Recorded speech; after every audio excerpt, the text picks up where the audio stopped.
entrepreneurs were stealing from all over the world to feed the growing obsession with sugar back home. These three have something in common. They require some raw material to be shipped in somewhere, to be transformed or refined or rearranged, and then shipped out as a final product to customers all over the world. To us in the 21st century, this seems super obvious that our products would travel around the world to be transformed and manufactured before they end up with us.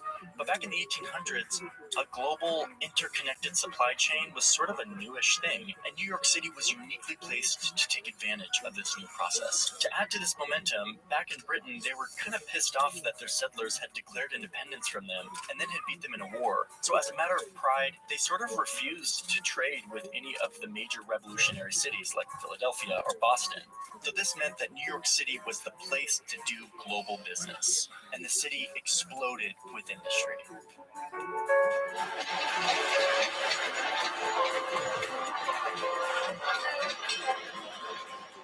This boom in factories and industrial production is really what built this city, from the actual buildings and infrastructure to the population, as workers flocked to the city for jobs. Which gets me to my next point. The third and potentially most important element that built the New York City that we know today is immigration.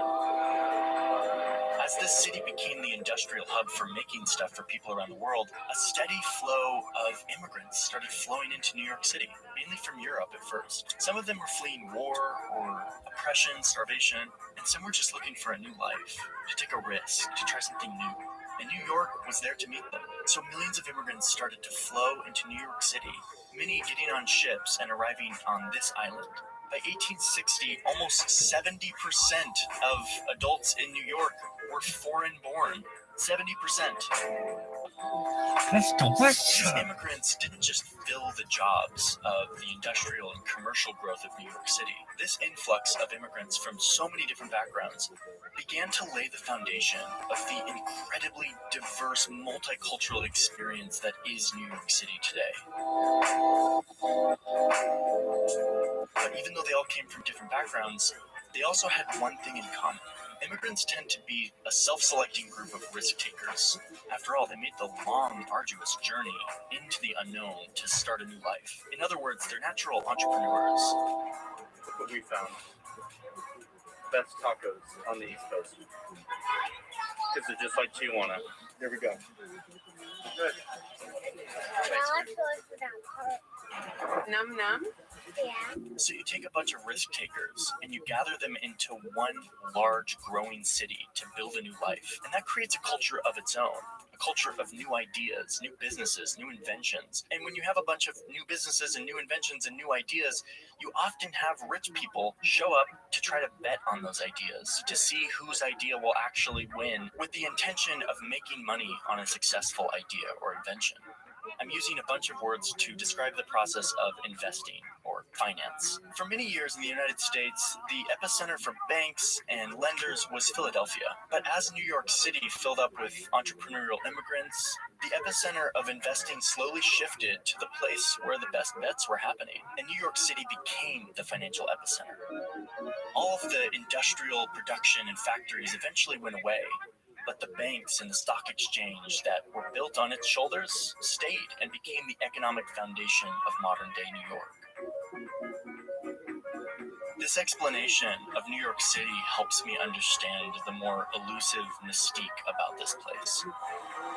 And that its pull isn't just about the 8.5 million people that live here, but that those many people, their stories, where they came from, the lives they built here, all from different backgrounds, and yet they were all engaged in the same experiment, cramming into this city to build something that had never been built before. New York City is as amazing in its own way as the Grand City. New York City? So there you have it. New York City is a place that had a perfect connection to the water, that was perfectly placed to be the world's factory as the global economy started to blossom. All of this attracting risk-taking immigrants who built the population, but also planted the seeds for the uniquely New York character that we know today. Not bad. He's a proper coach, isn't he? There are a bunch of islands that the United States owns at the very edge of this map, deep Still in the be my Pacific, famous like out little here, football and they coach all someday. say like a little U.S. next to them. They're teeny tiny islands where no one lives, and they're just in the middle of the Pacific, so far away from the actual United States. Why do we own all these weird islands? What happened? Well, it has to do with farming and bird. It's milky. The baby.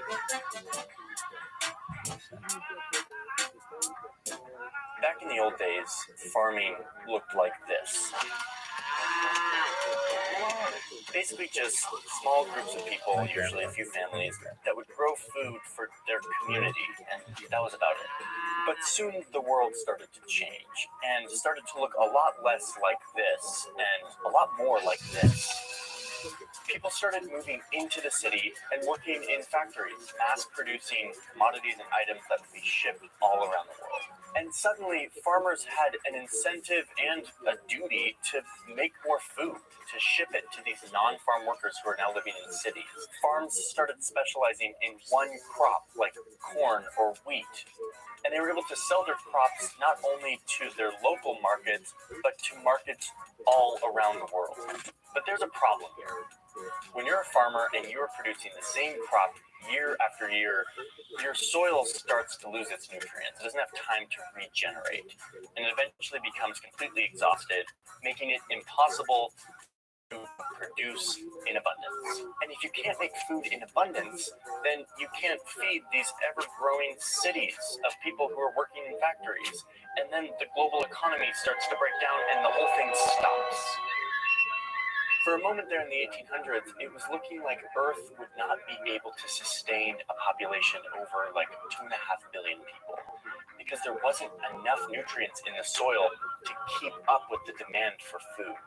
But luckily there was a solution to this soil nutrients problem, and that solution looked like this.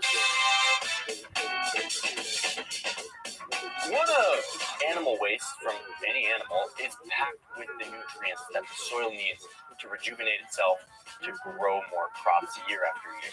Another term for this is fertilizer.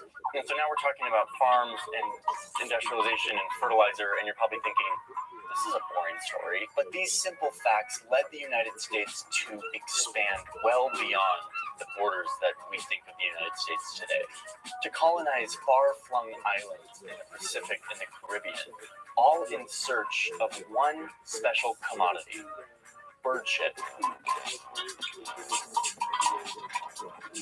So it's the mid-1800s, and like I said, these farmers are growing a ton of a single crop, sending it mainly to cities to be consumed. Now, before all of this urbanization, when people would eat this food, the waste that they would produce would be captured and brought back onto the field, which would help rejuvenate the nutrients in the field and allow them to continue to grow in this sort of sustainable cycle.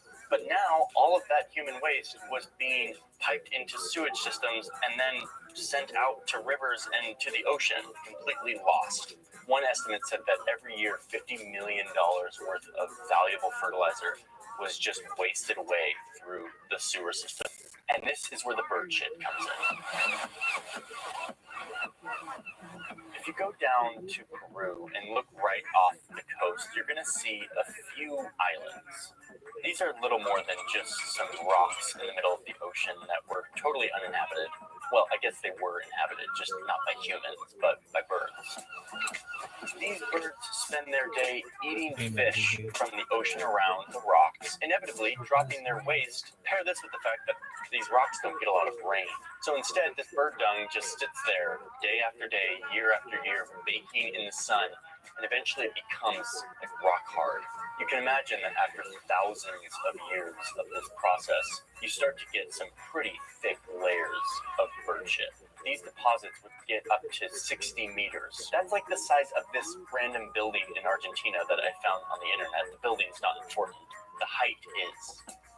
This calcified bird poop is called guano, and it contains exactly what the farmers in the United States needed to continue with the demand for more and more food in the cities. Because again, bird and animal waste is full of chemical properties like nitrogen that are vital for regenerating soil, meaning they're good fertilizer.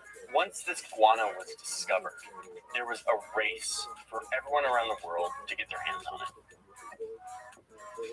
Soon in the United States, guano became this like mythical, magical substance. There's all these tall tales that pop up where like this dad leaves his kid in the shed where the guano is contained, and he opens the shed an hour later and the kid is now a full-grown man with facial hair.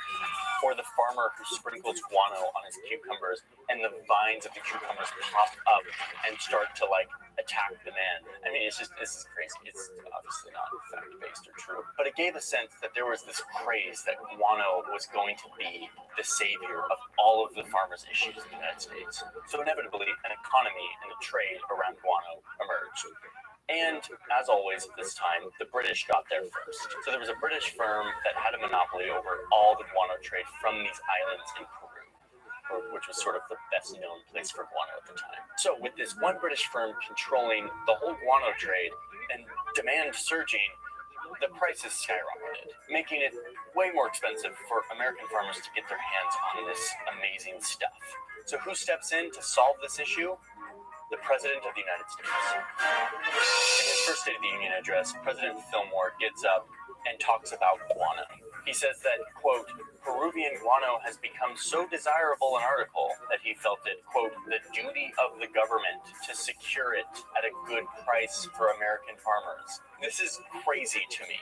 Can you imagine the President of the United States getting up to address the nation and making it a national priority to go to some far-flung place to secure some natural resource that is really important for economic growth? On my orders, coalition forces have begun striking selected targets of military importance to undermine Saddam Hussein's ability to wage war. Yeah, I mean, it's not that weird, I guess. So yeah, this is becoming a geopolitical issue. The president is involved. They want all the guano. President Fillmore says, quote, nothing will be omitted on my part in the effort to secure this magical, life-giving bird shit. Okay, actually, he didn't say that last part. The quotation should have ended like up here. I just sort of paraphrased the rest. The point is, President Fillmore was serious about this issue. He was going to get his guano at any cost. So he did what you do when you're a rising superpower, and he promised to send in warships to these Peruvian islands if he had to, in order to secure guano at a good price. Even though Peru rightfully had sovereignty over these islands, and yet here's a president sending in warships in order to secure the resource again. Kind of sounds familiar. America is addicted to oil. But American lawmakers in Congress had another answer to this problem, which would allow Americans to get their own guano islands. The proposed law said that any American citizen, not a government official or a military personnel, could go out on their boat anywhere in the ocean, and if they stumble upon one of these rocks that's covered in calcified bird poop, they could claim it, not just for themselves, but for the country of the United States. No treaties, no negotiations, no official declaration, no government involvement even. Just American citizens out on their boats looking for bird poop islands. Some lawmakers at the time were understandably uneasy with this law. Now remember that the US was expanding a lot at this time. Remember that video I made about Mexico and how they're sort of taking over Texas and California and that whole area? Yeah, that's happening around this time. But the US hadn't moved beyond this landmass, this contiguous shape that we think of when we think of the United States.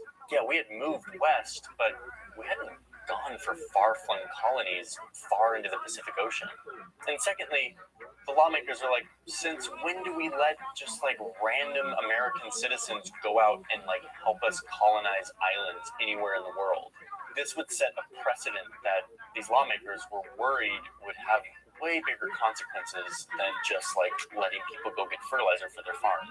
The sponsor of this bill, who was trying to get it through Congress, came out and said, listen guys, you're overreacting. This isn't like legit imperialism. We're not like going out and like taking over whole countries like the British or the French were doing, carving up continents. No.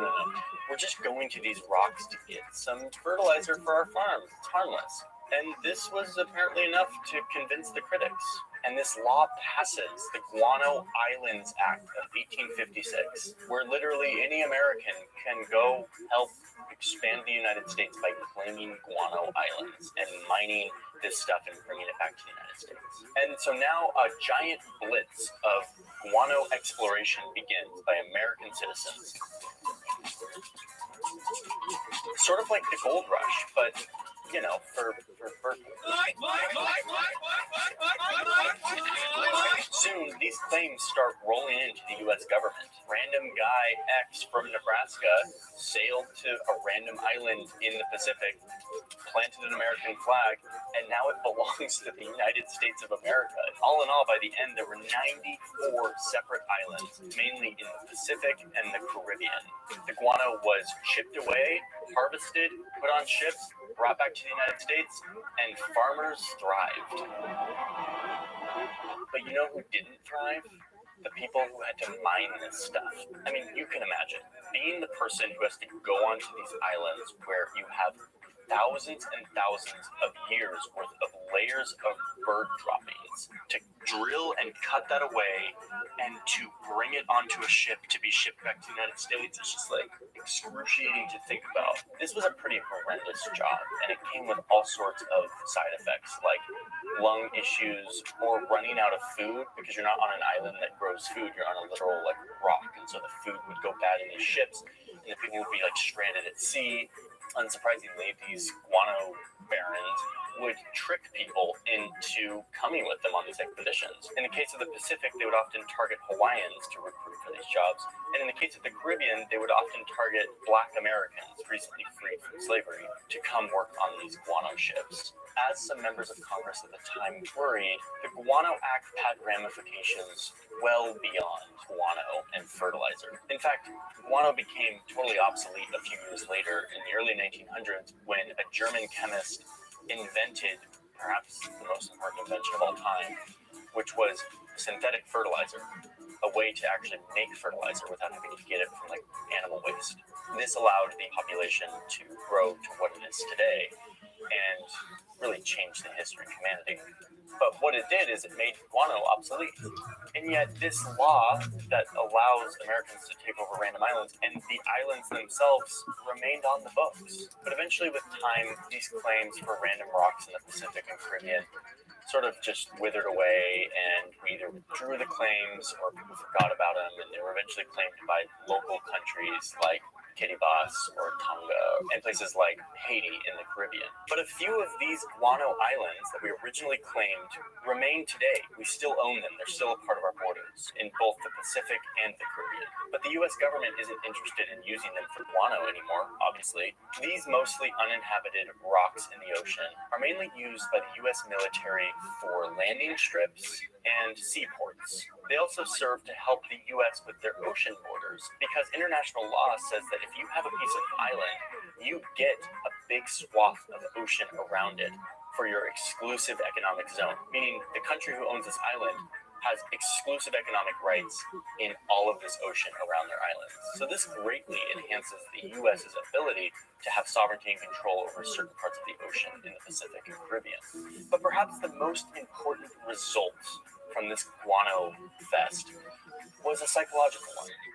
Like we talked about before, the U.S. was expanding, but it hadn't expanded beyond this contiguous landmass in North America that it was taking over rapidly in the 1800s. But soon after this law is passed, suddenly the U.S. had possessions in faraway oceans. And what happens after this is a domino effect. Suddenly, if we can take over islands in the Pacific, why can't we annex Hawaii or occupy Cuba or Puerto Rico or take over an entire country of the Philippines from Spain? This law that allowed Americans to claim islands all over the world was the first step towards real big boy empire behavior. And it all started with the hunt for bird shit. Thanks for watching my video about bird shit. I want to tell you about Squarespace. They sponsored today's video, and I'm really grateful for that. But I'm also really grateful that they have this really cool service on the internet where you can build a website using really beautiful templates and integrations with tons of tools like email marketing, social integration, analytics, everything that is just really useful for running an online business or portfolio or just having a creative presence online. Squarespace just makes it easy. It's like a one-stop shop. I've used Squarespace for many years, long before they came to sponsor a video, and that's why I'm excited to partner with them and promote them because I really believe in the service. So if you are looking to either start an online presence or revamp your online presence, I really recommend Squarespace to do this. There's a link in my description that when you click helps support this channel, but it also gives you an offer of 10% off any purchase you make on Squarespace. So you can go get hosting or a domain name or whatever you need, and you'll get 10% off if you click that link. And thank you, Squarespace, for sponsoring this video. Thank you all for watching. I am making a lot of these US expansion videos because there's so much to cover and so many parts of the story, and I want to piece it together in this series. So I'm going to keep doing it, and eventually we'll have like loads of videos of how the US grew to the shape that it is today. So keep an eye out for more of that, and I will talk to you soon. See you later. TFB.com, WestsideGangster.com. You think WestsideGangster.com's been Back taken? when the British Empire was colonizing all of this land, they drew a line. The line went right along this little mountain range, and it was meant as a boundary. Back in London, they were saying that no English settler was allowed to settle west of this line. The British Empire did this because they were worried that if settlers started to expand into the west, they would bring the British Empire into a war with native populations. They also didn't want to unnecessarily piss off France, who also had land in the west. So they told their settlers to settle, but not past this line. And then the settlers completely ignored it.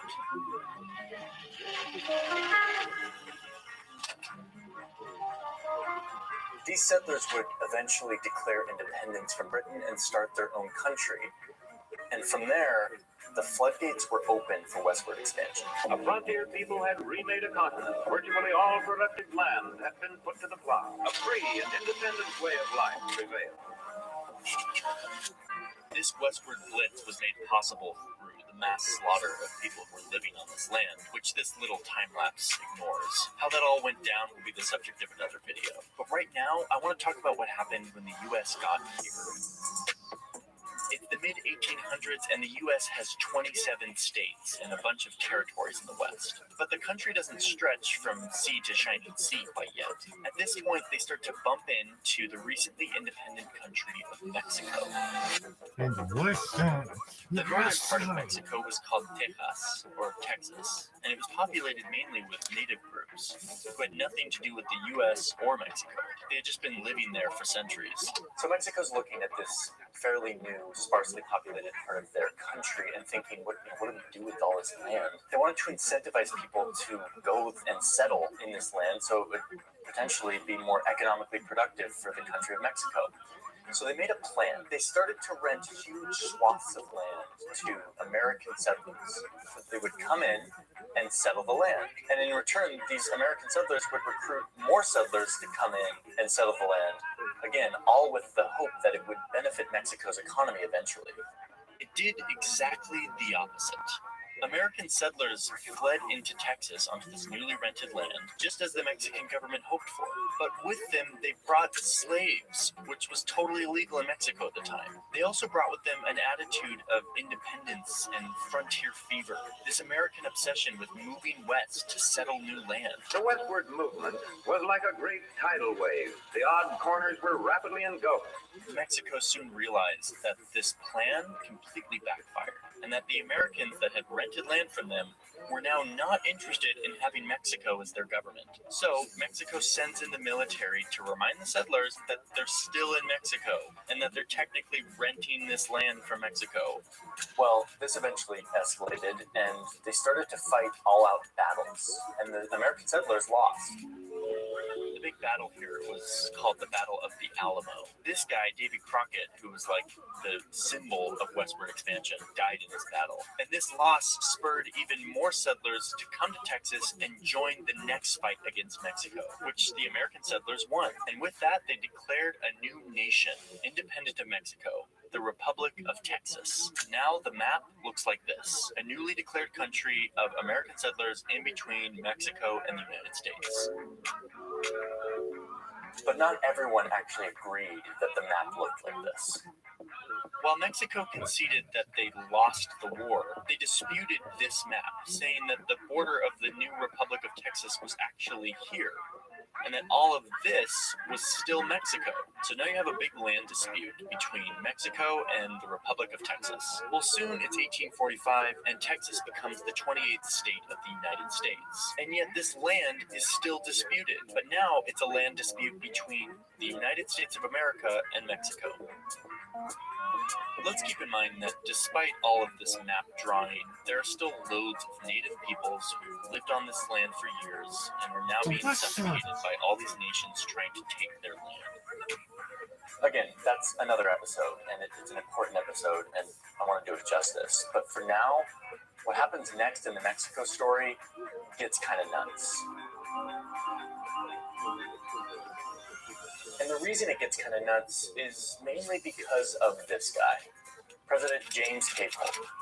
James Polk wins the presidency and comes into office with a list of 4 big things he wants to do. It's a big wish list. At the top of this wish list is Polk's desire to capture this very specific part of Mexico, which is called California. Remember that at the time, the U.S. didn't actually stretch from the Atlantic to the Pacific. The U.S. had colonized portions of Oregon territory, but it was kind of confusing because they were kind of competing with the French and the British, and they didn't actually own it yet. But you'll notice that Oregon was also on Polk's short list. But first, California. He first tried to buy California from Mexico for $25 million. Mexico flat out said no. So Polk decides to pull an incredibly dirty move. Remember this big old swath of disputed territory that the U.S. inherited when they admitted Texas into the Union? James Polk was pissed off that Mexico didn't take his offer to buy California. So he sends a small group of troops into this disputed territory and has them march right up to here, right across from the river that separates what everyone agrees is Mexico. But according to Mexico, they've already been in Mexico as soon as they crossed into this disputed territory, which Mexico believes is theirs. So the Mexican army is sent to respond to what looks like an oncoming attack from the United States. This is exactly what Polk wanted. A group of 1,600 Mexican soldiers attack this small group of 80 Americans, killing 11 of them and capturing the rest. They easily won since they were outnumbered by like a magnitude of like 20. But this is exactly what Polk needed to get his wish list going. After this battle, Polk goes to Congress and reports that the Mexicans have, quote, invaded our territory and shed American blood upon American soil, even though this wasn't necessarily American soil. It was disputed territory that most people thought was rightfully Mexico, but it didn't matter. The death of Americans was enough to rally Congress around declaring war with Mexico. The U.S. easily won this war, and they did it pretty quickly.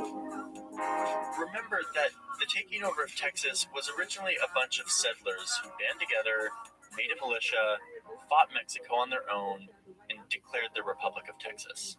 Not super great, but at least it wasn't like a government leader sending his soldiers in that he knows are going to lose to provoke another country to kill those soldiers so that he can use democratic processes and institutions to make war, all so that he can take over land from that country. I mean, Polk really wanted California.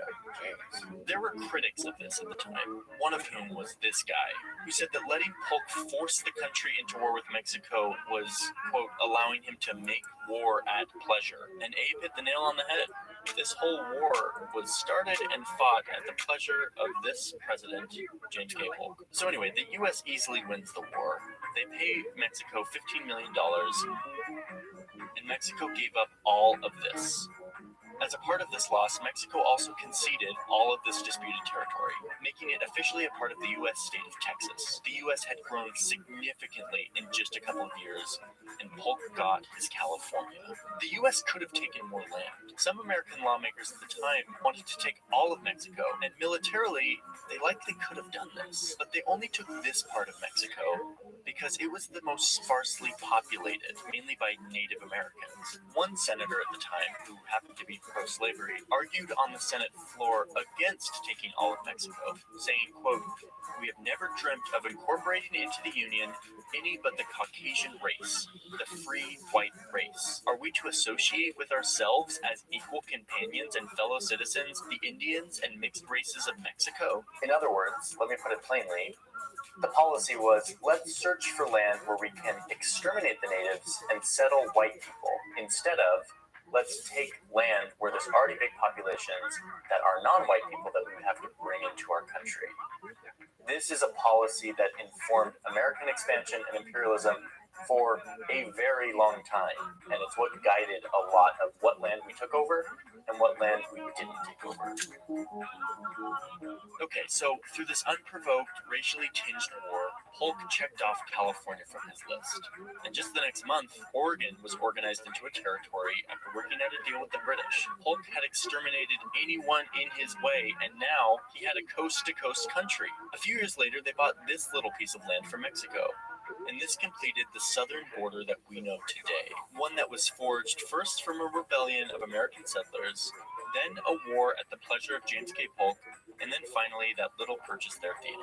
The native people and Mexicans that lived here when the U.S. took it over, and let's be clear on something, that is not a small number. They were predictably oppressed as white settlers fled into this region, often looking for gold. Native people were driven from their land, and the rights of Mexican property owners were erased in the name of a state constitution that only let white people vote. This land, after a little more than a century and a half, had become a great nation, the United States of America. So the U.S. stole Mexico in the 1800s, partly because they opened their borders to Americans to let them in to work their land, which is just a very strange full circle irony, especially because today you go to the U.S.-Mexico border and we do everything to make it clear that this side of that wall is the U.S., when just a few years ago it was all Mexico. I wish, like the Hawaii video, I had some high note to end on here, but I don't. So, see ya. These stories about how the U.S. expanded teach me so much about how the U.S. got its shape and how the world works and how countries grow and change. And I've really been learning a lot by delving into these. Before you go, I want to tell you about a really important resource online called Skillshare, who's the sponsor of this video. But more importantly, Skillshare is a platform that I've used for many years to learn a lot of the skills that I used in today's video and I'm always using. Animation, video, design, all of these things I taught myself. I didn't go to school for. Skillshare was a key part of that education. I've taken loads of Skillshare courses over the years, well before they came to sponsor a video. And I really believe in this model. And you can get 2 months of unlimited access to all Skillshare tutorials for free if you click the link in my description, which when you click that link, it helps support this channel, but more importantly, it kickstarts your ability to start learning new skills. If you're looking for a course to try out, I want to recommend this course on animation loops. It's called Creating Crazy Animation Loops in After Effects. This course really lays out step-by-step how you can concept and design interesting designs, but then how you can loop them in ways that create a much more powerful and interesting animation. So check that out. But honestly, Skillshare has courses of all kinds, not just animation and video, but like cooking and entrepreneurship and like a million different topics. Thousands of courses. You can get access to all of them for free for 2 months if you click that link. And then after that, it's like, I think less than $10 a month if you do the annual subscription, which for what you're getting, like, I'm sorry, it's like a full-on education in like creative arts, and you're getting that for $10 a month. Like, it seems like a no-brainer. That's just me. I love learning on the internet. So check out that link. Thank you, Skillshare, for sponsoring this video and supporting this channel. Thank you all for supporting this channel by being here and leaving your feedback. And I will see you in the next video. See you later. What's up, guys? What's up, guys? tfbeats.com.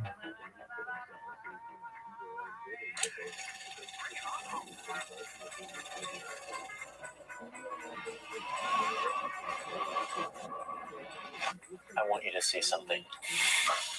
You ready? This is a giant map of Switzerland. I love Switzerland, and one thing I have learned about Switzerland is that the Swiss like to be neutral. This country does not like conflict. They avoid it at all costs, which is strange because they're really good at fighting. Other European countries used to hire Swiss men to fight their wars for them, but back home in Switzerland, they don't fight. They don't take sides. That's partly because they lost a few wars of expansion and kind of just decided it was probably better to just stay put. But it's also because back when Europe was full of empires, the big European powers thought it would be a good idea to have a mountainous, small buffer country in between some of the big rival powers. And so Switzerland was kind of deemed this neutral power. But the result is that today Switzerland doesn't take sides. They don't send their troops to fight in other wars. They rarely join alliances. I mean, they're not a part of the EU, they're not a part of NATO, and they reluctantly barely joined the UN as recently as 2002, a decade after North Korea. And the only countries that joined after them didn't exist before then, meaning they came into existence after 2002, so they couldn't have joined before then. Switzerland is serious about neutrality. No conflict, no alliances, leave us alone. When you're right here, right at the crossroads of people trying to take over Europe, staying out of conflict has big benefits for your country and its economy. But it also means staying neutral is really hard. But the Swiss have done it, using their mountains, exceptional engineering, obsessive commitment, and a healthy amount of explosives. The Swiss have kept empires out of their country, sticking to their guns and staying neutral even when Europe was tearing itself apart.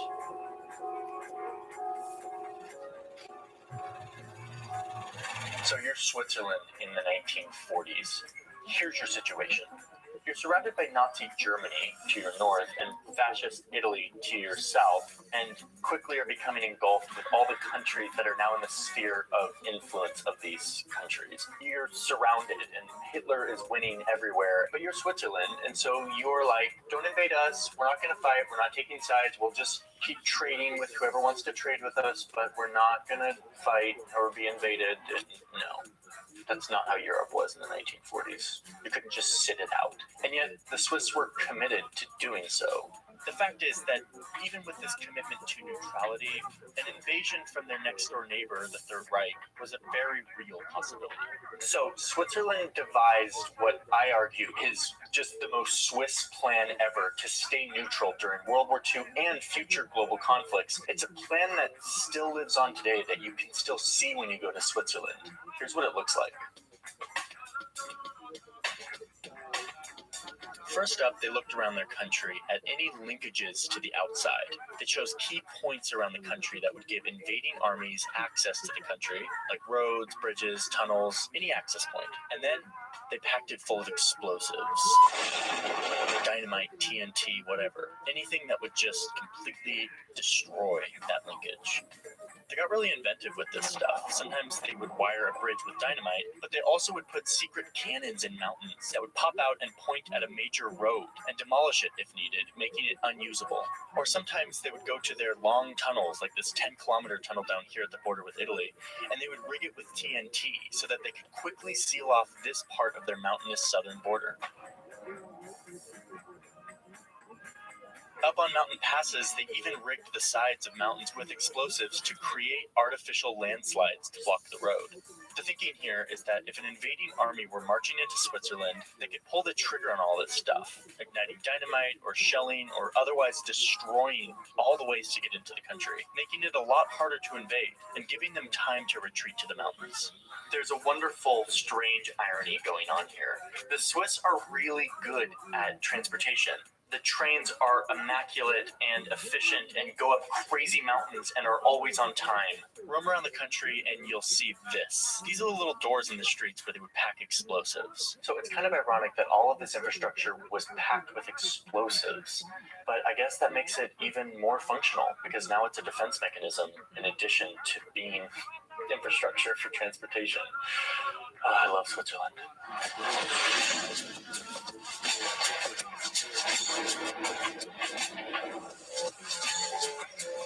There's this one bridge that connects Switzerland to Germany that was built in 2006. And when it was built, it was packed with explosives. This bridge was built in conjunction with Germany. Germany paved half of the bridge, and yet they didn't even know that it was rigged with explosives. It's very aggressive, Switzerland. Okay, so anyway, blowing up their borders and sealing themselves off was one major strategy for aggressively staying neutral. Let's get on to the next one. Zoom into the lower half of Switzerland, and you'll be struck by one massive thing that Switzerland has. Mountains. Big, giant mountains that flank across the south part of the country. Another thing the Swiss have is an unmatched ability to drill holes into those mountains. The country has over 1,000 tunnels, one of which is 57 kilometers long. These people know how to build holes in mountains. And that skill becomes very useful when your situation looks like this. Most of the population lives here, meaning not in the mountains. And so there wasn't much of a separation between these population centers and Nazi Germany. After the Swiss saw Hitler march into Paris and take over huge portions of France, they got serious about figuring out what they would do if Hitler invaded. So they had their plan to blow up the borders and slow down an invasion. But where could they retreat to that would allow them to stay neutral and stay alive during the fighting? In the mountains, they were building giant fortresses and bunkers and tunnels that were literally inside of the Alps.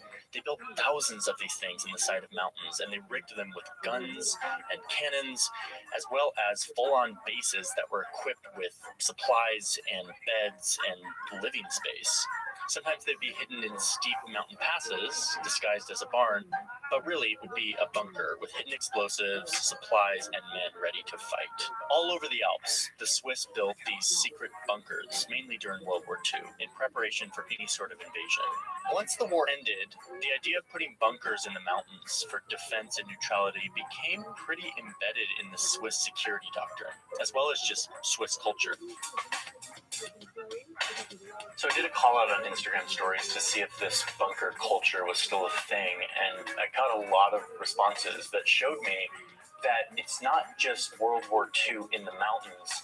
Swiss bunkers are all over the country.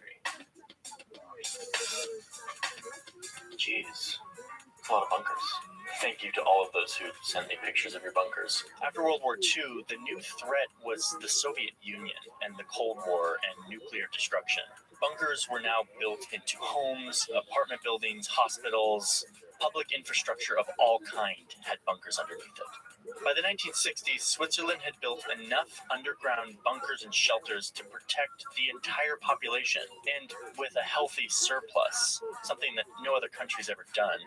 Okay, so let's talk about the last step here, which is kind of the dark side of Swiss neutrality, and the one that no one really wants to talk about, but gotta talk about it. So let me reiterate here that staying neutral and safe when this is your situation is a very difficult thing. I mean, World War II was an incredible tragedy where millions of people lost their lives. During World War II, Switzerland had an official policy of neutrality. This meant that they would trade with whomever, whether it was the Axis and Hitler or it was the Allies and Churchill. But in reality, Switzerland traded a lot more with Germany, providing them with anti-aircraft guns and other military supplies and ammunition that was used in the war. In addition, Switzerland allowed the Nazi regime to store lots of gold and art and other valuables that were looted from victims of the war, and specifically the Holocaust. Not a super good look. Defenders of this will tell you that Switzerland was doing what it needed to do to stay out of the war, to stay neutral. And just like blowing up your borders or making bunkers in the mountains, this pandering to Hitler and being kind of on decent terms with the Third Reich was a way of making it more costly and more implausible that Germany would just pop right down south from where they are to take over this small country. Neutrality does not mean holding hands and singing Kumbaya. Neutrality in the Swiss foreign policy doctrine means deterrence and defense. There's a Swiss military saying that says, in order to remain in peace, you have to have cannons. And this kind of sums it up. Not only did they have cannons and weaponry, but they also played by whatever rules they needed to in order to stay out of the war. And it worked. Hitler had a pretty developed plan to take over Switzerland, but in the end, it didn't make strategic sense. It was too costly and implausible for them to take over their neighbor to the south, even though he had taken over the majority of the European continent at that point. I will bet a large sum of money that the top comment on this video is someone bad-mouthing the Swiss for all of this World War II stuff, which, whatever, I don't have a dog in this fight. If that's how you feel, that's how you feel. Okay, so these two massive global wars are over, and Switzerland is still neutral, but they don't have to take as extreme measures to remain so. So what do you do with all these bunkers? First, the bombing the borders thing, where they packed explosives in all of these bridges and roads and tunnels. Turns out that the military slowly started to dismantle all of this a few years ago. And by 2014, the military says that all of the mines and bombs and TNT have been removed from public infrastructure. Good for you, military. No more bombs at bridges. So for the household bunkers that were built during the Cold War, those are still there. And my friends on Instagram tell me that they're just kind of used for like storage rooms or sometimes like as a laundry room. Extra space, I guess, with really fortified doors that will withstand the radioactivity of a nuclear weapon. I mean, it's not bad to have. But what I'm really interested in is all of the mountain fortresses and tunnels and like bunkers that were in the Swiss Alps. What happened to those? Those were really expensive to build and were expensive to maintain, and the military is honestly kind of eager to get rid of them. Some of them have been sold off and turned into like fancy hotels in the side of a mountain. Others are used as cheese cellars to make delicious Swiss cheese. And then you've got this one, which was purchased by like a tech security company that specializes in keeping your data safe. So you can store your Bitcoin or whatever else you need on these super secure servers in the side of a Swiss mountain. They claim these servers are so protected that they are impervious even to an electromagnetic shock from an atom bomb. Seems to me like a little bit of overkill, but if you have some really important documents and files that you need to save, this is your place. But the majority of these mountain bunkers and fortresses lie completely abandoned. If you hike around Switzerland, you will see these things everywhere, which is something I've never done and really now want to do. Go like bunker hunting in Switzerland. Sounds kind of amazing. All right, so the Swiss stayed neutral. They've continued to stay neutral. They will probably continue to stay neutral. And it turns out they will use whatever means necessary to do so. Thanks for watching. All right, I want to tell you about Squarespace. Squarespace is the sponsor of today's video. Thank you, Squarespace, for supporting this channel and letting me make this cool video about Switzerland. But also thank you, Squarespace, for being a really useful and user-friendly platform where you can build websites and email campaigns and all of these things that make running a business or having a portfolio or being a creative person a much smoother experience on the internet. Squarespace has these beautiful templates that you can use to quickly put up a website with whatever branding you need to do to be able to customize it, but also not have to worry about the technical nightmare that is designing a website if you don't know web design. I'm using Squarespace right now to do a revamp of my own website and my own social and internet presence. And I'm very pleased with how simple and easy it is. It integrates with email campaigns, which is a really important thing if you have a business, to be able to have email lists and do email marketing. It integrates with social platforms and everything you can imagine. So if you want to get a free trial and 10% off your first purchase of a template or a domain, go to squarespace.com/JohnnyHarris and you will get this discount. Purchasing through this link helps support this channel. So It'd be great if you click the link in the description or go to squarespace.com/JohnnyHarris and check it out. Squarespace is great. Thank you, Squarespace, for sponsoring this video. Thank you all for watching. I've got a lot of really cool videos coming up, and I'm really excited to share them with you. All right, have a good day.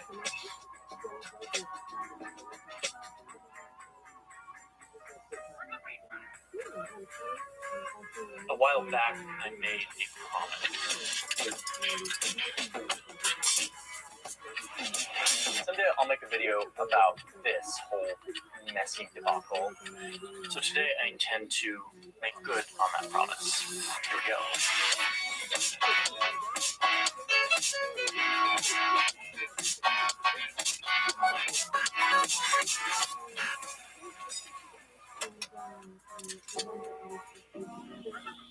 This line is weird.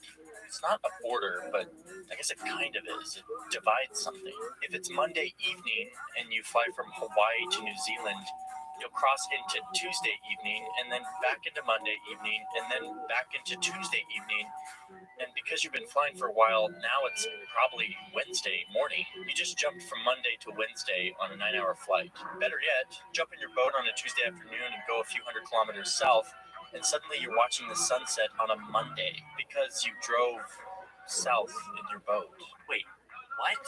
So I want to understand this line. So naturally, the first thing I do is go into After Effects and try to map it out. As I scoured the internet for good data on this, I realized that everyone's international dateline is slightly different, from Google Maps to the CIA fact book to the Pacific Island Ocean Observing System, which is an organization that has the elegant acronym of PAC-EUs. Anyway, I spent the day scraping all the data I could and trying to map this line. Looks like it's 195 miles, or around 300 kilometers. That's a huge difference. There are entire islands with people that Google says are on one side and PAC-EUs say are on the other.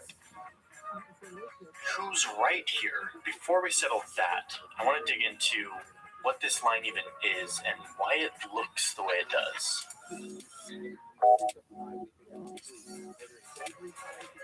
Okay, so this whole crossing a line and passing over a day and going back in time and all of that is a little bit hard for my brain to get around. And I imagine that a lot of you came to this video hoping that you will leave this video with a firm grasp of what the international dateline is. So I'm going to delve in and explain it the best I can. First, let's look at the Earth from top down.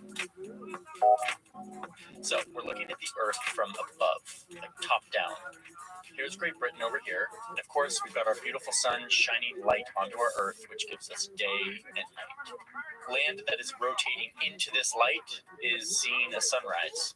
Land that is transitioning out of this light is seeing a sunset. And it's the relationship to this light that we measure our time with noon being the point where we are right smack dab in the middle of the sun's light. So right now it's noon in Florida. Okay, you already know this, but I'm setting it up here because it helps the dateline make sense. Let's go back to Britain, which is upside down right now because remember, we're looking down on the globe, like we're looking down at the North Pole. Also, this circle is pretty sloppy. Let's clean it up and make it a nice square so you can keep your eye on it. It's important because all time is measured from here, technically in a little observatory called Greenwich. So let's say here in London, it is the middle of the day on a Monday. Okay, so it's noon on a Monday. The sun is shining right on London.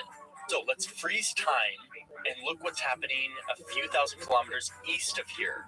In the middle of Russia, it's 6 p.m. The sun is setting. It's still Monday, but the sun is setting on Monday. At this same moment, frozen in time, over here in East Asia, we've got China and there's Japan.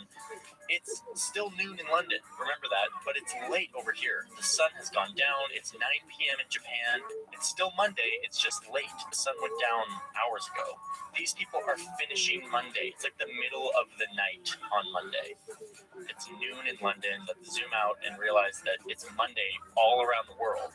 The more west you go from London, it is actually earlier on Monday. East of London, it's late on a Monday night, like we just saw. It's later and later the more east you go. This is the international dateline. It divides whether or not it's late on a Monday night or early on a Monday morning. Now let's press play on the globe and watch it rotate into a new day. Remember that these guys right here are like at 11 p.m., basically midnight. They're about to start Tuesday. I'll keep Monday as this orange circle, and I'll use green for Tuesday. Okay, press play.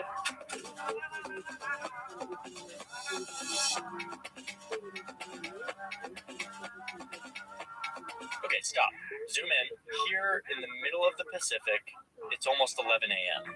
on Tuesday, right? You're 12 hours ahead of Greenwich Mean Time in London.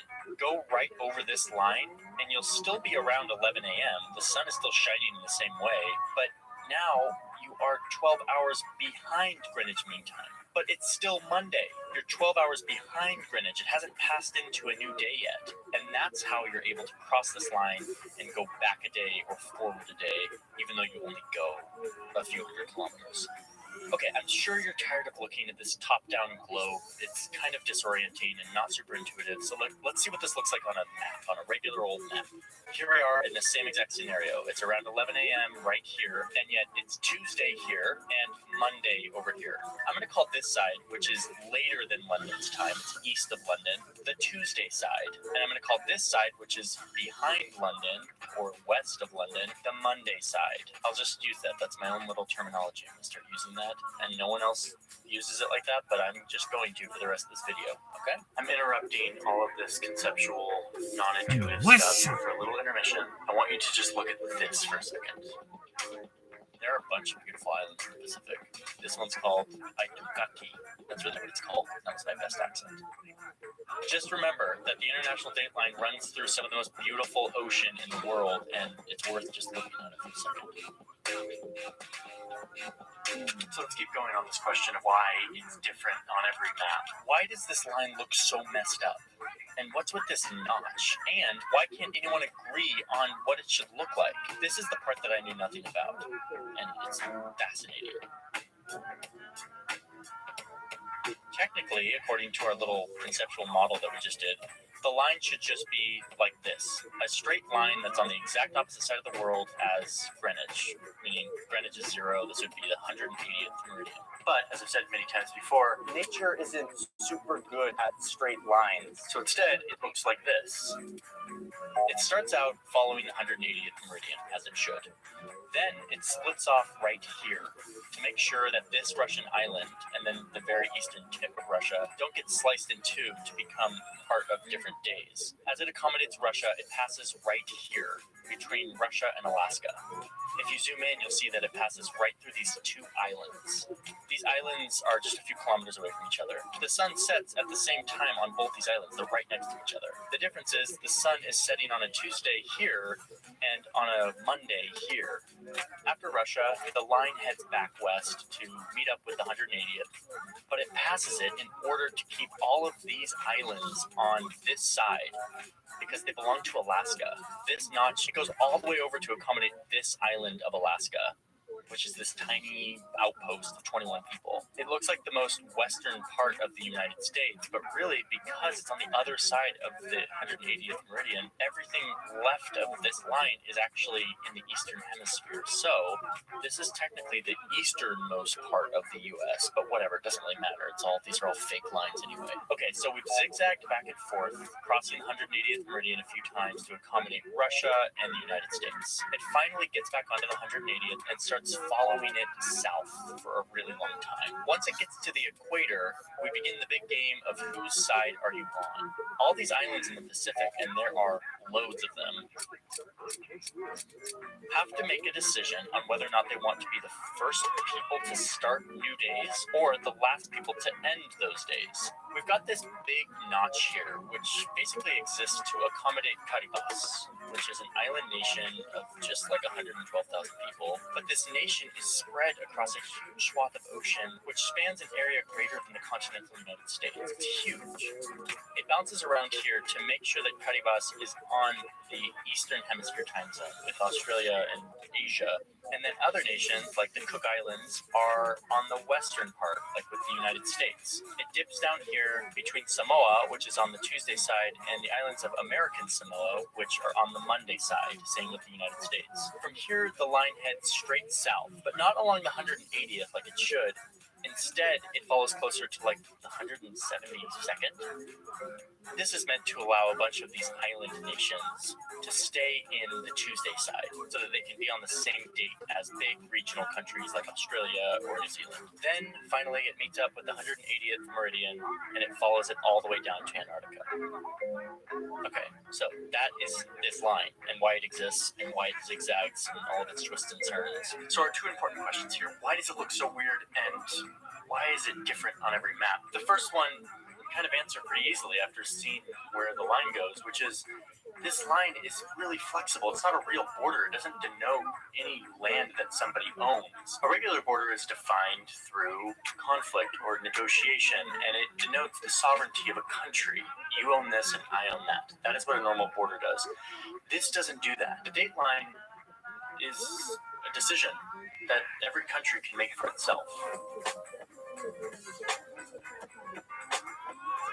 And then in the Pacific, they can decide, oh, I want to be on the same date as Australia and Japan, or I want to be on the same date as Hawaii and the United States. That is a unilateral decision that no country has to negotiate with others to make. The Pacific nation of Samoa has decided it would be better off if it observed a time zone closer to that of Australia and New Zealand.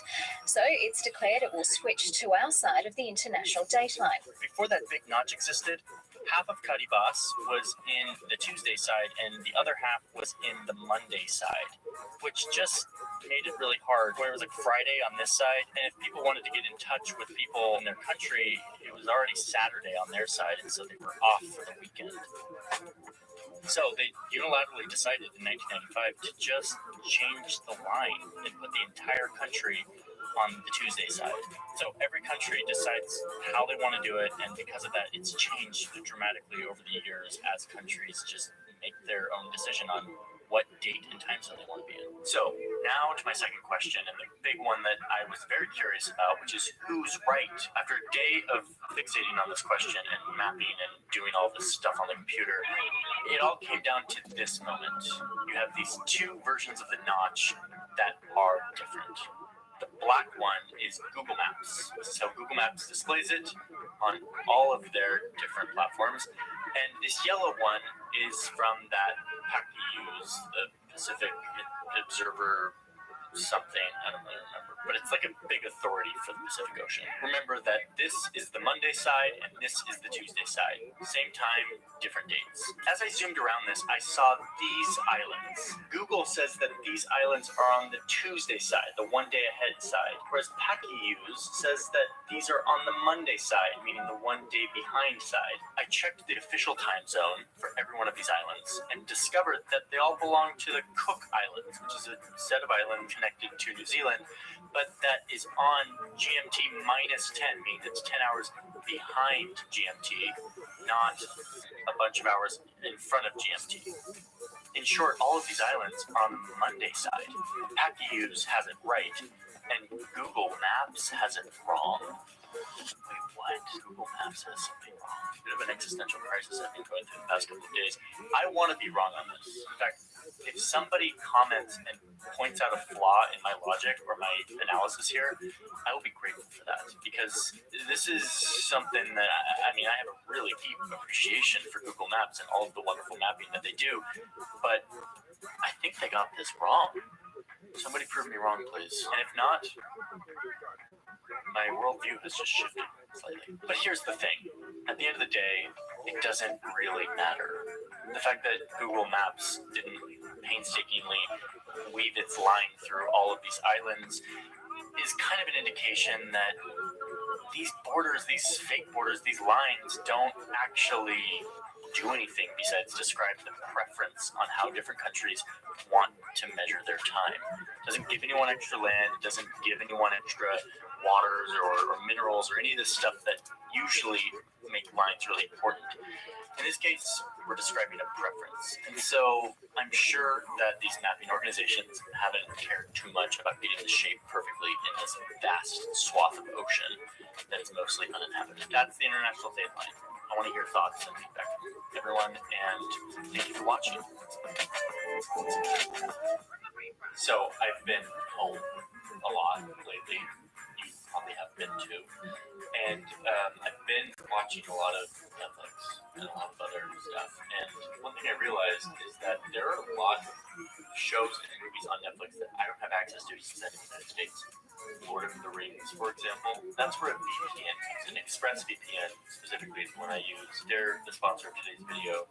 If you don't know what a VPN is, it is a service that allows you to encrypt your connection to the internet so that your data is secure and all of your connections and what you're looking at on the internet is secure. But it also allows you to route your connection through whatever country you want. So I'm sitting there on Netflix and I want to watch Lord of the Rings. Suddenly I can connect through Canada and now Lord of the Rings is available on Netflix. ExpressVPN allows you to expand your entertainment options while also keeping any work that you do online private and secure. So it's a great product. I've been using it for years, well before they came to me to sponsor video. And because they sponsor this video, you can get 3 months of free service when you sign up for a yearly subscription. If you go to expressvpn.com/JohnnyHarris, go route your connection through the UK and watch Rick and Morty on Netflix. It's pretty cool. So anyway, expressvpn.com/JohnnyHarris. Thank you, ExpressVPN, for supporting this channel. And thank you for watching. I'll see you in the next one.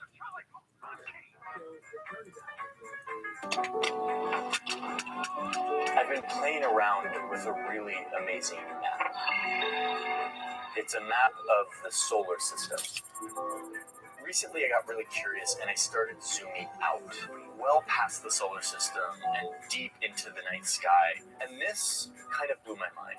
We have mapped these stars that are so far away from us, light years away, and yet here they are on this map, somehow positioned in space. This seems impossible to me. How is it that we're able to, from this little speck of dust, look up and somehow gauge how far away things are? Like this one specific star, how do we know that this is 864.3 light years away? I mean, that's like 8 quadrillion kilometers. It's insanely far. The story of how we did this, how we measured the distance to these incredibly far away objects in the sky, it's a story of people looking up and asking questions, and in the process creating a map of the heavens. In the old days, people knew about the planets, but they thought the stars were in some sort of vault of heaven, just a bit further away than the planets. So, mapping the night sky, this is a big topic. Let's start small first, the stuff close to us. How do we know how far Jupiter is and the moon and all of that? From here, the methods get trippier and trippier the further away you get. But for now, the solar system.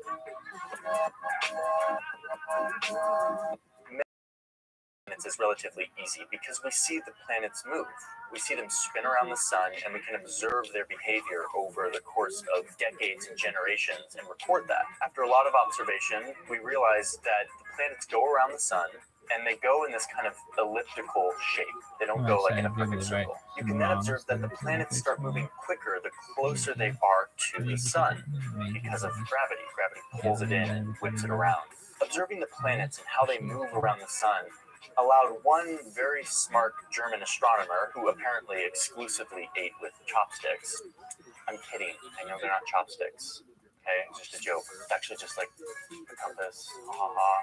Anyway, this guy Johannes Kepler used his chopsticks to measure all of this movement, how the planets move. He plotted it, and he came up with some really savvy equations and ratios and laws that gave us the average distance to each planet. Suddenly, the night sky went from 2D to 3D for the first time, which gave us a place, a physical place relative to all these planets floating around the sun. Okay, but this is child's play when it comes to measuring distances in space. These planets are like our next door neighbors. So now let's step into the big leagues and talk about how we started to map stars and their distance from Earth.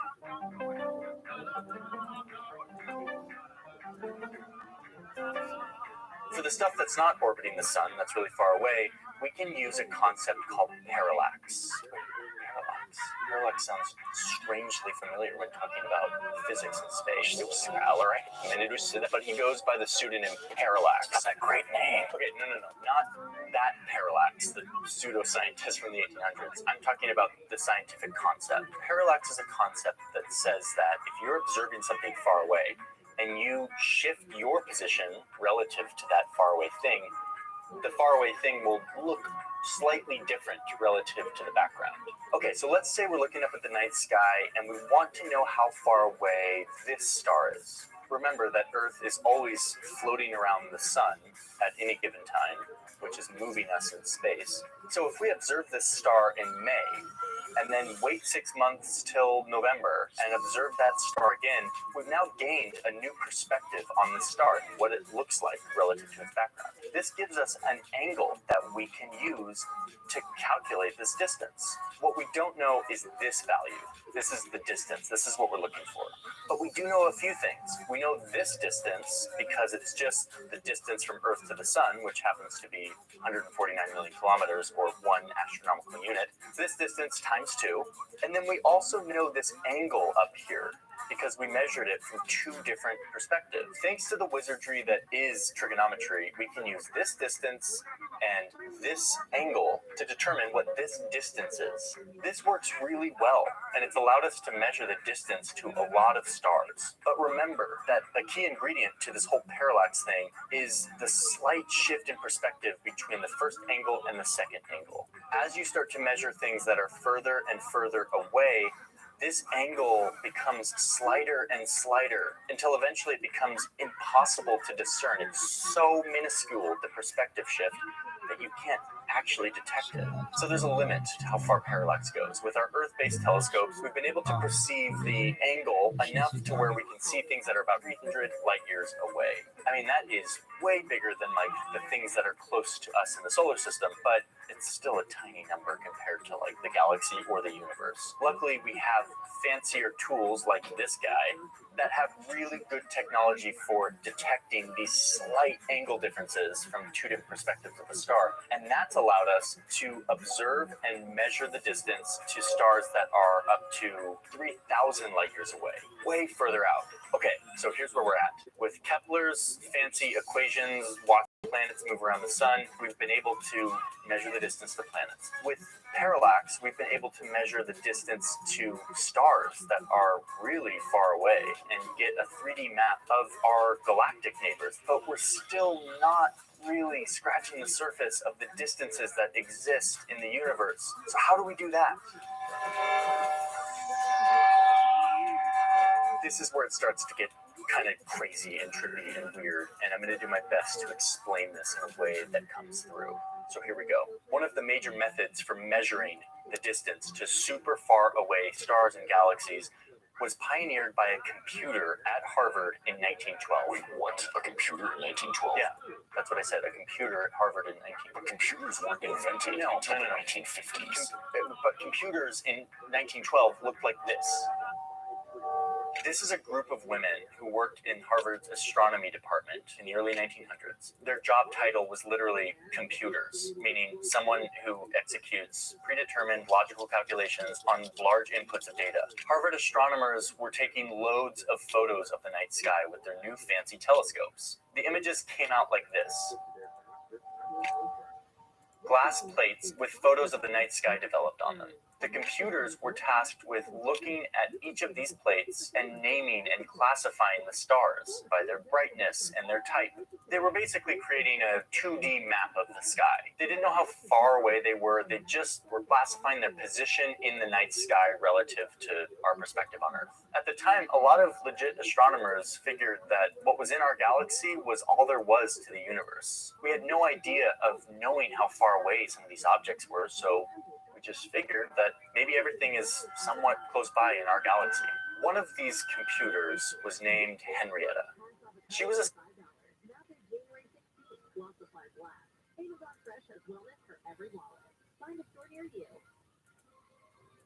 There are many things to love about winter. Cozy sweaters, celebration, and family time.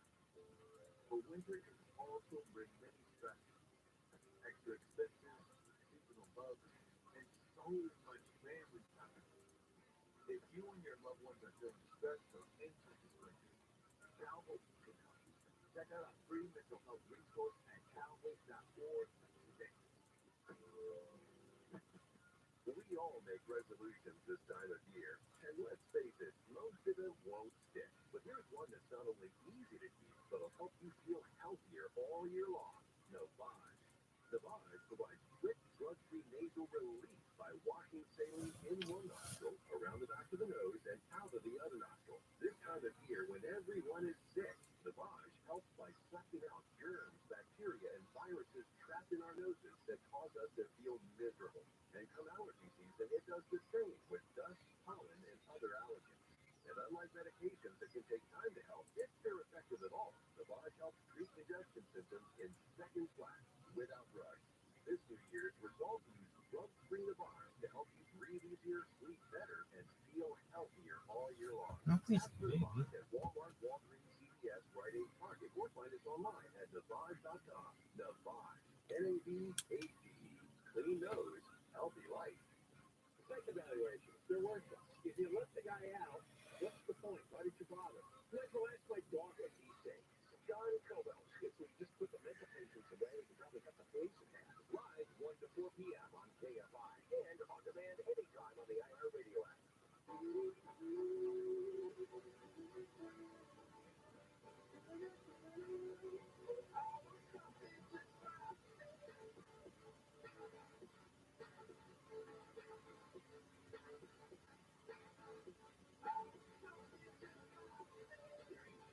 KFI AM 640, live everywhere on the iHeartRadio app. A couple stories that we're following. The biggest one out of Perry, Iowa today, just a bit northwest of the morning shooting at that town's high school. One person was killed. The only person killed was the shooter himself. After he shot a couple of people, put the gun on himself. We understand that 3 appears to be the number, although we are expecting to get an update from Perry, Iowa, sometime in the next hour or so from the sheriff about exactly what happened. The U.S. military has carried out a strike in Baghdad against a militia leader that is blamed for attacks against U.S. forces in that country. I've been playing around with a really amazing map. It's a map of the solar system. Recently, I got really curious and I started zooming out, well past the solar system and deep into the night sky. And this kind of blew my mind. We have mapped these stars that are so far away from us, light years away, and yet here they are on this map, somehow positioned in space. This seems impossible to me. How is it that we're able to, from this little speck of dust, look up and somehow gauge how far away things are? Like this one specific star, how do we know that this is 864.3 light years away? I mean, that's like 8 quadrillion kilometers. It's insanely far. The story of how we did this, how we measured the distance to these incredibly far away objects in the sky, it's a story of people looking up and asking questions, and in the process creating a map of the heavens. In the old days, people knew about the planets, but they thought the stars were in some sort of vault of heaven, just a bit further away than the planets.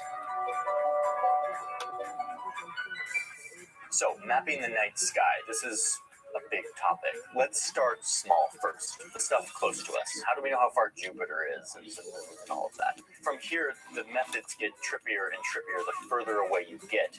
But for now, the solar system.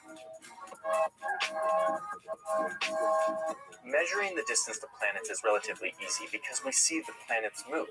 We see them spin around the sun, and we can observe their behavior over the course of decades and generations and record that. After a lot of observation, we realize that the planets go around the sun, and they go in this kind of elliptical shape. They don't go like in a perfect circle. You can then observe that the planets start moving quicker the closer they are to the sun because of gravity. Gravity pulls it in and whips it around. Observing the planets and how they move around the sun allowed one very smart German astronomer, who apparently exclusively ate with chopsticks. I'm kidding. I know they're not chopsticks. Okay, it's just a joke. It's actually just like a compass. Haha. Anyway, this guy Johannes Kepler used his chopsticks to measure all of this movement, how the planets move.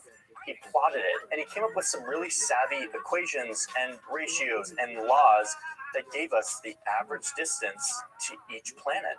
Suddenly, the night sky went from 2D to 3D for the first time,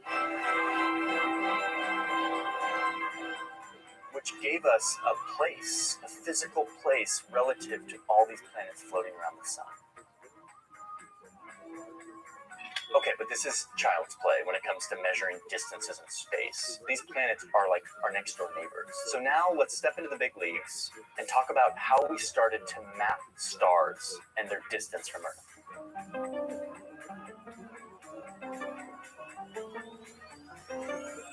For the stuff that's not orbiting the sun, that's really far away, we can use a concept called parallax.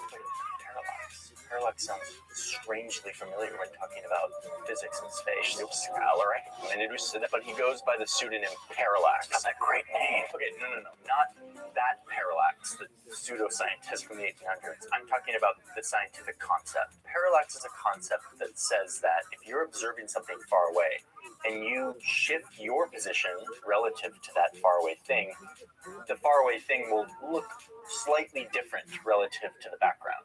Okay, so let's say we're looking up at the night sky and we want to know how far away this star is. Remember that Earth is always floating around the sun at any given time, which is moving us in space. So if we observe this star in May, and then wait 6 months till November and observe that star again, we've now gained a new perspective on the star and what it looks like relative to its background. This gives us an angle that we can use to calculate this distance. What we don't know is this value. This is the distance. This is what we're looking for.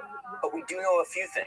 We know this distance because it's just the distance from Earth to the Sun, which happens to be 149 million kilometers, or 1 astronomical unit. This distance times 2.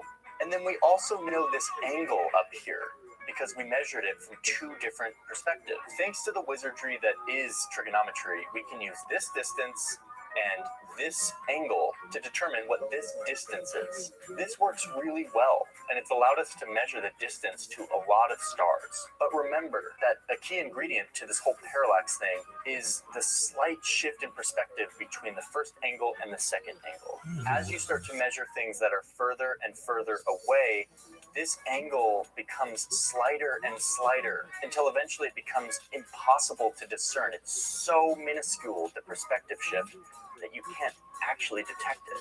So there's a limit to how far parallax goes. With our Earth-based telescopes, we've been able to perceive the angle enough to where we can see things that are about 300 light years away. I mean, that is way bigger than like the things that are close to us in the solar system, but it's still a tiny number compared to like the galaxy or the universe. Luckily, we have fancier tools like this guy that have really good technology for detecting these slight angle differences from 2 different perspectives of a star. And that's allowed us to observe and measure the distance to stars that are up to 3,000 light years away, way further out. Okay, so here's where we're at. With Kepler's fancy equations, watching the planets move around the sun, we've been able to measure the distance to planets. With parallax, we've been able to measure the distance to stars that are really far away and get a 3D map of our galactic neighbors. But we're still not really scratching the surface of the distances that exist in the universe. So how do we do that? This is where it starts to get kind of crazy and trippy and weird, and I'm going to do my best to explain this in a way that comes through. So here we go. One of the major methods for measuring the distance to super far away stars and galaxies was pioneered by a computer at Harvard in 1912. What? A computer in 1912? Yeah. That's what I said, a computer at Harvard in 1912. But computers weren't invented until the 1950s. But computers in 1912 looked like this. This is a group of women who worked in Harvard's astronomy department in the early 1900s. Their job title was literally computers, meaning someone who executes predetermined logical calculations on large inputs of data. Harvard astronomers were taking loads of photos of the night sky with their new fancy telescopes. The images came out like this. Glass plates with photos of the night sky developed on them. The computers were tasked with looking at each of these plates and naming and classifying the stars by their brightness and their type.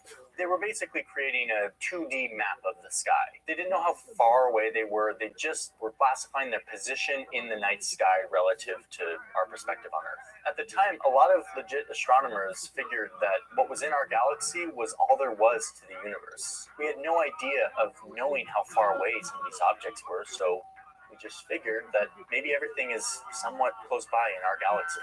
One of these computers was named Henrietta. She was assigned to focus on one big cluster of stars in the night sky and to look at and classify those stars. She documented thousands of stars, but was bothered by this one question. If you look up at the night sky and you see a super bright star, is it super bright because it's a big bright star, or is it super bright because it's just close by?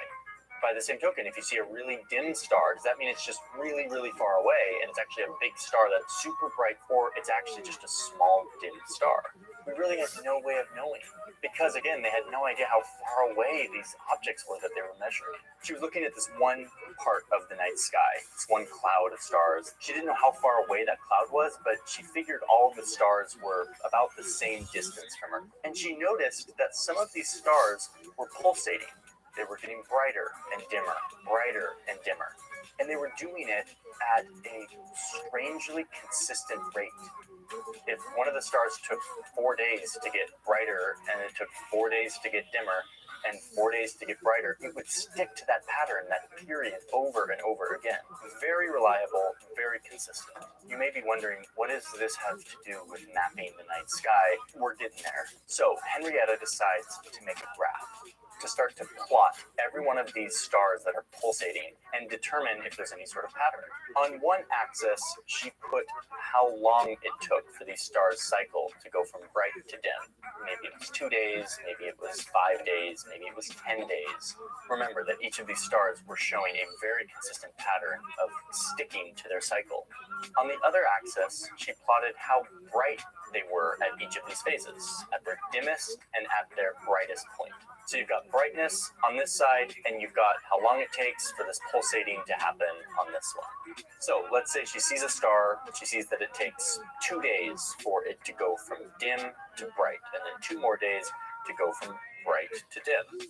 And then at its dimmest point, its brightness value is down here, and at its brightest point, it's more like up here. So this is what an entry would look like for one of these stars that she's observing. She did this for a bunch of stars, night after night, and she started to see a pattern.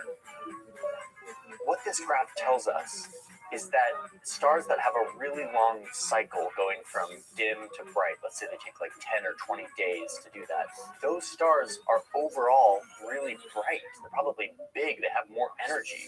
Whereas the opposite is true. Stars that pulsate really quickly, that maybe just take a day or a half a day to go from dim to bright, those stars are actually overall much dimmer, potentially smaller, not actually as bright and intense as these stars that take a really long time to do their cycle. So now, if you look at the night sky and you see a really dim star, let's say, you don't know if it's dim because that's just a really small star, or it's dim because it's really, really, really far away. It's actually a super bright star, but it's just super far away from our perspective, so it looks dim. But now with Henrietta's formula, you could look at the pulsating of that star. And if it's pulsating really slow, taking 10 days to go from dim to bright and bright to dim, then you can be sure that that's actually a really big, bright star that just looks dim to us because we're super far away from it. This gave astronomers a yardstick that they just didn't have before to observe and understand the distance to stars that were way, way outside of the previous tools that we had to measure distance. It took another swath of the cosmos and took them from 2D to 3D. Get under the covers. Soon after Henrietta Leavitt discovered this amazing relationship, a man by the name of Edwin Hubble, famous astronomer, decided that he wanted to use this to settle the grand debate on whether or not the galaxy was all there was to the universe. He'd been looking up at the sky and seeing this kind of fuzzy cluster of stars that he didn't really understand. Was it close? Was it far away? Hubble was able to pick out one of the stars in this cluster and look at how it pulsated. Using Henrietta's formula, it became very clear to Hubble that this little fuzzy dot in the sky was very far away, way outside of our galaxy. This settled the debate about whether or not our galaxy was the entire universe or not. That little fuzzy spot in the sky that Hubble was looking at turned out to be the Andromeda Galaxy. It was a groundbreaking discovery, all made possible because of Henrietta Leavitt's formula. And at the time, Hubble estimated that it was probably around 700,000 light years away. We've since honed that estimate to more like 2.5 million light years away. And now, using the telescope that bears Hubble's name, we've been able to observe that there aren't just a few galaxies outside of our own, but billions.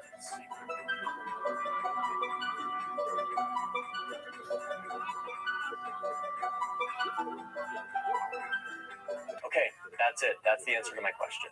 That's how I'm able to zoom around the solar system and the galaxy using this computer program. The methods I talked about here are kind of the main building blocks of measuring distance in space. We're continuing to push the bounds on this. There are now methods for measuring the distance to all sorts of types of galaxies, all sorts of types of distances, and we continue to build out a map of the night sky in 3D. And I'm really grateful for that. Honestly, I'm grateful for the pioneers who put their minds to giving us perspective, because it allows me to see where I live in the cosmos and what kind of space I occupy in the night sky. And for some reason, that perspective, knowing where the stars are, knowing how far away they are, just kind of has ingrained itself into my mind and allowed me to keep perspective as I live my day-to-day life. That's that. Thanks for watching. Also, I want to thank Squarespace for sponsoring this video. Squarespace is a really easy to use place where you can build a website or a portfolio or an online presence of any kind. I'm currently rebuilding my portfolio and website using Squarespace. I'm learning a ton about these features and how useful they are. There are really easy to use, beautiful templates that allow you to get a website up in minutes. But then in addition to just like hosting websites, Squarespace gives you integration with all sorts of things that make running an online business easier and better, like email marketing campaigns, and of course integration with social media platforms. All of the tools you need to build out a beautiful looking online presence and to do it without a ton of work. Squarespace is giving a discount to anyone who goes to my unique URL, squarespace.com/Johnny Harris. It's in the description as well. Make sure to use that URL as it supports this channel if you do. And if you do, you get a free trial. You can get everything set up and you'll get 10% off any purchase of a domain name or hosting space if you go to that URL. So definitely go check out Squarespace. Thanks to Squarespace for sponsoring this video, and thank you all for watching. I'm looking forward to reading comments and hearing your thoughts on this stuff. And I'm excited to make a new video soon. Have a good day.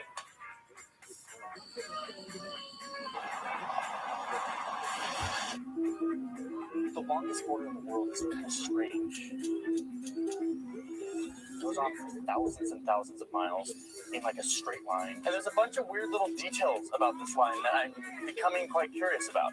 This is the border of the United States and Canada. Yeah, I know. 2 Canada videos in a row. I'm just really into Canada lately, and Canada's got some weird stuff going on, and it's kind of this like neighbor to the north that no one ever talks about because it's seemingly just not that interesting, but it actually is really interesting. That's what I'm here to tell you. So let's do this. Absolutely, Chris. I spent the weekend in Vancouver, BC, hanging out with some friends. Our friends Chris and Lizzie and Becky and Chris, who are just gems of people. Really fun to hang out with. Very talented creators. What are we up to? Where are we? What's going down? You can say it loud. Izzy, say it loud. Okay, we're getting ramen, but I'm going to say it in my voice. Okay, go. 3, 2, 1. We're getting ramen. Oh, that worked out like really well. And there was lots of FPV drones. Oh, you just crashed it. I'm so far away. Can you hear it? And while on this trip, one of the things I did while we were driving around is what I always do, which is pulled out my phone and started looking at the map of where we were. And I just started to get really curious about this line, this straight line that goes on for thousands of kilometers. It's like 6,500 kilometers worth of line on the map. And I've always just ignored this line. It's kind of like, oh, that's just like the boring line that separates these like two countries that are like best friends and have no tension, no drama, or nothing interesting about this line. It's just straight and boring, is what I always thought. Then the rabbit holes began. There's actually some really interesting stuff about this line, like weird enclaves and like a Skype border patrol and all this stuff that I'll explain in just a second. But first, let's remember why I'm here. I came to explore and to have a good time with my friends.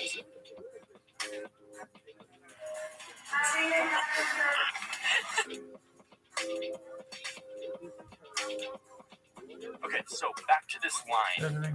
There's a whole history here. I don't know if you're interested in a history lesson right now. I'm not. So let's just put it this way. A lot of Canada used to be owned by the French. Fought some wars with Britain. They lost the wars, and they were kind of like, nah, we'll just like kind of surrender Canada. French writer Voltaire kind of hated Canada, said it was, quote, just a few acres of snow. So the British take over Canada. The United States is starting to expand to the south. They want to take over tons of land. They want to go north and take over Canada, but the British don't really want them to take over Canada, and they fight, and they end up not taking over Canada. And eventually, they establish a line between the north and the south that says this is Canada and this is the United States. Through a bunch of treaties, they determine exactly where the line's going to be. There's one number that completely determined how this border would look. And that number is actually the same name as this coffee shop that we're in right now in Vancouver. 49th parallel.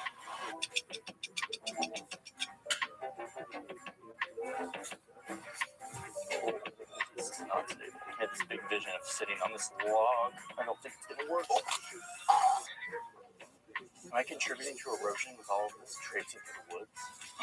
There they go. They've got a line. They've got a number. The 49th parallel. This is like the 1800s. They don't have GPS. In fact, they don't have any precise tools for actually measuring what that line looks like when you're in the mountains of Canada.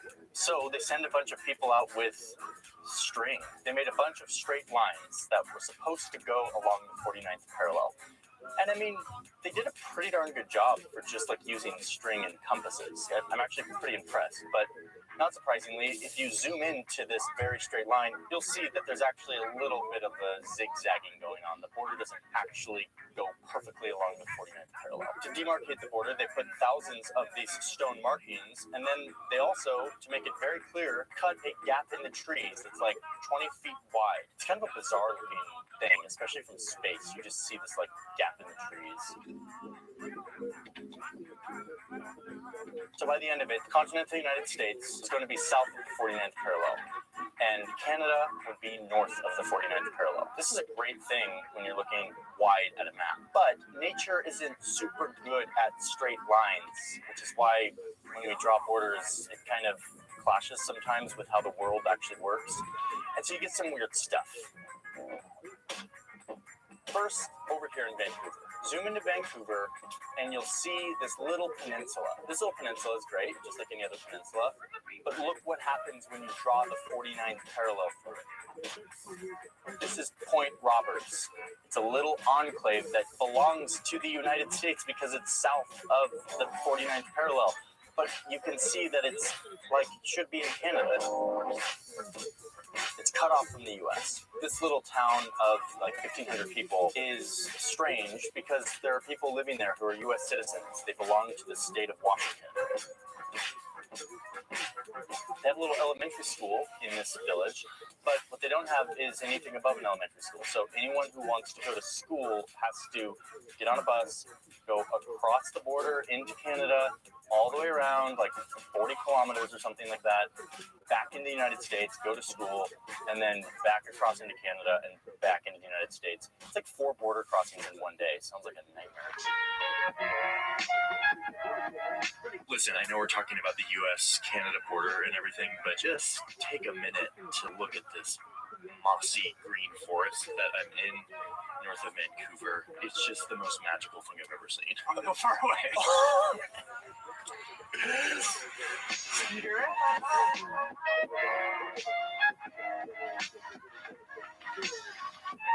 Is everyone convinced that moss is the greatest thing in the world yet? Yeah, of course. On the record? I was on board. Yeah, you've been on board since the beginning. I was on board from the beginning. You're on board now, hater. I've got everyone on board. Shut up, Becky. Okay, so back to this line. Keep going down the straight line, and eventually you'll hit an area where the whole straight line 49th parallel thing doesn't really work as a place to draw border. The treaty says that as soon as this 49th parallel hits this lake, it's called Lake of the Woods, that the border would need to trace the northwest corner, meaning the upper left corner of this border, and then continue onward. But there was a problem. The map they were using to draw this border was kind of bad and inaccurate, and so it made the lake look a lot more like round and like cleaner and like more in line with their vision for the border. But then when they went to actually survey it, they realized that this northwest corner, the upper left, was actually way up here, making the border have to go up to fulfill the terms of the treaty and then continue onward. From there, it starts to follow rivers and it goes into the Great Lakes, and it's a little more complicated. But in the process of going up to fulfill the treaty and hitting the upper left of this lake, you get this. This little blob of land is appropriately named the Northwest Angle. It's the only piece of the continental United States that is north of the 49th parallel. There's a couple hundred people who live there, and if they want to get in and out of their community, they have to go to this little booth and they have to video call, like Skype the Border Patrol to like report that they're coming in and out and declare whatever stuff they want to bring in and out. It's so cool. It's like Skype Border Patrol. Sounds cool. I should do that someday. We went into this seaplane in Vancouver, and we flew over all of these islands. And I started to realize that while it works to draw these really straight lines in like the middle of Canada, when you get to the east and the west coast in the Canada region, you start to get a lot of little islands. Lots of water weaving in and out of islands, cutting them all up. And that's hard to draw lines through. Luckily, on the west coast, they were able to not stick with the 49th parallel, which would have cut Vancouver Island just in a weird place. They dipped it down and whatever. But over on the east side, they didn't do that. And you end up with this line. This is Canada. But the only way to get into Canada from here is through this land bridge that goes through the United States. Kind of weird, probably not that big of a deal. In fact, none of these are actually a big deal. Like, they're all like kind of goofy, weird things, but they don't actually cause like too much inconvenience. Although the high schoolers having to go like through 4 border crossings every day is actually pretty weird and a huge inconvenience. So I take back what I just said. So it was a great weekend in Vancouver. I loved hanging out with these wonderful people, and I learned a little something about this big straight line that I didn't know anything about. And it confirmed to me something that I've learned time and time again, which is some lines on the map look really simple and like they just look like straight lines, but you zoom in enough, you'll always find weird stuff. So it's always interesting to zoom in. That's, I guess, the moral of the story. Anyway, thanks for watching. All right, I'm going to do an ad now about something that I care a lot about, which is Audible. I listen to a lot of Audible, and I have since 2011. I have this giant library of now hundreds of books. that really changed my world. I moved to read a lot more. I'm dyslexic, so reading is like a difficult thing for me, and now I listen to books, and it really has changed my life. I know it sounds like dramatic, but it's actually true, but I'm not going to go into it anymore. Audible is a giant repository of, like, more audiobooks than any other library in the world. It's really great. If you sign up with Audible, you get a free book every month. One of my favorite parts about Audible is if you start a book and it's not for you, you can like easily exchange it and return it and get a new one. Plus 2 Audible originals, which is like their original content that you can choose 2 of every month. For people who go to audible.com/Johnny Harris, JOHNNYHARRIS, you get a book for free. You get a month free of this. A book and 2 pieces of content for free. 0 money. You can try it out, see if you like it. You can either go to that URL, audible.com/Johnny Harris, or you can text Johnny Harris with no spaces to 500-500, and it'll send you a link. One that I just finished is Sapiens, which completely changed my entire perspective on the planet and the history of humanity. Fantastic book, you should check it out. So, audible.com/Johnny Harris, or you can text Johnny Harris to 500-500, and you will get a free month of Audible. Just a free book and 2 of these originals. Killer deal, it's a no-brainer for me. That's why I work with Audible, because I believe in it.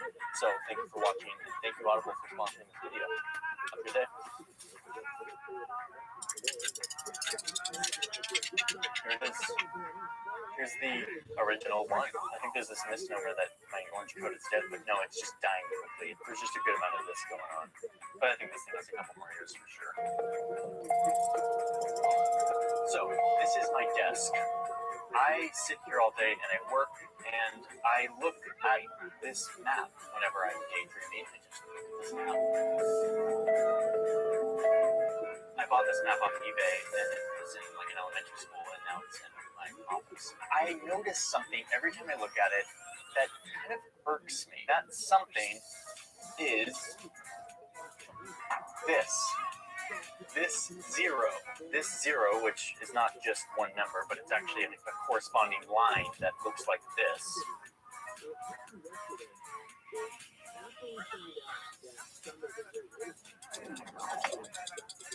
Let's back up here for a second. The Earth is divided into lines.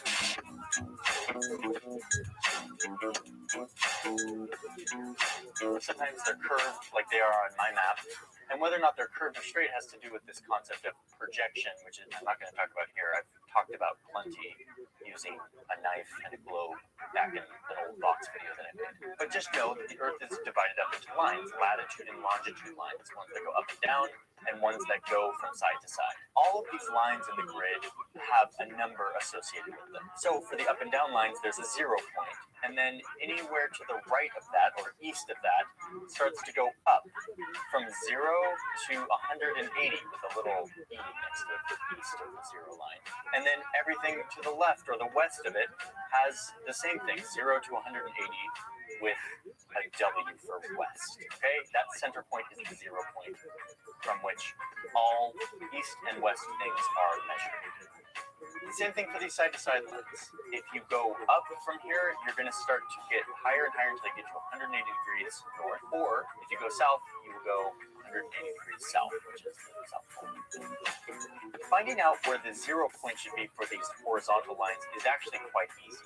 The Earth has these 2 natural poles, which make for a natural top and bottom of the Earth. And halfway in between those 2 poles, you have this perfect center point, the equator, which is a very natural place to put this 0 point and to measure everything from. The up and down lines are totally arbitrary where you decide them. Like, who's to say that, like, it couldn't be right here in Russia and this could be 0 and everything could go west and east from here? Or Japan, for that matter. Well, in fact, a long time ago, that's how it used to be. These maps with these grids were really, really important for navigating the world, and so everyone had to choose a 0 point. And most would just make their capital or their home base the 0 point. If you lived in Japan, you would just make Japan the 0 point, and the rest of the coordinates would be measured against that 1 0 point in Japan. And same if you lived in France or Washington, D.C.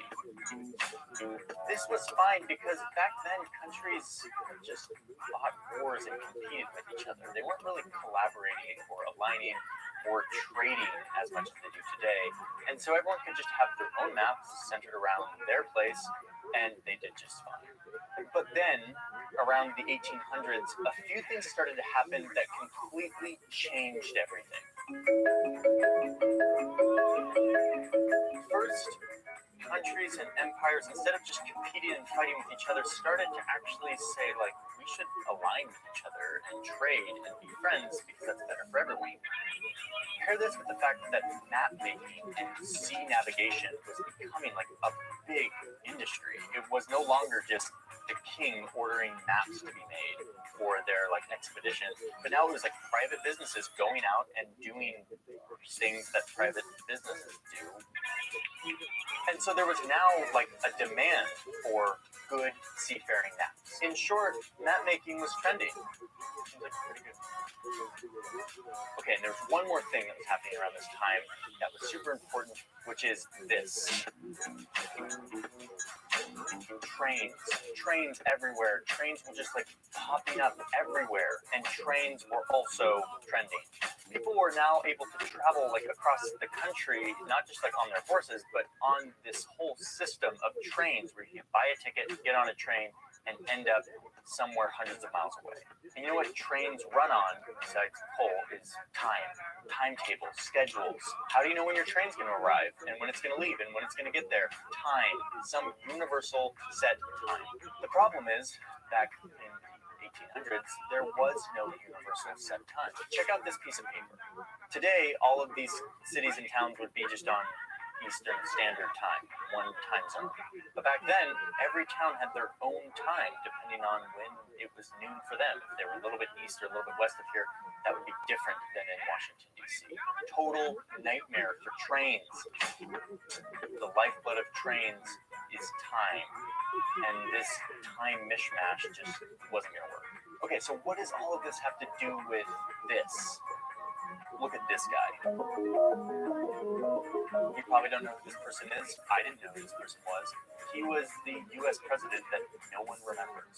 This U.S. president in the late 1800s saw a problem with all of this. He realized that having a bunch of different maps with a bunch of different 0 points based on whoever was making it was a problem. And he realized that not having a universal time zone or some sort of universal way of making the same time for everyone was also a problem. So he invited 41 countries to come here to Washington, D.C., where I live, and to sit around and think and talk about where this 0 point should be. Where should the center of the world be so that we can measure time as well as navigation. All maps can be normalized to this one spot. So after a moment of a bunch of white dudes sitting around in a room in Washington, D.C., which is what's happening today in Washington, D.C., they came to a vote. And that vote, almost unanimously, said that the 0 line should be right here.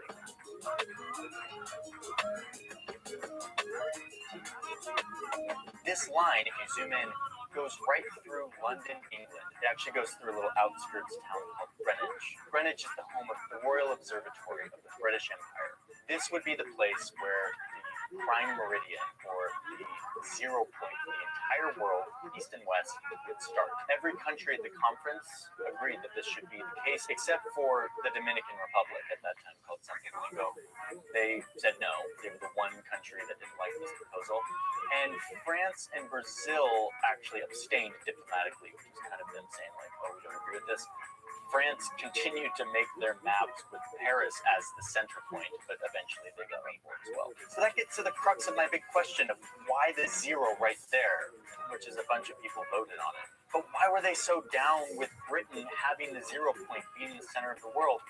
Well, the answer is because it was 1884, and Britain was just really good at the ocean. The British Empire was by far the biggest, most powerful navy. It had the most experience with maps and ocean faring, and so it was kind of a natural choice to let Britain, the king of the ocean, have this center point. And from then on, maps started to be drafted with Greenwich, this Royal Observatory, as the center point for the east-west divide of the world. Over time, this exact point, exactly where it's drawn, has shifted in tiny bit because of better tools to measure things. So it's actually like not literally on the Royal Observatory anymore, but it's effectively in the same place that it was drawn in its 1884 conference. But they also established that all time in the entire world would be measured against this same spot, Greenwich. Noon at Greenwich, the Royal Observatory, would be the peg against which all other time was set. They called this Greenwich Mean Time. So you end up getting a map that looks like this.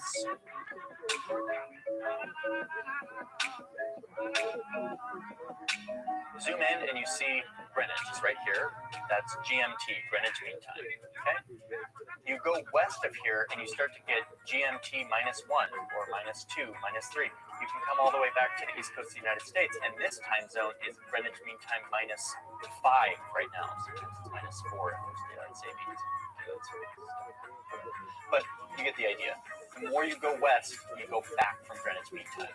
If you go east, it's the opposite. You go forward to Greenwich Mean Time. So if it's noon at Greenwich, then this next time zone is 1 p.m., 2 p.m., 3 p.m., 4 p.m., etc. So these time zones have been marked up in these kind of strange shapes. Eventually, if you go 12 steps away from Greenwich, 12 time zones, you'll end up here at this mess. This mess is the International Dateline. This is where Greenwich Mean Time plus 12 or minus 12 ends up at this line, which is where a new day starts. So let me give you an example of what this looks like. Imagine it's 4 p.m. in Greenwich, England, right here at this Royal Observatory. It is 4 p.m. GMT on May 28th. Birthday gift, May 28th. May 28th. It's May 28th at 4 p.m. GMT, Greenwich Mean Time. Sitting, chilling in the Royal Observatory, which I've never actually been to. Okay, so it's 4 p.m. May 28th. Across the ocean here in Washington, D.C. at that time, you can see that we go from 4 p.m. minus 5, so 11 a.m. Okay, it's 11 a.m. here in Washington, D.C. at that exact time on May 28th. Head across the United States to the west coast of the United States to Seattle, Portland, and right there it's 3 hours earlier than it is here. You're now at 8 a.m. It's 8 a.m. here, it's still 4 p.m. in Greenwich.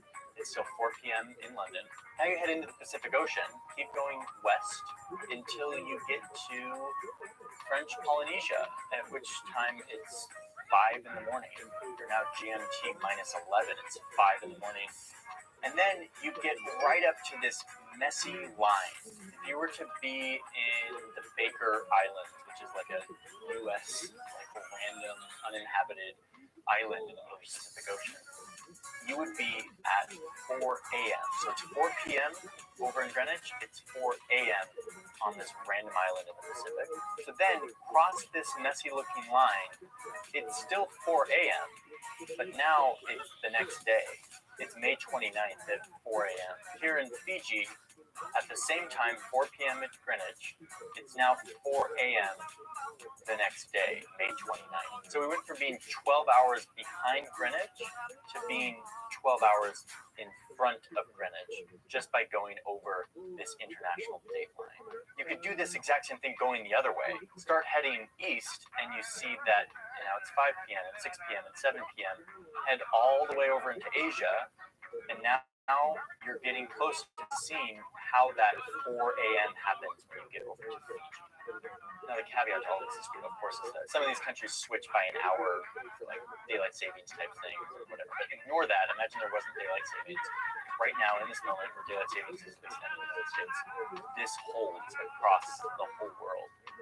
Someday I'll make a video about this whole messy debacle. But the point of all of this is to say that because of this conference in 1884 to reconcile train timetables and to make maps more uniform, we now have this navigation and time system that rules our whole world. And Britain is just sitting at the center of it, of course. The British Empire may have fallen and the world has moved on. Britain being the center of the world in a lot of ways, but it's still technically the center of the world in a lot of ways. I'm going to put some links in the description for some of these cool tools that kind of help visualize time zones if you're interested in that sort of thing. But yeah, my question has been answered. I actually didn't know the answer to this question, and I went on a deep dive, and now I know. So now I'll sit at my desk, and I will know the answer to why it's 0. Big thank you to Skillshare for sponsoring this video. Skillshare is this giant repository of online tutorials where you can subscribe and have unlimited access to tutorials about everything you can imagine, from design to entrepreneurial skills to photography, videography. It's all there. I learned everything I know with online tools, including Skillshare, and I really believe in the model of online learning. There's one course in particular that I would recommend, which is this Premiere starting course. I remember the year I switched over to Premiere from Final Cut Pro to edit my videos. I knew a lot about the fundamentals of editing, but I found that going through a course that really lays out all of the features of Premiere and refreshes all of the fundamentals of editing was really important. So even if you are like an editor who's experienced, I think there's great value in going through and getting a holistic view of what Premiere can do and some of the tricks and tips that maybe didn't learn if you haven't done any sort of formal training. Because they sponsored this video, they're giving all of you 2 months free of unlimited access to all of these tutorials, so you can try it out, see if it's a good fit for you. So click the link in the description to get those 2 months free, test it out, see if you like it. Thank you Skillshare for sponsoring, and thank you all for watching. I will see you in another video sometime in the future.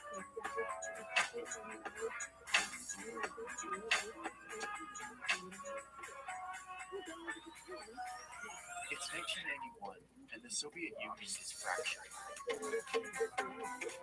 And down here, another communist party is fighting. Yugoslavia, a federation of 6 countries, is ripping itself apart. Their economy is in ruin, and they are replacing communism with nationalism, the kind that thrives on focusing on ethnic and religious differences. By the end of 1991, Croatia, Slovenia, and Macedonia have all declared independence. Macedonia is allowed to leave peaceably, but Slovenia and Croatia fight wars to be independent. And then you have Serbia, populated primarily by Christian Serbs, and they were not going to let Yugoslavia fully fall apart. Together with Montenegro, they attempt to become the successor state to Yugoslavia.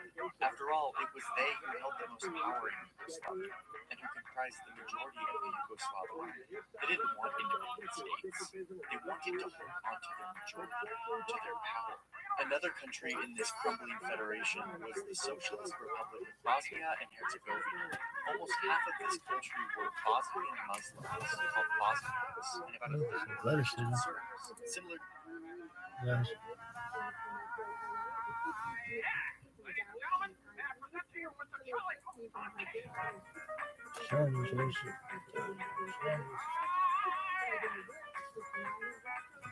Love time. No filter. No she.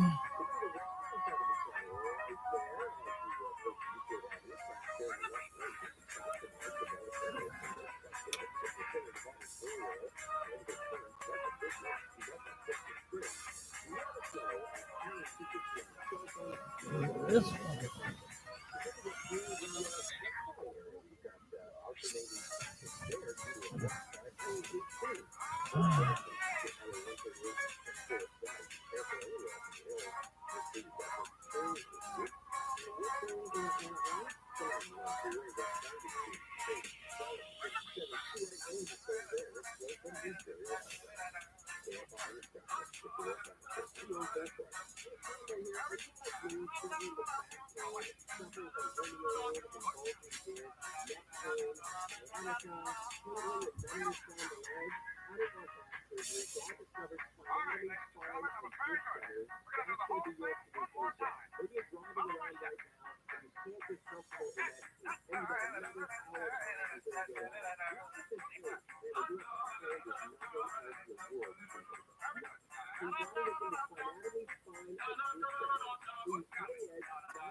Ladies and gentlemen, may I present to you Mr. Charlie on King.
driving this business correct.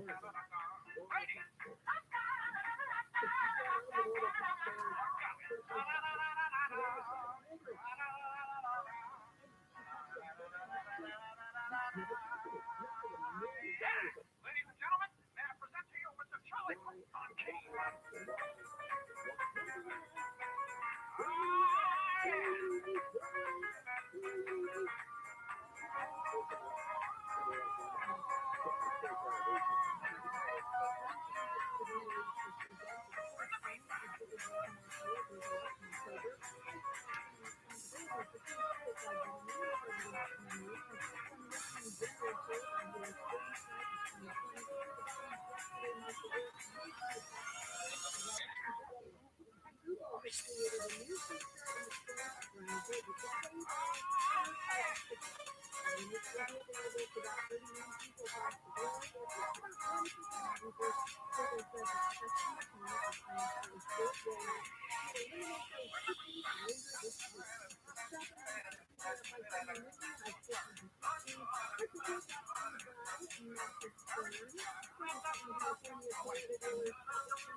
Follow my step.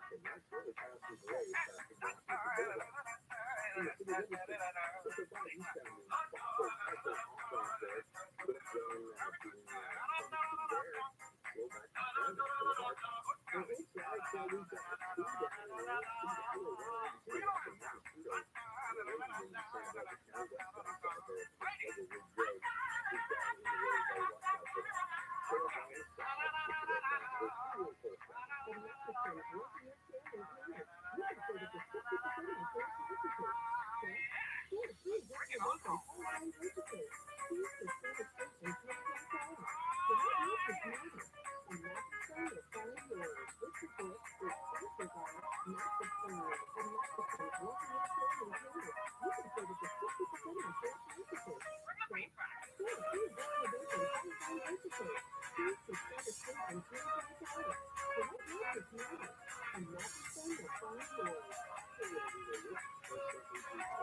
and gentlemen, may I present to you Mr. Charlie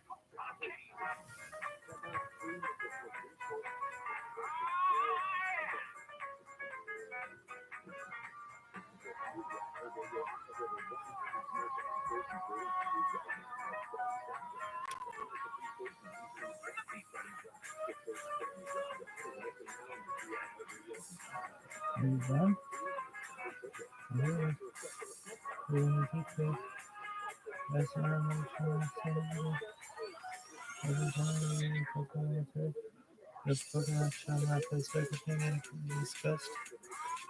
Never hearing any the government says the law shall be pushing for the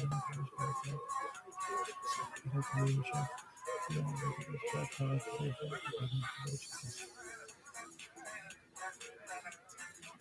Let's go.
Ladies and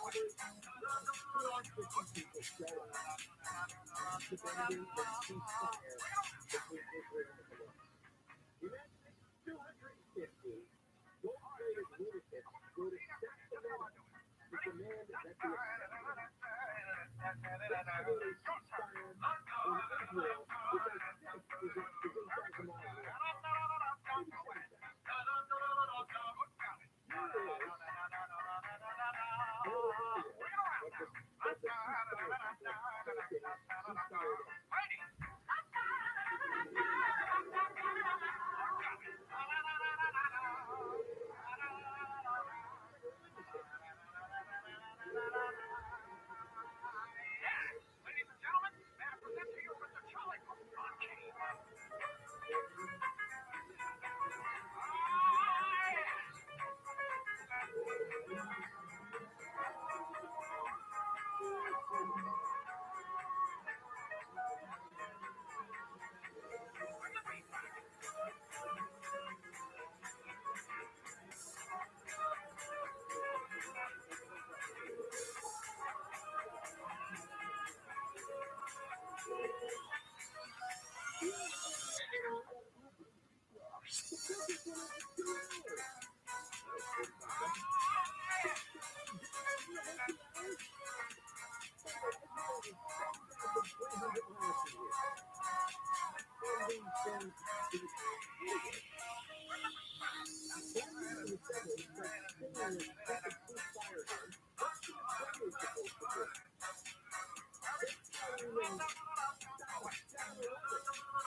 Oh,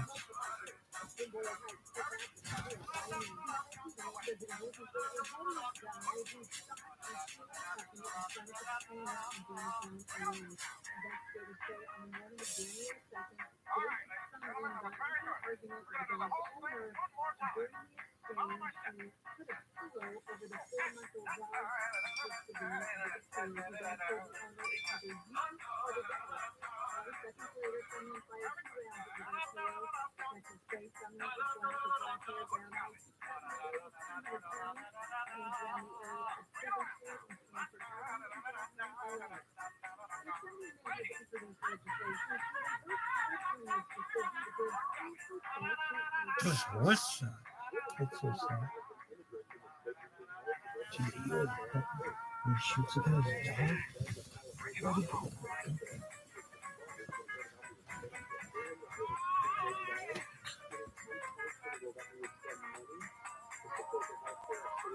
Little movie.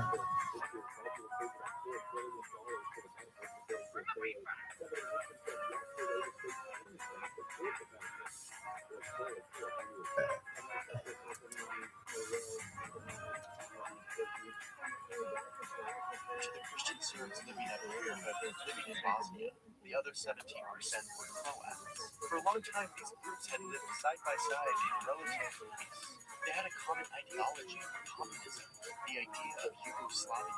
But as all these new countries were being created, no one wanted to end up in a new nation controlled by another side.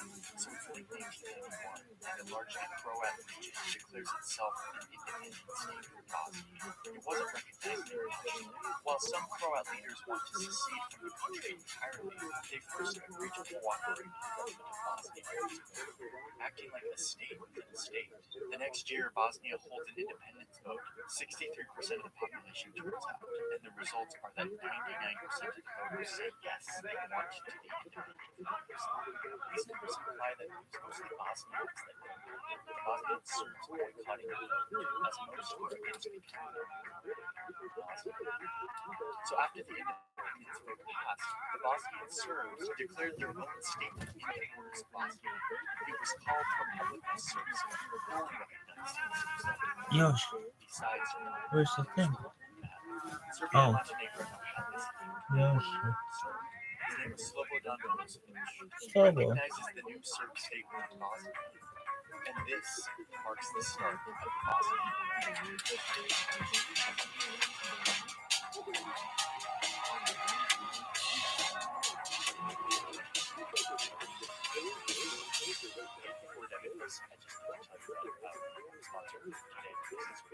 sponsors for videos like this. Luckily, the subscribers from Nebula help make these videos possible. We publish our videos there every week, a week early. So our next latest video about it, one of my favorite videos we've ever made ever, is up now on Nebula. If you want to, Actually, kind of scaffolding.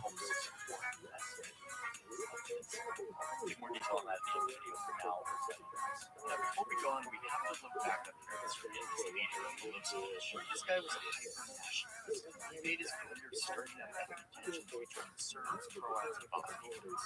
He signaled this as an opportunity to further his vision of creating a greater Serbian nation across the former Yugoslavia. And remember, Serbia is the capital of the Yugoslav army is dominated by Serbs. So Milosevic is able to direct his professional army to launch an offensive to help the Serbians in Bosnia secure their new claim to territory.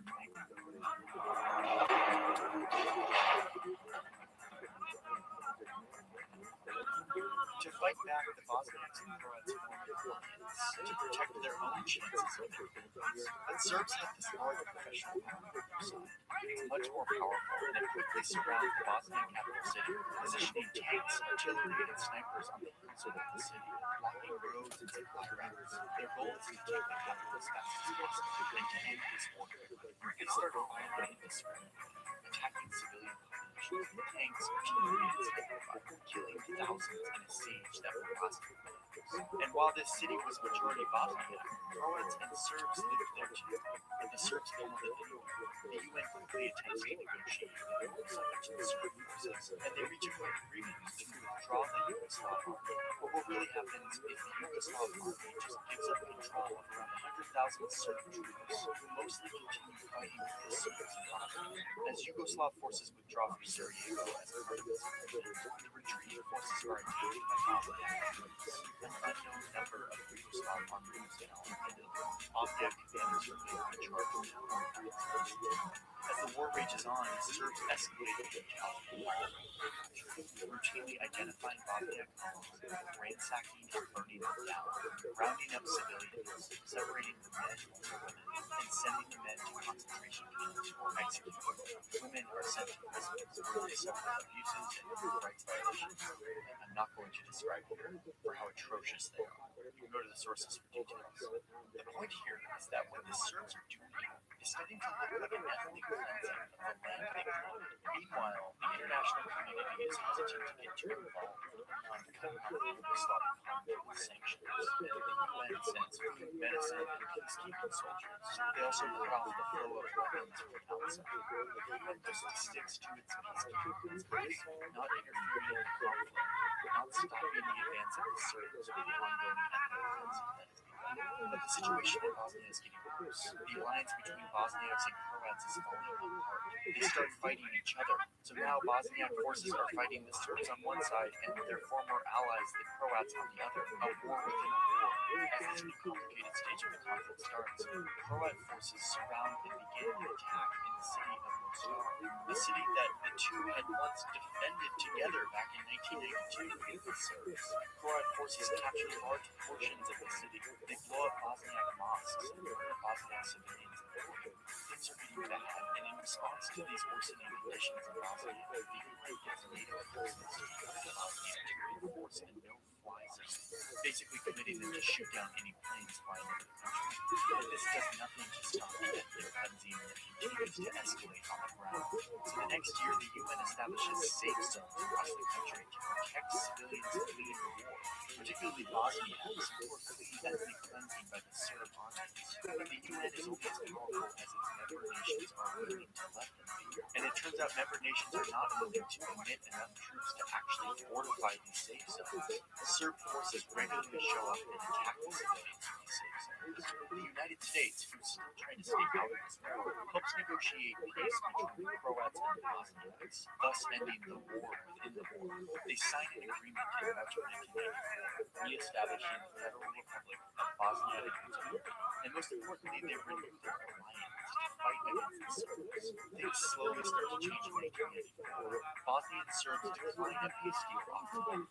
In response, Milosevic, who's now feeling the consequences of being cut off from the global party, now cuts ties with the Bosnian Serbs, refusing to send them more weapons and money. He wants to remain in power within his new Yugoslavia, and hopes that cutting ties with the Bosnian Serbs who are doing all these terrible things will convince the West to begin trading with Ukraine. So Milosevic's support is not gone, but even still, the Bosnian Serbs continue their campaign of war, committing atrocities all over the country. But it's not just the Serbs. Bosniaks and Croats have also devolved into committing terrible violent human rights abuses against civilians. As the war rages on, NATO continues to enforce the no-fly zone, shooting down a Serb jet and getting more and more pulled into this conflict as Serb forces get involved. Former President Jimmy Carter travels to Bosnia and negotiates a 4-month ceasefire. It mostly holds, with a few exceptions. The ceasefire expires. They can't agree on a new one, and fighting starts again. Serb forces are able to steal heavy weapons from the UN and then use them to kill civilians. NATO continues to ramp up airstrikes. Serb forces respond by taking UN peacekeepers hostage and shooting down the US F-16. Serb forces are feeling emboldened at this point. They have consistently held around 70% of the land in Bosnia and even pushed back UN peacekeepers without major consequences. And they see an opportunity for one last big offensive to end the war and secure all of this land. They just need to take over the UN safe zones, kick the UN out, and then take Sarajevo. Where's your phone, Bill?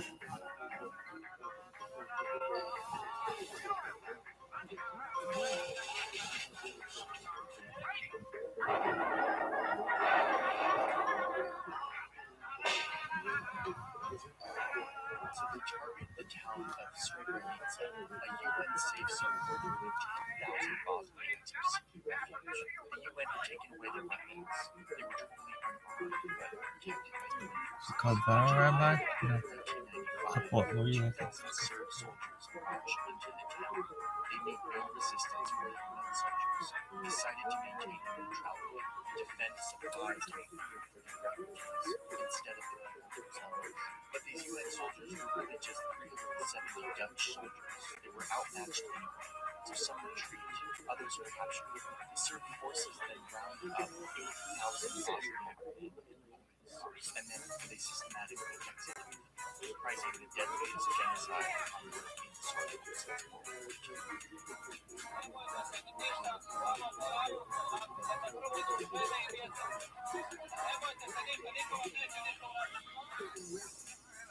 The surviving refugees, abandoned by the international community, flee the violence and refugees. They fled to other areas, telling the stories of this massacre. The UN would later report that all sides violated Geneva Conventions, but the described the Serb offensive as, quote, systematic ethnic cleansing. At this point, the United States can no longer stand by and watch this happen. So in late 1995, the Clinton administration pursues a new strategy. They plan for the UN to eventually stop Bosnia. The U.S. and NATO will keep them safe. The plan also ensured that the U.S. would be allowed to send weapons to the Bosnian government. The U.S. then proposed a peace plan, one that divided Bosnia into two entities, one for Serbs and one for Bosniaks. These regions would have some autonomy, and Bosniaks would control 51% of the country. Both sides considered the U.S.'s plan, but the fighting continued.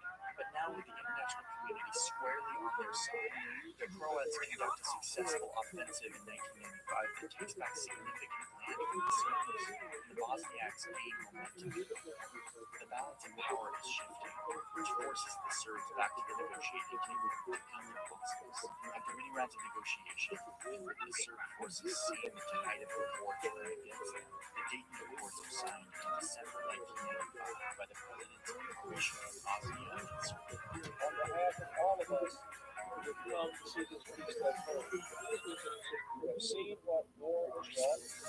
We know what peace will bring. It's this agreement that eventually gave us these modern borders to divide the country into two. You have the Federation of Bosnia and Herzegovina, which is composed mostly of Bosniaks and Bosnian Croats. And over here, the Republic of Srpska, mostly of Bosnians, which is somewhat independent with its own political system and its own traditions, but it's still a part of Bosnia and Herzegovina. So the war is over. Around 100,000 people died during this violence. Many Bosnians were forced to flee from their homes, the majority of which were Bosnian Muslims. A United Nations Criminal Tribunal eventually tried 161 people for various war crimes committed during this war. Slobodan Milosevic went to jail for the rest of his life because of his crimes against humanity, his war crimes, and genocide. He died before the end of his term. The war reshaped this country, solidifying the ethnic divides that could never be reconciled. Today, Bosniaks, Serbs, and Croats live in relative peace, though the country faces new threats to that peace. Threats that are facing lots of us. Rising nationalism, a reverence for former Serb boundaries, and more calls for Serbian independence. The memory of the atrocities committed during this conflict still haunts us like smoke and physical scars on the land, the most powerful human bodies in the minds.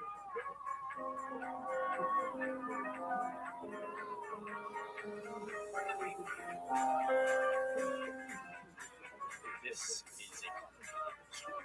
Lots of feelings about it. We're watching this conflict disagree with the way that I frame to things are best fair and factual. That's as I said earlier, my need to sponsor some videos like this is the and I really value those who subscribe to Nebula. Nebula is a place where I put all my videos ad-free and we can choose next week's videos. It's $2.50 a month. When you subscribe, it directly goes to help us do this. And you don't just get access to all of my videos, you also get access to a huge repository of amazing content, all of it ad-free, knowing that you're supporting these videos. Nebula is the platform that I watch. It's like all of my favorite YouTubers. Then they go to Nebula and they make stuff that is only on Nebula. Like Real Life World has this really awesome series called Modern Converts, super deep dive into how secret our image. Rendered Productions has some originals that you can't see anywhere else. It's only on Nebula. Polymatter has this series called China that's an original, and these are premium, high quality series that you can only see. It's incredibly affordable, $2.50 a month, slightly more if you get a monthly thing. And again, a portion of that subscription goes directly to us creators to allow us to continue to do this. I gotta tell you about the next week's video. It's about mapping and covering, and it truly is one of the most ambitious videos I've ever made in my entire life. We tried all this mapping techniques with this like globe that is then geo-referenced with like Captain Cook's like journeys throughout the South. Like it truly is an amazing piece of work that it's live right now. You can watch it right now. So more than ever, in the link in my description, there is Nebula inside of it. Really helps this channel. I appreciate you all watching. If you enjoyed this map video, wanting to know more of this, whatever things, but I'm such a big fan of marketing. So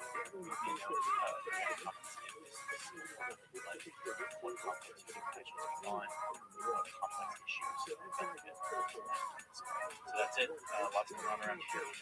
Lots.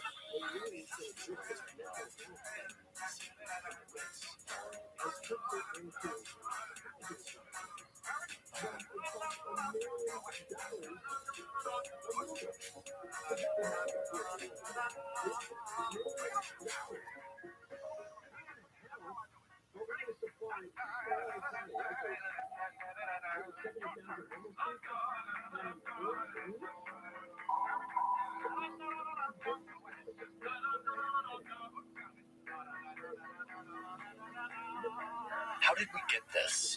A map so detailed, so precise, that guys like this would have thought it was magic, an impossibility made manifest by superhumans in the future. One of their fellow explorers, Ernest Shackleton, drew this place on the back of a menu once, dreaming of someday crossing this whole continent and paying a huge price to try. This is a place that has lured explorers from all over, killing many of them. That's because the bottom of the earth is a place that humans really shouldn't go. It's a place that, in fact, they couldn't go.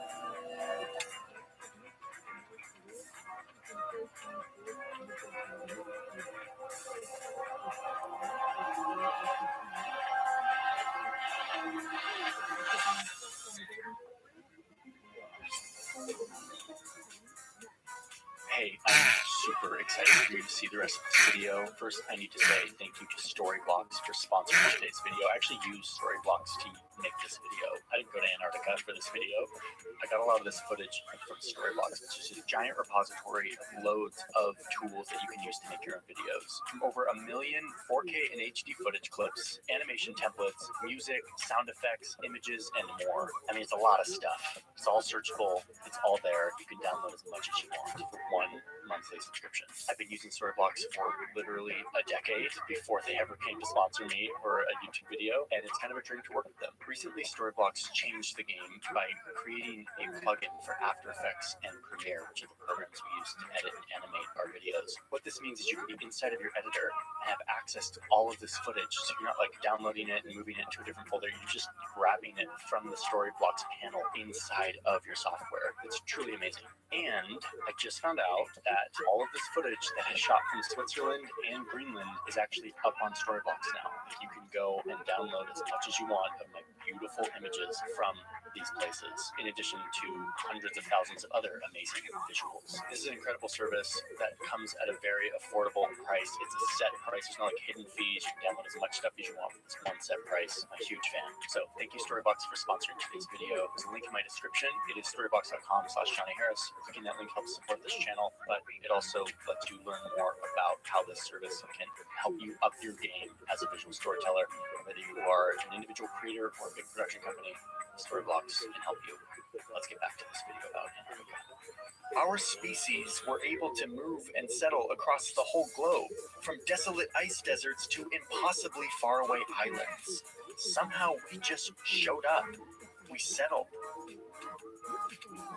But even after we had reached every corner of the globe thousands of years ago, there was still one landmass that no human had ever laid their eyes on.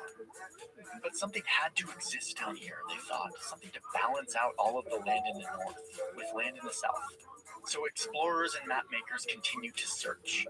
And on these maps, they drew their imaginary ideas. A giant continent somewhere down here. Or maybe this island out in the east really extended down, like way down.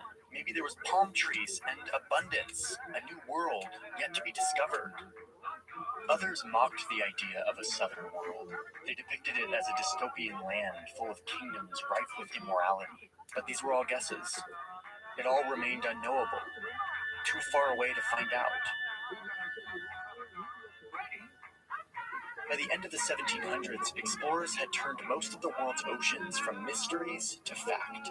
And it was only then that the vast ocean expanses of the South turned from imaginary musings into the next frontier of discovery. The newly enlightened mapmakers were now drawing precise gridded lines to accurately audit the planet. They were done with their pretend predictions, their monsters in place of knowledge. The map would remain empty until they had evidence to fill in those great blank spaces. Hopefully, with Earth's lost and last continent, for thousands of years conjectured by many, but seen by none. So expeditions were launched moving south, and they failed. The southern seas were simply too vast, the gaps in our knowledge too big to take on this uncharted place. But in 1772, one captain would begin to change everything.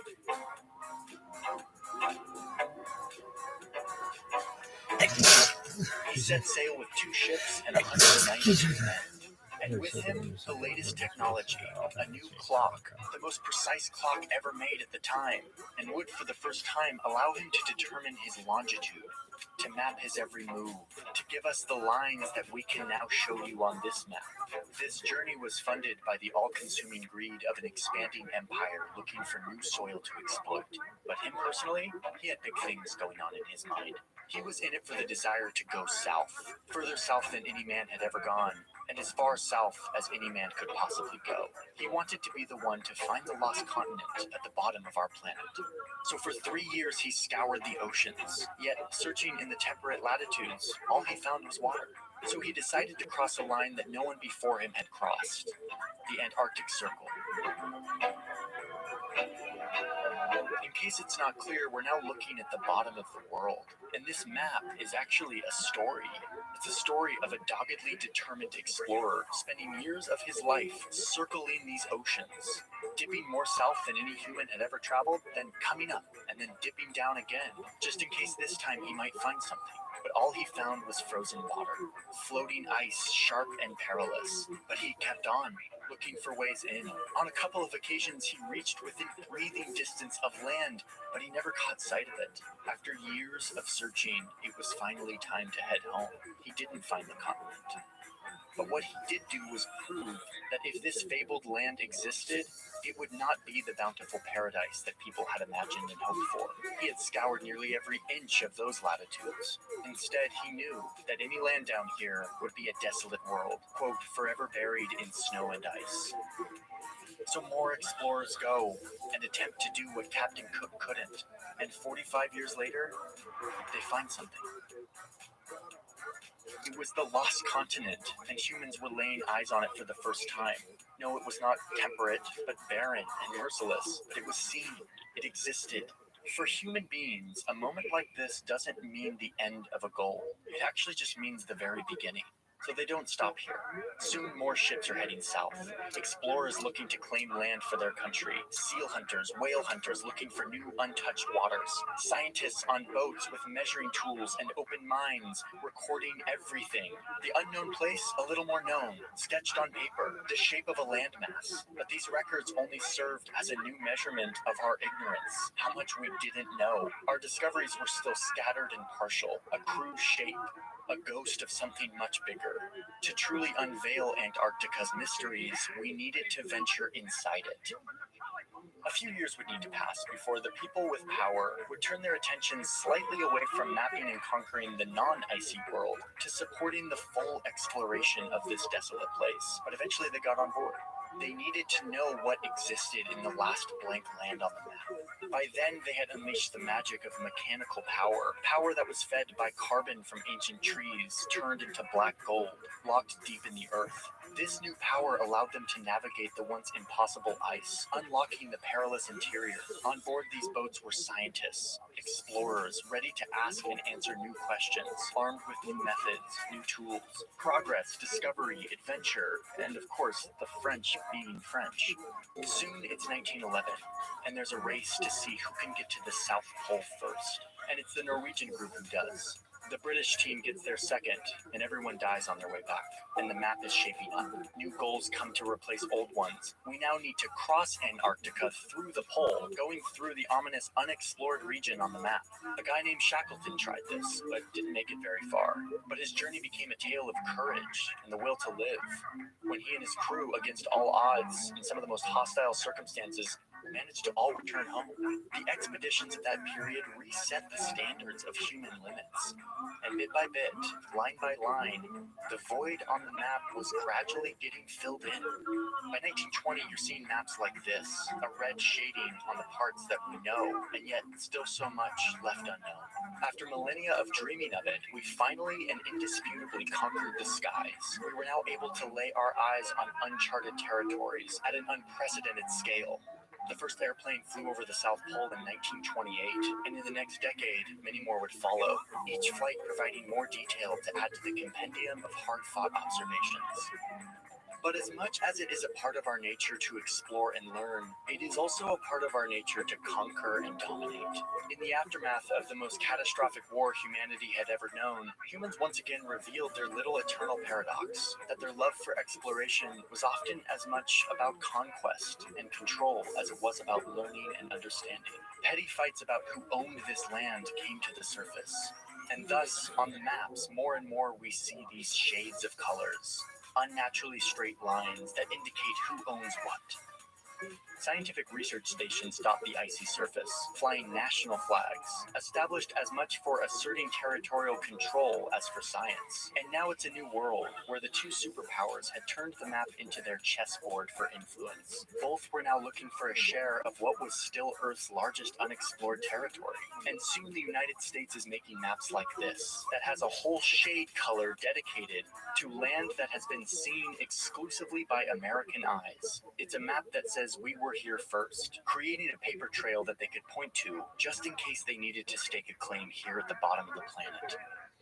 But then the countries get together and they make an agreement that Antarctica was not meant to be just a new field for our conflicts, but rather a place for scientific inquiry. So scientists keep coming, enabled by better technology. Icebreakers and helicopters are unloaded onto the continent. But despite all the progress, this continent remains unknown and potentially unknowable. That's until humans break a seemingly impossible barrier by escaping the force of gravity that kept us bound to our home planet. We're now throwing up spherical machines with cameras on them into space. Countries use these satellites to snap photos of their enemies on giant rolls of film in gold canisters that would fill up and then be ejected back down into the sky, intercepted by an airplane. And now, yes, we have photos of what our enemy is up to. But look, we also just have photos of the Earth, seeing it like never before.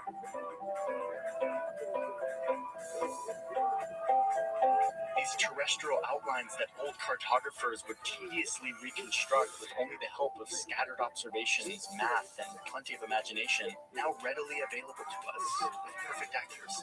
Our maps were no longer educated guesses. They were snapshots of reality, thanks to our satellites hurling around our planet once every 100 or so minutes, taking photos and making measurements while they fly. Humans have outdone themselves now. We have more data than our human brains could possibly comprehend. It's too much. It's basically worthless due to its scale, its detail, its complexity, until new electronic brains appear, allowing us to collect and synthesize hundreds of thousands of images from space, blending them into one map. A map that explorers who broke into this desolate place 100 years earlier could have never imagined. Every nook and cranny of Antarctica is seen. Every hill, every curve, every valley, every cliff, every ledge. But we don't stop there. Now let's measure the radiation emitted from the icy surface. We can measure the chemistry of the atmosphere down here, the temperature of its oceans, the velocity of its ice sheets as they move. We can somehow even map what this place would look like if you removed all the ice. Ice that, let me remind you, is 4 kilometers thick in some places. Scientists soon declare that Antarctica, the place that was always inaccessible to humans, is now the best mapped continent on Earth. This generations-long quest to map Antarctica is ultimately a story of struggle and then triumph, a story of exploration and science, and to me, it's rock-solid proof of something that seems to be deeply embedded into the human experience, the obsession to discover, regardless of the cost, and despite the lack of any rational reason to do so, always driven by these twin motives of curiosity and conquest, always willing to do whatever it takes to step foot in a place no matter how impossible it seems. So yes, we've basically entirely mapped Antarctica and the entire planet at that. But we're not going to stop here. As new frontiers reveal their mysteries to us, the same story is bound to unfold. And I can say with certainty that we will continue to do this, not because we need to for survival, but because we need to for some other reason, some deeply human impulse that pushes us way past what's reasonable into the impossible, to expand the frontiers of our knowledge, to understand ourselves and our surroundings a little better, to discover the truths of our world and our universe. Hey everyone, thanks for watching. This was a new format, obviously. One I'm really excited about though, because we poured a lot into making this beautiful and immersive. Tom and I developed the soundtrack in a very, very bespoke, tailor-made way. And my hope is that it really stuck. I know for me, this is one of my favorite videos we've ever made. I want to tell you about something because I'm very excited about this. I made a poster. It is a poster called All Maps Are Wrong, and it features dozens of map projections. We can't accurately map the world on a 2D surface because the world is a sphere, right? And so we get all these weird map projections, and they're beautiful to look at. They're kind of weird to look at. We just launched this right now. This is the first time I'm talking about it to you right now. And what that means is there is a pre-sale discount, 50% off for this week only to support the channel. We have LUTs and presets that we use to color our videos and our photos. Our members of the newsroom are also a major pillar of our community. That's our Patreon, and they get access to an extra video every month, behind-the-scenes vlog, as well as a bunch of other perks that you can check out over on patreon.com/JohnnyHarris. I started a company called Bright Trip that is all about smart travel and smart travel products, video products. You might love that. And just being here, watching these videos, commenting, showing your support really actually helps in a big way. So thanks for being here. We'll see you in the next one. Bye, everyone. Tripping, baby.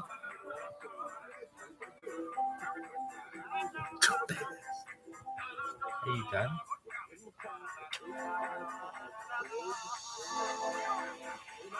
This continent has some of the most dramatic landscapes on the planet, from the ocean shorelines to the alpine mountains and the sandy deserts.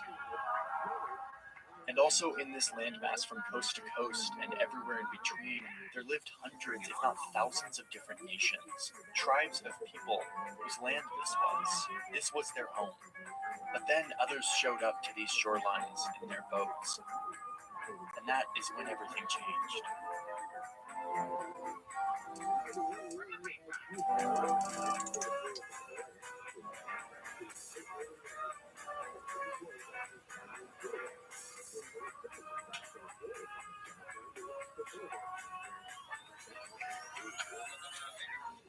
In the spring of 1803, two American politicians visiting Paris closed the sweetest real estate deal they had ever seen. With the simple stroke of a pen, their country doubled in size, all for just $15 million. But in this deal, which is called the Louisiana Purchase, the U.S. didn't actually buy this land from France. France didn't actually own the land. What the United States was buying was the imperial rights to this huge swath of North America. This basically meant that France would stay out of the way and let the budding new empire, the United States, colonize it without interfering. If the United States really wanted ownership over this land, they would need to get it from the people who were here first, which at the time was lots of different native tribes. These are the people who had been here for thousands of years, way before Europeans had the idea of leaving their continent. And this land that the U.S. just bought was theirs. Oh, and this isn't just me, some modern enlightened person looking back and judging the United States at this time. The U.S. knew that this wasn't their land and that they were going to have to buy it from the people living there. And their big plan was to do things differently, not like the old imperial powers that they had just broken away from. In fact, George Washington was, quote, determined that the U.S. government's administration of Indian affairs shall be directed entirely by the great principles of justice and humanity. Go USA, let's do this in the right way. So instead of conquest, they would negotiate and sign formal treaties with these native nations. Then they would pay them for their land, fair and square. After all, this was a country whose founding document highlights justice, tranquility, welfare, and liberty. In our series, How the U.S. Stole, we get to see how the U.S. grew from a group of English settlers to a global superpower. But none of those stories would exist without this one, the origin story, the first thing that the U.S. ever stole. So Europeans are pouring into this newly formed country, the United States.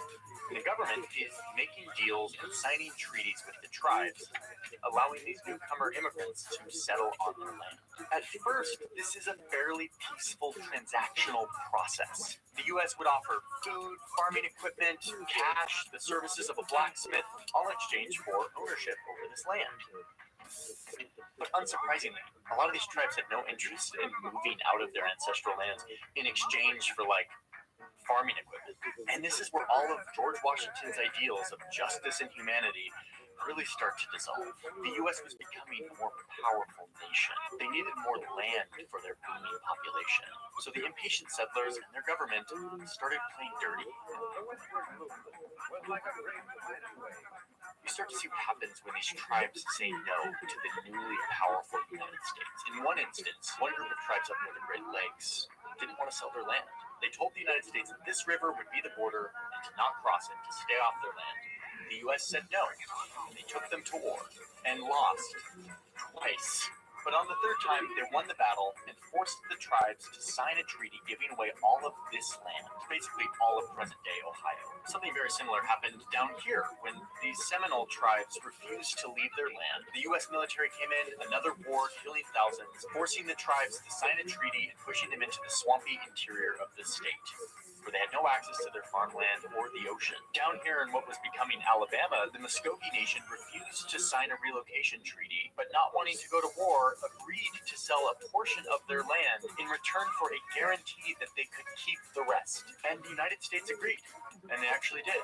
And the Muskogee kept their ancestral lands forever. Womp womp. No, that didn't happen. 4 years later, a bunch of white settlers moved in, boxing the Muskogee out of their ancestral land.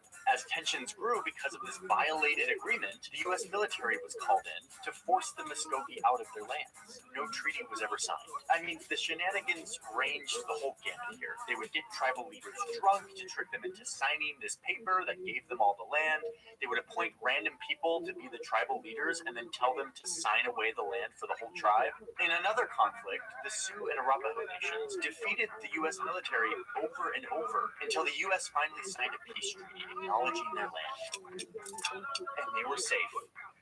Until gold was discovered 8 years later, and the U.S. broke their treaty, redrew the boundaries, built roads on their land, and before you know it, you've got a bunch of white guys with gold pans harvesting this land. Treaties and justice be damned. Eventually, other tribes caught on to what was going to happen, realizing that refusing the U.S. government would mean violence. So they would sign the paper, take the money, and leave. Over the course of almost 100 years, the United States signed 368 treaties with tribal nations who were driven out one way or another to make way for white settlers who established control over this land that their government had stolen from them. And yes, you have all the paperwork, all the spreadsheets that they were making, all the treaties, a nice paper trail, but this was all a facade of justice, a thinly veiled campaign for imperial conquest.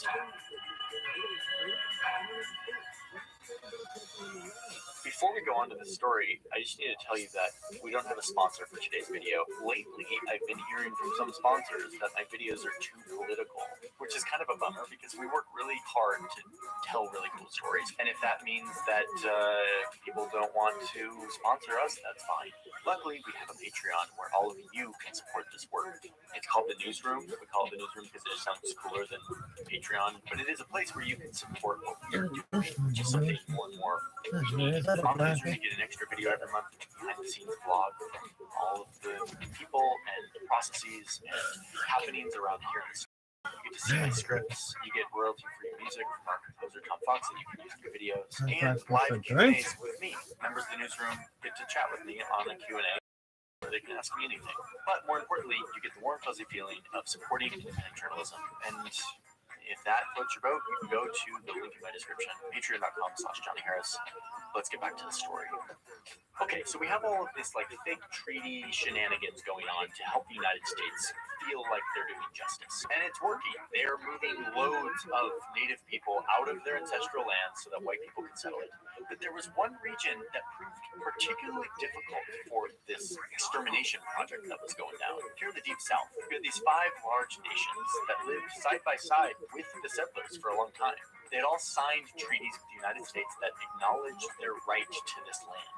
Many of them spoke English, practiced farming, wore European clothes. Some even owned slaves.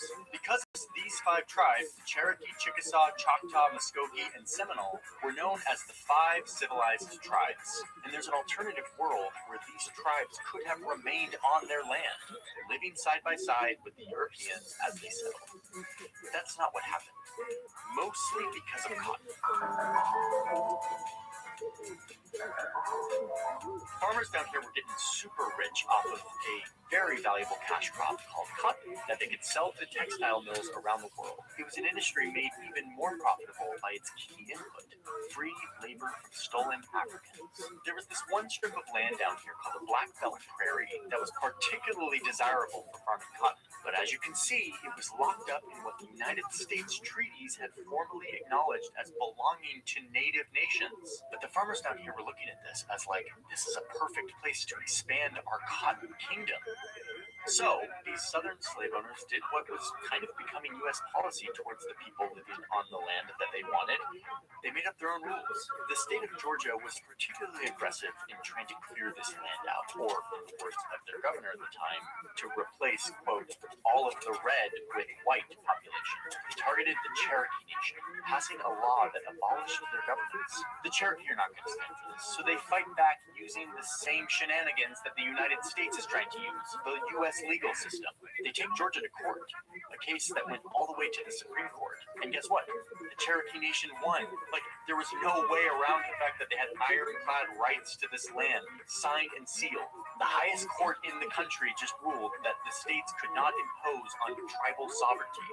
But, as we all learned in government class, a ruling from the judicial branch only works if the executive branch enforces it. Oh, and who was in charge of the executive branch? Oh, this guy. The guy who wrote a letter to his wife during the War of 1812 from the battlefield saying that he had successfully slaughtered 170 Native Americans in, quote, an elegant style. Oh, and the guy who's on our $20 bill? Yeah, him. Andrew Jackson thought that negotiating treaties with the people who were living here was a ridiculous notion. So he looks at the Supreme Court ruling that validates the Cherokees' right to their land, and he literally responds in the snarkiest way possible, saying, the Chief Justice, John Marshall, has, quote, made his decision, now let him enforce it. No, he was not going to enforce it. Jackson had a different plan in mind. It came in the form of a new law that he pushed through both houses of Congress. His whole worldview towards First Americans embodied in a piece of American legislation, the Indian Removal Act of 1830. This law used taxpayer money to get tribes out of the United States and to relocate them to an uninhabitable place that surely no American settler will ever end up. The Great Plains seemed an inhospitable land to people familiar with the eastern states and of Europe. This became their dumping ground, and it came with a promise. Move here and we will never mess with you again. And what's crazy to me is that even after all of the shenanigans, all of the sods, they continued to play this charade, saying that the nation of Indians may choose to exchange their land where they now reside. The law says that the government had to negotiate these treaties fairly, voluntarily, peacefully, and that the government would, quote, forever secure and guarantee them their new land, and that they wouldn't break any of the pre-existing agreements that they had made in previous treaties. But no, this was just more pretending, a paper trail of pretend humanity. Just as Andrew Jackson had ignored the Supreme Court ruling, he had no intention in following the law that he helped create. But he kept up the ruse. More documents, more signatures, more paper that made these civilized, justice-minded people feel like they weren't orchestrating a mass ethnic cleansing, sanctioned by the government, paid for by taxes, but they were. So this law is implemented. And the United States government, military, and even private companies start to ramp up their removal efforts of first Americans. They focus in on these 5 tribes that were sitting atop the land that they wanted for their cotton empire. More bribes, more pretend negotiations, and when push came to shove, more threats of violence. The Cherokee eventually signed a treaty agreeing to sell their last portion of land. And they moved west, out to their little rectangle of land that had been allocated to them by the government on maps. The only problem was that the leader who signed the treaty on behalf of the Cherokee people was not actually the real leader. They had no authority to make this decision. The Cherokee chief furiously protested this, but the U.S. didn't care. They had their signature from someone. In their eyes, all was justified. Between 1831 and 1838, nearly every member from the 5 tribes was expelled from their land. 100,000 people, whose home this was, now forced to walk by foot for more than 1,000 miles through brutal weather and terrain towards a little box on the map, a place they had never been before. The Cherokee would eventually call this journey the Trail Where We Cried, or the Trail of Tears. Some tried to fight back against their oppressors, and others stood their ground until they were forcibly bound in chains by the U.S. government and herded west at gunpoint. Their land was vacant, and cotton farmers with their slaves moved in, and the economy grew.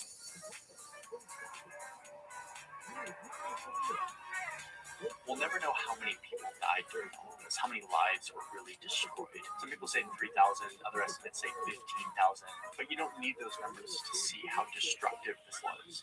It was systematic, it was documented, and it was enshrined in law. We have a paper trail of all of it, showing the receipts, the payments, the treaties, the bureaucracy of it all. It's like a bunch of spreadsheets from the 1800s. American settlers, in an effort to be different from the old world empires they fled, ended up carrying out the first state-sponsored ethnic cleansing. There's a reason why Hitler, 100 years later, references this exact event, this process, when he was carrying out his own ethnic cleansing. He said that the Volga, which is a river in Russia, would be, quote, our Mississippi. He said that Europe, not America, would be the land of unlimited possibilities.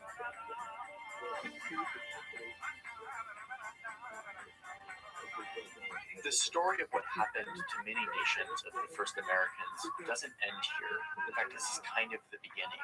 We're going to make a second part to this video, and in that part 2, I want to show you what happens next once these tribes arrive to their little rectangle on the map. Indian Territory, the place where these tribes were forced out, dumped, and left to build a new life, and how they once again tried to fight back using the legal frameworks that had pushed them out, and how all of that led to the establishment of one state in our country that could have looked a lot different.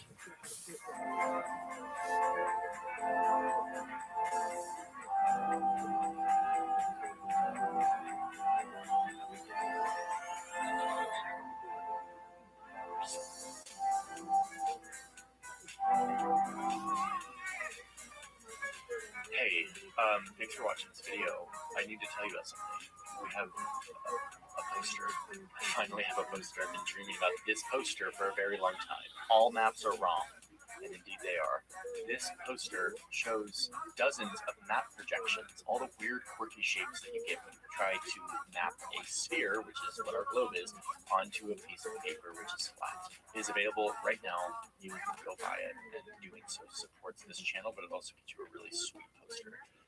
We printed it on really nice paper. I spent a very long time nudging every one of these maps. I got help from some of my best friends and designers, like Becky from Becky and Chris, the graphic designer. I literally sent her the illustrator file. I was like, hey, can you like do this? And she was like, I got you. So she made it better. Anyway, it's a fantastic, cool thing, and I'm really excited about it. So link in the description. We also have a big thing going on over Patreon. A few thousand people are over there supporting us, so that we can make videos like this something I am very grateful for. So that's patreon.com/JohnnyHarris. What else do we need to tell you about? Maybe things like LUTs and presets. We use LUTs to color our videos. If I don't put my LUT on this video, it looks like this. To work with a professional colorist to make this LUT so that our videos look like this. and it's much better. So we do that also for photos and presets and that kind of stuff. Those are available in the description. The startup that I founded a few years ago is still cruising along. Bright Trip, publishing courses about the world. Go check that out. Oh, what else? I mean, more important, just gonna keep making videos. So thanks for being here.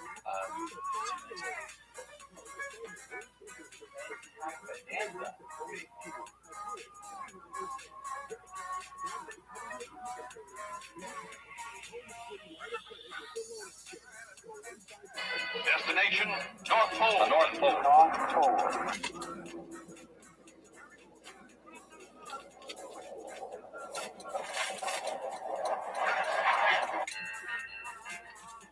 Check out this newspaper article from 1913. Hope to solve Earth's final puzzle, icy Crocker Island. And then you see this map of like the North Pole, and right next to it, the theoretical location of Crocker Land, a lost continent that was supposed to be right next to the North Pole. This is the early 1900s. It's a time when the world map has been thoroughly explored and documented. There were just a few places that were still kind of blank. And this was one of them. The high north, an icy ocean that was incredibly difficult to get through.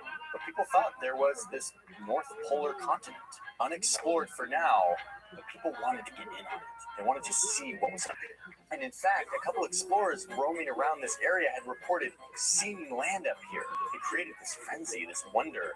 Was there a lost polar continent up near the North Pole?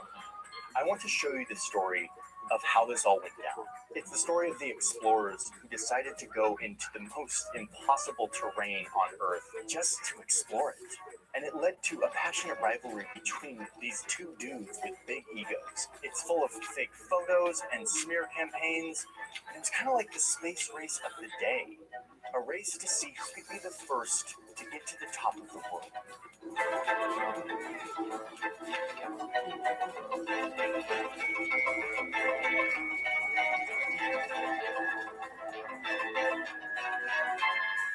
Okay, so let's get up to speed on what we're talking about here.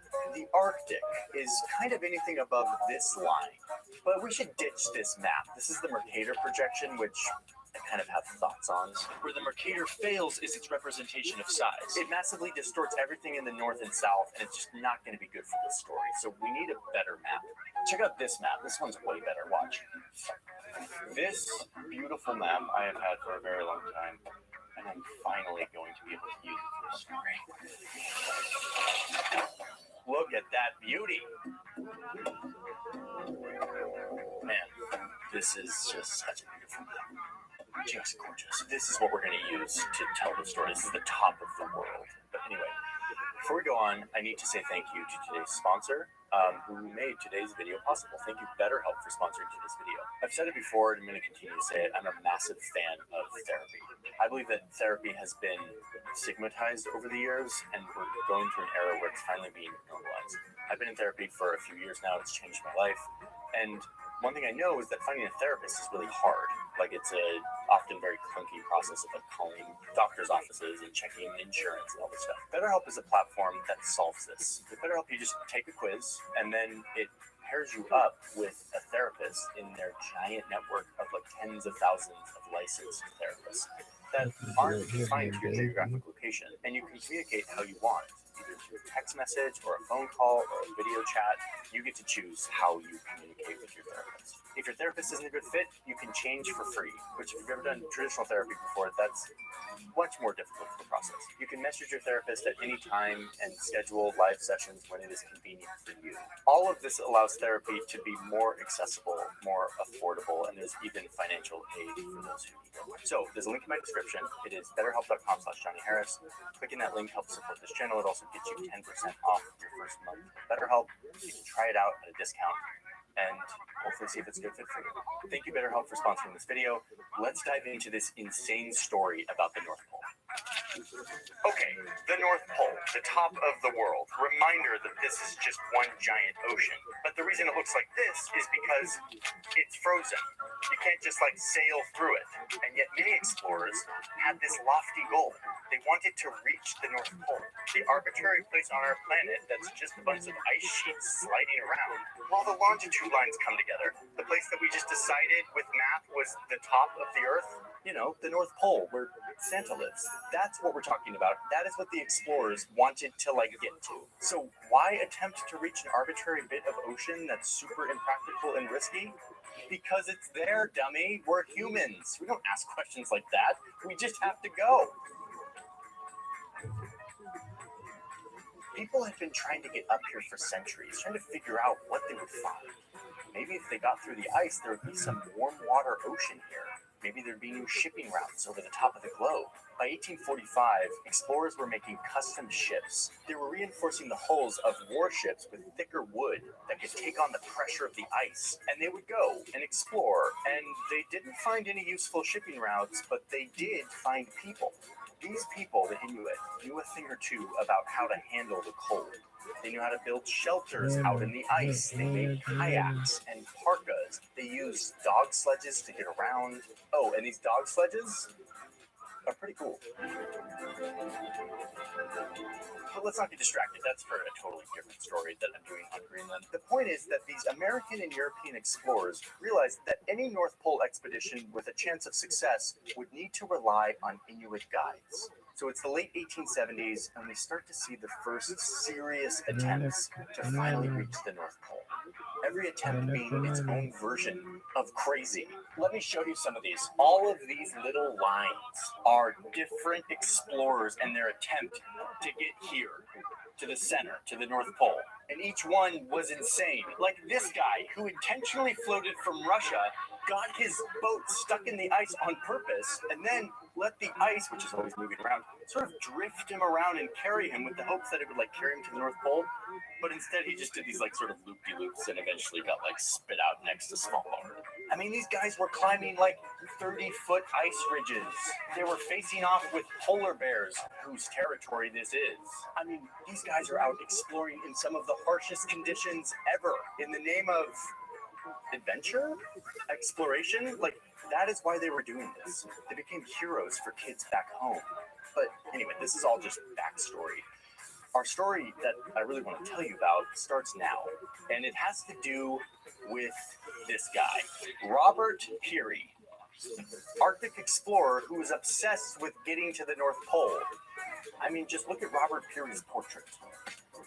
Peary was an American Navy engineer who was dead set on becoming famous, once writing a letter to his mother saying, quote, "Remember, mother, I must have fame." Like, that's who this guy is. He and his obsession with being famous is a huge part of this story.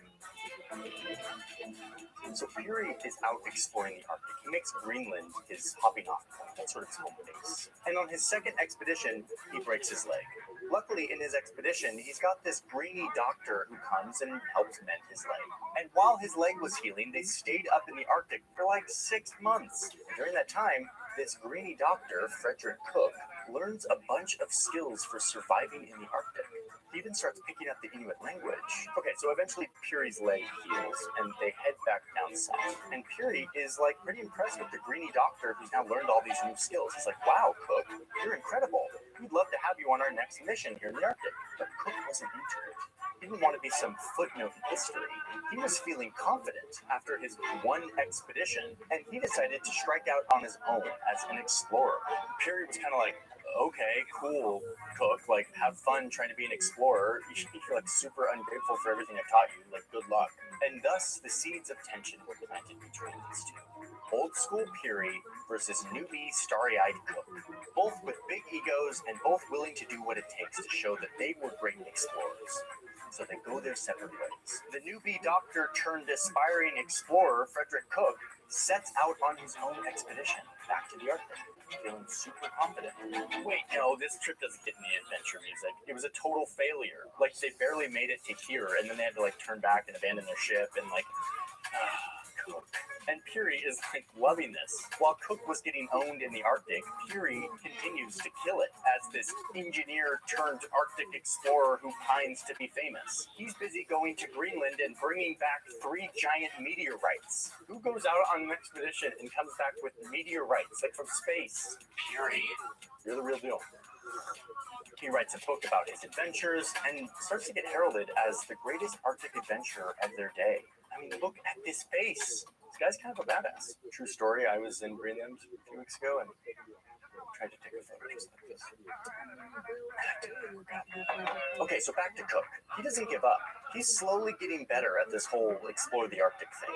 He goes south to Antarctica and goes on another expedition that goes horribly wrong. But this time, Cook is ready. He meets the challenge, and he makes it out alive, leveling up immensely in the process. By 1898, Peary moves to Greenland, like kind of permanently, and makes his focus on getting to the North Pole. Like that is his dream. He is training, he's recruiting people, and he starts to go out on attempts. He wants to be the first person to the top of the world. And this is where we kind of start to see Peary's true colors. Like as much of a badass as this guy is, you do a little bit of research and you realize that he's actually kind of an asshole. And like, there's so much to say about this, but little sampler here. He brings back 6 Inuit to New York. 4 of them end up dying, and there's this whole insane story that you can read about in the citations. But yeah, he's not a great guy. He cheats on his wife with a 14-year-old and has a kid with her. And then there's this guy, his number 2, Matt Henson.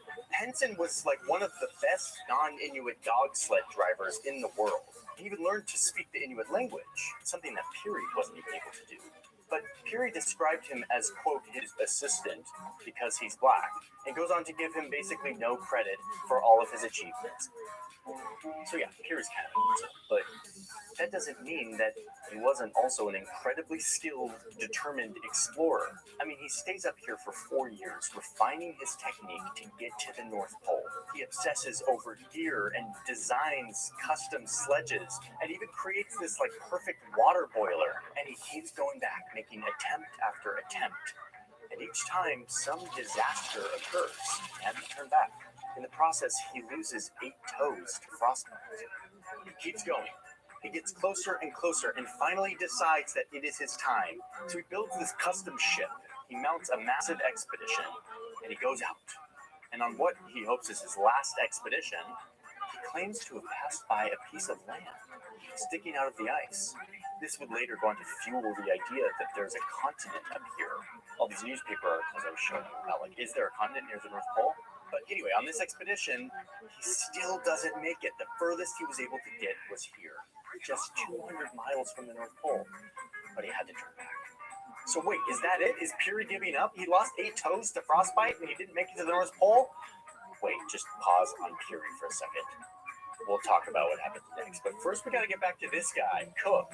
What's Cook up to? Well, it turns out that Cook continued to level up, getting more and more experience, getting more and more famous. He goes to Alaska, trying to be the first to summit Denali, which is the highest peak in North America. And he comes off the mountain saying that he made it to the top. Whoa, Cook. We're no longer playing in the minor leagues. He's a legit explorer now. He's even elected as the president of the Explorers Club in New York. By 1906, he's kind of like a BFD in the explorer scene. And soon he's sitting in the bougie National Geographic Society dinner in Washington, D.C. A dinner that was put on to actually honor Peary for all of his Arctic explorations. Okay, so this is where it gets juicy and like the tension and drama really starts to like rise. Because during this dinner, Alexander Graham Bell, the guy who invented the telephone, no big deal, he gets up and is like, yeah, Peary's cool and all. I know we're like celebrating here in this dinner, but what about Cook? Let's hear from Cook, a man who's gone to the top and the bottom of the earth and the largest peak in America. So Cook gets up and toots his own horn at this dinner that was supposed to be for Peary. Peary must have been pissed at this moment. This was his moment to shine. He's getting all his attention. And who's there? Cook, the guy who was like a grainy doctor who's now his rival, but who Peary considers as a hack, like not a real explorer. But now Cook is feeling good. He's no longer a newbie, so he sets his sight on beating Peary to the North Pole. The race is now on. So it's 1907 and Cook heads to the Arctic. He gathers a crew to go to the North Pole. There's one other Westerner, got 9 Inuits, and a dog sledge chained for each. Peary was pissed at Cook at this moment for even attempting to be the first one to the North Pole. And to make things worse, Cook was using a bunch of Peary's techniques and recruiting Inuit that Peary had built relationships with, and doing this all just as Peary was about to head off on a final attempt of his own. So months go by, 6 months, and then 8 months. Now it's been a year, and no one has heard from Cook. Is he dead? Who cares, says Peary. He's getting ready for his own expedition to the north. Teddy Roosevelt wishing him well on his way. And just like that, Peary and his crew are off, racing to the North Pole. Cook still out there somewhere, and the world wondering who will get there first. Newspapers start wondering, does he still live? It is a seesaw of doubt and hope. Who may have the story of finding the North Pole, or who may be buried somewhere in the snow and ice? And headlines back then were so cool.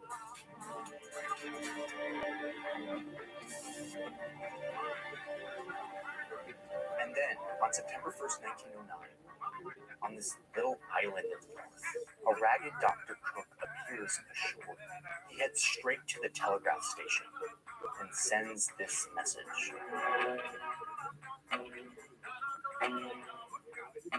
This is huge news. Cook says he reached the North Pole and that he found land up here in what a lot of people thought was just a frozen ocean. Okay, but wait, it's not over. Literally 5 days later, who shows up on the Labrador coast but freaking Peary? What? 5 days later, he sends his own telegram. And if the press wasn't already stoked enough about Cook having come back and discovered land and got to the North Pole first, now they're going berserk. This is so juicy. The great rivalry climaxing in this big fight. You can like make this stuff up. So they turn to Peary and they're like, oh, Cook arrived 5 days ago and said that he was the first one to get to the North Pole before you did. What? He did not just get bested by the cocky newbie that he trained. No, Cook is lying, Peary says. The rivalry between these two guys is hitting a crescendo, and the newspapers, their cartoonists, and their readers are all loving it. It leads to this waterfall of memes depicting the rivalry, which at this point was about ego, fame, money, reputation, all playing out in the epic Arctic, the last frontier. I mean, this should be like a miniseries on Hulu. I would watch the hell out of this. The true story of two very different men in pursuit of the same goal. My favorite cartoon is this one, the pug cover showing the North Pole holding a bag of money with Cook holding a note saying, I saw you first, and Peary holding a note saying, so did I. Oh, it's so good. Oh, and Cook was super into like gumdrops apparently. Anyway, so now it's like full-blown information warfare between these two. Peary's going out on this like smear campaign to undermine Cook's credibility, saying that he's been lying about all of his accomplishments. He didn't actually summit Denali, says Peary. So then Cook fires back, revealing kind of his snarky side, reminding the world that Peary is this 52-year-old man with just 2 toes. Oh, and it's awfully suspicious that he didn't take anyone with him who could corroborate the latitude that he was at. Among all these memes and selling of newspapers and public bickering, the question still remained. Who actually got there first? Well, shouldn't that be easy? Why don't we just go to the North Pole? We can obviously go there now and see what flag is planted there. No, because remember, the North Pole is just a frozen ocean, and the ice drifts like miles per day, so that won't work. The only way to actually prove who got there first is to review the evidence from these expeditions, the journals, and the records that these guys kept, and then compare that against solid evidence. And to be honest, both these guys' accounts are full of weaknesses and weird stuff. Like, remember when Peary insisted that there was a landmass up here? Well, a later expedition went out and had this like horrendous experience of trying to look for that land, and they discovered that it was not there, that this was totally made up. And many think that Peary made this up in an earlier expedition to rally excitement to raise money for future trips. So what did that mean? Who actually got there first? Was everyone just lying about everything? Has the North Pole ever been discovered? Well, it would actually be decades of exploration, observation, and analysis before some clear conclusions started to emerge. For this story, we read through books written by scholars who have dedicated much of their professional lives to answering this question. And here's what we can finally say with some clarity. Peary probably made it to the North Pole on this trip. Academics have debated this, and most say that he came between making it like within 100 miles to actually making it dead center to the North Pole, just depending on who you ask. And while we're at it, it's also possible that Henson, remember Henson, the number 2, didn't get any credit because Peary was probably racist, was actually the first to get there because he was the guy who forged the path for Peary to follow. Meaning it was very possible that the first person to step foot on the North Pole was a black man. Kind of cool. Okay, but what about Cook? Didn't he start his journey like almost a year before Peary? Did he actually get there first?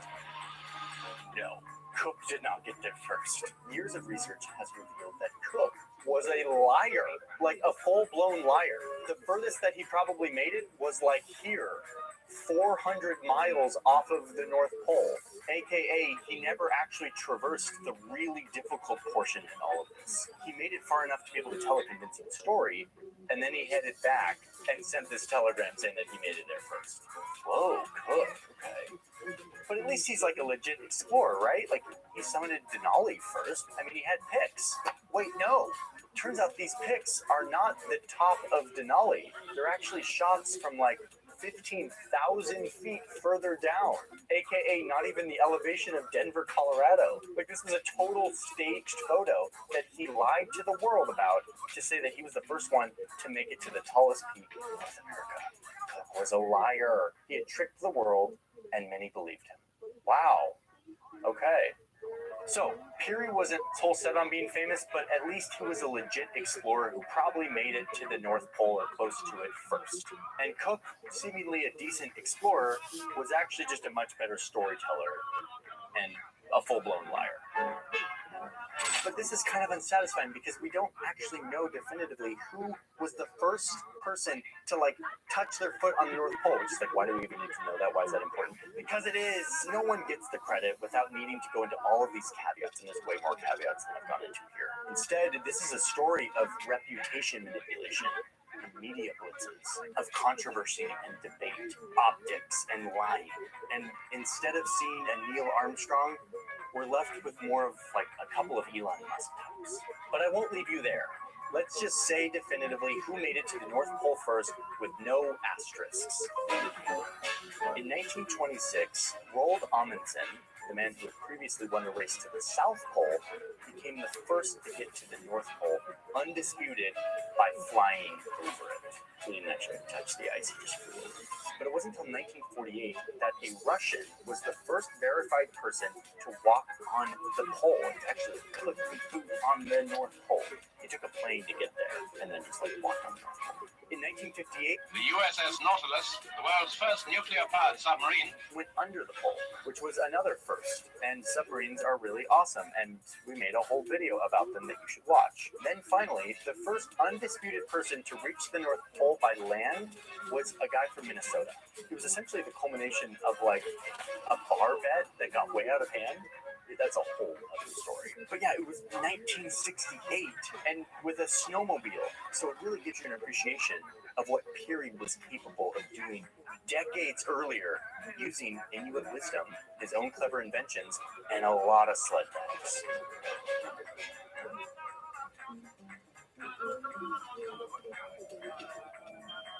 So today, the question of who got to the North Pole first is not really a question that most people are thinking about a lot when it comes to the Arctic. I went to Greenland a few weeks ago and have been reporting on the changing Arctic, exploring how different countries are vying for ownership and influence in this space, because this frozen ocean won't be frozen for long. And now it's opening up to new shipping routes, new resources unlocked as the ice melts. But one thing that hasn't changed is how the media treats a story like this. A race, a rivalry, a public gossip fest with big egos hungry for attention, and especially when there's imagery to go along with it. I think we're all eager to believe what we see when it fulfills some deep need to witness the excitement of exploration. And today, the people who still want to be in the spotlight do so by bickering and boasting about how great they are. And the media still gleefully covers it all. Covering the lies, covering the deception, as long as there's a great story and a great image to go along with it. And sometimes that's fact checked and the truth comes out, and sometimes you just never know.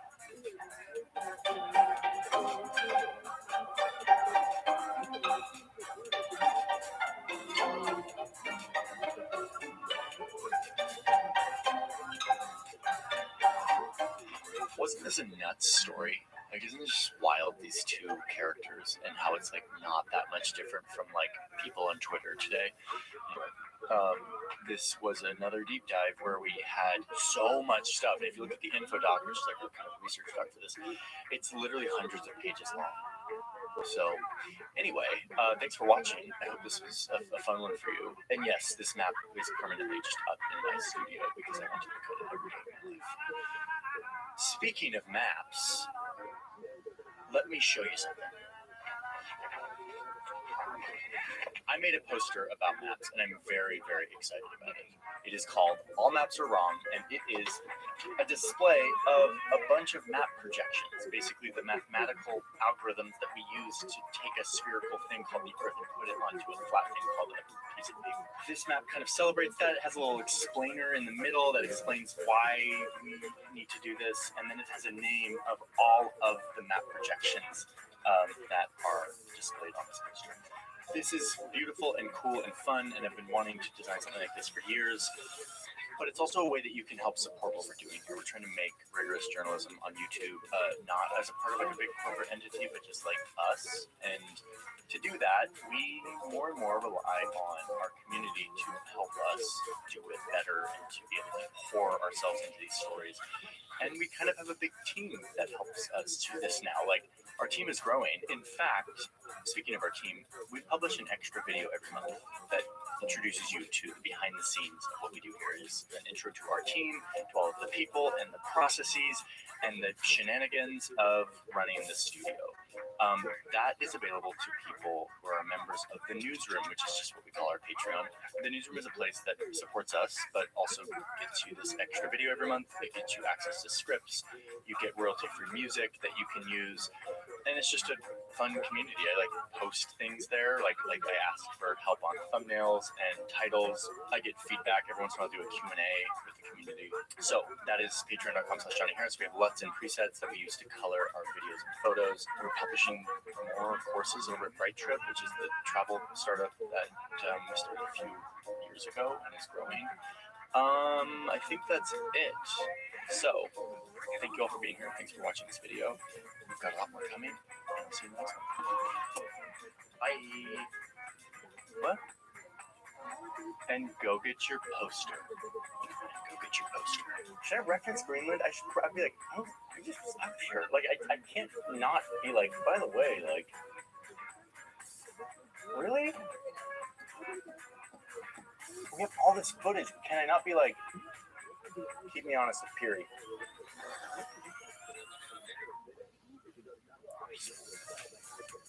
Yeah, baby. Sudan is moving towards a civil war as violence rises in the capital. Two rival generals and their armies are fighting for control in the city of Khartoum, and the battle is spreading across the country. $3 billion in aid is needed to help Sudan's refugee crisis. Around 1 million people have been displaced after intense fighting broke out a month ago. So let me get you up to speed on what's happening here and show you how Sudan's location here near the Suez Canal in the Horn of Africa makes it geopolitically important, which is one reason why faraway countries are watching this conflict and preparing to get involved, to secure their interests and to influence the next chapter of this country's history. Fighting broke out in Sudan in mid-April. We've seen it on the streets and in the sky. Daring evacuation of the American embassy in Sudan. More than 400 people have died, close to 4,000 wounded. And the watching world is asking, what's happening in Sudan? Before we dive into this story, which I'm very excited to share with you, I thank the sponsor of today's video, which is a service I have been using a lot lately. It is called Incognito, and it is a game changer. For years, I have been in a war with data brokers. Data brokers are companies that you don't know anything about, you never heard of, and they operate behind the scenes, and they know a lot about you. They make a business out of scrubbing the internet for information about us, and then they sell that information to corporations, who then use that information to market to us. Data brokers are the reason that my phone is always getting spammed. Data brokers are the reason that my email inbox is a nightmare. Data brokers are the reason that my mailbox is full of junk mail. I feel so violated by all of this, and I want to be done with it. And that's what Incogni does. Incogni understands how the whole data broker world works. It's intentionally very opaque.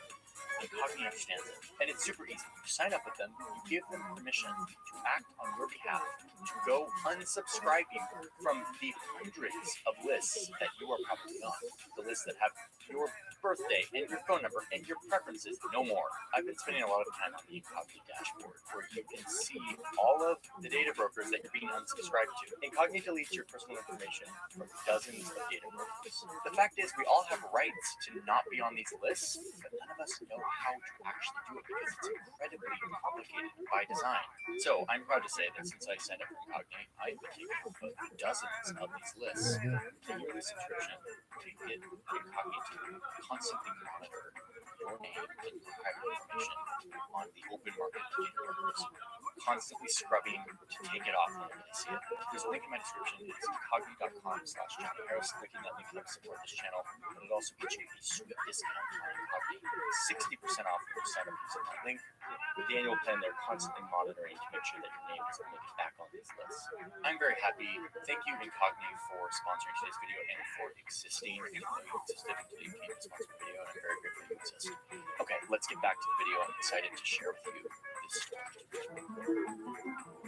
Sudan has been in conflict since its founding, with the first civil war starting a year before they gained independence from the British. As the country's independence had just been officially recognized by Britain and Egypt. The fighting has often been between the North and the South, fighting over control, over representation.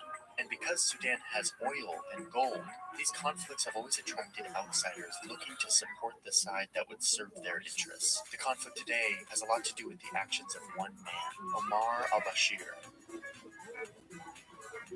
a Sudanese army colonel who took over the government in a bloodless coup in the late 80s during the country's second civil war. He quickly dissolved the Sudanese parliament, he banned political parties, he introduced Islamic law, and became a military dictator. And in order to secure his power and fend off opposition, he assembled a group of militias here in the west of the country to make his own personal military force. This military force was led by a commander nicknamed Hemeti. So by the early 2000s, Sudan's dictator commands two armies, the Sudanese Armed Forces, but also this special unit of loyal fighters that he assembled from these militias. He uses this force to stamp out whoever he needs to in order to stay in power, especially over here in the Darfur region, where non-Arab groups felt neglected by the government and wanted to break away. But al-Bashir uses his special military force to massacre these rebels, leading to the mass murder of hundreds of thousands and displacing millions of people in the process. Al-Bashir eventually rebranded his personal army to be called the Rapid Support Forces. It wasn't just an army.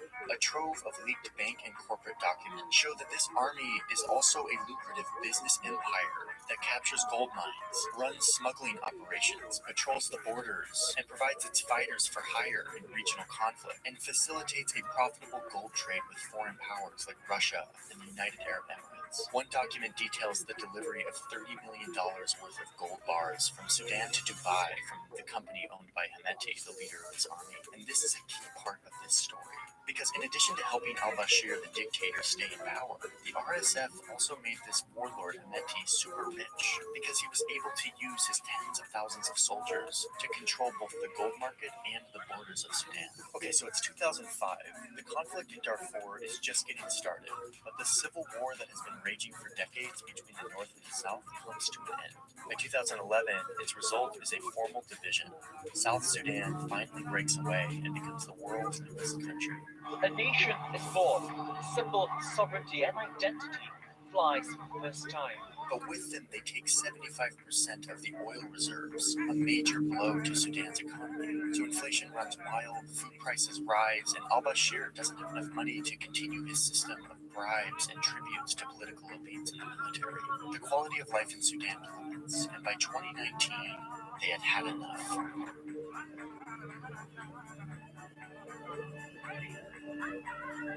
All over the country, the people take to the streets and protest their dictator, demanding democracy. The Sudanese army and the RSF, these two separate military organizations, both see what's coming. They team up and overthrow al-Bashir, sending him to prison, taking over the government. It was the end of 2019, and Omar al-Bashir's 30 years of dictatorship drew to a close. And now, the Sudanese army leader, General Abdel Fattah al-Burhan, was in charge, closely followed by the RSF warlord billionaire Hemeti. They're cooperating in this transition, and they promise the protesters that they will eventually hand the country over to a civilian leader who will bring in a democracy. But the military leaders keep going back on their promise. They keep ruling the country for years, and they continuously abuse and massacre the protesters. This all comes to a head in December 2022. When al-Burhan agrees to indeed give control of the government back to the civilians, but he has one big condition. He wants the RSF to no longer be an independent military. He wants it to be folded into the official Sudanese army so that he would control it, not Hemeti. And this is where our conflict starts to work. Hemeti, this warlord who has made hundreds of millions of dollars thanks to his command over this army, doesn't like this idea. He's not going to let his lucrative business military empire get swallowed by the government. So he decides that he only has one choice: to overthrow the government and lead the country himself.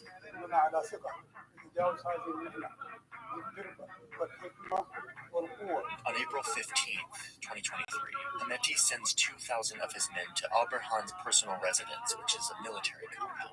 It leads to a shootout where 35 guards are killed. Al-Burhan narrowly escapes, but the conflict spreads throughout the capital of Khartoum and the country as a whole. These two forces that the previous dictator used for different purposes, now fighting over who will rule the country. Tanks roll through the city and airstrikes boom in residential neighborhoods. Embassies empty as foreign countries evacuate their citizens. But for many Sudanese civilians, a quick escape isn't an option. There are no helicopter rescues, no international convoys coming for them. So they pack up and leave their homes, fleeing the conflict and heading to neighboring countries, Egypt, Chad, or South Sudan. And soon, this conflict that looks like it's just between these military generals struggling for control is actually turning into a war that the rest of the world has an eye on. Sudan is a geostrategically important country. It sits astride the Nile, which is the lifeline to Egypt. It's home to these ports near the vital choke points of our global economy, the Suez Canal and the Horn of Africa, where 10% of world trade passes through, including huge amounts of oil. Powerful countries around the globe are always trying to put military bases here. They want to control bases and ports simply because of its vital importance for global trade. Sudan is also loaded with resources: gold, zinc, silver, chromite, and iron. This is stuff that foreign countries want and need.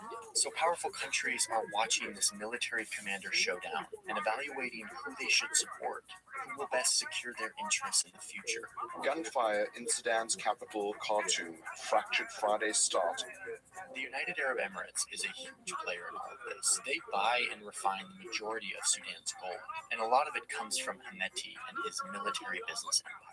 The UAE has also paid Hemeti to use some of his soldiers to fight on their side in Yemen. So there's this mutually beneficial alignment and relationship between these two.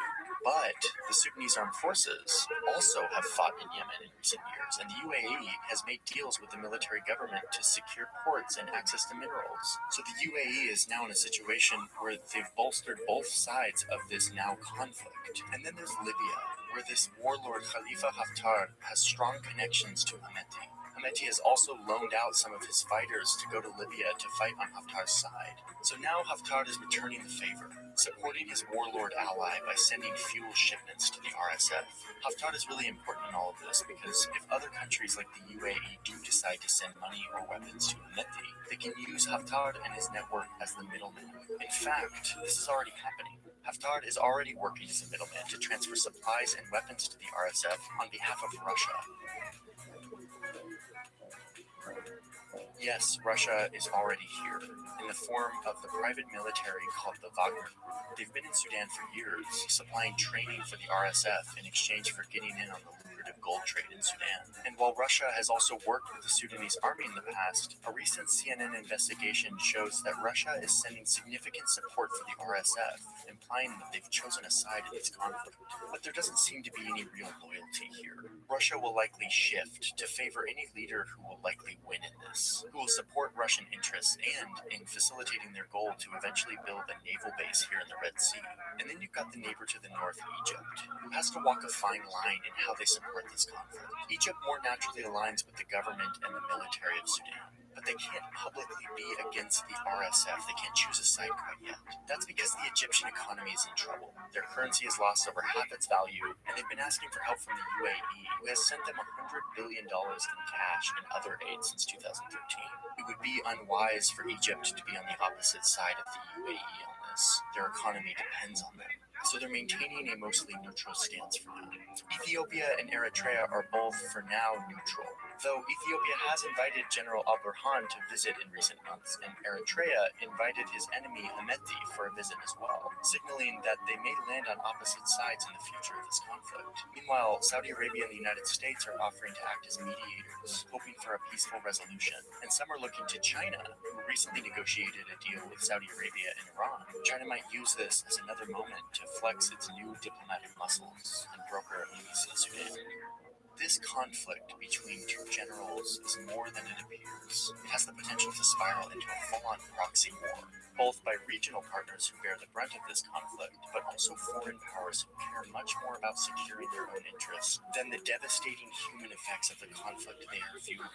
And worse, in Sudan, we see a conflict where the main players, these two generals, are both incentivized to keep playing the same game that the once dictator Omar al-Bashir designed, where a broken system delivers power and riches to a few at the top, incentivizing them to keep the system divided and broken, just as al-Bashir designed it. And in the process, killing the momentum of the budding democracy movement in Sudan. This protest movement that successfully took out the dictator, and this movement that was good for the people, has once again been snatched away by a greedy few, and there seems to be no end in sight.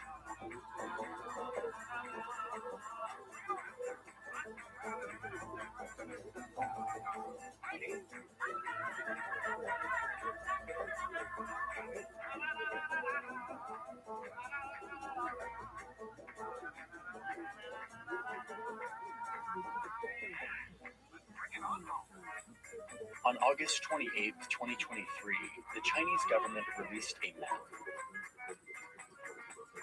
The map did a surprisingly good job at making a lot of other countries angry. Several countries have rejected China's new standard map. It's a violation of the law. That's where I put that map. The release of this map also was met with a huge event and announcement within China.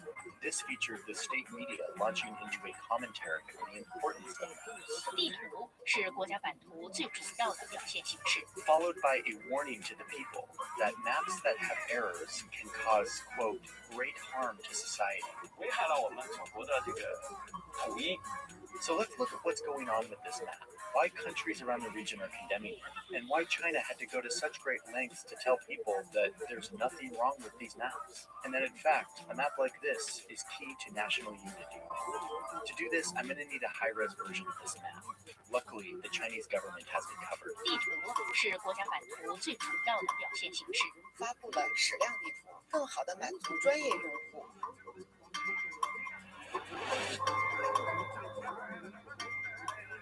I want to show you what this map says, and show you how China uses cartography to assert and project power in its region.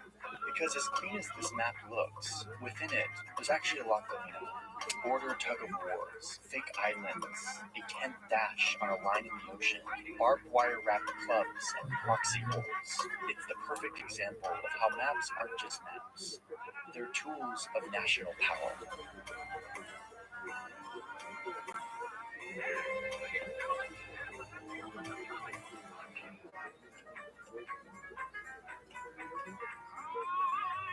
I don't like the feeling of being spied on. And like all of us, I am spied on all of the time. Not just by governments, but by corporations, by people who want to make money off of my information. That brings me to this quick pause in our video to talk about our sponsor, Incogni. Incogni is a personal information removal service. I don't like the feeling of being spied on.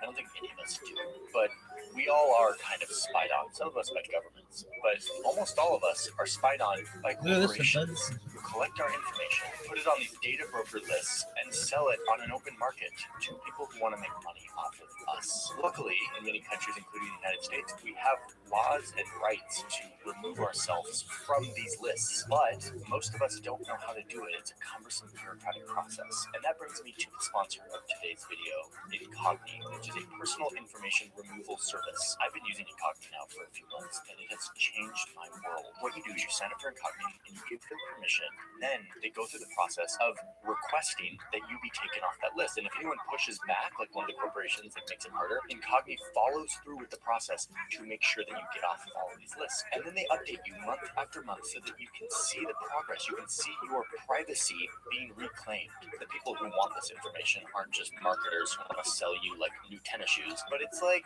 people search sites, which are becoming a thing that use this data to like put you on these people search sites so you can find your information. Health insurance companies will sometimes buy some of this data so that they can use like your web browsing history to like jack up your health insurance bill. And perhaps most annoyingly, it's spam. I mean, my phone was constantly exploding with like random robocalls. I got all these phishing scams all of the time. Like my information was everywhere and it was blowing up my phone and my inbox. I mean, there's no end to the shenanigans that corporations will do to make money off of you and your information. No longer. Luckily, Incogni exists, and I am genuinely grateful for that. Unrelated to the fact that they're sponsoring today's video, which I'm very grateful for that too. I'm just grateful that they exist because I don't like my information just being everywhere. So if you want to get in on Incogni at a discount, there's a link in my description. It's incogni.com/JohnnyHarris. When you click the link, it helps support the channel, and it gets you 60% off their annual plan. The reason I have the annual plan is because even if you get taken off these lists, you'll eventually make it back on. And having Incogni there to constantly monitor these lists and keep getting me off of them is of value to me. So the link's in the description. Use the code Johnny Harris. Thank you, Incogni, for sponsoring our journalism. And now it's time to dive into this mapping story about China, and it's very, very interesting. The government of China wants their country to look like this, but in reality, it looks a lot more like this. We're going to move left to right, from India to Taiwan in the South China Sea. Oh, by the way, the Chinese government requires its map makers to use this algorithm that intentionally scrambles the latitude-longitude coordinates of their maps, all in the name of national security. This makes it hard for people like me to work with Chinese maps. But we were able to hack through these maps and line them up with our own mapping systems, which is how we're able to make this easy. Okay, with that, let's get started. First, we have Kashmir, a region that is already heavily disputed between India and Pakistan. The map shows that all of this section is a part of China, and indeed, China controls it. But India claims that this actually belongs to them. It's the source of tense conflict. Both countries are building stuff in this region: roads, communication towers, airfields, everything to be ready in case a full-blown conflict breaks out. Troops from both sides face each other in a standoff at this line, the line of actual control. That's really what it's called. It loosely marks the border between these two massive countries, a border that was never really agreed upon. Because remember where we are here. We're in the Himalayas, the tallest mountains on Earth. Drawing lines and controlling territory here just doesn't work super well. But both sides want to exert control, even here in the high mountains, especially in these important trade regions. These are two nuclear countries, and so they've agreed to not use firearms up here, no guns. So instead, when conflict breaks out, it looks more like a medieval battle, with barbed wire wrapped clubs and fence posts. The most recent clash was just in 2020, right here near Ladakh. 20 Indian soldiers and 4 Chinese soldiers were killed. Indian and Chinese soldiers fought for disputed land using stones and bamboo poles, and around 24 people died. As you go down the border between India and China, there are several more of these pockets of disputed land in the Himalayas. As we head east, we'll hit Nepal, and I have to mention that there was recently a leaked government report out of Nepal that asserts that China is encroaching into Nepal's sovereign territory, building stuff with no permission on Nepal's side of the border here in the Umla district. Nepal actually didn't want this report to come out. They have to walk a fine line being sandwiched between these two behemoth countries, and a big part of that means staying on China's good side. A few years ago, I was up here shooting an episode of Vox News, and the locals told me that the Chinese military didn't respect the border. They kind of did whatever they wanted, which is why I wasn't even allowed to get up to the border fence between these two countries. It's an eerie feeling, being so close to a country that is so serious about projecting its power to its neighbors. Anyway, let's keep going east, where we'll hit another landlocked country in the Himalayas, Bhutan. The border here continues to make an effort to divide these countries in a rugged, glacier-filled expanse. Back in 2006, China quietly pressured Bhutan to give them this big chunk of mountain territory. And Bhutan conceded it didn't really have a choice. And so while they kind of keep it hush-hush, China is reminding the world that they actually control this part of Bhutan. It's theirs now. China's using the same playbook in different parts of Bhutan, blurring this northern border as they encroach south. In 2020, China claimed that they actually own this part of Bhutan, a forested nature sanctuary. But strangely, this official map doesn't show that this area is inside of China's borders. Maybe it will next year. The most strategically important part of China's claim on Bhutan is here. This little strip of land gives us a better idea of why China is squeezing the border of this tiny country. If you zoom out, you'll see where we are.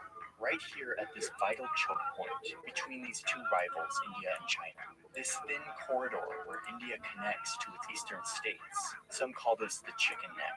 The map asserts that China owns this part of Bhutan, the Doklam Plateau, which provides them a perfect military vantage point over the chicken neck, India's critical corridor. This would make India vulnerable in the case of an attack. Oh, and their claim is not just on the map. Satellite imagery analyzed by Reuters shows that China is building roads and settlements and structures on this sovereign territory of Bhutan, enhancing their strategic military position and fortifying their claim on the map. These border shenanigans in Bhutan are considered a proxy for tension between China and India. Bhutan, like Nepal, is just sandwiched in the middle. These satellite images of the Chinese incursions in Bhutan, where China has built roads and barrages on the undisputed territory of Bhutan. Okay, let's keep moving on. Next to Bhutan, China's map shows that all of this land are within its borders. They now call it South Tibet. But all of this territory belongs to India. It's full of Indian citizens. India's claim to this land relies on this 890-kilometer borderline that a British representative drew in 1913 in partnership with a representative from Tibet who agreed to the line. But China says this isn't legitimate. They own Tibet now, and they never authorized this line dividing Tibet from India. So on their map, they assert that all of this belongs to China. And to take it a step further, they're actually renaming stuff on their maps in this region, from mountain peaks to rivers and cities, showing us how China wants to claim and standardize every corner of its country, exerting control and influence even in these remote places. Now, India is not standing by and letting this happen. To counter this, the Indian government is spending $500 million to build roads and develop hundreds of villages with the goal of solidifying their claim to this land. As we head east, let me mention that during the pandemic, China has been building a fence along this border with Myanmar, mostly to keep people and illicit goods out of China. This border has always been porous. People who share culture and language would cross back and forth, informally trading, but this fence has totally changed that, and people are angry. I've considered doing an entire video on this border fence and how it's disturbing and affecting life here. If that's interesting to you, please let me know in the comments. So while this isn't a disputed territory, it is another example of China's increased effort to tighten its control on every corner of its land. Okay, now we've arrived to the ocean, the part of the map that gets a little wild. The government map actually makes it look simple. All of the water inside of this dashed line is China's, but the reality actually looks like this. This is what's known as the 9-dash line, and it was effectively a hand-drawn boundary by the Chinese government in the 1940s. It's not a precise border. It wasn't agreed upon by the countries here, and nor is it legal, at least according to the Permanent Court of Arbitration in The Hague, who calls the 9-dash line lawless, because it clearly cuts through the waters that international law says belong to these neighboring countries, and that's how you get this jumble of all these lines. But as superpowers do, China ignores all of this because they can. And they continue to operate as if this entire ocean, which by the way is replete with fish and fossil fuels, as well as militarily strategic islands and important trade routes, all of it is theirs.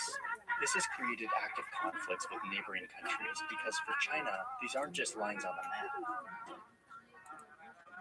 China has been pumping sand onto tiny reefs to create islands where there were none.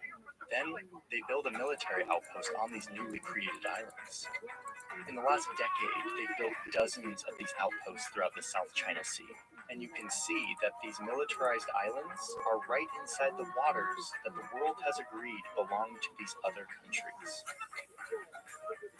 The Chinese Navy also steps in, patrolling these waters and routinely harassing fishermen from other countries, reminding them that China isn't subject to the rules. This is their water, just like their official map says. The United States is accusing China of harassment. A Filipino fisherman was chased by Chinese Coast Guard speedboats as he made a dash for the shallow waters of Scarborough Shoal last Friday. A similar dispute is happening on a group of islands a little north of here, where Japan, China, and Taiwan all claim these islands that are surrounded by oil and gas fields. China will often flex on Japan by sending Coast Guard ships into the water and airspace around these islands. This is their neighborhood, they think these islands are theirs, and they are going to assert that claim, on the map as well as in real life. On China's map, Taiwan is included as a part of China. Even though Taiwan has been independent for decades, China insists that this is theirs. And if push comes to shove, they've made it very clear that they're willing to claim it back by force. And to that end, this new map includes an addition to the 9-dash line, a 10th dash, a line that drifts dangerously north to encircle the water east of Taiwan. This isn't the first time that a 10th dash has appeared on a Chinese government map, but it is a meaningful moment for the government to just slip in another dash. And it's created a big debate about what this actually means. But one thing that almost all experts agree on is that China's ability to just switch up their ocean claim by adding another dash communicates the original message of using a hand-drawn line as your maritime claim, which is that China feels historically entitled to this region, to this ocean, and they will behave how they choose in their own neighborhood, especially at a time when its neighbors are partnering with its geopolitical rival, the United States, to surround and encircle China with a large military buildup in the region. The last one I'll mention is a tiny one that's kind of surprising. It's up here where the map claims this river island that should belong to Russia. There was a dispute about this, but 20 years ago, Russia and China agreed to redraw the border like this, giving half of this island back to Russia. But in this map, they claim it once again, and no one is totally sure why. So this new map out of China is a series of political statements, which arguably every map is. Some of these are worthy of debate, some are wishful thinking, and some are downright aggressive. But one thing is clear, China is now rich and powerful, and motivated to exert its geopolitical vision in the world. It's a reminder that maps have always been a tool for great powers to express their aspirations. And this map, in this modern day, is no different.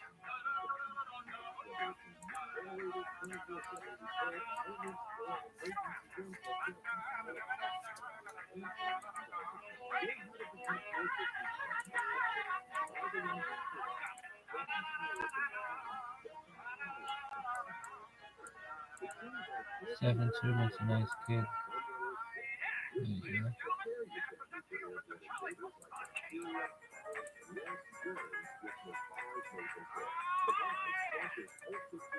Lucas Servant, I really like Lucas. Yeah, that's hilarious. Earth, a unique planet, restless and dynamic. Continents shift and flash. Volcanoes rise. Glaciers grow and recede. Titanic forces are constantly at work, leaving a trail of geological mysteries behind. Ungrateful, Sahara Desert. Hottest place on the planet. A deadly wasteland. Time forgot. Or so scientists believe, till they unearthed a series of startling clues. The fossils of sea creatures. Freshwater shells buried in the sand. Ancient settlements of human remains. Clear evidence that this stark landscape hides a turbulent past. One that would alter the course of human history and provide a dramatic new chapter in the story of how the Earth was made.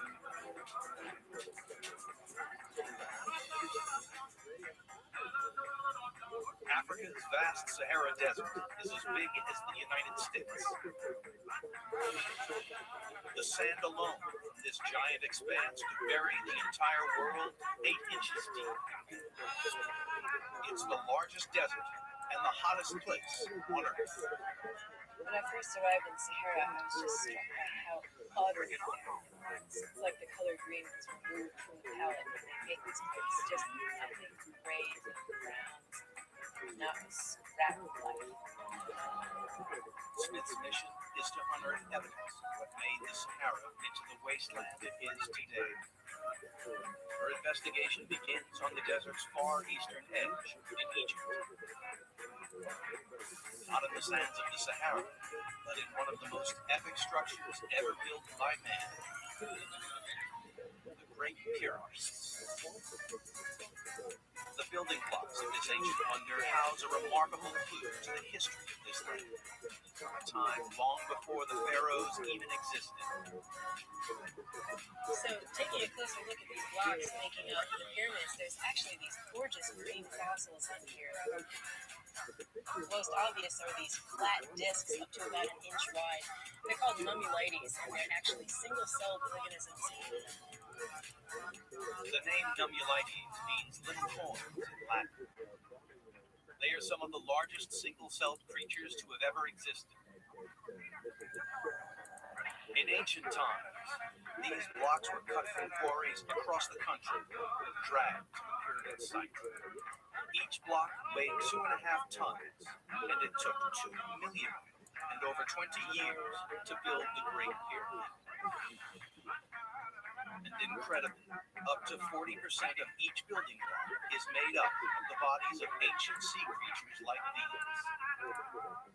What's even more important about the marine nummulites is that they date back 40 million years, and they only lived in water. This piece of evidence that this area, now desert, was once underneath the ocean. You think about the construction of the pyramid, but not necessarily about what it's made of in these gorgeous fossils.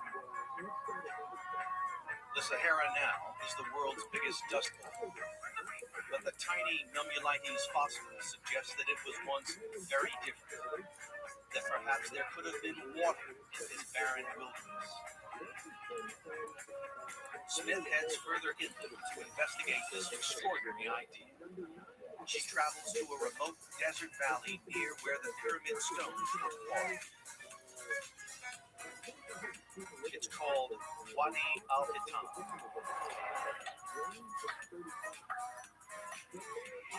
Spread out in the sand lie hundreds of fossils, first excavated in 1983. But these are nothing like the tiny nummulites. That's a whale. So here's the backbone, the vertebrae. Here's some ribs, shoulder, part of the front fin, and there are the jaws. This guy definitely did not live in a desert. This incredible fossil is a Dorado, an ancestor of modern whales, one that died out 36 million years ago. So based on the size of these vertebrae and how much of the animal was here, it was probably about 21 feet long. This guy tells us that we were underwater. We were in the middle of an ocean. Wadi al-Hitam is Arabic, Valley of the Whales. This 12-mile dip in the landscape has the highest concentration of fossils in the world. Some were found in the desert floor, others in the cliff walls. The count so far is 400. Almost all are marine animals.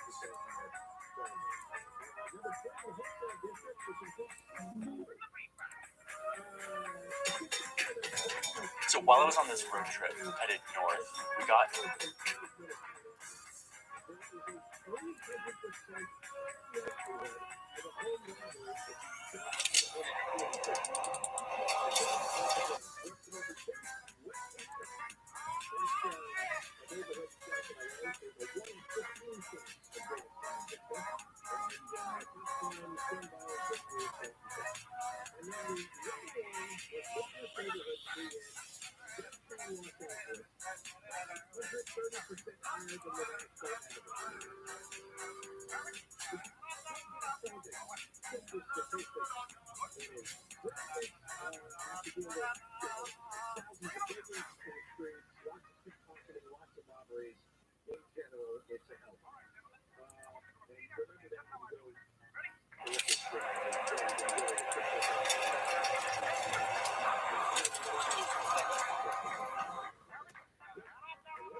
Oh, is there?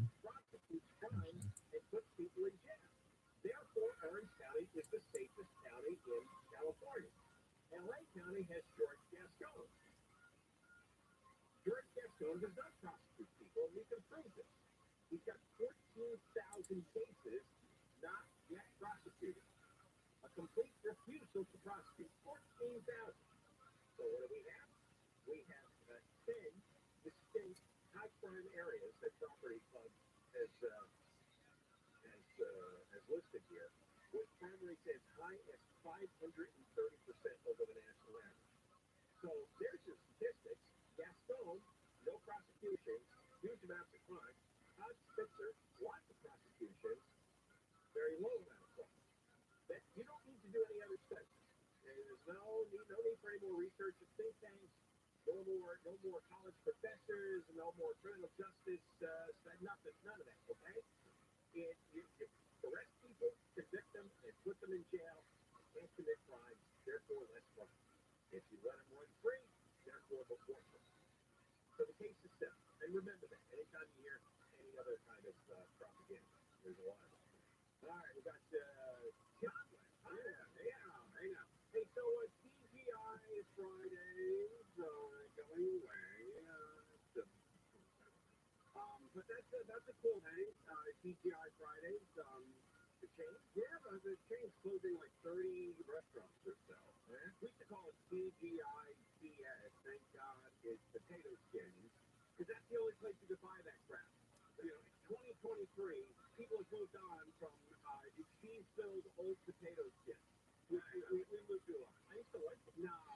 With the bacon and the sour cream, the chives and everything. That sounds good. Yeah. And then you're thinking, oh, thank God, TGINAS. Thank God it's not a stroke. And that kind of crap. Oh, like your house. Oh, please, Johnny, please. Yeah, that vegan shit you had to watch. Oh, please, John, hold out. Come on. You get your own show and then you attack me. I get it. Ken was here to defend me. The woman who sang the original Sin in the Clowns has passed away. She was Mrs. Banks and Mary Poppins. Glennis John was the name. But she was 100 years old. That's like 900 in show business. 100 years old in show business? That is wild. But you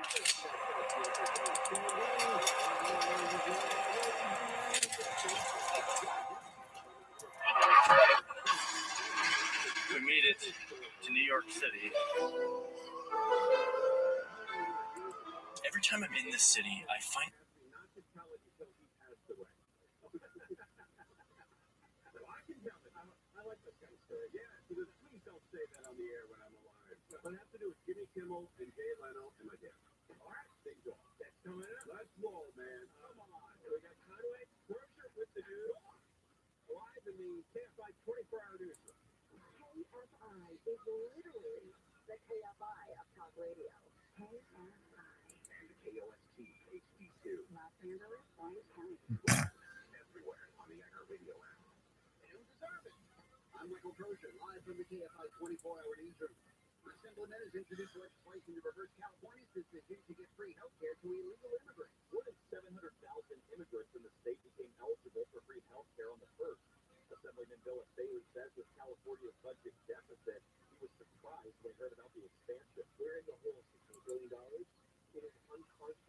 would spend money to support the health care of citizens of foreign nations before we take care of our own people.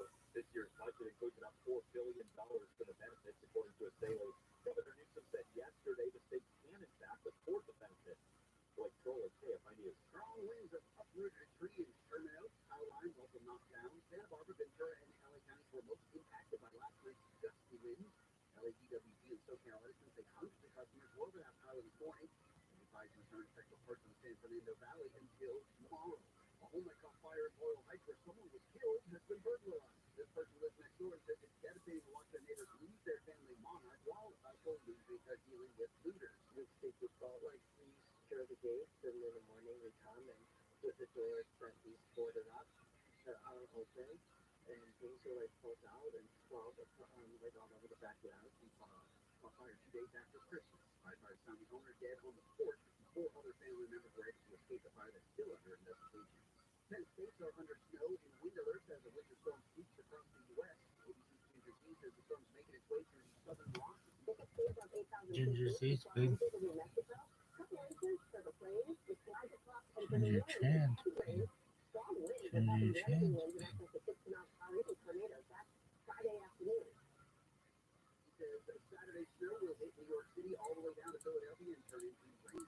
The CDC says 4,500 people have died from the flu this season. CDC's Ariel Rochelle says 9 states are requiring mandatory masking in hospitals due to the increase of illnesses. Given the rise in respiratory illnesses like flu, RSV, and COVID-19, 31 states and Washington, D.C. now reporting high or very high respiratory activity. Some hospitals from coast to coast taking a step in the rise in respiratory illnesses like flu, RSV, and COVID-19. That's the COVID-19 cases in hospitals have gone up with 30,000 new admissions this past week. The Australian reptile park is celebrating the addition of one of its deadliest spiders in the world. Spider keeper Emma Penny says the male highly poisonous 3-inch arachnid will play an important role in their anti-venom program. Since the invention of antivenom in 1991, they actually haven't had a single fatality due to the Sydney Funweb fire. Penny says it takes about 120 to 200 milkings of a single spider to be able to create one vial of antivenom. Spiders are named circulate, recently found and donated by someone in the community. Hey, here, I'm all to cook. Returning to the stage as an AI hologram in London. The show's from a company that specializes in immersive experiences. The company says a life-size digital Elvis Presley will share its most iconic songs and movies with audiences in the UK. The show at a confirmed place in London will be followed by an after party at its Elvis-themed restaurant and bar. South on those KFI, clear and cold tonight. Lows around 40 degrees. Sunny skies, a degree or 2 warmer.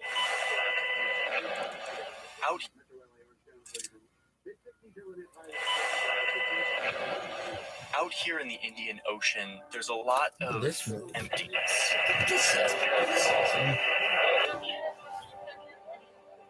But if you scan long enough, you'll see something. Right here, equidistant between Africa and Australia, you'll see a cluster of incredibly remote bits of land, hardly peeking out of the ocean.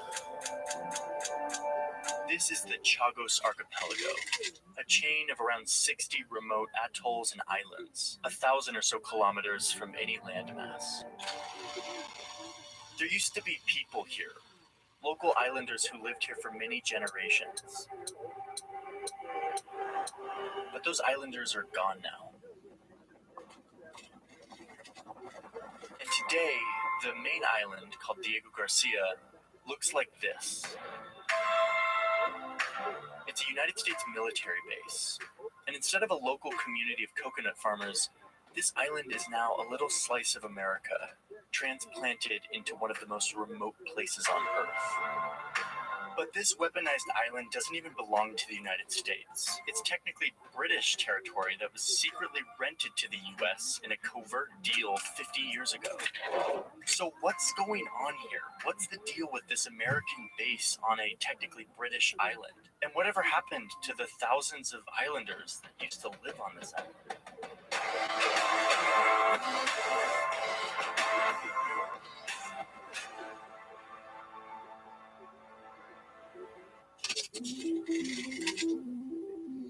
The British gained control of the Chagos archipelago in 1814, taking it from the French. The few thousand locals that lived in this chain of island mainly worked in coconut cultivation for European companies. But by the middle of the 1900s, the UN had been founded, and one of the first things that it undertook was decolonizing the map. Basically, getting all these empires to wind down their rule over their colonies. So the British started leaving much of its territory abroad, downsizing its empire. Around the same time, the US was kind of doing the opposite, looking to expand its military power and influence around the world. They wanted a base in the Indian Ocean, where they didn't have any territories. So the US set their sights on this archipelago, specifically this main island called Diego Garcia. All of these islands were a part of Mauritius, which was a British colony at the time. But Mauritius was soon becoming independent from Britain, part of this decolonizing of the map. Britain would soon be giving these islands back to the people who lived there. So the US made a secret deal with their allies, the British. At the time, the British owed the United States a bunch of money for helping them develop these submarine missiles. So the US said that they would wipe out $14 million worth of that debt if the British could secure them this island. But remember that the British were close to leaving all of these islands, trying to decolonize. So they pulled a fast one and told Mauritius that they could have their independence plus £3 million if they would let the British just kind of break off this little archipelago so that the British could hold on to it even as Mauritius gained independence from Britain. The reason they paid the £3 million is so that they could technically say that they purchased the islands and appear as if they were still in keeping with the UN effort of decolonizing the map. And yet they were still able to hold on to these islands for the US. The US and the UK didn't sign any treaties or formally transfer any money during this process. All of that would require congressional approval and public scrutiny and all of these things that would probably make it not possible. So instead, they kept the deal secret, like literally secret. Like in the letters that they wrote back and forth, they said, quote, "There is a secret agreement," and that the US would, quote, "effectively but indirectly pay the British for these islands," meaning there was no money changing hands, but they still paid them by wiping out the debt, and that they would be taking, quote, "special measures to maintain the secrecy of this arrangement." Oh, and there was the fact that this letter was officially classified as secret. So yeah, when I say secret, I really mean secret. By the late 1960s, it was looking like the Americans were going to get their base in the Indian Ocean. They were ready to move in. But there was still one big problem here, which is that there were over 1,000 locals still on this main island of Diego Garcia. But in the eyes of the US and the UK, this wasn't a problem. In a government memo, the British assured the Americans that there will be no indigenous population except the seagulls. And indeed, they made good on their promise.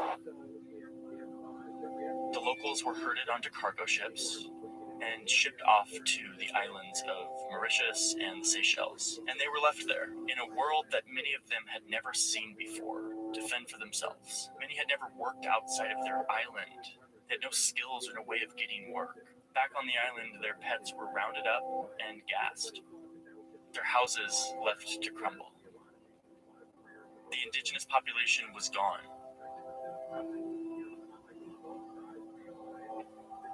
And then the building began.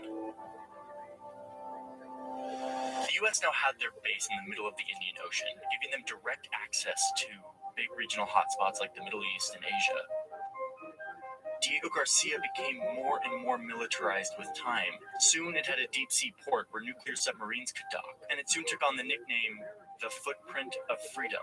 And yet, with time, it became more and more secretive. No journalists are allowed to visit Diego Garcia. Few civilians have ever arrived here. And among those civilians, by the way, are NFL cheerleaders who came to boost morale of the troops. The island was also used as a CIA black site, used to interrogate suspects after 9/11. Both the US and the British governments denied this and then finally admitted it. We did some things that were wrong. We tortured some folks. After 9/11, this island became more important because it was a launch pad for the wars in Iraq and Afghanistan. So a new housing complex was built to accommodate the influx of soldiers. This new complex is called Camp Justice. Speaking of justice, those islanders who were forcibly evicted and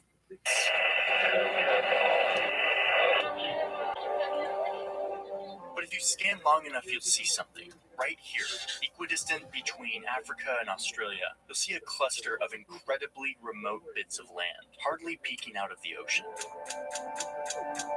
This is the Chagos Archipelago, a chain of around 60 remote atolls and islands, 1,000 or so kilometers from any landmass. There used to be people here, local islanders who lived here for many generations. But those islanders are gone now. And today, the main island, called Diego Garcia, looks like this. It's a United States military base. And instead of a local community of coconut farmers, this island is now a little slice of America, transplanted into one of the most remote places on Earth. But this weaponized island doesn't even belong to the United States. It's technically British territory that was secretly rented to the US in a covert deal 50 years ago. So what's going on here? What's the deal with this American base on a technically British island? And whatever happened to the thousands of islanders that used to live on this island?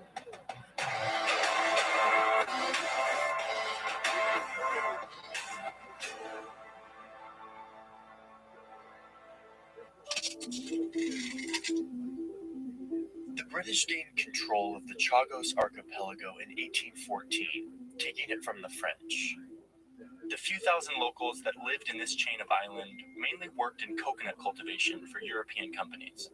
But by the middle of the 1900s, the UN had been founded, and one of the first things that it undertook was decolonizing the map. Basically getting all these empires to wind down their rule over their colonies. So the British started leaving much of its territory abroad, downsizing its empire. Around the same time, the US was kind of doing the opposite, looking to expand its military power and influence around the world. They wanted a base in the Indian Ocean where they didn't have any territories. So the US set their sights on this archipelago, specifically this main island called Diego Garcia.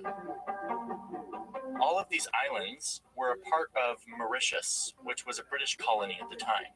But Mauritius was soon becoming independent from Britain, part of this decolonizing of the map. Britain would soon be giving these islands back to the people who lived there. So the US made a secret deal with their allies, the British. At the time, the British owed the United States a bunch of money for helping them develop these submarine missiles. So the US said that they would wipe out $14 million worth of that debt if the British could secure them this island.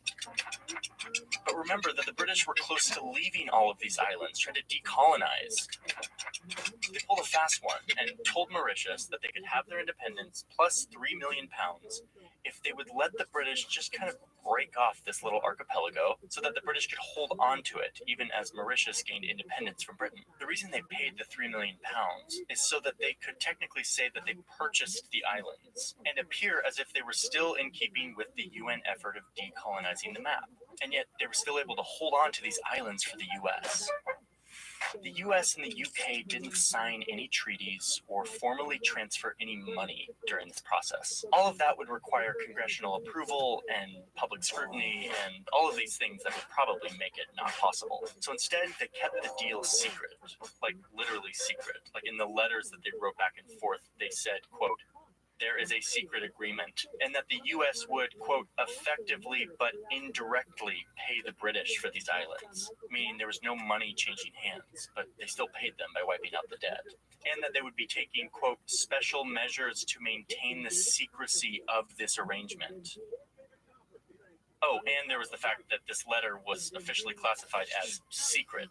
So yeah, when I say secret, I really mean secret. By the late 1960s, it was looking like the Americans were going to get their base in the Indian Ocean. They were ready to move in. But there was still one big problem here, which is that there were over 1,000 locals still on this main island of Diego Garcia. But in the eyes of the US and the UK, this wasn't a problem.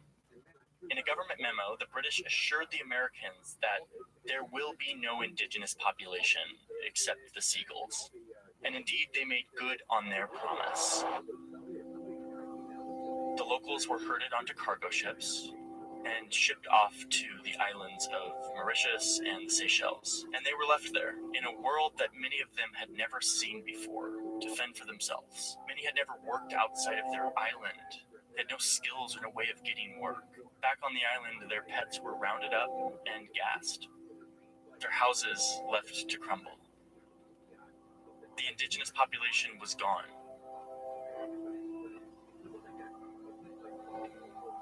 And then the building began. The U.S. now had their base in the middle of the Indian Ocean, giving them direct access to big regional hotspots like the Middle East and Asia. Diego Garcia became more and more militarized with time. Soon it had a deep-sea port where nuclear submarines could dock, and it soon took on the nickname the Footprint of Freedom. And yet, with time, it became more and more secretive, called Diego Garcia. Looks like this. It's a United States military base, and instead of a local community of coconut farmers, this island is now a little slice of America, transplanted into one of the most remote places on Earth. But this weaponized island doesn't even belong to the United States. It's technically British territory that was secretly rented to the US in a covert deal 50 years ago.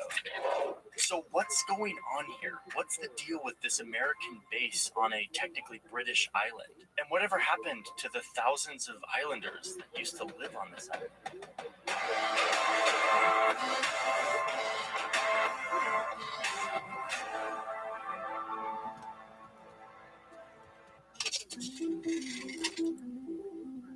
The British gained control of the Chagos archipelago in 1814, taking it from the French. The few thousand locals that lived in this chain of island mainly worked in coconut cultivation for European companies. But by the middle of the 1900s, the UN had been founded, and one of the first things that it undertook was decolonizing the map. Basically getting all these empires to wind down their rule over their colonies. So the British started leaving much of its territory abroad, downsizing its empire. Around the same time, the US was kind of doing the opposite, looking to expand its military power and influence around the world. They wanted a base in the Indian Ocean where they didn't have any territories. So the US set their sights on this archipelago, specifically this main island called Diego Garcia. All of these islands were a part of Mauritius, which was a British colony at the time. But Mauritius was soon becoming independent from Britain, part of this decolonizing of the map. Britain would soon be giving these islands back to the people who lived there. So the US made a secret deal with their allies, the British. At the time, the British owed the United States a bunch of money for helping them develop these submarine missiles. So the US said that they would wipe out $14 million worth of that debt if the British could secure them this island. But remember that the British were close to leaving all of these islands, trying to decolonize. They pulled a fast one and told Mauritius that they could have their independence plus £3 million if they would let the British just kind of break off this little archipelago so that the British could hold on to it even as Mauritius gained independence from Britain. The reason they paid the £3 million is so that they could technically say that they purchased the islands and appear as if they were still in keeping with the UN effort of decolonizing the map. And yet they were still able to hold on to these islands for the US. The US and the UK didn't sign any treaties or formally transfer any money during this process. All of that would require congressional approval and public scrutiny and all of these things that would probably make it not possible. So instead, they kept the deal secret, like literally secret. Like in the letters that they wrote back and forth, they said, quote, "There is a secret agreement," and that the U.S. would, quote, "effectively but indirectly pay the British for these islands," meaning there was no money changing hands, but they still paid them by wiping out the debt. And that they would be taking, quote, "special measures to maintain the secrecy of this arrangement." Oh, and there was the fact that this letter was officially classified as secret. So yeah, when I say secret, I really mean secret. By the late 1960s, it was looking like the Americans were going to get their base in the Indian Ocean. They were ready to move in. But there was still one big problem here, which is that there were over 1,000 locals still on this main island of Diego Garcia. But in the eyes of the US and the UK, this wasn't a problem. In a government memo, the British assured the Americans that there will be no indigenous population except the seagulls. And indeed, they made good on their promise. The locals were herded onto cargo ships, and shipped off to the islands of Mauritius and the Seychelles. And they were left there in a world that many of them had never seen before to fend for themselves. Many had never worked outside of their island. They had no skills or no way of getting work. Back on the island, their pets were rounded up and gassed. Their houses left to crumble. The indigenous population was gone.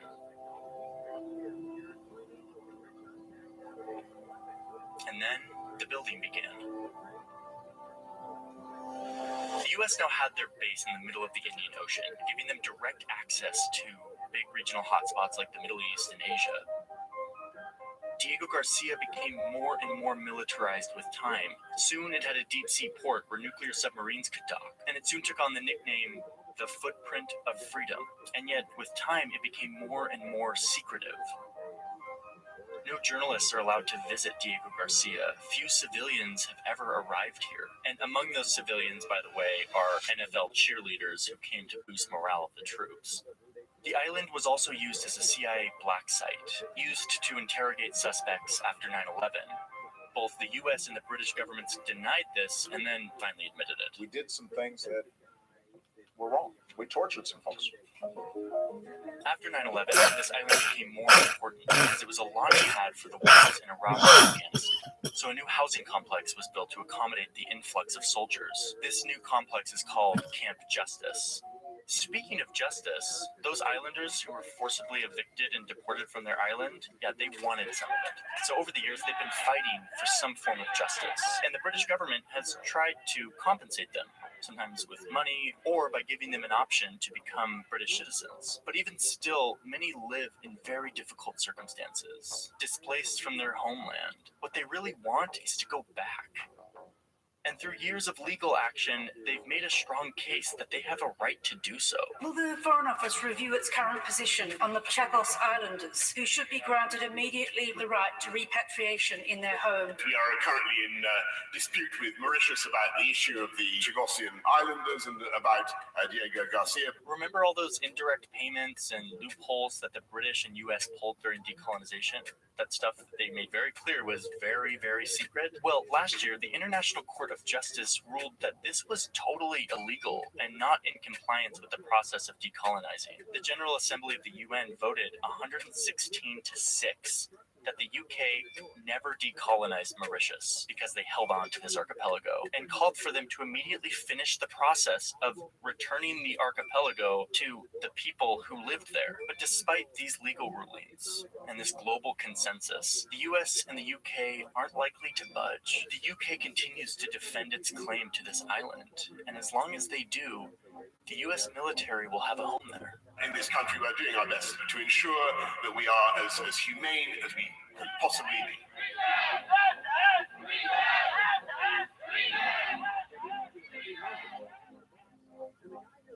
Thank you so much for watching this video. There's so much more information on this topic that I wasn't able to fit into this video, but I wanted to make it for years and I finally did. I want to thank Storyblocks for supporting this channel and for sponsoring today's video. You may not have noticed, but a lot of the footage that I used, especially in the intro of this piece, was Storyblocks footage. This moment right here in the intro where I zoom in, that's all Storyblocks footage. It's beautiful stuff, and I was able to browse and find loads of stuff of the ocean and islands that I was able to use in this video. I've been using Storyblocks for years because they really are the best place to find good stock footage and audio and After Effects templates. For so incredibly cheap, you have access to a giant repository of visuals that you can use to create whatever you're creating. I could have never gone to the Indian Ocean to record this footage, and yet on Storyblocks I have a huge abundance of stuff I can use. So I'm so grateful that it exists. I'm grateful that it's affordable. I'm grateful that it is a subscription service, so you don't pay per clip. You pay a monthly subscription, which is incredibly cheap, and then you can just download as much of this big, beautiful footage as you want. Super high res. I can't say enough about it. And again, that's not just because they sponsored this video. I've been using Storyblocks for years. So I have a link in my description. It's storyblocks.com/JohnnyHarris. If you go to that link and go sign up for Storyblocks, it definitely helps support my channel, but it definitely will help you support whatever you're doing. If you are a creative, a filmmaker, Anyone who wants to learn how to edit better, Storyblocks is a great way to have tons of footage at your fingertips for an incredibly low price. Thank you, Storyblocks, for sponsoring this video. Thank you all for watching. Lots more to come soon. Have a good day.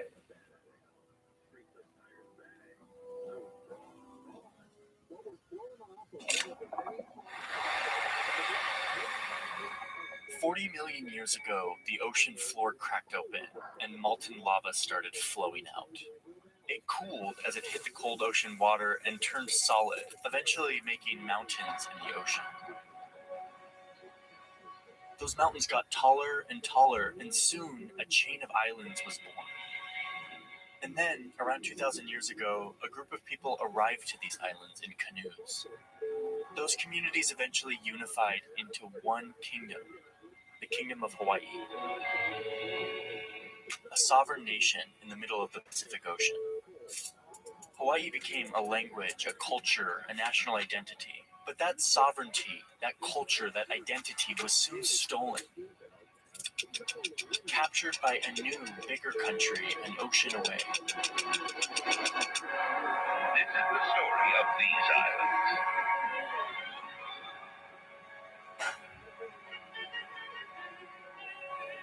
For millions of years, there was no land here, only the sea. Hawaii's half-century-old request for statehood is granted. The Kingdom of Hawaii remained a fairly remote, disconnected country for many years, until these guys arrived. During the 17 and 1800s, many people from Europe and the United States came to visit Hawaii, mainly on expeditions of exploring the ocean. But the ones that stayed were mainly Americans, who arrived to these islands wanting to talk about Jesus. For the most part, the Kingdom of Hawaii welcomed these visitors. One British explorer even gifted the Hawaiian king a British flag, and Hawaii eventually adopted the British flag into their own flag. There was general friendship and good relations here. The American missionaries who had settled on the island eventually had kids and grandkids. And soon, these missionaries and their descendants weren't just interested in talking about Jesus. They were also interested in building businesses, mainly focused on sugar. By far the most valuable single product Hawaii can offer in that trade is sugar. With this increased economic interest, these Americans who had originally come to be missionaries were now much more into sugar. And they did what people of European descent have been doing for many centuries, looking at a culture and government that is different than theirs and saying, we think we could do this better. Let us take it from here. And so during the 1800s, these Americans slowly chipped away at the Hawaiian government structure. They were still newcomers in this ancient island nation. They didn't have much power, but that changed quickly. The Pacific always comes rolling in, mile upon mile of dazzling white beaches. By the end of the 1800s, these Jesus sugar Americans had amassed a huge amount of Hawaii's wealth. And those original missionaries who had come to the island to convert people to their religion years earlier now had grandkids that looked like this. A full-on armed militia of white Hawaiian citizens, descendants of the missionaries, who were eager to get the government out of the way so that they could run the country themselves and help make it more favorable for their sugar businesses. Now remember, these guys were born in Hawaii. They considered themselves Hawaiians. But even still, their loyalty still lie with the country of their ancestors. They were effectively Americans still. By 1893, this local white militia and their political allies were ready for a full-on takeover of the government, which at the time was headed by this woman, Queen Liliuokalani. The sugar missionaries were still a minority, and a full-on overthrow of the government would have been hard by themselves. But luckily for them, they had help. The American ambassador of Hawaii at the time helped coordinate the arrival of an American military ship and troops to show up on the shores of the island of Oahu into the capital city of Honolulu. Up until this point, the conflict in Hawaii was technically internal, meaning it was between the locals and the white missionaries who were technically locals because they were born there. But the moment the U.S. arrived to Honolulu to provide military backup for a government overthrow, it became a full-on military coup sponsored by a foreign power, a cardinal sin in international relations. But even still, the government backed the overthrow. The Queen was forced to give up her power, and they put this guy as the leader of the new Republic of Hawaii. His name was Sanford Dole.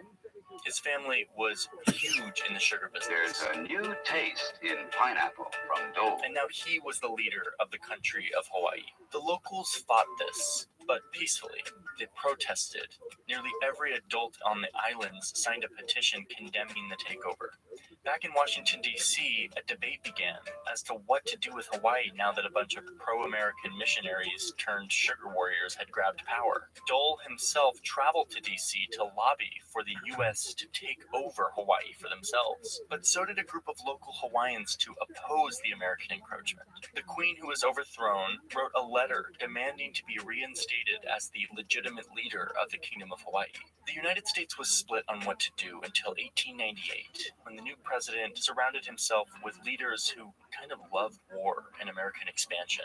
And this is what sealed the fate of Hawaii. All of these displays of vehement, peaceful protests by the Hawaiian people were trampled on by a superpower who had bigger guns and an insatiable desire for control. So one summer day in 1898, the U.S. showed up, and the flag of the Kingdom of Hawaii was taken down, and the U.S. flag was raised. Hawaii was now officially a possession of the United States of America. With the help of these sugar-loving missionaries, these islands had been plucked from their people and put in the hands of a growing superpower. But stealing land is one thing. The real theft is what happened next. At this point, Hawaii was just a U.S. territory, not a state. But even still, the U.S. began a deep, widespread destruction of Hawaiian way of life. The Hawaiian language was banned in schools, and government and businesses were by law required to be conducted in English.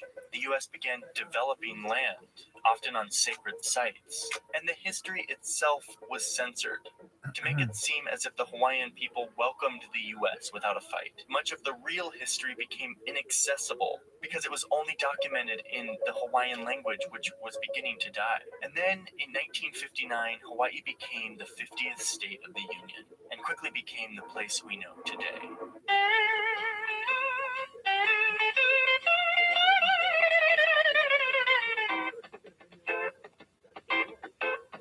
Meanwhile, Dole Food Company, the company who was perhaps helped the most by this land grab, has become a massive global corporation.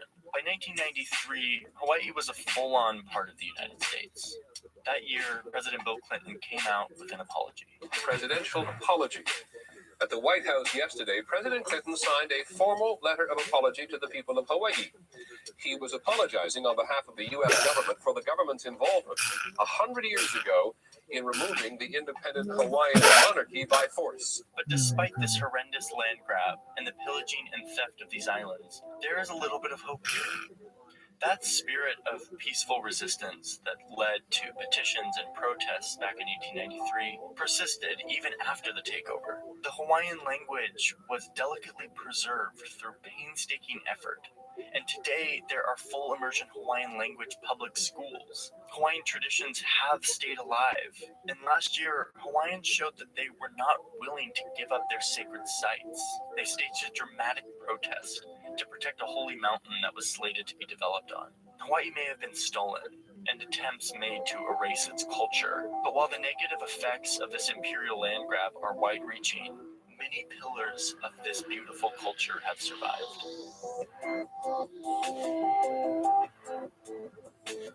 So I haven't really been traveling much for obvious reasons, and because of that, I've been watching a lot more shows in the evening, which has been really fun to sort of watch new stuff, learn new things.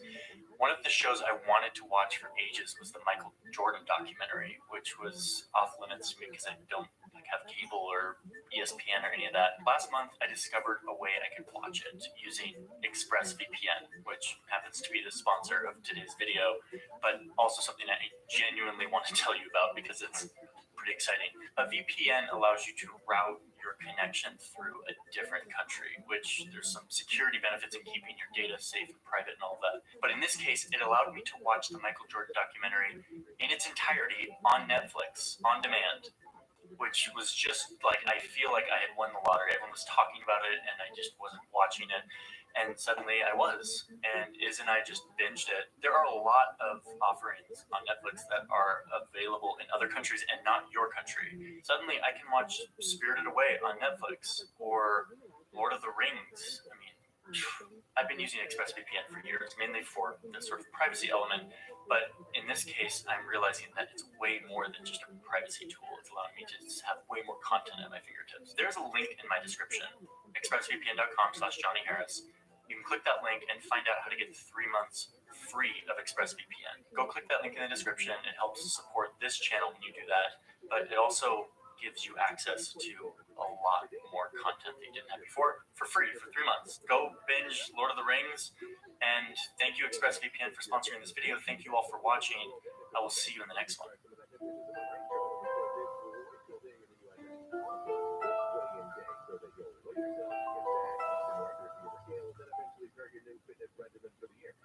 That's your daily calendar from 8 to 5 a.m. 640.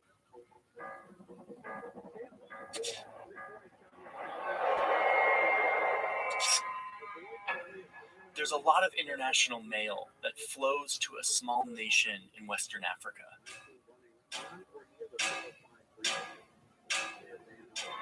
The mail is addressed to an address that should be right here along this main street. But I asked my friend to go there and check it out, and he didn't find anything. I've been looking for Eddie Grocery. I'm going to say that Eddie Grocery doesn't exist. Instead, the mail that is addressed to go here is actually brought to a building down the road. Right here. Right here, this building is where all LISC Arab bills are forwarded from the building that doesn't exist with Eddie Grocery. From there, the mail is scanned and sent electronically thousands of miles away to a nondescript office building outside of Washington, D.C. It's actually right near my house in Northern Virginia. Henry, check out this random building. Does this building look super boring to you? Oh. This building is right near our house. I guess I expected something a little bit more interesting.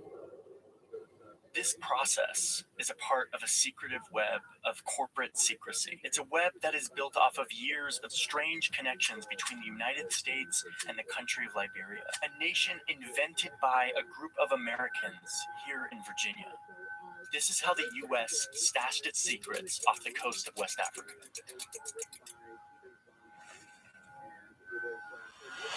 In this building, there is a bunch of mail that comes from a little country in West Africa, and it gets sent to this building near our house. Does that seem kind of weird to you?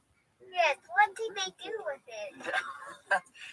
That's what I want to figure out here.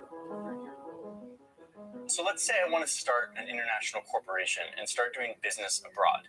I live here in the United States, so naturally I would want to start my company here in the US. But when I ask the internet how to do this, I get a bunch of ads that look like this. Even though my office would be here in Washington, D.C. in the United States, the internet is telling me that on paper I should set up my corporation in one of these random small countries around the world. Places like the British Virgin Islands, or Mauritius, or Belize, Gibraltar, Malta, the Seychelles Islands. Wait, the Seychelles? Like that tiny island nation in the middle of the Indian Ocean that has like less than 100,000 people? It's like 40 hours of flying to get there. Why would I want to set up my business in the Seychelles? Here's why. If I set up my corporation on paper in the British Virgin Islands or the Seychelles, suddenly I actually don't have to pay very much taxes, if any at all. My new corporation now won't have to actually obey any of the corporate laws here in the United States, which require you to publish all sorts of information about your finances, about your corporation to the public record. If my corporation is in the Seychelles, I don't have to do any of that. This is actually starting to seem like a pretty attractive option. These tiny nations have set up their laws to attract big corporations for this very purpose, to set up on paper in their country so that the government can make a little bit of money off of the little taxes they receive and any of the registration fees and dues. And it's not just corporations. The same concept applies to shipping vessels. These are big barges that make our world economy run, and they spend most of their time in water that belongs to no country, and yet they still have to follow the rules of the country whose flag they fly, where they're registered. And so if you register to a country that has very low taxes and no laws around how you need to treat your employees on the boat and what safety regulations you need to follow, then those are the rules you need to follow when you're out on the high sea. So the modern global economy turns out to be a race to the bottom. Corporations and shipping vessels registering themselves to whatever country will give them the least amount of accountability and transparency. We call these havens, tax havens, or shelters. And this isn't just like shady criminal corporations. Most corporations that you interact with on a daily basis have loads of subsidiaries in faraway tax havens that they have set up to escape transparency and accountability. Okay, but back to me and my corporation that I theoretically want to sign up. If I want to set up in the Seychelles or the British Virgin Islands, this is actually kind of complicated. How do I navigate all the laws and the paperwork? Ask the internet. And when I ask the internet, I get a bunch of ads. These are ads of companies who are dedicated to helping corporations set up in these offshore jurisdictions, in these tax havens. So if I want to set up in the British Virgin Islands, I could choose a bunch of different companies to help me get that paperwork done. And then while I actually do my business back here in Washington, D.C., they help manage all the taxes and the requirements and all the little things I need to do to upkeep my little facade of having a company in this place, even though I actually don't. Okay, so here's where this gets weird. We're talking about tax havens and offshore jurisdictions and all this stuff. Let's get back to Liberia, which Liberia is one of these tax havens. It's a place that has structured its laws to attract foreign corporations and shipping vessels to register with them so that they can make a little money off of those dues and taxes. When I go to start my corporation in Liberia, I don't get a bunch of ads for middlemen who want to help me set up my new Liberian corporation. Instead, I'm funneled to one company, this one, and this company boasts that it has the exclusive right to handle all companies that want to register their corporation or ship in Liberia. This is the company whose building is near my house. And on the surface, it just looks like another middleman paper pusher, super boring, but you peek out of the surface and there's something way bigger going on here. Not just a corporation running away from taxes and accountability, but instead this is a symbol of how the US projects its power in the 21st century and how it uses other countries to hide its secrets. Quick pause for a second. This story is crazy, and it's about to get even more crazy. The whole reason I'm going down this rabbit hole that I started to look into this Liberia thing is because of a phone call I had. I was driving north up to Massachusetts a couple months ago. Many of you may have seen the videos from that trip. And I was on the phone with my friend Ben over at Foley. Foley is the company who makes my desk and the chair I'm sitting on. Ben and I got chatting. I just announced that Borders was canceled and I was sort of moving on to new projects. And he was like, "What stories do you want to make? And like, can we support your stories?" I was like, yes, but like anything that has to do with like the global economy, which is something I'm sort of interested in, it's like I'm gonna go deep and I'm gonna uncover crazy stuff. And like, you're a company, who does business in the global economy. And he was like, do it. Like, I want to see like what storytelling you can do, and we want to support that. For context here, Foley's a B Corp. A B Corp is a type of corporation that isn't just the standard profit-seeking company. Instead, they make major efforts to be transparent, to be socially impactful in a positive way, to be accountable, and to be sustainable. That's rare. That's a rare thing. Foley does not claim to be perfect. All they say is that they are making a major effort to be the type of corporation that leaves a positive impact on the people who use the product, but also the people who interact with the production, and to leave a positive impact on the globe while doing so. And that's why they're supporting this video today, is because they care about this sort of thing, and they want to always be pushing the limit on how we think about business and how we think about the impact of corporations in the world. And I respect that. That is so rare among companies these days. And so I love Foley for that reason. Oh, and they make amazing products. Like, that's also a giant part of this. So my desk, a lot of the stuff in our studio is Foley stuff. They sell really high quality products, desks and chairs, and all sorts of products that make you more active and to just improve your relationship with work. They don't want you to buy these products unless you actually need them. But there's a lot of people these days who tend to need a new work from home setup, given the times we're in. And so they are running a sale on their site for the whole month of November, which there's a few days left in that sale. These are not just your standard desks. These are an investment in a product that will last you a very long time. They're solid. They're well built. Go onto the Foley site, check out their products, see if there's anything there that you need right now. But the major message here is Foley wants you to be thoughtful about the stuff that you buy, knowing that it's often a part of a much larger system. Thank you, Foley, for supporting this video. Let's get back to the story of Liberia and what the heck is happening in Liberia. It gets pretty nuts from here. What's the deal? Why does this one random building in Virginia run a network of corporate secrecy in the country of Liberia? Like, it's so weird. And as soon as you start to go down this rabbit hole, it just gets weirder. And the short answer here is that the United States of America literally invented the country of Liberia. Back in the 1800s, here in the United States, the biggest, most important debate was over slavery. This issue led the country to almost imploding on itself in a bloody civil war. During this debate, there emerged three major camps with the slavery issue. One were the abolitionists, the people who were like, dude, this is wrong. Let's reform our country to be done with this terrible thing we've done. And then, of course, there were the people on the pro-slavery side who were often had a financial incentive to keep slavery alive with their plantations and their businesses. But then there was this third camp in the middle who were on paper against slavery. They wanted to get rid of slavery. It was a bad thing. But they didn't really want the freed Black Americans to integrate into American society. As this debate raged on, there were some Americans here in Virginia who came up with a solution. What if we gave the option to enslaved people who had been freed to go to Africa, where their ancestors came from?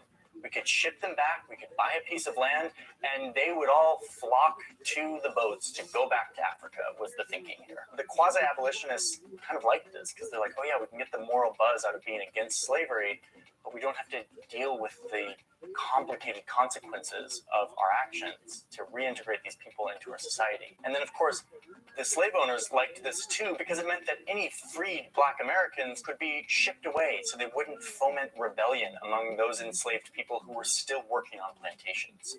So there was this strange alignment between these quasi-abolitionists and these slave owners, and they started their own organization. So this organization that was based here in Virginia bought a piece of land in Western Africa with money from their supporters and from the US government. And they started sending ships full of Black people to this land to create a settlement that they called Liberia, or Land of the Free. They named the capital Monrovia after President James Monroe, who was a fierce supporter of this effort to send away free Black Americans. Okay, so at this point, I'm sure you're kind of like, wait a minute. What was this curveball? We went from talking about the Seychelles and tax havens to talking about how a bunch of Virginians started sending freed Black Americans to a piece of land in Africa that they bought. And this is where these two come together. Soon, the Liberians declare independence. Liberian locals, the ones who had come from the United States, that started to take power and actually be the leaders of the country. They actually started to enact slavery of their own in their society, just like they had seen in the United States. But behind the scenes of all of this, the U.S. political interests that started this whole thing remained. They had an actual building there, and they were actually calling the shots. So Liberia was independent on paper, but in reality, the U.S. had as much influence as ever in their little colony in Africa. And that influence became really useful 100 years later.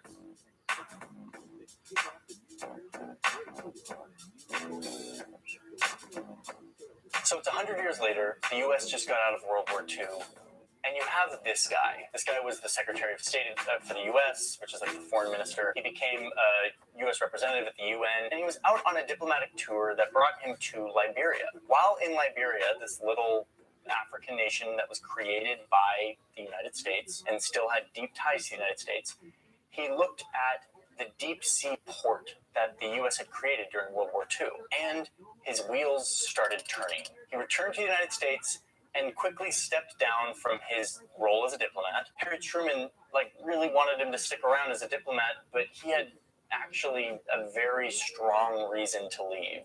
Truman said that he had an earnest insistence to go do his own thing. This guy was a diplomat, but he was also a businessman. And what he saw during his visit to Liberia revealed a business opportunity that he just could not leave on the table. So over the next year, this ex-Secretary of State started scheming with the Liberian government. And in September 1947, he came out and announced that he, a private American citizen, had made a deal with the Liberian government. He created a company, an American-based company based here in Virginia, that was to be the exclusive middleman between any international corporation and the government of Liberia. Basically, if anyone wanted to set up their corporation in Liberia, they would have to go through this guy and his new company. He helped the Liberian government craft laws that would make it very attractive for people to put the Liberian flag on their ship or on their company. And over the next few years, this gained major traction. At this time, any shipping vessel that had the American flag or the Soviet flag would be subject to a bunch of trade barriers that were starting to go up as a part of this Cold War between the US and the Soviets. This ex-Secretary of State and his new company would go around and say, hey, put the Liberian flag on your ship, and now you can trade with whoever the hell you want. The Liberian registry exploded, and now you had ships flying the Liberian flag, not having to pay barely any taxes and not having to obey any laws from the United States, and being able to trade with whomever they want, because Liberia was officially neutral in the Cold War. The Liberian Registry was born, and it was thriving.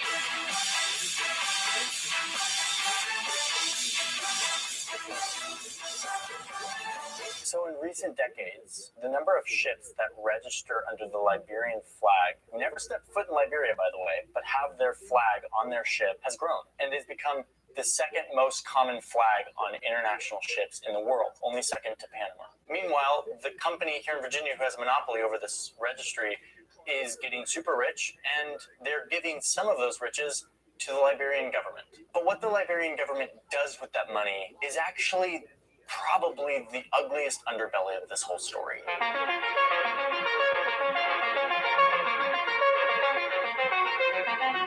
So by the late 90s, this company's doing great. Liberia's taking in a bunch of money from all of the ships registering under their flag. But then this guy, Charles Taylor, becomes the president. How can I help you on Liberian shipping registries? It's a long time since I've been looking at them. What has the registry allowed the government of Liberia to do that it wouldn't be able to do otherwise? It was one of the most consistent, dependable sources of revenue for the Liberian government. That was important, particularly in the Charles Taylor period when it was civil war in Liberia and there were no other sources of revenue. It was a war economy. He starts taking the money that's coming in from all these ship and corporation registries, but not just to fight these wars. He goes on to commit some of the most egregious crimes the world has ever seen. I was the one myself that investigated the shipping registry. We found, documented, exposed that the shipping registry, that its revenues were being diverted to purchase arms and ammunition in violation of UN sanctions.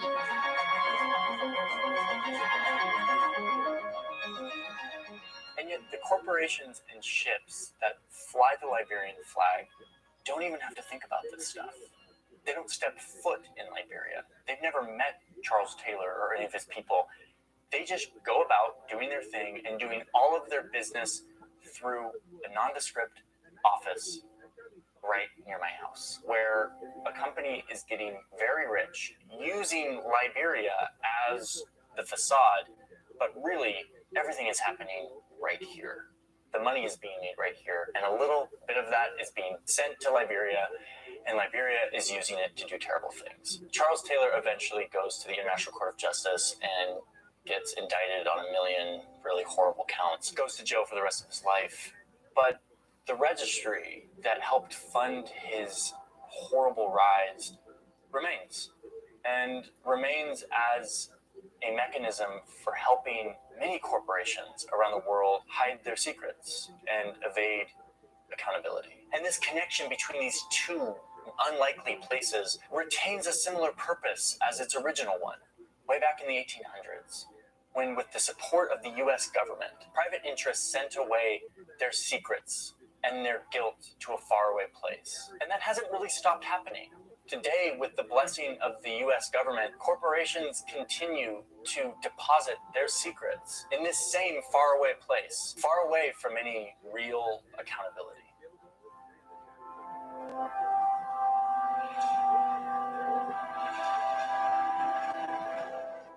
Thank you all for watching this video. This is the type of video that I want to do more of.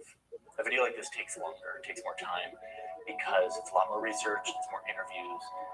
I'm actually diving way deeper into these stories than the typical explainer you see on this channel. And that's what I want to do starting in 2021. I want to start doing more stories like this. My patrons make that possible, and brands like Fully, who care about this sort of thing, make that possible as well. So I am hoping that more and more I'll be able to do deep dive stories like this, and then when travel opens up, I want to be able to travel and go do deep dive stuff like I used to do at Vox. So thank you all for watching, and I've got some more good stuff coming. And Frankie Baby. Why did the U.S. go to war in Iraq? Growing up, the narrative was always oil. So it's like we went to Iraq to get oil, like America always does. We might find ourselves without adequate supplies of energy in the future. All major oil fields in the South are now under coalition control. But that's kind of the lazy explanation. It's not quite it. Oil's a part of it, but it's not the main reason. We went to war in Iraq because several powerful American men wanted to. Some of them thought it was vital. We had to. Others just wanted to project American power. But either way, here we are 18 years later. Nearly 10,000 Americans dead, over 200,000 Iraqis dead, over $1 trillion tax dollars spent. And the result? A Middle East that is less stable than ever, in part because of the US presence, and really because of it. How did this happen? I mean, I grew up and lived through this. I studied it as an undergrad, I studied it in grad school, and yet it's taken me until now to really take a hard look and to really understand exactly what happened. So this is how the US stole Iraq. Saddam Hussein is a tyrant, a murderer, and a man who has started 2 wars. He is clearly someone who cannot be trusted or believed. All right, so it's the night of 9/11. The country is reeling. Who did this terrible thing and why? How should the U.S. respond? And it became clear very soon amongst intelligence and counterterrorism people that Al-Qaeda was behind it. This terrorist group that was mainly based in Afghanistan. Later that night, the night of 9/11, over at the Pentagon, which earlier that day had been hit by an airplane, a memo comes in from the Deputy Secretary of State. The memo is urgent.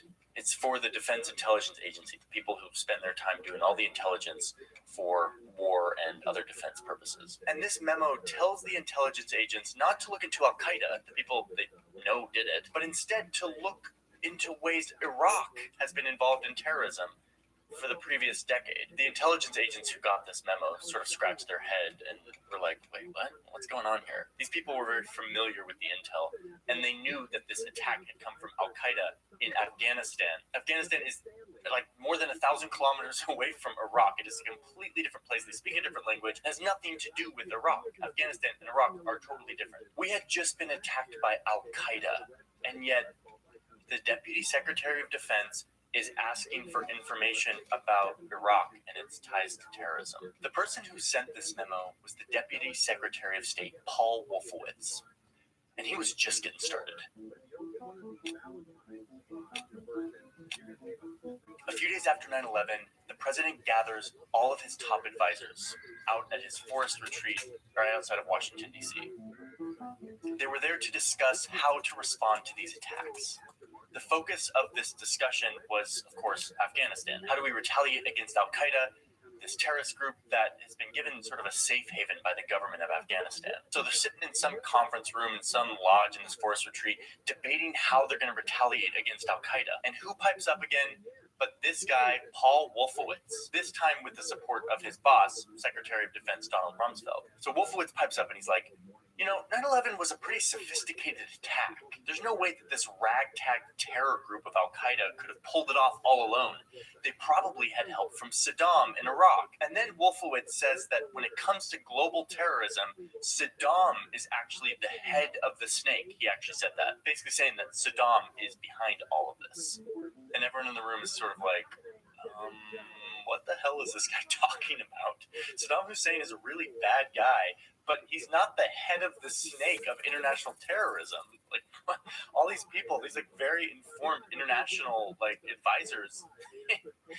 Oh man. After some astonished glances, the head of the Counterterrorism Center raises his hands and says, Mr. President, quote, we were attacked on 9/11 by Osama bin Laden and Al-Qaeda in Afghanistan. Saddam Hussein in Iraq has nothing to do with this. It's just like, I'm sorry. I feel like as an 8th grader at this time, I was asking these questions. I was like, is Iraq the same as Afghanistan? And here are like the leaders of our country having to explain that like Saddam Hussein has nothing to do with Afghanistan and Al-Qaeda. So this meeting at Camp David, they move on and they keep talking about these plans to bomb Al-Qaeda. But Paul Wolfowitz is stubborn, and he does not give up.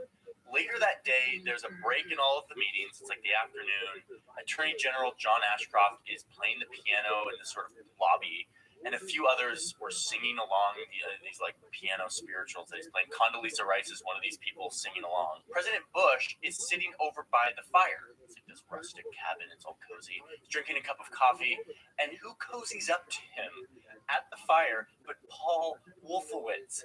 And Bush is like, here we go again. So he's like, listen, check out my plan.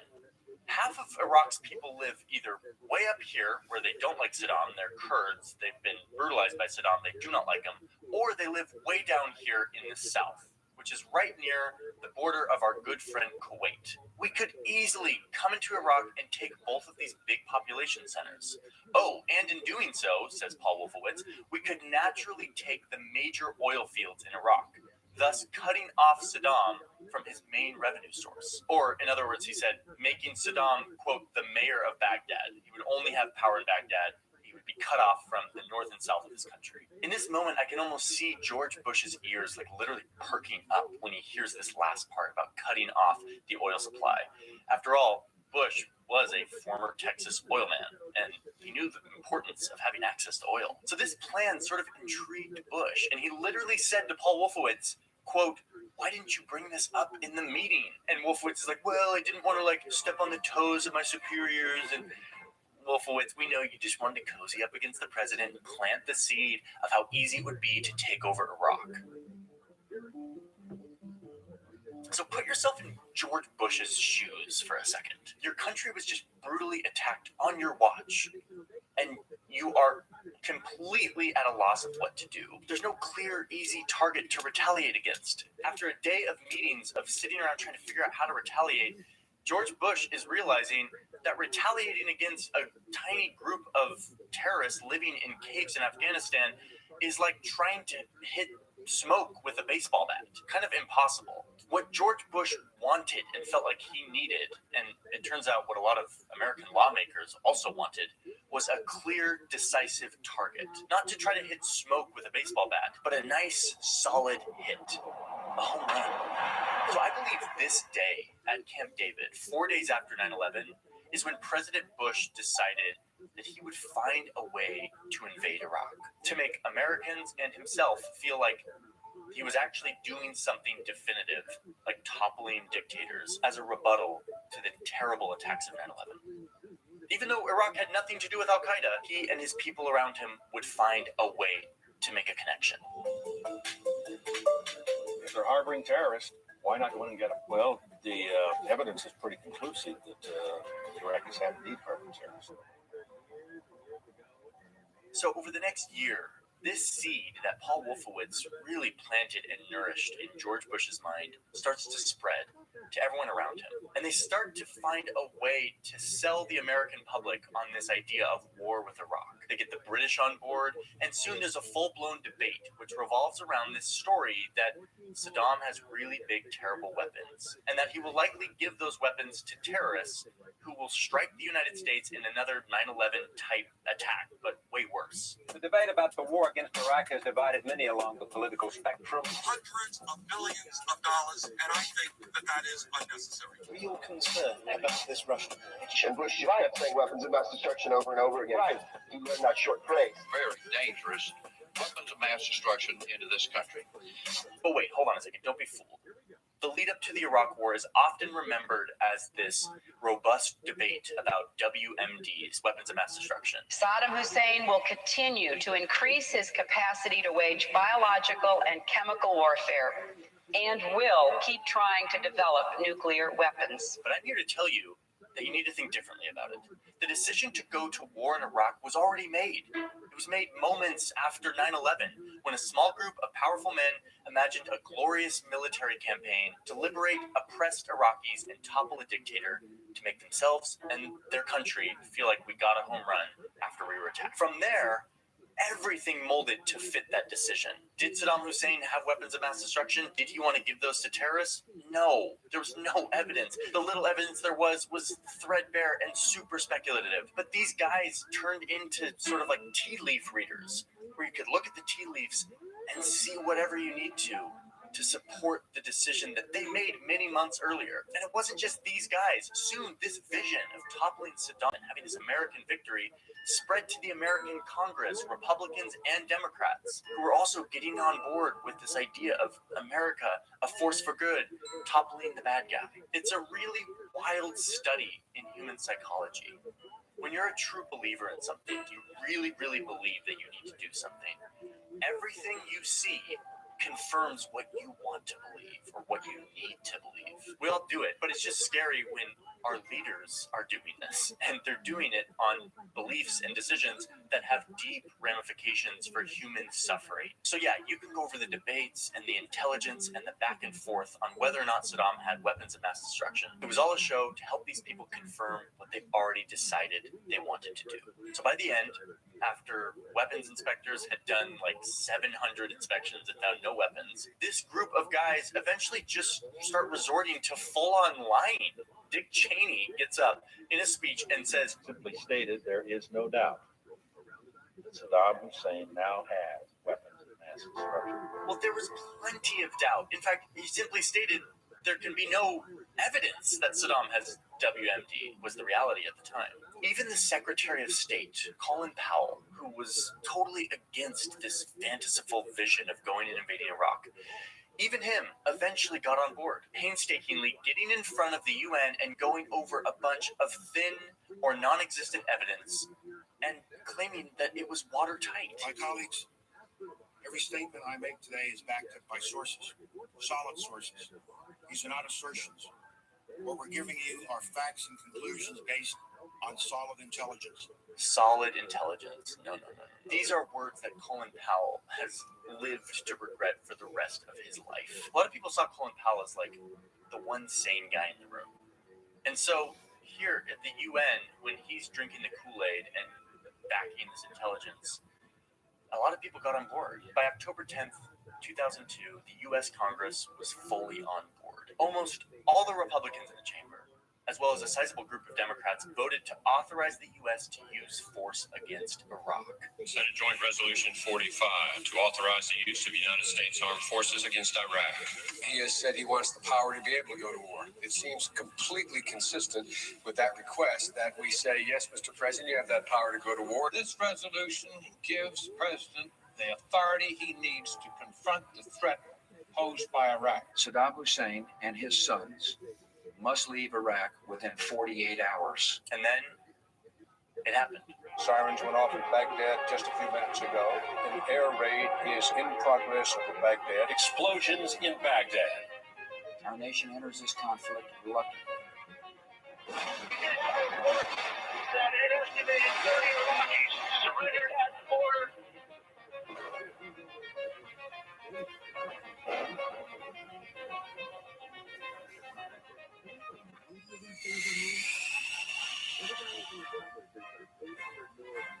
2 months after the invasion, George Bush gives a speech on an aircraft carrier with this giant sign that says, quote, "Mission accomplished." This is the type of thing Bush surely was dreaming about while he was sitting by the fire at Camp David drinking coffee, listening to Paul Wolfowitz explain the plan to take over Iraq. Big, triumphant America just toppled the dictator. Mission accomplished. But this is the part of the story when all of the dreams, the fantasies, the visions of glory start to topple. Mission accomplished was really mission just beginning.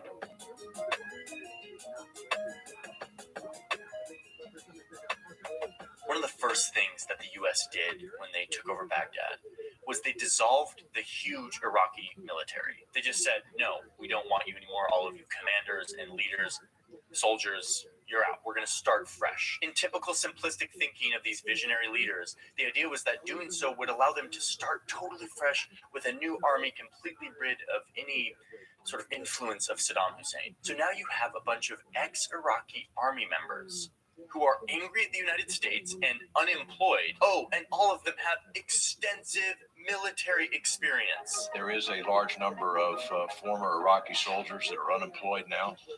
That is a huge concern. It is just painful.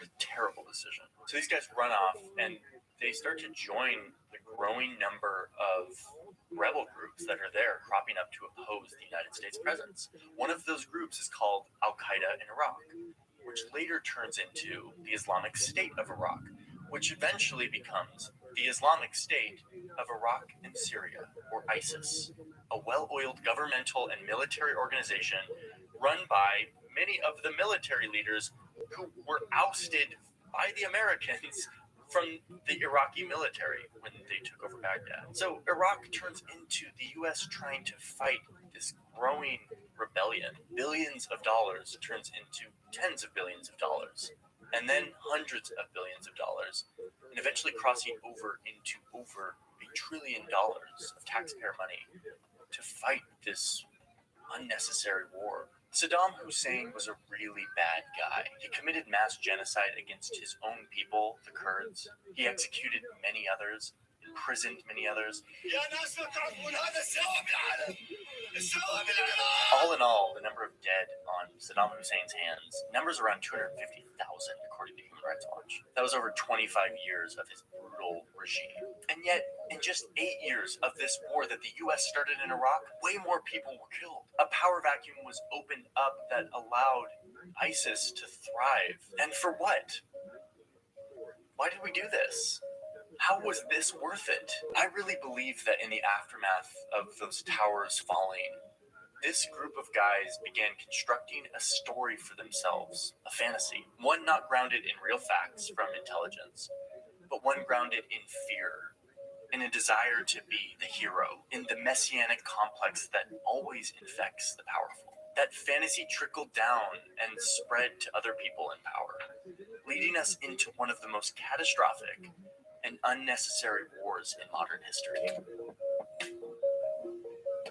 I challenge the president or whoever has us here for 15 months to ride alongside me. I'll do another 15 months if he comes out here and rides along with me every day for 15 months. Oof. Saddam Hussein, George Bush, Paul Wolfowitz. What a story. What a story. Yeah. Anyway, I want to thank the sponsor of the video today, ExpressVPN, which is a service I've used for years. When I traveled, I would use it all the time to basically route my connection through the United States so I could not be like kicked out of my Gmail. I don't travel very much anymore, so I use ExpressVPN these days to watch Netflix, specifically Canadian Netflix. So basically with ExpressVPN, it's not only a security measure that helps you secure your connection with encryption and all of this great technology. The reason I like it so much is because I can route my connection through other countries. And then Netflix thinks I'm in like the UK or in Canada, and I can watch UK and Canadian stuff that isn't available on Netflix in the United States. This is actually the case with a lot of different streaming services. I love ExpressVPN. It's super easy. It's in like the menu bar of my computer, and all I have to do is click it and decide the country, and boom, I'm there, like within a few seconds. Oh, and the best part is you can get 3 months of this literally for free if you use the link in my description. It's expressvpn.com/Johnny Harris. When you click that link, it helps support this channel, but it also gives you 3 months literally free, zero money to like use this. Thank you, ExpressVPN, for supporting this channel, and thank you all for watching. If you want more Middle East content, there is endless. That's what I studied in my undergrad, was Middle Eastern politics, and there's just a lot. So I'm gonna get there. I'm gonna get to the rest of them if you all want it, because there is endless videos I can make from the Middle East. Anyway, have a good day. See ya.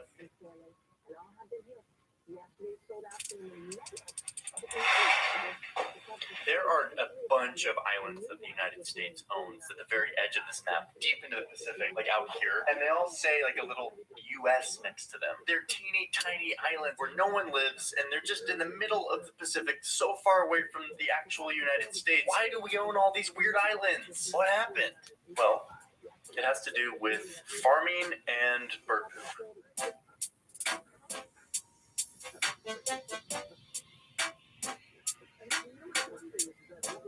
Back in the old days, farming looked like this.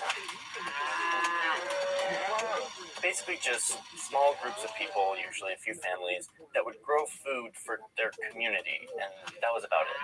But soon the world started to change, and started to look a lot less like this, and a lot more like this. People started moving into the city and working in factories, mass-producing commodities and items that would be shipped all around the world. And suddenly, farmers had an incentive and a duty to make more food, to ship it to these non-farm workers who are now living in cities. Farms started specializing in one crop, like corn or wheat. And they were able to sell their crops not only to their local markets, but to markets all around the world. But there's a problem here. When you're a farmer and you're producing the same crop year after year, your soil starts to lose its nutrients. It doesn't have time to regenerate, and it eventually becomes completely exhausted, making it impossible for you to produce in abundance. And if you can't make food in abundance, then you can't feed these ever-growing cities of people who are working in factories.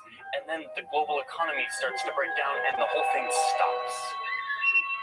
For a moment there in the 1800s, it was looking like Earth would not be able to sustain a population over like 2.5 billion people, because there wasn't enough nutrients in the soil to keep up with the demand for food.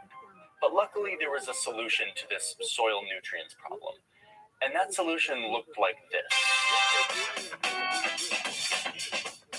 One of animal waste from any animal is packed with the nutrients that the soil needs to rejuvenate itself, to grow more crops year after year.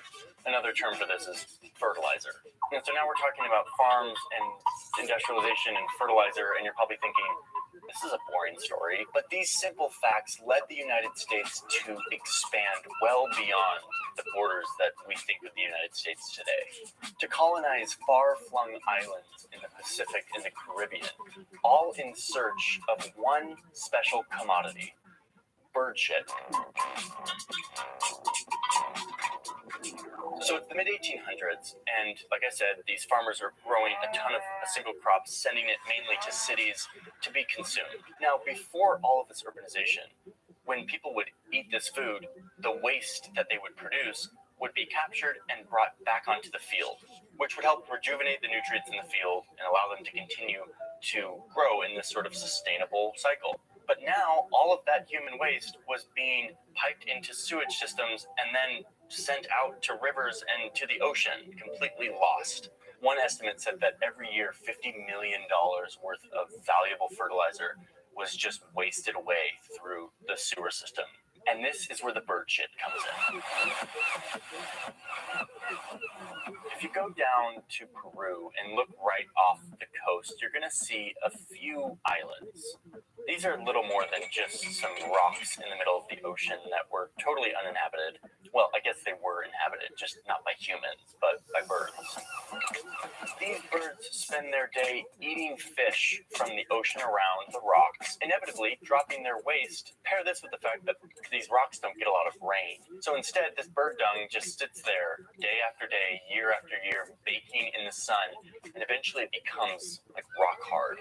You can imagine that after thousands of years of this process, you start to get some pretty thick layers of bird shit. These deposits would get up to 60 meters. That's like the size of this random building in Argentina that I found on the internet. The building's not important. The height is.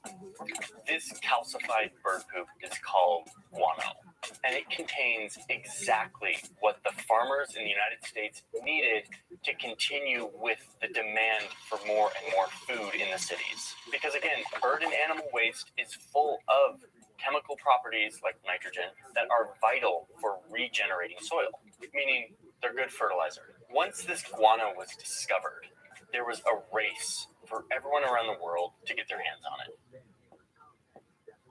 Soon in the United States, guano became this like mythical, magical substance. There's all these tall tales that pop up where like this dad leaves his kid in the shed where the guano is contained, and he opens the shed an hour later and the kid is now a full-grown man with facial hair.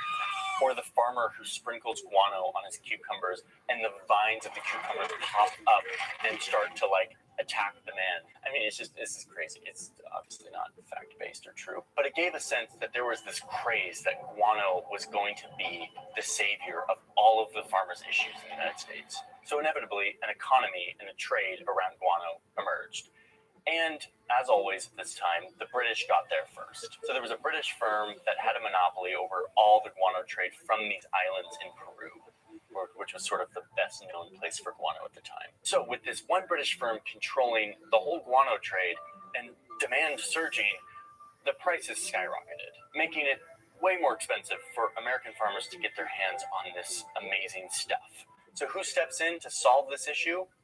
The President of the United States. In his first State of the Union address, President Fillmore gets up and talks about guano. He says that, quote, Peruvian guano has become so desirable an article that he felt it, quote, the duty of the government to secure it at a good price for American farmers. This is crazy to me. Can you imagine the President of the United States getting up to address the nation and making it a national priority to go to some far-flung place to secure some natural resource that is really important for economic growth? On my orders, coalition forces have begun striking selected targets of military importance to undermine Saddam Hussein's ability to wage war.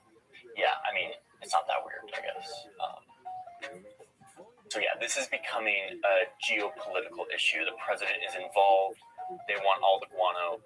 President Fillmore says, quote, nothing will be omitted on my part in the effort to secure this magical, life-giving bird shit. Okay, actually, he didn't say that last part. The quotation should have ended like up here. I just sort of paraphrased the rest. The point is, President Fillmore was serious about this issue. He was going to get his guano at any cost. So he did what you do when you're a rising superpower, and he promised to send in warships to these Peruvian islands if he had to, in order to secure guano at a good price. Even though Peru rightfully had sovereignty over these islands, and yet here's a president sending in warships in order to secure the resource. Again, kind of sounds familiar. America is addicted to oil. But American lawmakers in Congress had another answer to this problem, which would allow Americans to get their own guano islands. The proposed law said that any American citizen, not a government official or a military personnel, could go out on their boat anywhere in the ocean, and if they stumble upon one of these rocks that's covered in calcified bird poop, they could claim it, not just for themselves, but for the country of the United States. No treaties, no negotiations, no official declaration, no government involvement even. Just American citizens out on their boats looking for bird poop islands. Some lawmakers at the time were understandably uneasy with this law. Now, remember that the U.S. was expanding a lot at this time. Remember that video I made about Mexico and how they're sort of taking over Texas and California and that whole area? Yeah, that's happening around this time. But the U.S. hadn't moved beyond this landmass, this contiguous shape that we think of when we think of the United States. Yeah, we had moved west, but we hadn't gone for far-flung colonies far into the Pacific Ocean. And secondly, the lawmakers are like, since when do we let just like random American citizens go out and like help us colonize islands anywhere in the world? This would set a precedent that these lawmakers were worried would have way bigger consequences than just like letting people go get fertilizer for their farms. The sponsor of this bill, who was trying to get it through Congress, came out and said, listen guys, you're overreacting. This isn't like legit imperialism. We're not like going out and like taking over whole countries like the British or the French were doing, carving up continents. No. We're just going to these rocks to get some fertilizer for our farms. It's harmless. And this was apparently enough to convince the critics. And this law passes, the Guano Islands Act of 1856, where literally any American can go help expand the United States by claiming guano islands and mining this stuff and bringing it back to the United States. And so now a giant blitz of guano exploration begins by American citizens. Sort of like the gold rush, but, you know, for bird poop. Soon, these claims start rolling into the U.S. government. Random guy X from Nebraska sailed to a random island in the Pacific, planted an American flag, and now it belongs to the United States of America. All in all, by the end, there were 94 separate islands, mainly in the Pacific and the Caribbean. The guano was chipped away, harvested, put on ships, brought back to the United States, and farmers thrived. But you know who didn't thrive? The people who had to mine this stuff. I mean, you can imagine being the person who has to go onto these islands where you have thousands and thousands of years worth of layers of bird droppings to drill and cut that away and to bring it onto a ship to be shipped back to the United States. It's just like excruciating to think about. This was a pretty horrendous job, and it came with all sorts of side effects like lung issues or running out of food, because you're not on an island that grows food, you're on a literal like rock, and so the food would go bad in these ships and the people would be like stranded at sea. Unsurprisingly, these guano barons would trick people into coming with them on these expeditions. In the case of the Pacific, they would often target Hawaiians to recruit for these jobs. And in the case of the Caribbean, they would often target Black Americans recently freed from slavery to come work on these guano ships. As some members of Congress at the time worried, the Guano Act had ramifications well beyond guano and fertilizer. In fact, guano became totally obsolete a few years later in the early 1900s when a German chemist invented perhaps the most important invention of all time, which was synthetic fertilizer, a way to actually make fertilizer without having to get it from like animal waste. This allowed the population to grow to what it is today and really changed the history of humanity.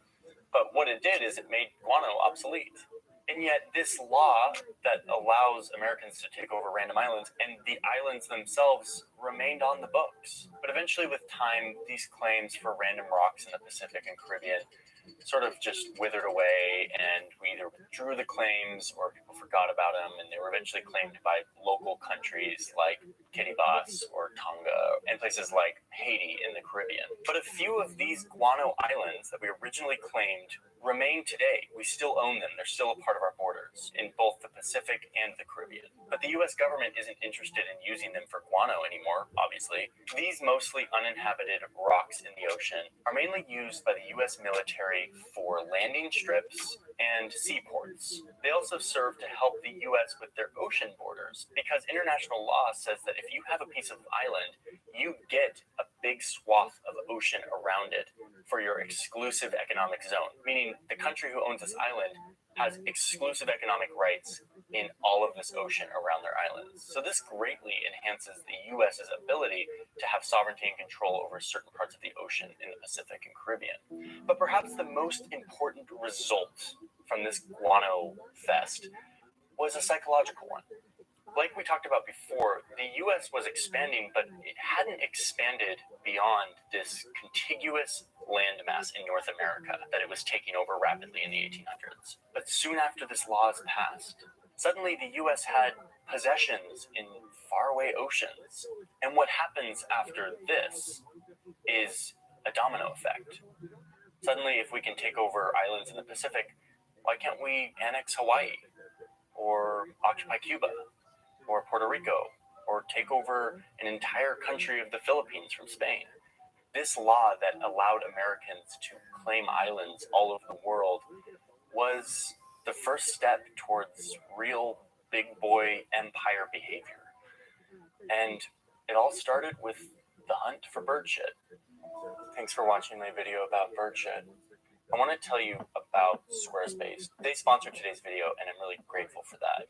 But I'm also really grateful that they have this really cool service on the internet where you can build a website using really beautiful templates and integrations with tons of tools like email marketing, social integration, analytics, everything that is just really useful for running an online business or portfolio or just having a creative presence online. Squarespace just makes it easy. It's like a one-stop shop. I've used Squarespace for many years, long before they came to sponsor a video, and that's why I'm excited to partner with them and promote them because I really believe in the service. So if you are looking to either start an online presence or revamp your online presence, I really recommend Squarespace to do this. There's a link in my description that when you click helps support this channel, but it also gives you an offer of 10% off any purchase you make on Squarespace. So you can go get hosting or a domain name or whatever you need, and you'll get 10% off if you click that link. And thank you, Squarespace, for sponsoring this video. Thank you all for watching. I am making a lot of these US expansion videos because there's so much to cover and so many parts of the story, and I want to piece it together in this series. So I'm going to keep doing it, and eventually we'll have like loads of videos of how the US grew to the shape that it is today. So keep an eye out for more of that, and I will talk to you soon. See you later.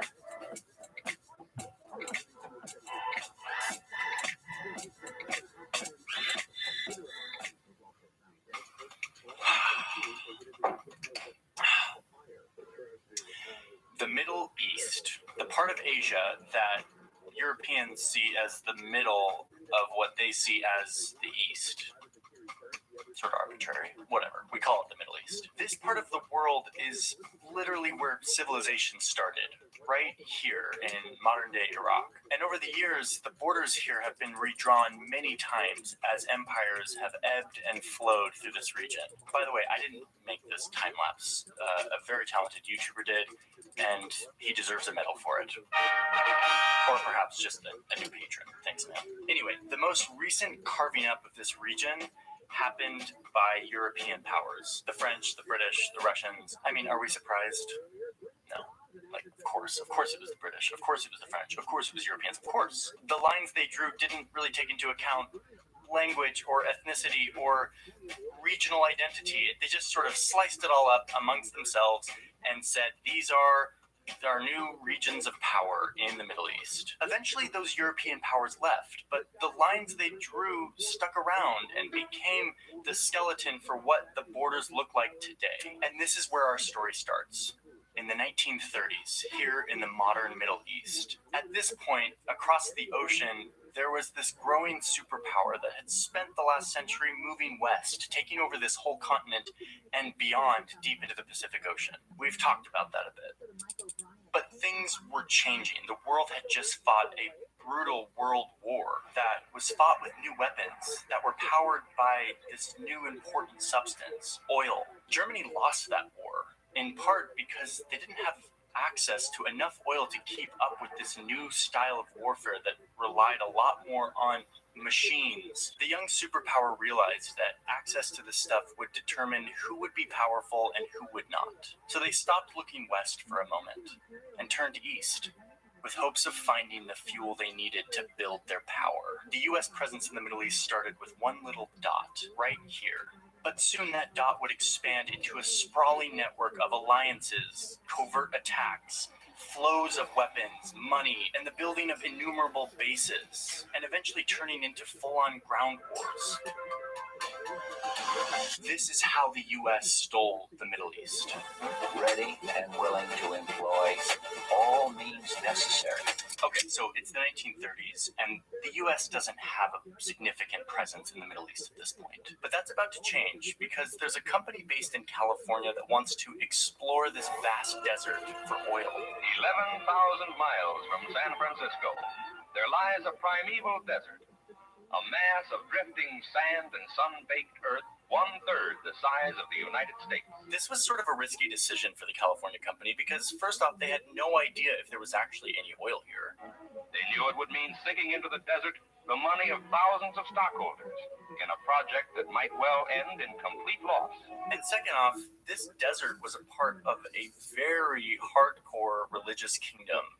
The fact that Mecca is the source and the shrine of Islam gives Saudi Arabia a central place in the Islamic and therefore the Arab world. That was home to the holiest sites in Islam, run by a dogmatic royal family that did not like outsiders, especially non-believing Westerners. But even still, the king of the desert kingdom eventually gives the California company permission to explore almost 1 million square kilometers of this desert looking for oil.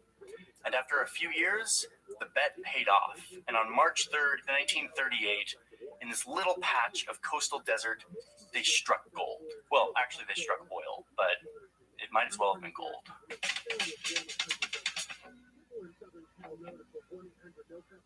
So throughout the 30s and 40s, American oil executives, workers, and their families started flocking to the Middle East, establishing the first significant American presence in the region. They set up little cities around the oil operation that were little slices of America, full of the deepest sinful behavior, like allowing women to drive and the consumption of alcohol. Here's another American colony, complete with air-conditioned houses, 2 hospitals, and an outdoor movie theater.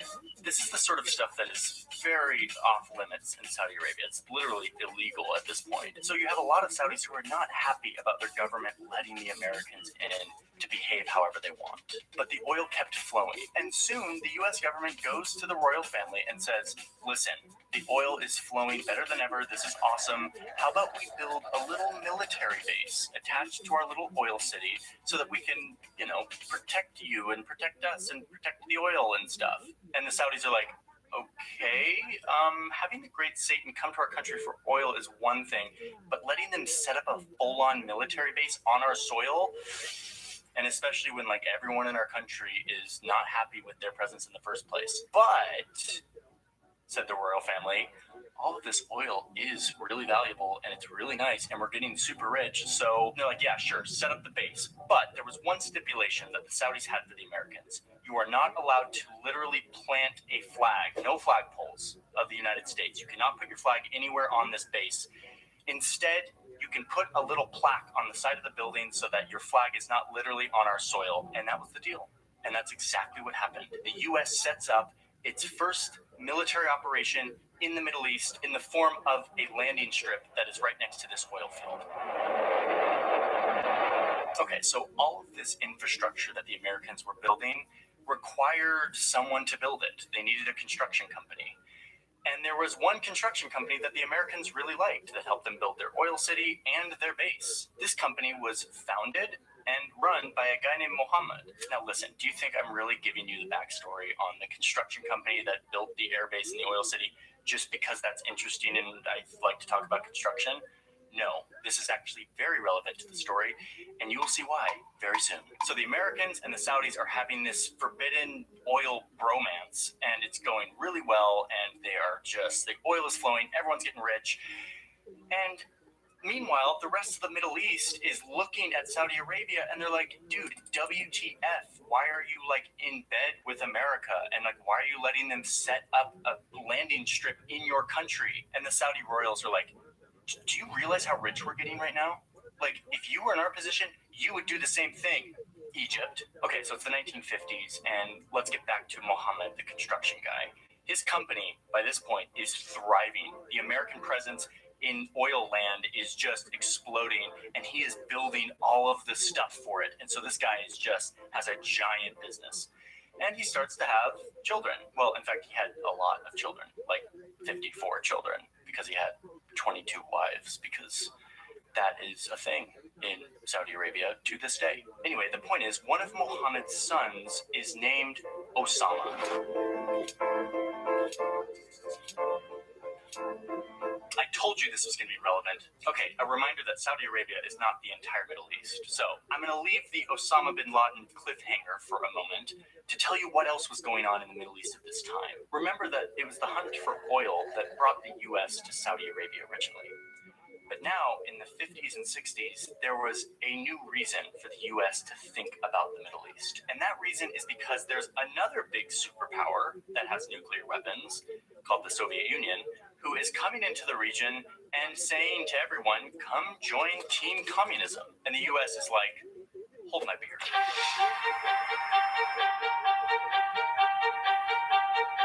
So in addition to oil, the U.S. is now involved in trying to not let the Soviet Union have any power in this region. Over in Iran, there was a democratically elected leader that the U.S. didn't like. They thought he was maybe a little too friendly with the Soviet Union. So they worked together with the British to literally overthrow the government of Iran so that they could install a dictatorial leader that was more friendly to the United States. Little side note here. The airport that I fly out of here in DC is named after the guy who gave the go-ahead for this coup in Iran, John Foster Dulles. So I'm reminded of the whole Iran thing every time I fly.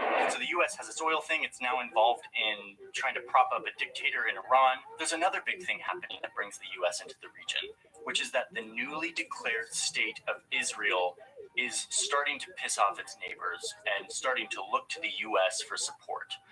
And the U.S. gladly offers it, seeing Israel as a friendly nation in the region that could be a big proponent of U.S. interests. So the U.S. starts to fund Israel with tons of money and fighter jets and all of these things to help them fight their wars against their Arab neighbors. There was a debate happening in the United States on whether or not they should actually do all of this to support Israel so intensely, because they knew if they did, they were going to piss off all of the neighbors in the Middle East.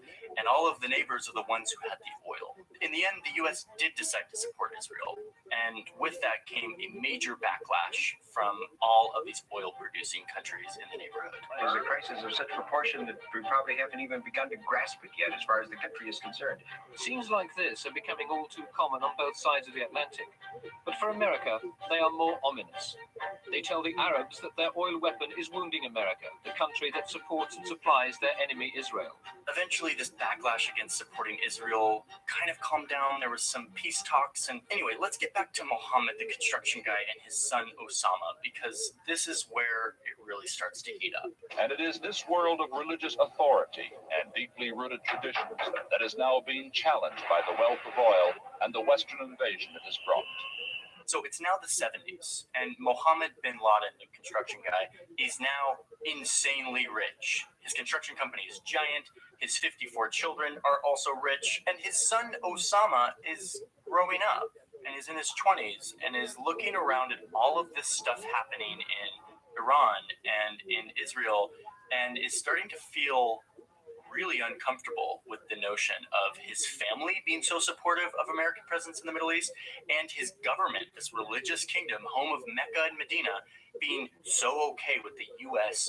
so embedded in the Middle East at this point. These are ancient, holy lands. Why is my government and my family supporting this great Satan superpower coming in and becoming so involved in the Middle East? So bin Laden sets out on a lifelong quest to fight back against these superpowers, not just the U.S., but also the Soviet Union, invading the Middle East. He heads to Afghanistan, where the Soviet Union is invading Afghanistan, trying to take it over. Bin Laden wants to fight back. By the way, the same year in Iran, that dictator that the U.S. put in gets overthrown in a giant religious revolution that gets rid of the old dictator that the U.S. liked and puts in a religious government headed by this guy, Ayatollah Khomeini.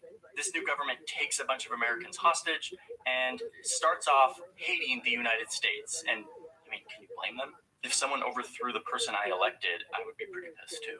So anyway, back to bin Laden. He arrives to Afghanistan with a few things. Number one, a bunch of money. Remember, his family's like super rich. He also comes with construction infrastructure because he's like a construction guy. Like his family knows construction and infrastructure building. But most importantly, he comes with an obsessive dedication to fighting back against any superpower that is invading the Middle East. So Osama joins in with all of these rebel fighters who are fighting back against the Soviet Union.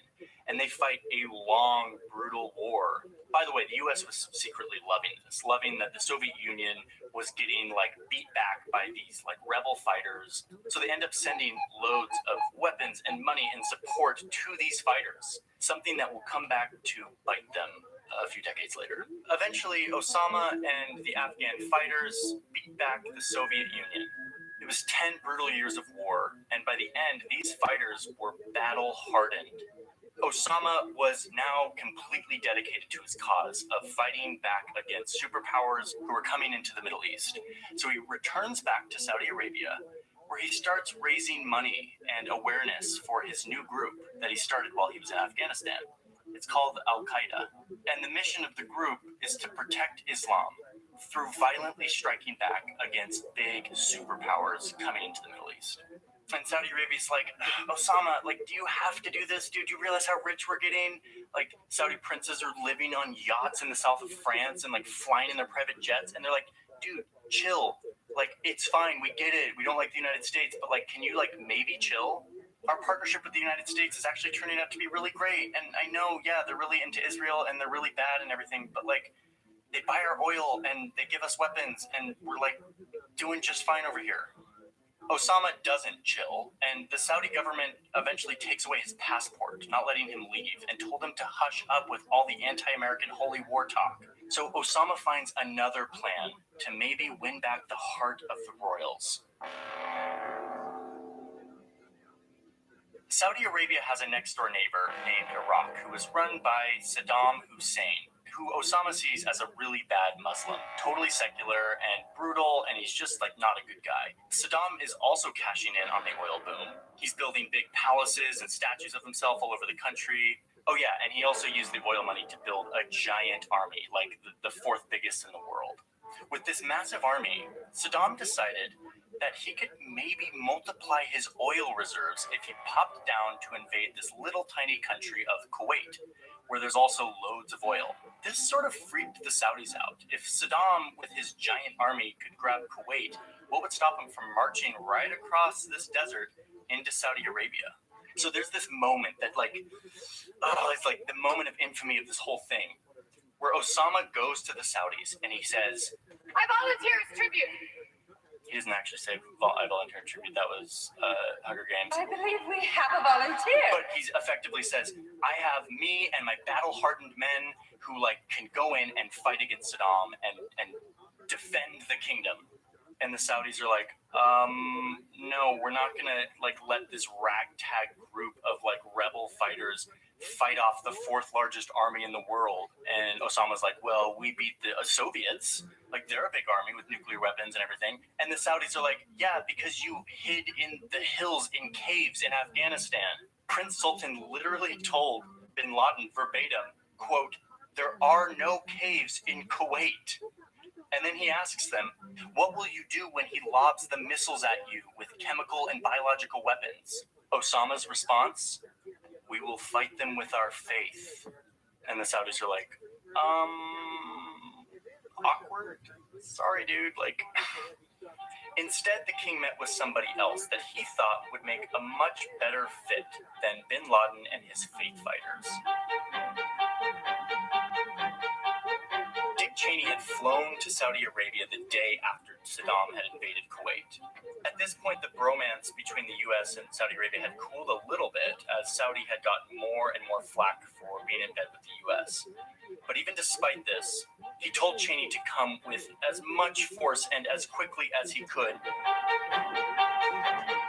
And that is exactly what Dick Cheney did. Ready and willing to employ all means necessary. US went insane here. They recruited 37 other countries, and then they sent more firepower in terms of ships and bombers and troops and all this stuff that you and I could ever imagine. It was insanity. And they totally crushed Saddam. Within a few weeks, they had pushed Saddam back and completely won over the hearts of the royals. The bromance is back in business. So now you have these Saudis that are beaming at the Americans for helping them fight off Saddam. And you have a bunch of bases that the US set up to mount this attack. Way more than before. The US came with all of this firepower and manpower and bases and artillery, and then they just sort of never left. Something that really pissed off a lot of Saudis who were very uncomfortable with US presence to begin with. But the guy who was most pissed off than anyone in the Middle East at this point, Osama bin Laden, who had not only been rejected by his own country, but then who got chosen instead? But the great Satan, the United States, a power that Osama had built his entire life fighting against. So Osama bin Laden starts to double down on his original mission. He leaves Saudi Arabia and begins coordinating very precise attacks that could really only be coordinated by a guy who was good at technical details of a construction company and who had lots of money to fund it. He carries out attacks against the United States all around the world. And by the late 90s, he starts planning the attack that would change our world forever.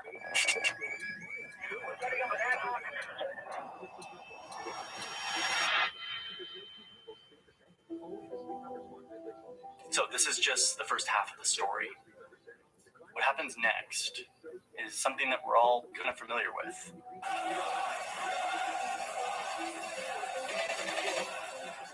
In fact, I think we're all still kind of processing the US presence in the Middle East today and how that all went down. But it deserves taking a look at, and I'm not going to do that right now.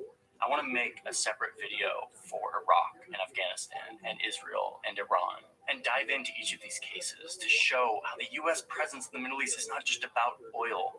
In fact, oil is becoming less and less of a vital aspect of the US presence as we have alternative sources of this sort of energy. Instead, our presence in the Middle East has become a fixture of how we think about foreign policy and how we think about the map.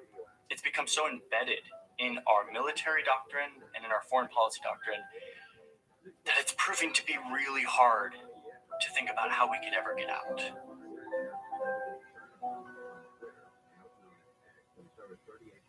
Thank you everyone for watching this video. Man, the Middle East, it's a complicated place, and this is just a very broad overview. And like I said, I want to go deeper into each of these case studies because there's so much more to cover with each of these stories. Anyway, that is to come. Stay tuned for that. Thank you, Skillshare, for sponsoring today's video. Big fan of Skillshare, big fan of online learning. Skillshare is a giant repository of online courses where you can learn everything you can imagine, from animation to photography to videography to cooking to entrepreneurial skills, like so many amazing things on Skillshare. There's a class that just published on Skillshare by my friend Nathaniel Drew. It's about developing your own voice online, unleashing your creativity. This course is really great. Nathaniel's really good at communicating and expressing, and he has a really unique voice online, and he teaches everything he knows in this course. So you should definitely go check it out. For a limited time, those who use the link in my description get 2 months of Skillshare Premium absolutely free. No money, and you get 2 months of free Skillshare. So you could watch like dozens of courses in that time for free. And then after that, if you do the annual, it's like $10 a month, which is just like absurdly cheap. So go check out Skillshare, and thank you, Skillshare, for sponsoring this video. I will see you all in the next one. See ya. There is a cluster of 7,000 islands that looks like one of the most beautiful places on Earth. People have been living here for over 30,000 years, traveling between these islands, trading with each other and with the region, and developing religion, identity, and culture. It eventually became a country called Ma'i. And while all of these advancements were happening here on these islands, another group of humans had been evolving in another part of the world, over here in Europe. But this other group had a different culture, a different religion, Many of their advancements were achieved through expansion, not collaboration. And their religion thrived when they stomped out others. They wanted to conquer. These island culture would soon be swallowed, stripped of what made them them, and soon their name would be changed after the name of the king of their conquerors. This isn't a story just about a big, powerful military taking over new lands. We know that story pretty well. The story of these people offers a new perspective to anyone who will listen. It's a perspective that has been wiped from our history books because of the inherent discomfort and tension with this fact that the United States, once a colony that heroically threw off an empire to become independent, soon became an empire itself. It contradicts our founding belief that it is, quote, self-evident that all men are created equal. And this story isn't just history. That empire still exists today, with colonial possessions and subjects. It's all wrapped up in the story of these 7,000 islands and their people. So, I want to tell you the story of how the U.S. stole the Philippines. There are still American citizens today who do not have equal voting rights. These are citizens of America's island territory.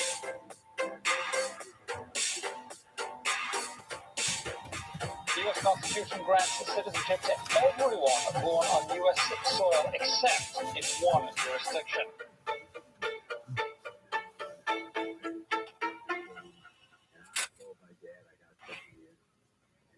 Quick pause, because I want to tell you about something that is important to me and happens to also be the sponsor of today's video, which is BetterHelp. I'm a big believer in therapy. I've been in therapy for almost 2 years now, and it has changed my life. For many years, I didn't think therapy was for me.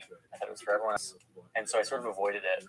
But when I finally started going last year, I really started to realize that there was so much that I could be working on day in and day out that could dramatically reshape how I think about the world and ultimately make me more happy. BetterHelp is a platform that is trying to make therapy more accessible to people. It's a virtual platform, so you have access not just to the therapists that are in like your town, but to a huge network of like 15,000 therapists, so you can find the right fit for you. Finding the right therapist is sometimes difficult, and with BetterHelp, you can, for free, switch to a new therapist as many times as you need to until you find the right fit. Your therapist is in touch with you. You can message them right in the app throughout the week if needed, and it is an affordable and approachable way to get in on therapy whenever you want. And BetterHelp is available worldwide. Anywhere in the world that you are that has an internet connection, you can get in on counseling. This isn't a crisis line. This is a professional counseling and therapy by like certified professional therapists. Therapy can be expensive, and with BetterHelp, it is more affordable than traditional therapy, and they even offer financial aid when needed. So they really are trying to make this more accessible, which is something I deeply believe in. I think that in our culture, we don't value therapy enough, and we really should, because I think all of us have stuff we can work on. Thank you, BetterHelp, for supporting this channel, for sponsoring this video. There's a link in my description. It is betterhelp.com/Johnny Harris. Going to that link will get you 10% off your first month of BetterHelp if you want to get started today. So let's get back to the video. This video could be called How Spain Stole the Philippines, since Spain was the first nation to conquer and control these islands like 500 years ago. Actually, exactly 500 years ago. And indeed, Spain left a very deep influence on these islands, not least the name itself, which is named after King Philip. Spain brought their religion, their language, culture, which is why the most common last names in the Philippines are like Reyes or Del Rosario, De la Cruz, De los Santos. But the heyday of the Spanish Empire came and went, and by the 1800s, it was kind of crumbling. But it was the arrival of a new superpower that I believe had a bigger imprint, not just on the Philippines, but on the U.S. itself. It established rules and behaviors that we still grapple with today, and that's why this is the story of how the U.S. stole the Philippines. So let's go. To this day, we can see the traces of the almost 400 years of Spanish rule over the Philippines. But even more striking is the more recent influence of the United States. Okay, so it's the end of the 1800s. Up until now, U.S. expansion sort of looks like this. It's all happening on this mainland. And at this point, there sort of became a big debate of like, do we keep going? Some people wanted to keep expanding the U.S. outside of this mainland. The president at the time wasn't a big expansion guy, but he was surrounded by people who loved war, specifically this guy. And these people who surrounded the president had their eye on this Spanish colony right off the American coast called Cuba, where the locals were rising up against Spain.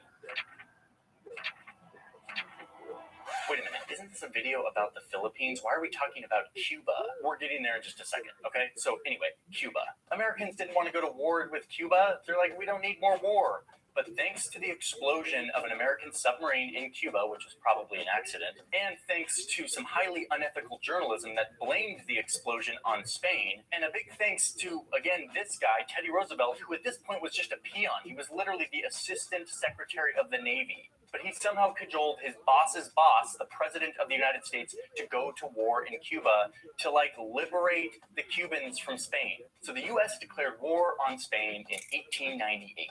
But this begins a new era of war in the United States. No longer can you just go into war and just, like, take over land. You need an angle. You need to sell the war to the American people. So the angle on this war was liberation. We're liberating the people. The people you liberate will witness the honorable and decent spirit of the American military. No. That's later. We're talking about 1898. But yes, the whole idea of selling war to the American public didn't really go away after this. Why did the U.S. go to war in Iraq? In the early stages of military operations. So anyway, the U.S. is now at war with Spain, which is an empire that is deeply in decline, as I mentioned. It's not going to be hard to win. But soon, it's not just Cuba. The U.S., really meaning Teddy Roosevelt, who again is just an assistant secretary of the Navy. He's like not a big decision maker. He somehow maneuvers the situation to say, like, let's liberate next door Puerto Rico. And while we're at it, let's go into the Pacific and liberate Guam and the Philippines from Spain as well. Teddy didn't even ask his boss to do this. He literally sent off a cable to the Navy commander in Asia that was like, George Dewey, go attack the Philippines where Spain is. That is what your mandate is. And George Dewey's like, okay, I'm being told to go to war with Spain and the Philippines. Teddy was sort of the mind, like, better to ask forgiveness than permission. I mean, I get that, but kind of nuts that he pulled it off. Anyway, and now because of Teddy Roosevelt, who we literally named the teddy bear after, side note, we are at war not in the Caribbean only, but also in the Pacific. The U.S. arrives to the Philippines and sees that the locals had already been fighting against the Spanish for like years. The Spanish were weak and were totally declining. So it's like the top of the ninth inning or like the fourth quarter of the Spanish in the Philippines. And the U.S. shows up and is like, let us liberate you. And the Philippines were like, well, we've sort of already been fighting this bloody war for years against the Spanish. So yeah, I guess United States, if you want to come help us deal the final blow to Spain, like, sweet. So George Dewey, this Navy commander, and his fleet show up to Manila. Meanwhile, back in the U.S., people are like, wait, weren't we just supposed to invade Cuba? What are we doing in the Philippines now? And the U.S. government's like, because the Philippines is a perfect hub for commercial opportunities in Asia, and we think that if we don't take it, Japan or Germany might take it, which would clearly diminish our geostrategic advantage in the Pacific. No, they didn't say that. They said, we want to liberate the people of the Philippines. Liberate. The people you liberate will witness the honorable and decent spirit of the American military. So the Spanish see the U.S. arrive to the Philippines and they're like, great, we're done. So the Spanish military commanders ask to meet with the U.S. military commanders. They meet in secret, and Spain's like, listen, I know we're losing, but we really want to save some face here. We don't want it to look like we lost to the Filipino revolutionaries. And I'm not kidding. The Spanish commander literally said that he would, quote, be willing to surrender to but not to the Filipinos. So the U.S. commander's like, okay, there's an opportunity here. We said we were here to liberate the Filipinos, but we haven't promised anything yet. So we would much rather it look like the U.S. defeated Spain instead of helped the Filipinos defeat Spain. Much better for our brand, says the United States. So together, the United States and Spanish militaries organize a fake battle in which the U.S. would fight the Spanish in Manila, and the Spanish would intentionally lose. And the climax of this whole theatrical battle, according to the plan, was that at the end, the U.S. would storm towards the inner walled city of Manila, the last stronghold of where the Spanish are. Oh, and the key detail in this whole plan, they would not let the Filipino fighters, the ones that had been doing all the actual fighting against the Spanish, join them as they stormed towards the walled city to deal the final blows to the Spanish Empire. And this would mean that the Filipinos technically didn't gain their independence. It was actually the U.S. who conquered the Spanish, and then the Spanish were like, oh, can you give us $20 million for our troubles? And the U.S., yeah, sure. So now the U.S. wins the war, and they claim sovereignty over the Philippines. So yeah, this happened. They did the fake battle. They won the war. Instead of liberating the Filipinos, they just say, hey, we're your new colonizers. Psych. Meanwhile, back in the United States, they got to keep up this white savior liberation narrative that they created to justify going to war with Spain. So you see a lot more theatrical PR by the government. They staged this giant military parade in New York City, where this military commander who did the fake war, George Dewey, marches down. They called it Dewey Day. It was like a 2-day parade in New York City. They created a big military arch for him. He became like a military hero for having liberated all these people from the Spanish. And then you start to see these crazy advertisements, like this soap advertisement that has George Dewey, the commander, washing his hands with the caption, quote, the first step towards lightening the white man's burden is through teaching the virtues of cleanliness. And on the sides, you have soap being offloaded in the Philippines and being given to the locals. The U.S. had to frame this not as conquest, but as the honorable duty of the U.S. to civilize these people, or in the words of the soap ad, quote, to brighten the dark corners of the earth. Jeez, this is insane and was not that long ago. Okay, so this is where things really heat up. It's 1900 now. Spain loses the war, obviously, and the U.S. now owns Puerto Rico, Guam, and they claim the Philippines. But the local Filipinos who've been fighting for their freedom for years are like, no. You just waltzed in here on our rebellion and conspired with the Spanish to make it look like you were liberating us. No, this is our country. We don't need another colonizer. And this is where things really heat up.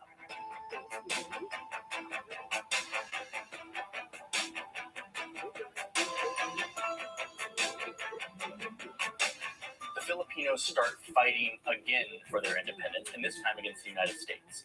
It is a pretty horrible, bloody war, one that I never learned about in school. It includes massacres of men, women, and children by the United States, and hundreds of thousands of civilian deaths. But the U.S. eventually won, and they established a government in the Philippines. Back in the U.S., the appetite for expansion continued to go down, and people sort of just forgot about the Philippines. They forgot that there was a war there. One newspaper summed it up by saying, Americans didn't know if the Philippines were islands or canned fruit. But the fact remained that the U.S. went to war and now owned the Philippines, in addition to Puerto Rico and Guam.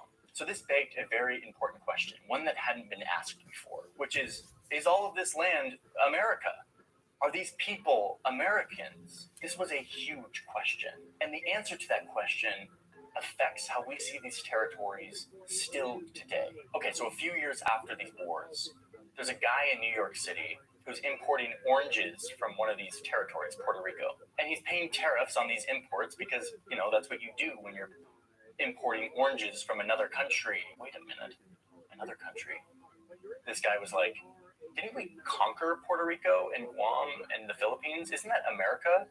The Constitution says that you can't put tariffs on stuff coming from other parts of the U.S. Like New Jersey can't put tariffs on avocados from California. So he sued, and his case and a bunch of others like it made it to the Supreme Court. So now the Supreme Court must decide, is this land where we just won a war, is this America? Are these Americans? If they are, do they get all the same rights as other Americans? Do they get to vote? Do they get to participate in the U.S. economy without tariffs, like any other state does? And honestly, this isn't a question about oranges and tariffs. The real question at stake here is America the land of the free where all are created equal, or are we an empire?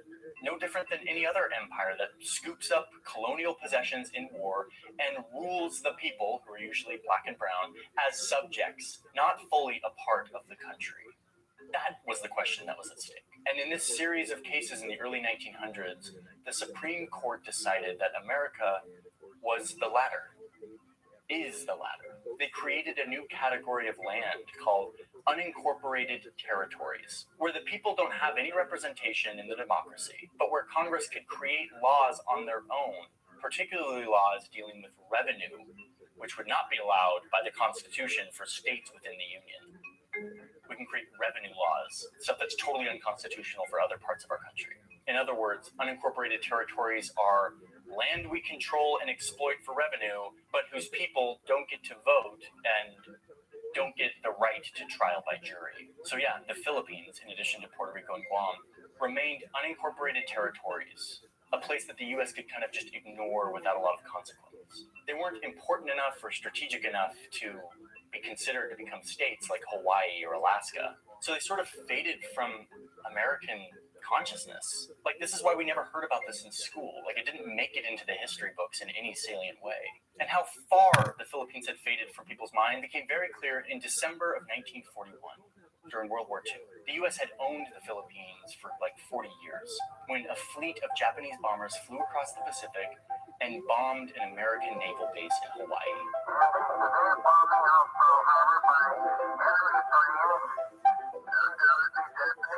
But what we don't really remember is on that day, Japan bombed Guam and the Philippines, two American territories, as well as several other American and British territories. Yesterday, December 7th, 1941, a date which will live in infamy. Here's the draft of this speech. This is the original draft that FDR spent the day marking up before he gave it. Zoom in a little bit and you'll see on this draft that it mentioned the Philippines originally, but FDR crossed it out. He crossed out the mention of Manila. Yes, the Philippines was on some map somewhere. Yes, we technically, but the people really didn't want to hear about it because these people weren't Americans. The Supreme Court had decided that. They weren't going to become states anytime soon. So why mention them?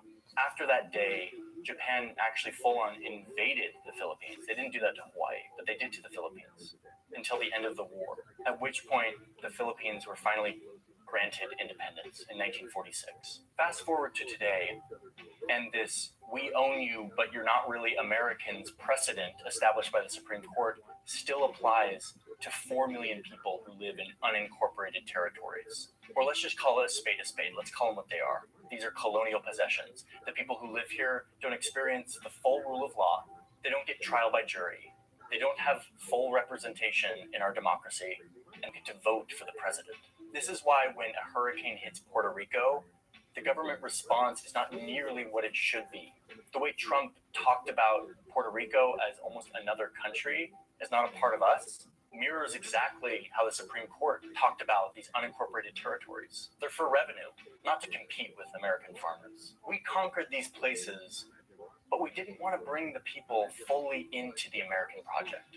We left them out, and there they remain today.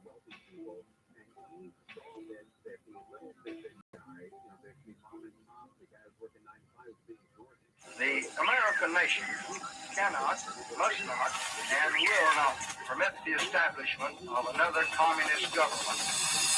This is called a Cavendish banana. It's the most common banana on earth. It's probably the one that you have in your kitchen right now. It's definitely the one you see in the grocery store. This banana was created in a fancy-looking house in England. Yes, created, and yes, in England. Kind of weird. Bananas aren't from England. They're originally from Asia, and there are thousands of different kinds of bananas.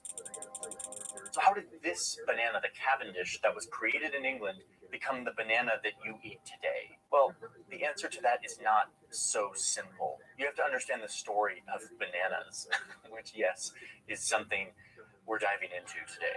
It's a story filled with predatory corporations and geopolitics and American imperialism and disease and really some amazing marketing. It explains how corporations can grow so big that they begin to act like governments, like dictators. And it explains why this banana, the Cavendish, the one you know and love, might not exist soon. The world's most popular banana may be on the verge of extinction. Oh, and while I was diving deep into this, I discovered that there's better tasting banana out there. One that isn't supposed to exist anymore, but I got my hands on some.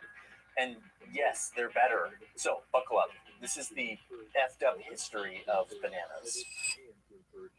We're pausing this story really quick because I just need to thank the sponsor of today's video, which is stamps.com, a service that I have used for now several years, long before they came to sponsor videos, so it's kind of cool. A few years ago, I became independent, which meant I had to start running my own business. I quickly realized that running a business means shipping things a lot. I was shipping hard drives with footage, I was shipping gear and lenses. I was going to the post office a bunch, which is kind of my nightmare. So I Googled, like, what's the best way to not go to the post office? And stamps.com came up. Stamps.com is all of the things that the post office does, but in your office or house. I can ship packages and letters for less cost from the comfort of this studio. In fact, right behind me is my whole like stamps.com setup. Got a fancy scale, so I literally put the package on this scale. It tells me how much it is. It plugs into my computer, and I type in the address of where I'm sending it, and it spits out a shipping label that I then print with my label printer, and I put it on the package, and then I put it at my front door, and it gets taken away by the mail person. Like, it's the easiest thing in the world, and I'm very grateful that I discovered it. Stamps.com is saving lots of businesses time and money. It has certainly saved me a lot of time and money, which is why I'm really grateful that they're supporting this channel and sponsoring today's video. You can get 4 weeks of this for free if you want to just try it out. There's a link in my description, stamps.com/JohnnyHarris. If you sign up, you'll get this free trial plus some free postage and a digital scale. You'll get one of those scales, which is incredibly helpful. There's no long-term commitment or contracts. Just go to stamps.com/JohnnyHarris. Start your trial, get a free scale and some postage, and never have to go to the post office again. Okay, so bananas are from Southeast Asia, but like 400 years ago, Europeans were taking over the world, and the Portuguese brought bananas over to the Americas. A few hundred years later, an American sailor was in Jamaica, and he found this funny-looking exotic yellow fruit, and money started flashing in his eyes. He started selling bananas to Americans, who quickly loved this new fruit. Bananas were trending. People were talking about it. So then fast forward to nearly the end of the 1800s, and you have the World's Fair, where all the people show up and show off their new technology. At the fair, you've got this guy, Alexander Graham Bell, who's showing up with his cute little new invention that's about to change the world. But another crowd favorite at the expo was the banana. Yes, bananas were equally as impressive as the telephone at the World's Fair. The banana business started booming in the United States, much of these bananas flowing in from New York City. The port there was dubbed Banana Docks for a while because of so much fruit import. So now you have all these Americans eating this sweet, creamy, delicious fruit and throwing the slippery peels onto the street. It got so bad that the police commissioner at the time, oh God, I can't get away from this guy, Teddy Roosevelt. Once again, I swear, I get into any story, I like start to research it, and it's like, yeah, and then there's American imperialism, and it's like Teddy Roosevelt like shows up. Anyway, so Teddy Roosevelt, the police commissioner, starts putting a fine on people for throwing their banana peels on the sidewalk. Like, just like a silly fake joke. It's like, this is a real thing. People slipped on banana peels. Patrick, banana peel! Don't! What did you say? And you could go to jail for it. I mean, look at this. There's this New York Times article documenting Teddy Roosevelt, the police commissioner, speaking to a room of police captains, explaining, quote, the bad habits of banana skins, and dwelling particularly on its tendency to toss people into the air and bring them down with terrific force on the hard pavement. This was a real issue. Okay. Banana Docks, Teddy Roosevelt, slippery banana peels, silly newspaper articles from the late 1800s. This isn't the story here. We're just getting started. This is like bananas' like innocent phase. It's about to heat up. Let's see how bananas turned from this to this.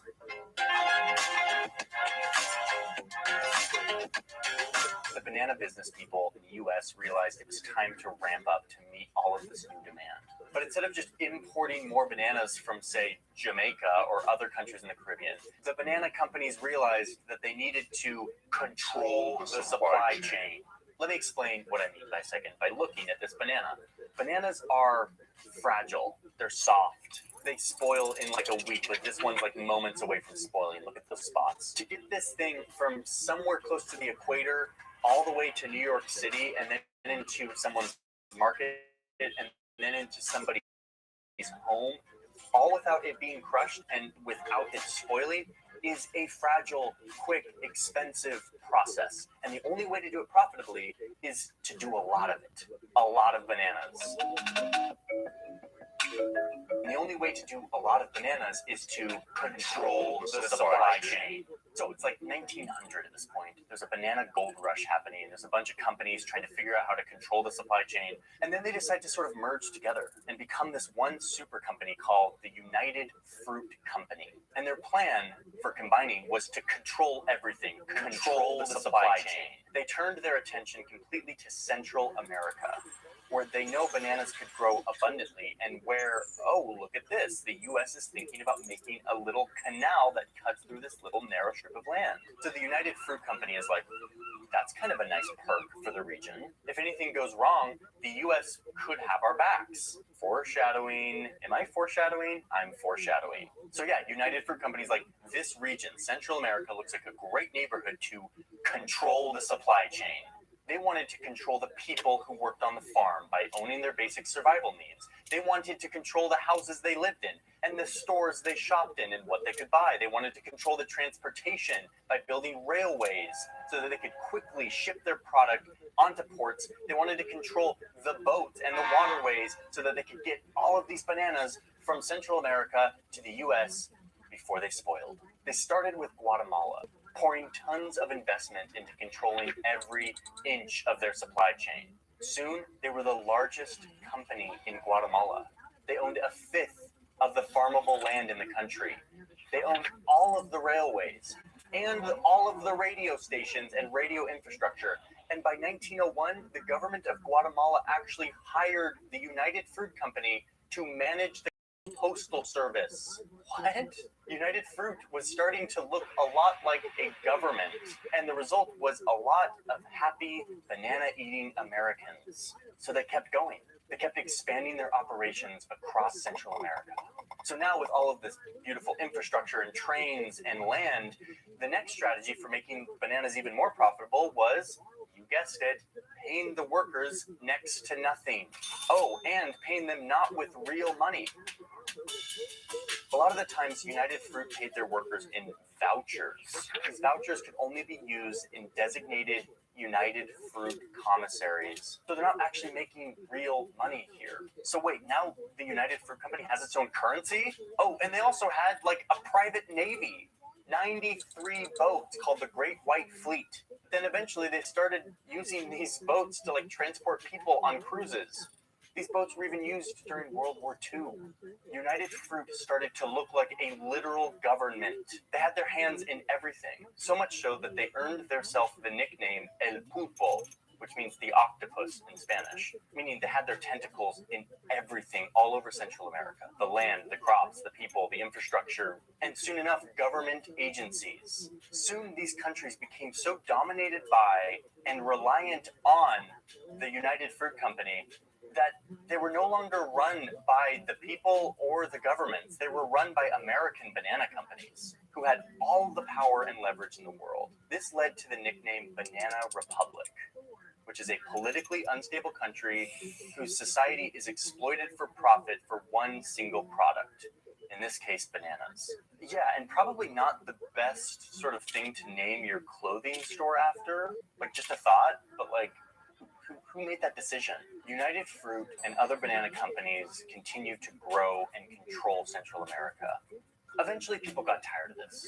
In 1911, Honduras was like, all right, we're done, banana companies. Like, we're going to take back our land. We can take it from here. These are our plantations. you've gone too far. Banana companies didn't like this. So they organized a private army to help overthrow the government so that they could put in a president that they liked, who would allow them to keep doing exactly what they were doing and also give them a tax break.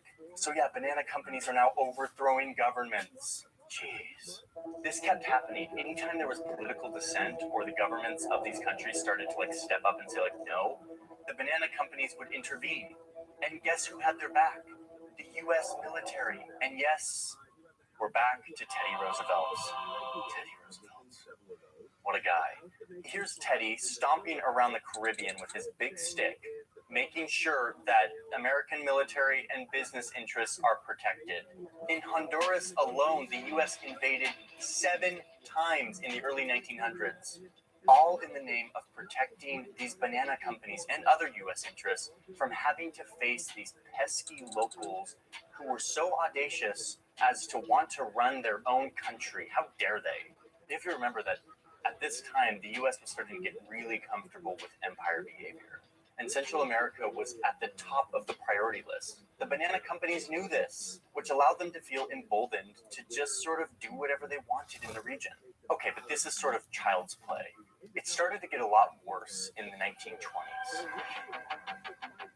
There was a situation in Colombia where a bunch of workers for the United Fruit Company decided to stop working and protest their working conditions. They were asking for a few things like, I don't know, working 6 days a week instead of 7, or getting paid real money.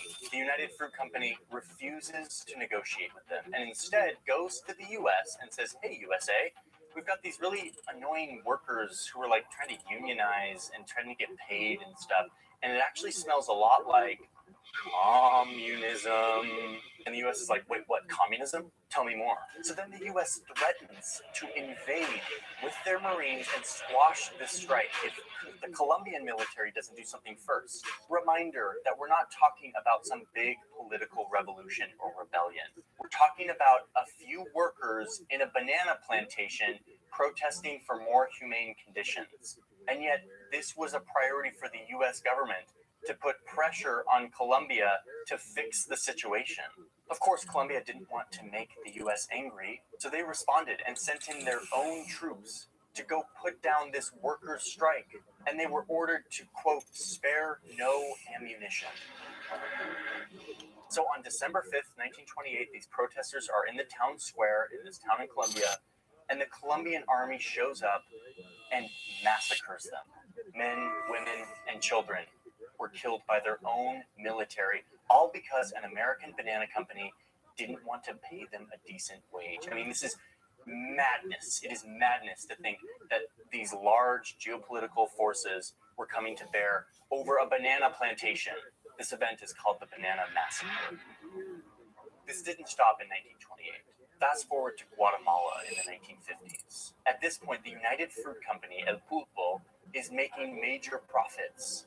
They own almost 50% of the land in Guatemala tax-free. But this president, Jacobo Arbenz, who was democratically elected, is trying to change things. He wants to take land that United Fruit owns but isn't using and redistribute it to poor Guatemalans. He's sort of doing like a Robin Hood thing, trying to like lift poor Guatemalans out of poverty. But of course, United Fruit didn't like this. But instead of engaging directly with the Guatemalan government, United Fruit goes to the White House and says those magic words again, communism.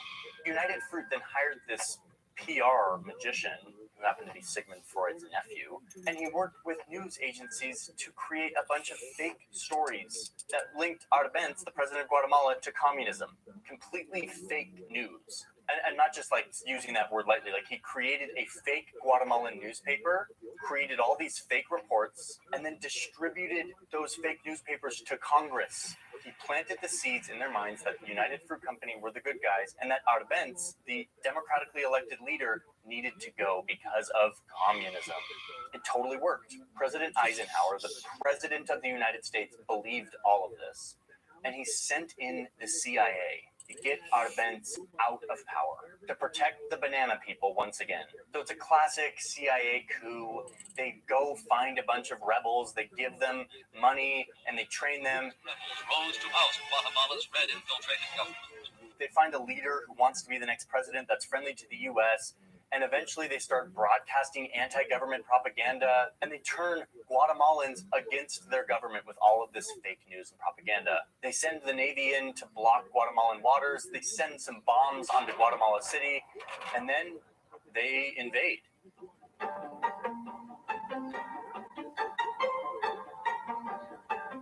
And then with these trained fighters, they go take over the government, the Guatemalan army surrenders, and the leader of the rebels becomes the new president, friendly to the United States. And now the banana companies are happy, and they have a guy in power that is their guy. They have a playbook on how to like mess with democracies around the world, and they just sort of, this is like classic CIA coup. By the way, this coup was sort of a death blow to democracy in Guatemala. It divided and destroyed the budding civil society that has not allowed Guatemala to recover since. All because these banana companies wanted to control the supply chain. These things leave scars, major marks on a country, scars that are still felt today. Okay, let's switch gears for a second, because all of this sort of banana like coups and banana republics and massacres is like horrendous. But during all of this violence and military invasions and human rights violations, all of this meant that the United Fruit Company was getting really, really good at their business. They were sending too many bananas to the United States. There was a ton of banana supply, but demand wasn't rising fast enough. The average American didn't totally know how to use bananas. So the United Fruit Company creates this amazing marketing campaign. So now they're paying doctors to write amazing academic journal articles about bananas. They cut a deal with Kellogg's to like market the cereal as something that pairs with bananas, which is something I still do today. I cut up my bananas and I put them in my cereal because of this campaign. They targeted moms with small children. They made recipe books. They even created a guide on how to decorate with bananas. Bananas can be served in many different and many attractive ways. Blended with fruits, nuts, and gelatins, they provide high food value and nourishment.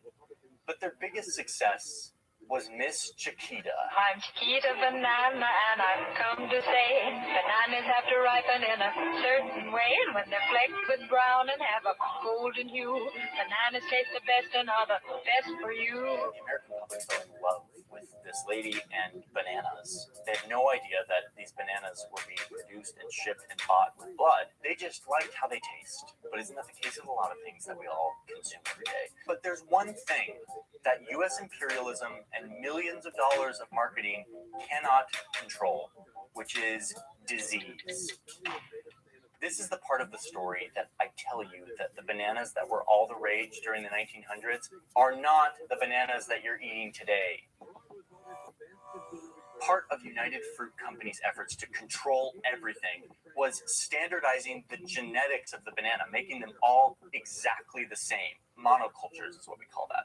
The problem with monocultures is that they're like heaven for a disease, because you don't have to solve the same puzzle to infect another banana.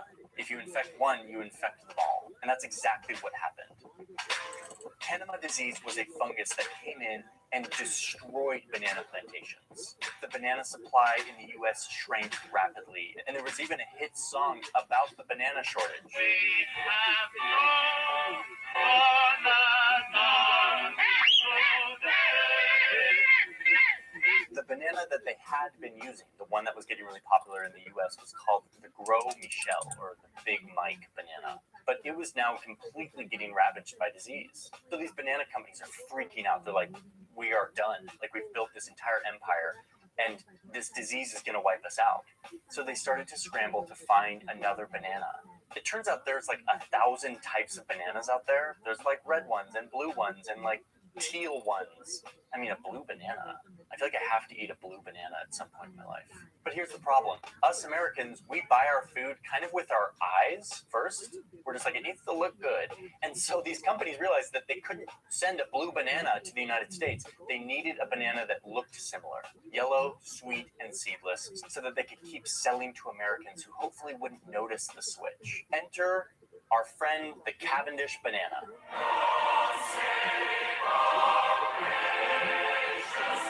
Like I said in the beginning, this banana was invented by a British guy who was tinkering with banana seeds in this amazing looking house in northern England.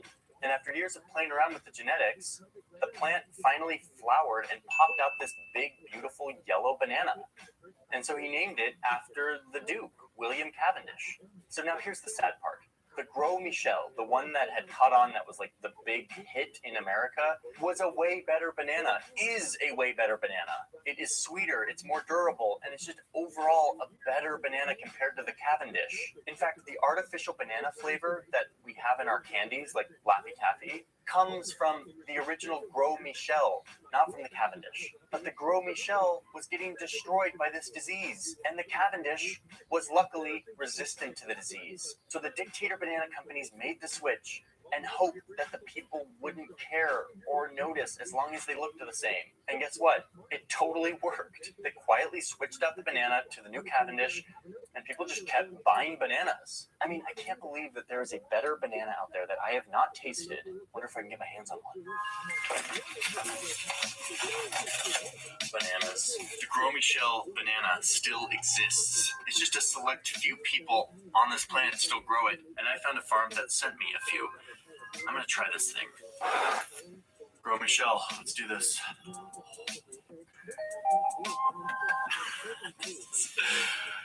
What a beautiful banana. Wow. I mean, I'm obviously primed to like this more, so I don't know if I'm really liking it more, but it's definitely a better banana right now in my mind. Slightly different color. It's got this like burgundy vibe going on. It's sweeter. I like the texture more. I think this is a better banana. Too bad this thing got completely wiped out by a disease. Okay, so let's get up to speed before we finish this story off, because the last part of it is quite interesting and applies to our modern day. To summarize, bananas came to the U.S., predatory companies invaded whole countries to help the U.S. exploit them for bananas while using amazing marketing to keep demand up. Because of this Panama disease, they had to switch to the inferior Cavendish banana. So where do we go from here? United Fruit eventually rebranded to Chiquita. They're still doing some pretty shady stuff, like paying millions of dollars to terrorist death squads and getting sued by workers who have become sterile after handling pesticides. Banana companies will probably always do this, because the other thing that remains is that bananas are still soft and spoil quickly and grow in faraway places from where you eat them.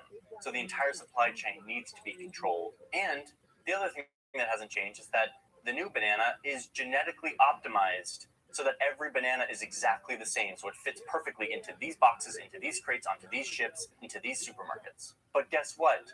There's another disease. The Panama disease, the one that wiped out the Gros Michel, it's back. And it's mutated, and it's coming for the Cavendish. And what's tricky about these diseases is there's no way to detect them before they arrive, before it's too late. It just quietly kills the banana trees and makes it impossible to ever grow there again. You have to burn the entire plantation. This is already happening in the Philippines, which is the second largest exporter of bananas. The disease has devastated the land and the banana economy. It's making its way through Asia. Okay, but Asia's like super far away, and it's like there's a whole ocean in between. It's like all our bananas come from Latin America. Wrong. In 2019, it was detected in Colombia. And in April of this year, just a few months ago, the disease was found in Peru, right next to Ecuador, which is the largest exporter of bananas that come to the U.S. It's coming for your bananas. So everyone's on high alert. And bananas, as we know them, might be doomed. So now we're seeing history kind of repeat itself.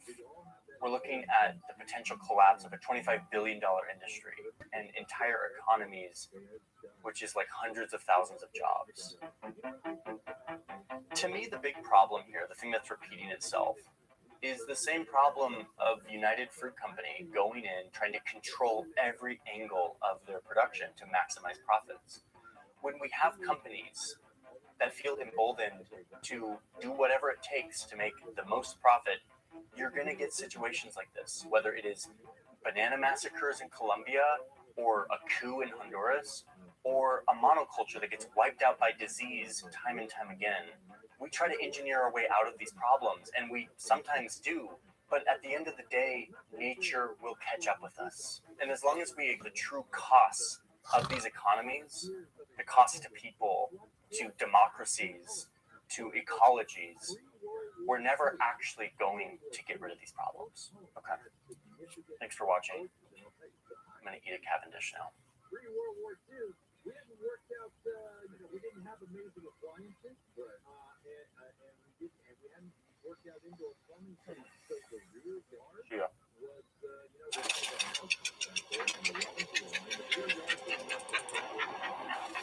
There's this one lake in Central America that if you look closely enough, you're going to see the tops of trees in the lake. And these are not islands. These are hilltops. This all used to be a dense jungle, not a lake.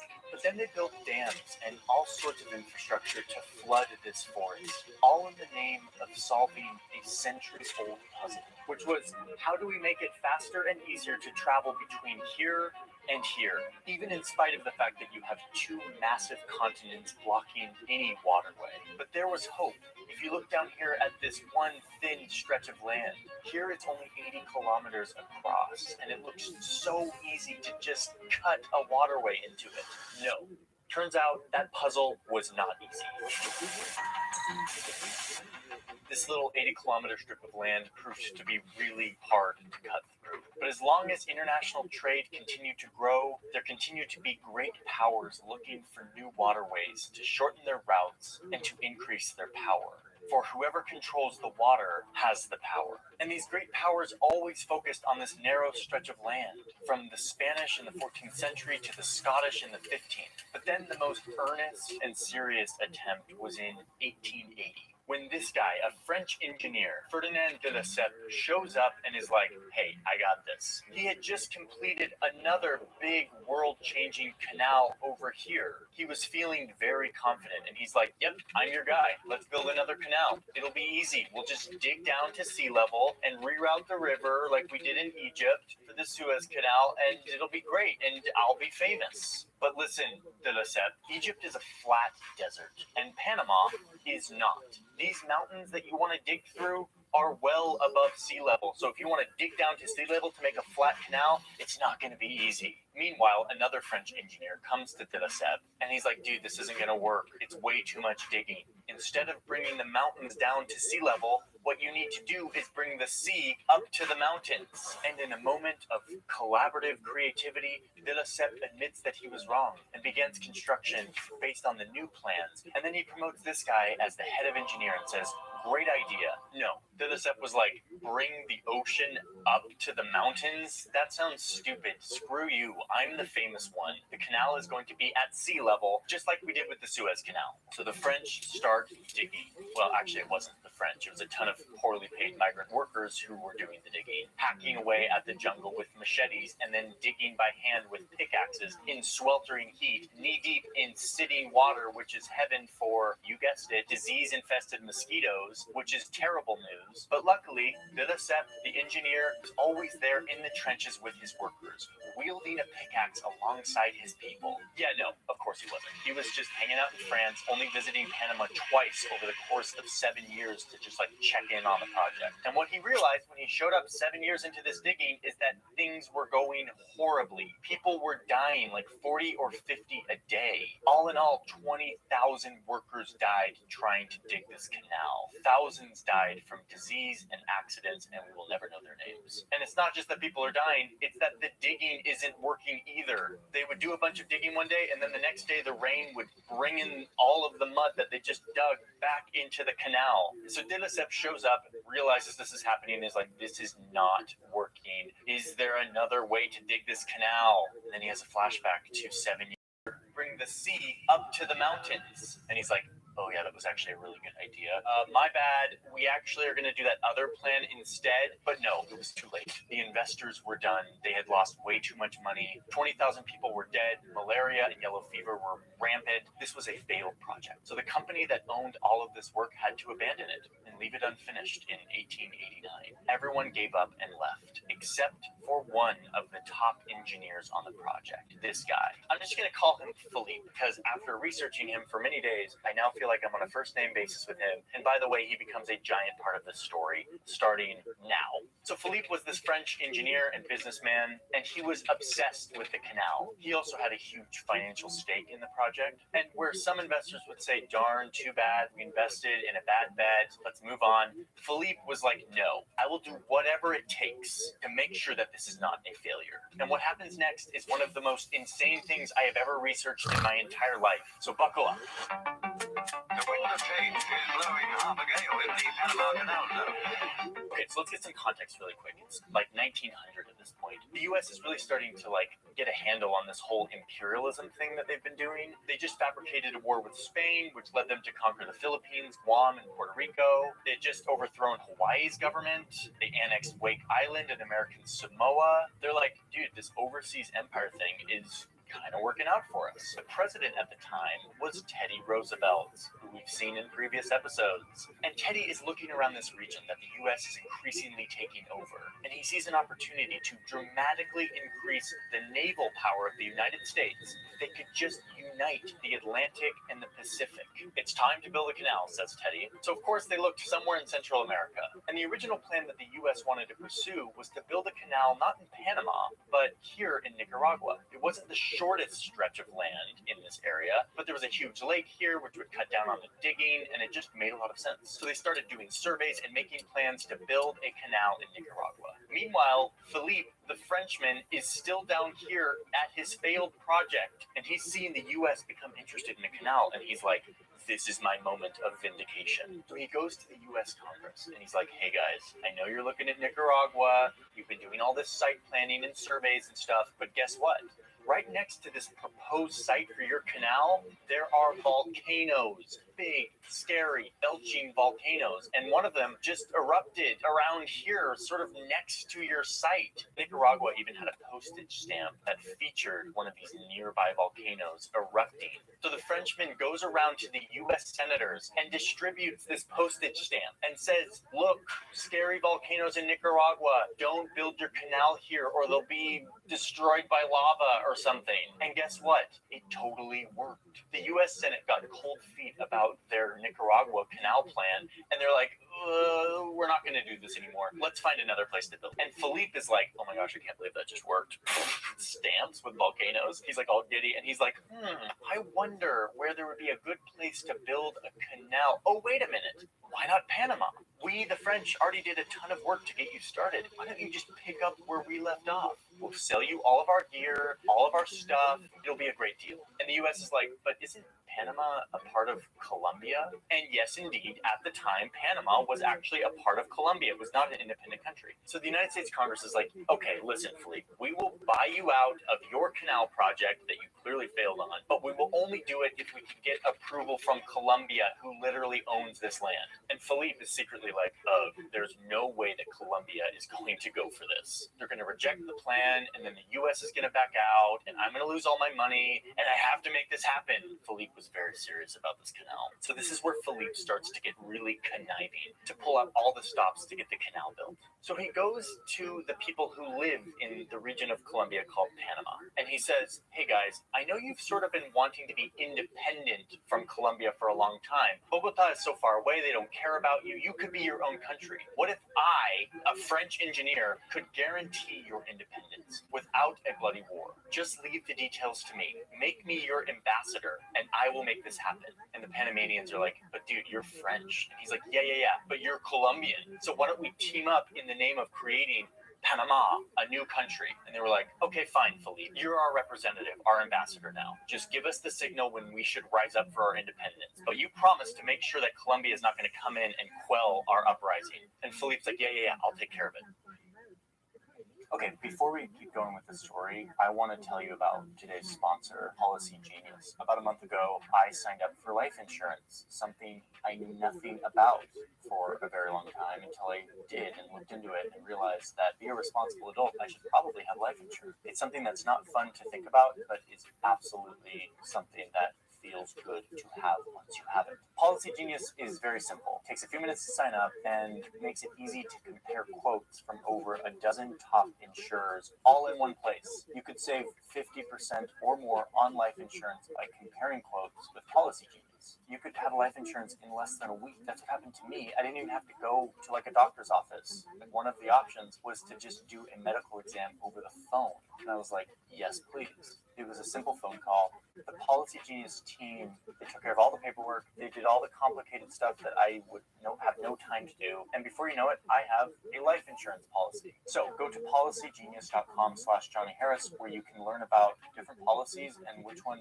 fits your need. And then when you're ready to apply, the Policy Genius team handles everything after that for no extra cost. There's no extra fees. Policy Genius doesn't sell your information, which is like, thank you, Policy Genius, for that. Overall, this is the best way to compare quotes for life insurance and to get the best deal that fits for you. Again, I literally just did this a month ago, and it really was smooth and easy, and I sleep better at night knowing that I have a policy. So thank you, Policy Genius, for sponsoring this video, for supporting my work and my channel. That link will be in my description. Now let's get back to the Panama Canal. So Philippe is now the ambassador of the Panamanians, who are not a country yet, but he's still hoping that maybe the Colombians will approve the plan. Philippe sort of has this in his back pocket, this deal that he just made with the Panamanians. He doesn't know if he has to use it yet. But back to the Americans having to ask Colombia for approval to build their canal. Sure enough, they show up and Colombia's like, no, go home.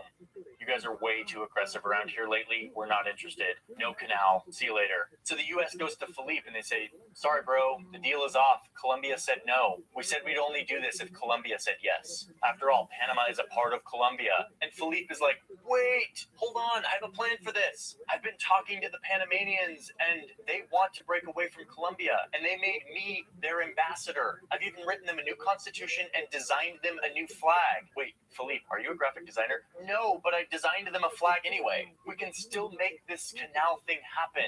All I need you guys to do is show up with your navy to make sure that the Panamanians can rise up for independence without Colombia coming to shut it all down. And the U.S. Congress is like, dude, you're nuts. See you later. But out of nowhere, the president at the time shows up and is like, did somebody say stage a theatrical revolution to take over more land and increase American power? Teddy was back on the scene. Teddy loves this kind of stuff. He loves this sort of like backroom deals. Let's like not ask for permission. Let's ask for forgiveness. This is like Teddy Roosevelt's like sweet spot. So Philippe has all of his ducks in a row. He's got Teddy Roosevelt on his side. He has Panamanians who just gave him approval to be their ambassador. And he's like, let's do this. So in November 1903, Philippe gives the nod to the Panamanians to rise up, to take over and declare themselves independent. And at the same time, he signals to Teddy Roosevelt to send in their big gunboats to sit off the coast of Panama to block Colombia from sending in reinforcements to put down this revolution by the Panamanians. And so Colombia is like, oh,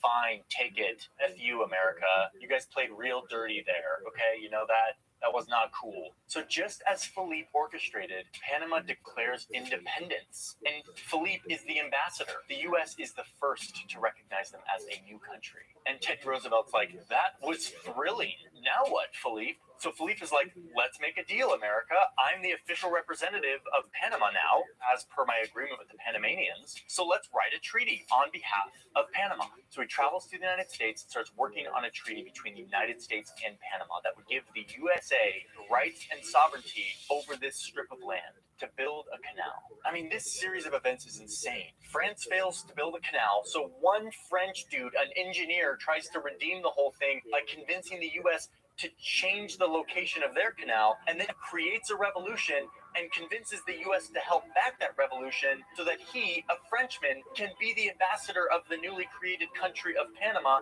and make a deal with the U.S.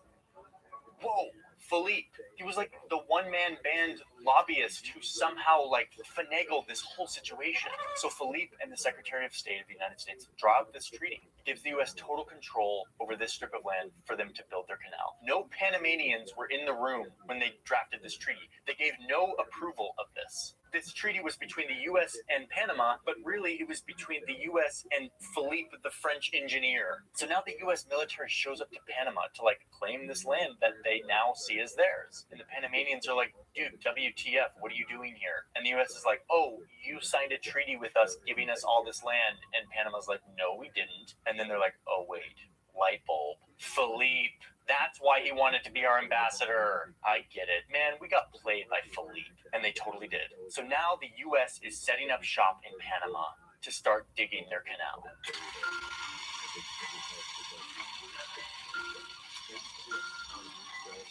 the U.S. picked up right where the French left off, using effectively the same route that the French had dug during their 7 years of misery. And, speaking of misery, the U.S. was able to learn from the French's mistakes. They started using railways to truck out all the dirt so that the mud wouldn't slide back into the canal. And they learned how to drain the puddles of water so that it wasn't like a haven for disease-infected mosquitoes. And, most importantly, they didn't try the crackpot idea of trying to dig a canal all the way down to sea level. They went with the much better idea of digging the canal up high, 26 meters above sea level, and using clever engineering to get ships up to that level. Like I said that one French engineer, and de Lesseps was like, no one asked you, get out of here. So after 10 years of construction and a visit by Teddy Roosevelt, who staged this amazing photo shoot of him wearing a Panamanian hat, sitting on one of the machines, all to boost morale to get this project done. After all of that, the U.S. completed this dream of slicing a water route through this 80-kilometer stretch of land. Philippe, at this point, is back in France, probably exhausted from all of his scheming, but ultimately very pleased that he was able to pull it off. So the canal is done, and here's how it works.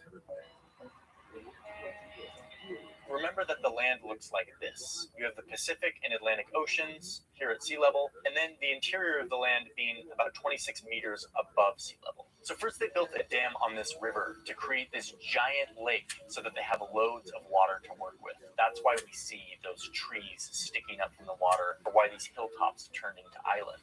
Then they built these brilliant inventions called locks. The boat enters here at sea level. They enter into this chamber where there is a gate that is holding the water from the high up lake back. It's locked. But once the boat is in this holding chamber, they let the water from higher up come down, making the boat flow up. It takes about 8 minutes for the boat to rise. Then they move into the next chamber, where they do this again and again, until by the end of it, the boat has been lifted up 26 meters above sea level. They then traverse the rest of this canal, going through the artificial lake and snaking through until they get to the other side, where now they need to get down to sea level. And they go through the same process, but in reverse. They finally make it down to sea level, and they can exit onto now a different ocean than when they started. It's honestly an engineering marvel, and it reshaped the global economic landscape, making it easier and safer to move goods and people around the world. And yeah, the US was very serious about controlling this little strip of land, this choke point that they had built. If you look at a map from the early or mid-1900s, you're going to see that the Panama Canal Zone was always marked as a sovereign part of the US. Controlling a choke point like this gives you strong strategic advantage, and the US knew that. But the world would finally decide that big powers shouldn't actually be able to swoop in and take over whatever land they want. The wind of change is blowing half a gale in the Panama Canal Zone. Americans had to defend themselves as students and other rioters demanded an end of the 61-year-old Canal Zone Treaty with the United States. And the Panamanians in the 1960s finally had enough. And they're like, yeah, this land is actually ours. So in the 60s and 70s, the Panamanians rose up in protest against this U.S. occupation of the canal. And through a series of treaties, they finally got it back. Officially on the last day of the millennium, December 31st, 1999, they signed the last treaty that returned sovereignty to Panama. And then Jimmy Carter gave a speech in Spanish. In esta ocasión, I mean, he tried, like, really hard, and I guess that matters. So today, the Panama Canal belongs to Panamanians. It still uses the innovative technology from 100 years ago that allows this canal to be built 26 meters above sea level. But for all of the engineering innovation that's present here, to me, the more incredible part of this story is how this one Frenchman orchestrated all of this. He played all the geopolitical forces at the time just right. He used Panamanians' thirst for independence and the Americans' thirst for imperialism and ocean power, all to make his dream of this canal happen. Oh, and to secure his financial return on the project. What a wild story. Thanks for watching.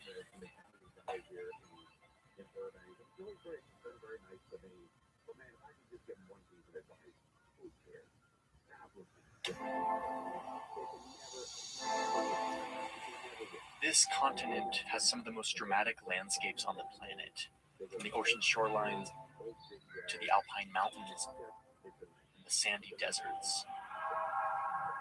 And also in this landmass from coast to coast and everywhere in between, there lived hundreds, if not thousands of different nations, tribes of people whose land this was. This was their home.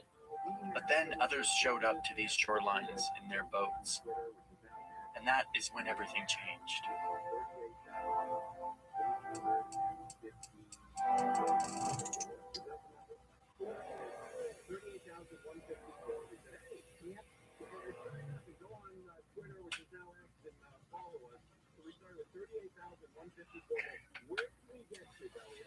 In the spring of 1803, two American politicians visiting Paris closed the sweetest real estate deal they had ever seen. With the simple stroke of a pen, their country doubled in size, all for just $15 million. But in this deal, which was called the Louisiana Purchase, the U.S. didn't actually buy this land from France. France didn't actually own the land. What the United States was buying was the imperial rights to this huge swath of North America. This basically meant that France would stay out of the way and let the budding new empire, the United States, colonize it without interfering. If the United States really wanted ownership over this land, they would need to get it from the people who were here first, which at the time was lots of different native tribes. These are the people who had been here for thousands of years, way before Europeans had the idea of leaving their continent. And this land that the U.S. just bought was theirs. Oh, and this isn't just me, like some modern enlightened person looking back and judging the United States at this time. The U.S. knew that this wasn't their land and that they were going to have to buy it from the people living there. And their big plan was to do things differently, not like the old imperial powers that they had just broken away from. In fact, George Washington was, quote, determined that the U.S. government's administration of Indian affairs shall be directed entirely by the great principles of justice and humanity. Go USA, let's do this in the right way. So instead of conquest, they would negotiate and sign formal treaties with these native nations. Then they would pay them for their land, fair and square. After all, this was a country whose founding document highlights justice, tranquility, welfare, and liberty. In our series, How the U.S. Stole, we get to see how the U.S. grew from a group of English settlers to a global superpower. But none of those stories would exist without this one. The origin story, the first thing that the U.S. ever stole.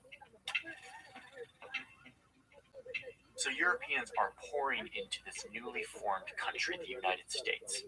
And the government is making deals and signing treaties with the tribes, allowing these newcomer immigrants to settle on their land. At first, this is a fairly peaceful transactional process. The U.S. would offer food, farming equipment, cash, the services of a blacksmith, all in exchange for ownership over this land.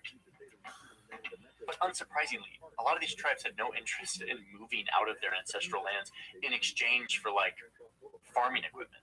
And this is where all of George Washington's ideals of justice and humanity really start to dissolve. The U.S. was becoming a more powerful nation. They needed more land for their booming population. So the impatient settlers and their government started playing dirty. The westward movement was like a great tidal wave. We start to see what happens when these tribes say no to the newly powerful United States. In one instance, one group of tribes up near the Great Lakes didn't want to sell their land. They told the United States that this river would be the border and to not cross it, to stay off their land. The U.S. said no. They took them to war and lost twice.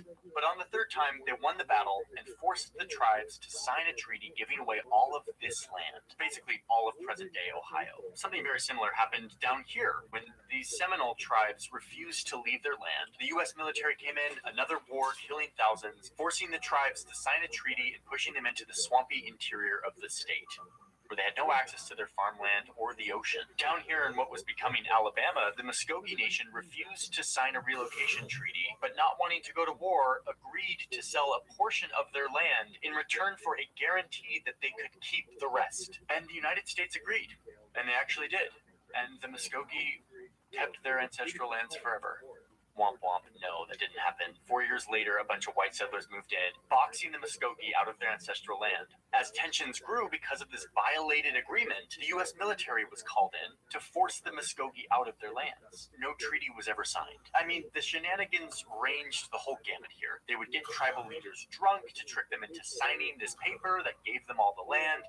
They would appoint random people to be the tribal leaders and then tell them to sign away the land for the whole tribe. In another conflict, the Sioux and Arapaho nations defeated the U.S. military over and over until the U.S. finally signed a peace treaty acknowledging their land. And they were safe. Until gold was discovered 8 years later, and the U.S. broke their treaty, redrew the boundaries, built roads on their land, and before you know it, you've got a bunch of white guys with gold pans harvesting this land. Treaties and justice be damned. Eventually, other tribes caught on to what was going to happen, realizing that refusing the U.S. government would mean violence. So they would sign the paper, take the money, and leave. Over the course of almost 100 years, the United States signed 368 treaties with tribal nations who were driven out one way or another to make way for white settlers who established control over this land that their government had stolen for them. And yes, you have all the paperwork, all the spreadsheets that they were making, all the treaties, a nice paper trail, but this was all a facade of justice, a thinly veiled campaign for imperial conquest.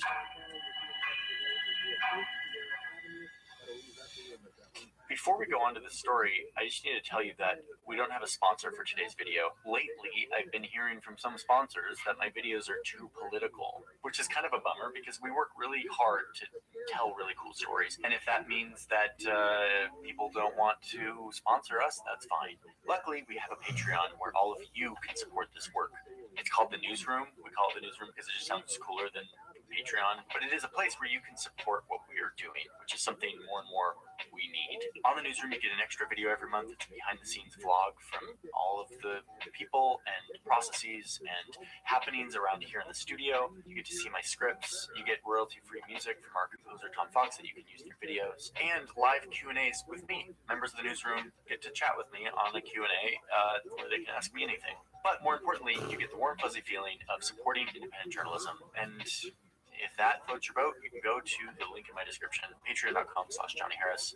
Let's get back to the story. Okay, so we have all of this like fake treaty shenanigans going on to help the United States feel like they're doing justice. And it's working. They are moving loads of native people out of their ancestral lands so that white people can settle it.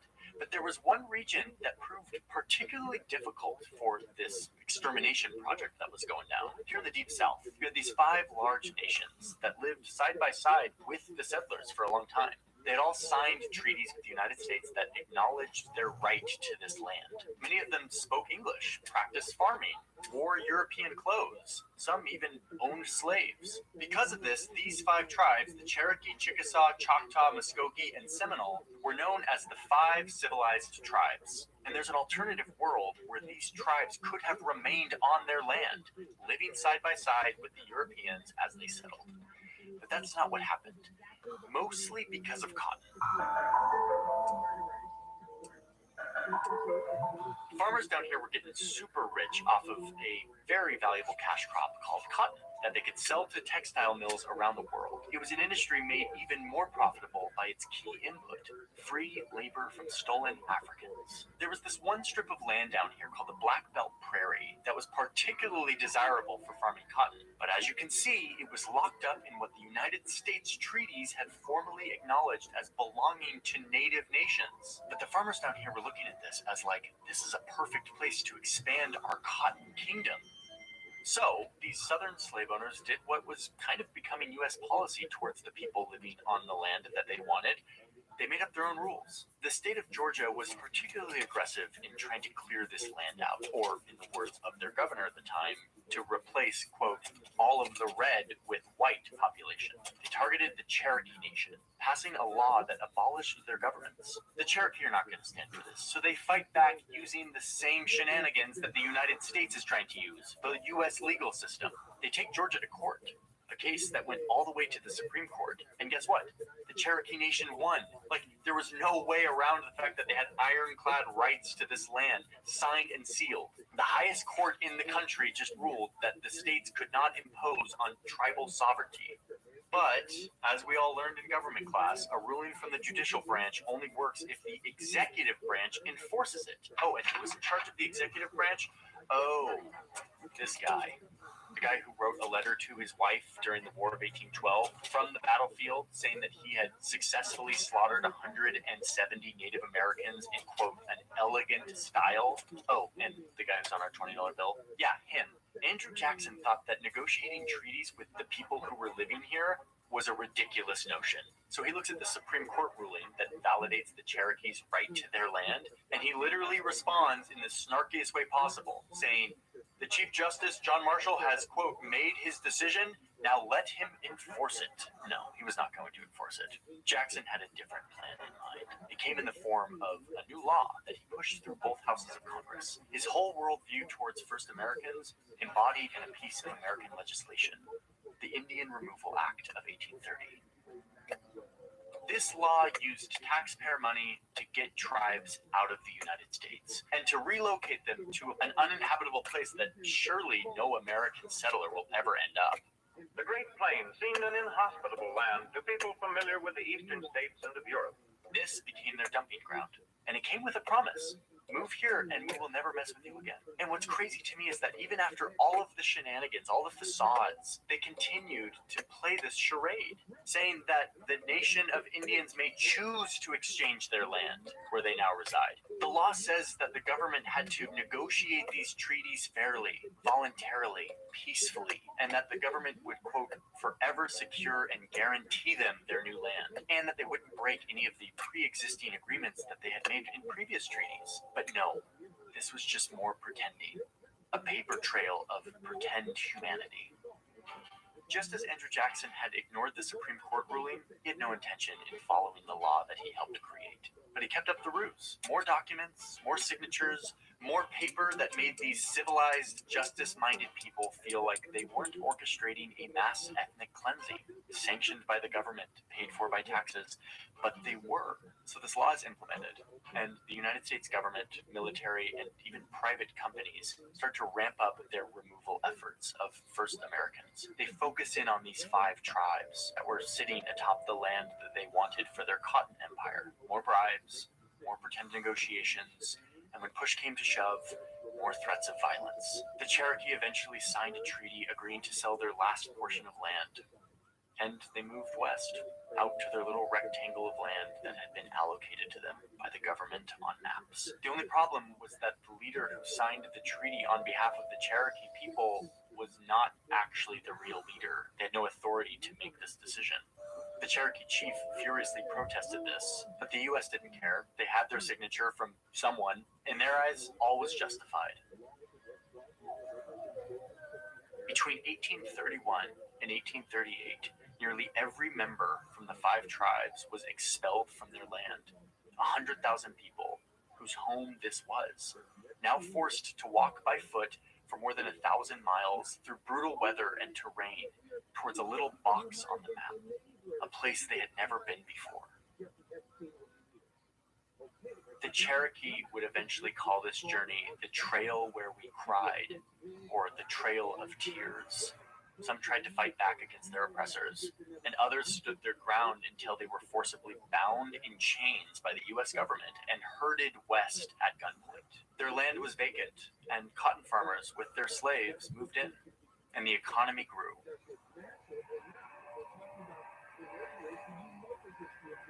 We'll never know how many people died during all of this, how many lives were really destroyed. Some people say 3,000, other estimates say 15,000, but you don't need those numbers to see how destructive this was. It was systematic, it was documented, and it was enshrined in law. We have a paper trail of all of it, showing the receipts, the payments, the treaties, the bureaucracy of it all. It's like a bunch of spreadsheets from the 1800s. American settlers, in an effort to be different from the old world empires they fled, ended up carrying out the first state-sponsored ethnic cleansing. There's a reason why Hitler, 100 years later, references this exact event, this process, when he was carrying out his own ethnic cleansing. He said that the Volga, which is a river in Russia, would be, quote, our Mississippi. He said that Europe, not America, would be the land of unlimited possibilities.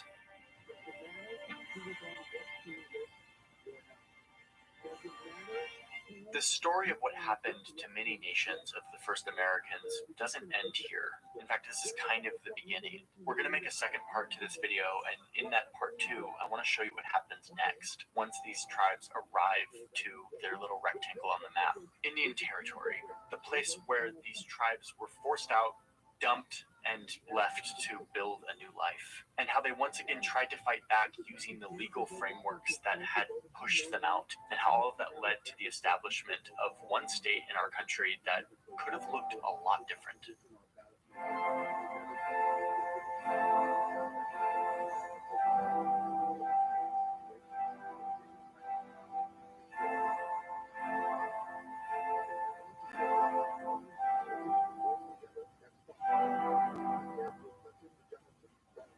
Hey, thanks for watching this video. I need to tell you about something. We have a poster. I finally have a poster. I've been dreaming about this poster for a very long time. All maps are wrong, and indeed they are. This poster shows dozens of map projections, all the weird, quirky shapes that you get when you try to map a sphere, which is what our globe is, onto a piece of paper, which is flat. It is available right now. You can go buy it, and doing so supports this channel, but it also gets you a really sweet poster. We printed it on really nice paper. I spent a very long time nudging every one of these maps. I got help from some of my best friends and designers, like Becky from Becky and Chris, like early graphic designer. I literally sent her the Illustrator file and I was like, hey, can you like do this? And she was like, I got you. So she made it better. Anyway, it's a fantastic, cool thing, and I'm really excited about it. So link in the description. We also have a big thing going on over at Patreon. A few thousand people are over there supporting us so that we can make more videos like this, something I am very grateful for. So that's patreon.com/Johnny Harris. What else do I need to tell you about? Maybe things like LUTs and presets. We use LUTs to color our videos. If I don't put my LUT on this video, it looks like this. Yeah. So worked with a professional colorist to make this LUT so that our videos look like this, and it's much better. So we do that also for photos with presets for like Lightroom and stuff. Those are available in the description. The startup that I founded a few years ago is still cruising along. Bright Trip. We're publishing courses about cool places around the world. Go check that out. Boy, what else? I mean, more importantly, we're just going to keep making videos. So thanks for being here. See you in the next one. Bonanza. Look at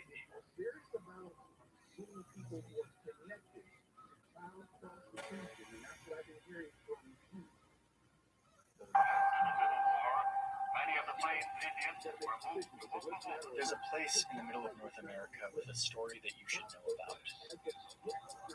It's not the one about the violent dust that pushed people out, or the novel about a homicide and a drought, or the songs and dances about rivalries between farmers and cowboys.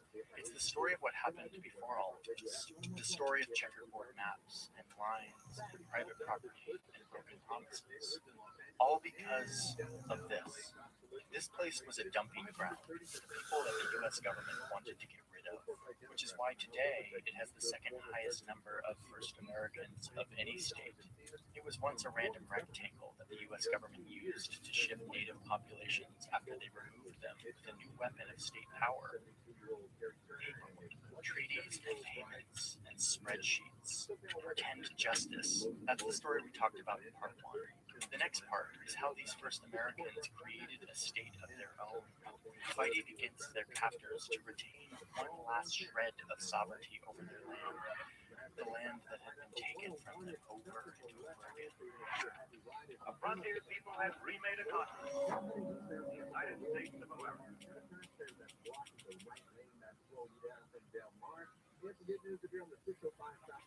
Hey, before we go on, let me tell you something disturbing, kind of, which is I recently learned that my name and all of my personal details were on a people search list. It's just one of many sides of this massive shadowy market of data brokers who collect loads of information about all of us and then sell it to companies so that they can market to us. The reason I'm telling you all of this is because it has to do with the sponsor of today's video, Incogni. I'm very happy that Incogni exists. You sign up and you give them permission to go out on your behalf to take you off of these lists. We have privacy rights that entitle us to not be on these lists, but it's really complicated and bureaucratic to actually do it. And there are dozens and dozens of these lists. So instead, Incogni does it for you. I've been signed up for Incogni for a few months now, and it is so satisfying. You have this dashboard that shows you all of the lists that they found you on. And then they show you the status of each one, the efforts that they're taking to get you off this list. And then the best part is they show you the list that you have been successfully taken off of. If you want to try this out, there's a link in my description. It is incogni.com/Johnny Harris. When you click that link, it helps support this channel. But it also gets you in on a full refund within 30 days if you decide that this service isn't for you. Thank you, Incogni, for helping me out here and also for sponsoring today's video. Let's dive back into the story. Okay, so remember in part 1, I showed you how the US government used bureaucracy and a particularly horrible law to push out over 100,000 people, push them off their land, many of them ending up here in a little rectangle that the US called Indian Territory. And crucially, in the process of kicking these nations off their land, the US government promised that they would leave them alone, that they could live in peace, rebuild their lives, relearn their land. So over the course of the 1800s, more and more tribes are exiled and arrive here to Indian Territory. The territory gets divided again and again as these tribes are crammed into this one rectangle, which results in this map. And a reminder that each of these nations had their own government and culture and language, and yet they're all dumped in this one place and labeled Indian. So they ended up here knowing that it would be hard, but okay, at least we can rebuild a new life without the anxiety of white settlers unfairly claiming our land. Oops, nope, here they come. The westward movement was like a great tidal wave, sweeping westward past the Mississippi River. Over in the east, the Americans had now convinced themselves that it was their literal destiny to keep spreading west. And as they're doing so, they stumble upon this rectangle. This rectangle that they thought they would never reach. But no, they're not allowed to settle here because it's allocated for Indians by treaties, like real ironclad treaties. Okay, but wait, here in the center of this map, you see this little section. What does that say? Here, let's look at a different map. Oh, unassigned land. Let's settle here. And by settle, I mean not like buy the land or sign anything. Just show up to this empty-looking flat area and just settle. Soon, these imperial squatters are farming the land. They're building a life, a society in the West, but right in the heart of the territory that the U.S. government had signed treaties promising to first Americans. Oh, and by the way, I'm just going to get this out of the way now. Maps around this time start to show this weird little panhandle that doesn't make any sense, literally called no man's land, because nobody really claimed it, and then a bunch of criminals started living here because there was no law. Anyway, someday I'll go into that one. We're talking about Indian Territory, and word soon gets out that this place is the new trendy part of town. The federal government is kind of hesitant, like, wait a minute, we had promised these people this land, like, let's just back off. But the squatters kept coming and clamoring, and soon there was a railroad that was built that went right through here, bringing even more settlers. And finally, the government was like, fine, you can move in and settle in this one little section of unassigned land in the middle of Indian Territory. But it's going to be first come, first serve, and so we'll make it a race. Yes, a race. Like literally there was a race. There was a starting line and there was a gunshot and 50,000 settlers hungry for new land in covered wagons dashed forth to claim some of this 2 million acres of unassigned land in hopes of getting cheap property and starting a new life. The tidal wave of Europeans continues. They're hearing about these mystically huge plots of land in the West, the American dream. As unassigned land started to fill up, the settlers started to look around at all of this land that, yeah, technically had been promised to the natives, but they weren't really using it to farm. So, like, no harm if we just sort of set up shop here, right? So they kind of start doing this, and the government has to get involved. So in 1890, they draw this line. It cuts Indian Territory in half, leaving all of this, as well as the random no man's land and panhandle, to become a new territory. They would call it Oklahoma. So Indian Territory now is just this land for the 5 civilized tribes. That's what the federal government called them. But all the tribes that had lived here were now in the new territory of Oklahoma, and their land was suddenly up for grabs. And once again, here come the maps and the documents and all the stuff that basically made this feel like it was official and right. A lot of these maps have squares on them. Look at these squares, perfectly checkered squares. All of these squares, these checkerboard maps, show us how differently European settlers and their government saw the world than the natives. The concepts of communal land use and lack of personal property that tribes abided by was considered backwards and uncivilized. From the European view, they're not using the land productively, so we need to create a system of grids and plots and land titles to get the most out of this land. This process of drawing a bunch of squares on the land that had formerly been promised to natives was called allotment, and it meant taking tribal territory like this and drawing a bunch of straight lines to make it a massive grid. And then they would find out where native families were living and allow them to stay there. But everything else was up for grabs. And here come more of those weird races, 4 more in fact, each bringing in floods of settlers into this land that had been promised by treaty to somebody else. And look, these maps start to fill up with names. Alice, Roy, Julia Delage as this square. These are people coming from Europe looking for the American dream and finding maps full of squares and land to claim. Allotment. This real estate boom came with a marketing boom as well. Indian land for sale. Get a home of your own. Easy payments. Possession within 30 days. And look, they're advertising that here in 1911 that they have 350,000 acres available for sale.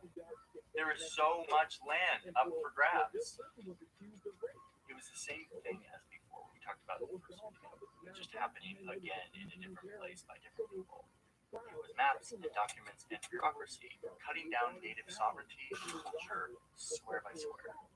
With all of this carving up, settlers started outnumbering the indigenous people. The 5 tribes were still technically safe from all of this allotment for a time, but they saw what was coming. They had learned time and time again that the United States government, for all of their treaties and promises, never actually kept the agreements that they signed. And they were right.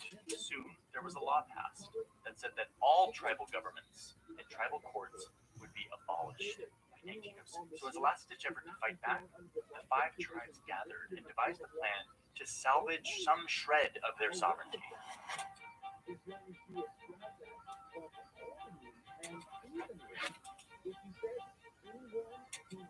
This was a time when U.S. territories were making proposals to be states, and new states were popping up left and right. So if these tribes wanted to band together and make a state of their own, this was their time. They called the state Sequoia in honor of the man who created the Cherokee writing system. And so the year before all the tribal governments were to be abolished by law, the tribes held the Sequoia Constitutional Convention, where hundreds of spectators gathered to watch the delegates create and write a constitution, complete with the Bill of Rights, trade regulations, tax policy, county borders, and by the end of it, they had produced this 35,000-word document separated into 18 articles, 270 sections that had everything they needed for a proper state. It was unanimously ratified and, in a public vote, overwhelmingly endorsed by the citizens in Indian Territory. And honestly, if you read this document, it's kind of a story. From the population to the economy to education and taxable wealth, they deserve to be a state. But then they appeal to the humanity of the government that had done so much harm to their people, their culture, and their home. They appeal to this, quote, natural right of people to govern themselves, quote, by the fact that we constitute a separate and distinct community from any on earth with a different history, associations, and ideals and hopes. These people had been boxed out time and time again, and now they were appealing to the values of these Europeans who had taken their land, using their language and their legal tools to make the case for their state.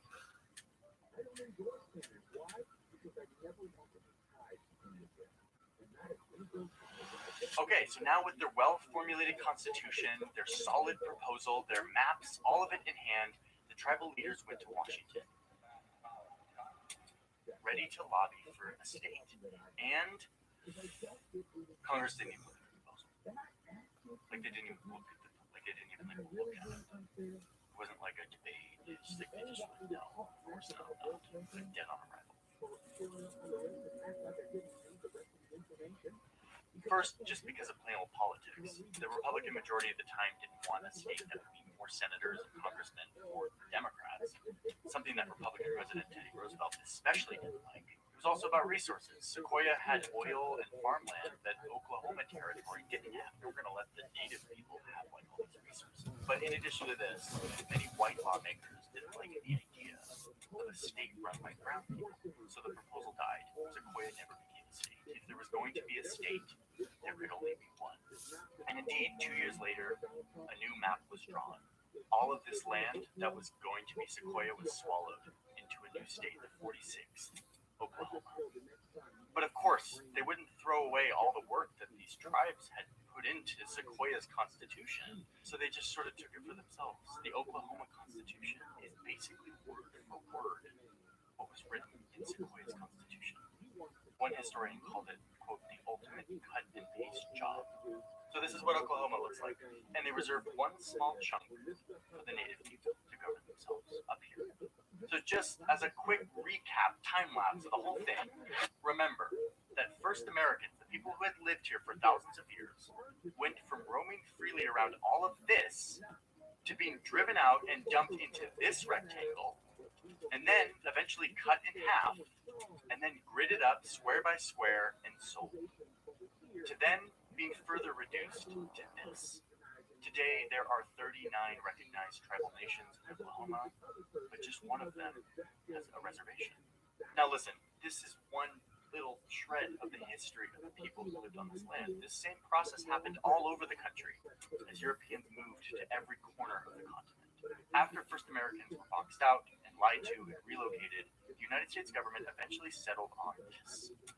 This is a map from 2020 that shows every federally recognized reservation. There are 326 of them. But remember that this number leaves out the tribes that we talked about in this story. But then, later that year, 2020, something big happened.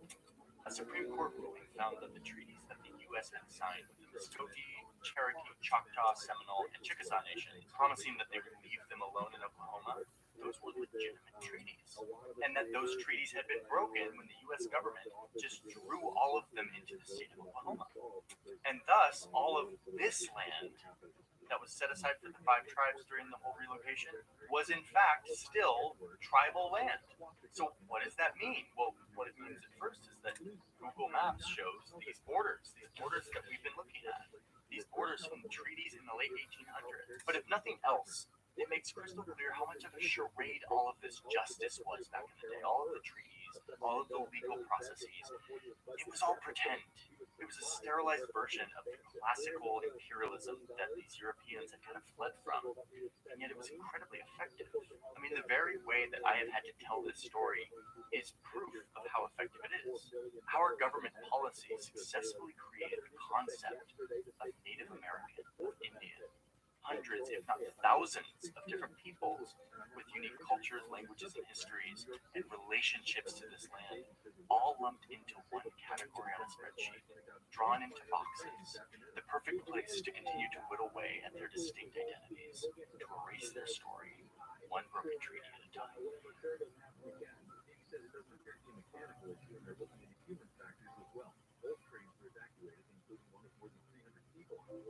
Service is expected to be back to normal by rush hour tomorrow morning. Southland weather from KFI, clear skies tonight with lows in the lower 40s and a wind 30s in the Inland Empire and Antelope Valley. Sunny tomorrow with highs in the mid 60s at the beaches, Metro LA, OC, the valleys. Hey everyone. So this topic is way bigger than I could ever do in this video, and I've struggled with it for a lot of years. In fact, when I was at Vox, I was going to do a Borders series on reservations and First Americans, and it just felt too complicated to dive into, and I've been struggling with that. So this and the previous video are my attempts to broach this history, try to understand it, try to be sensitive to it, while also aware of how little we can do in a short video like this. So if you have other stories that need to be told on this, please let me know, because I want to know and I want to cover more.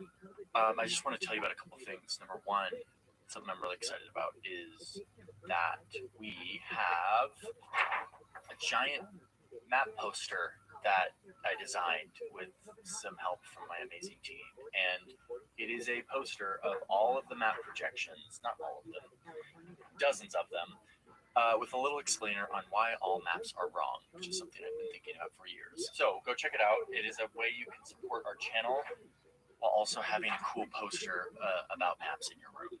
Another way you can support around here is the newsroom. The newsroom is our Patreon. It just sounds way cooler to call it the newsroom, and so we call it the newsroom. It is a place where you can go and support us while also getting a couple of cool perks, like an extra video every month. You get an extra video, which is a behind the scenes of how we do what we do here.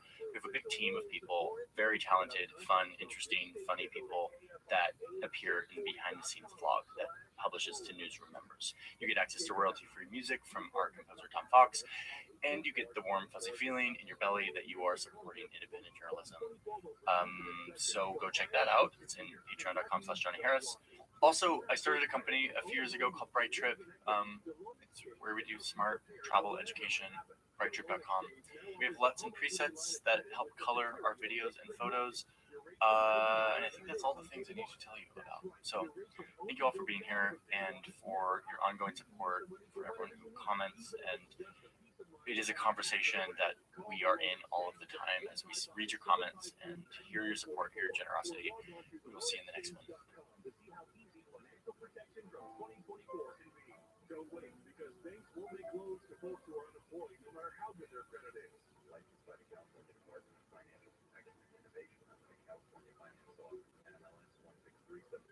It's easy to forget that the U.S. still has colonies.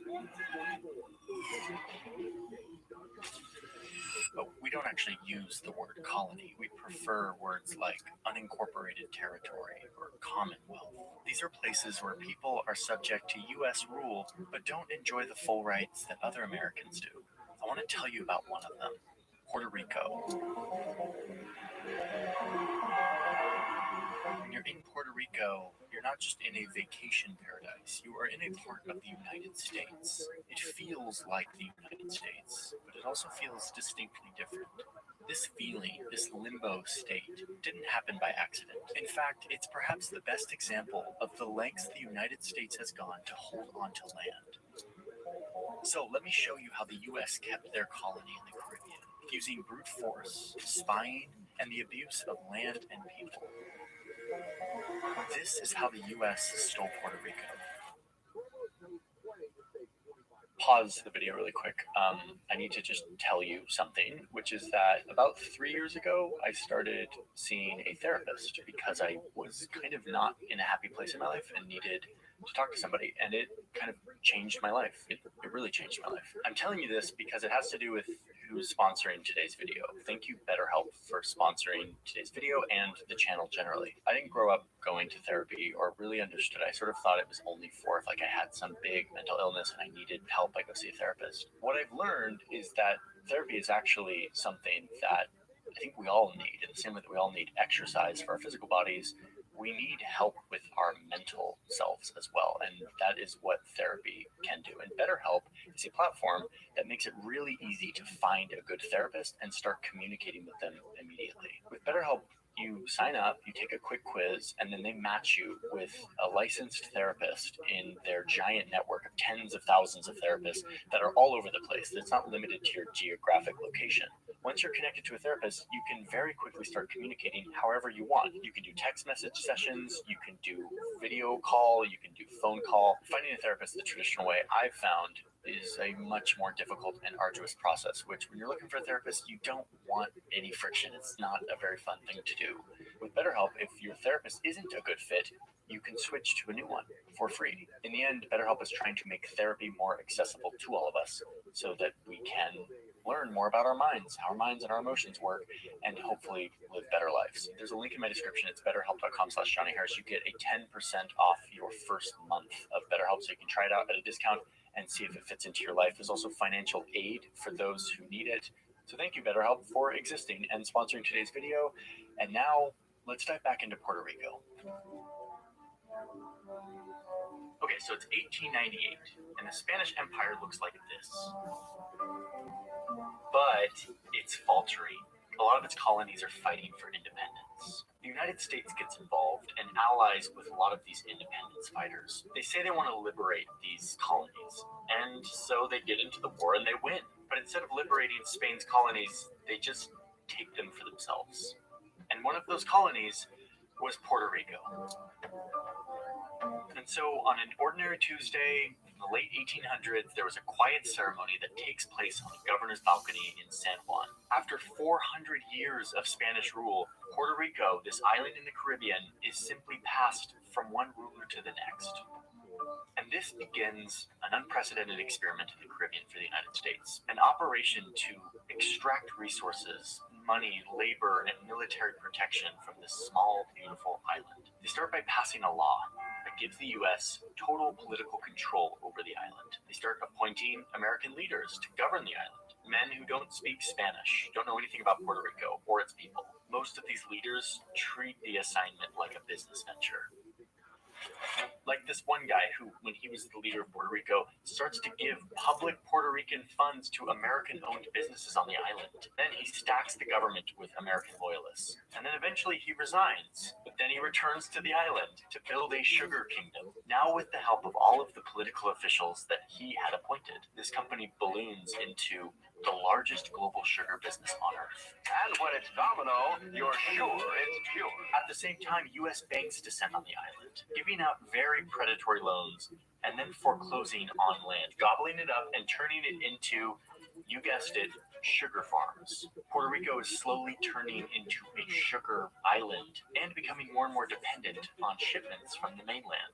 The U.S. enacts a new policy that says that anything going into Puerto Rico has to be transported by American ships with American crews. So of course this skyrockets the prices for locals, which is made worse by the fact that the US government had devalued and then outlawed the local currency. So now every Puerto Rican lost almost half of their wealth overnight. And as a part of this push to lock Puerto Rico in as their colony, they forbid Spanish in schools and public institutions. And so in this very short amount of time, the US turned Spain's former colony into this giant sugar farm, stripping down local identity and language and culture in the process, and locking the people under their control. And then Congress gives Puerto Ricans U.S. citizenship, which conveniently was just in time for a giant global war. So Puerto Rican men got sent to the front lines to fight for the country that was in the process of pillaging their island.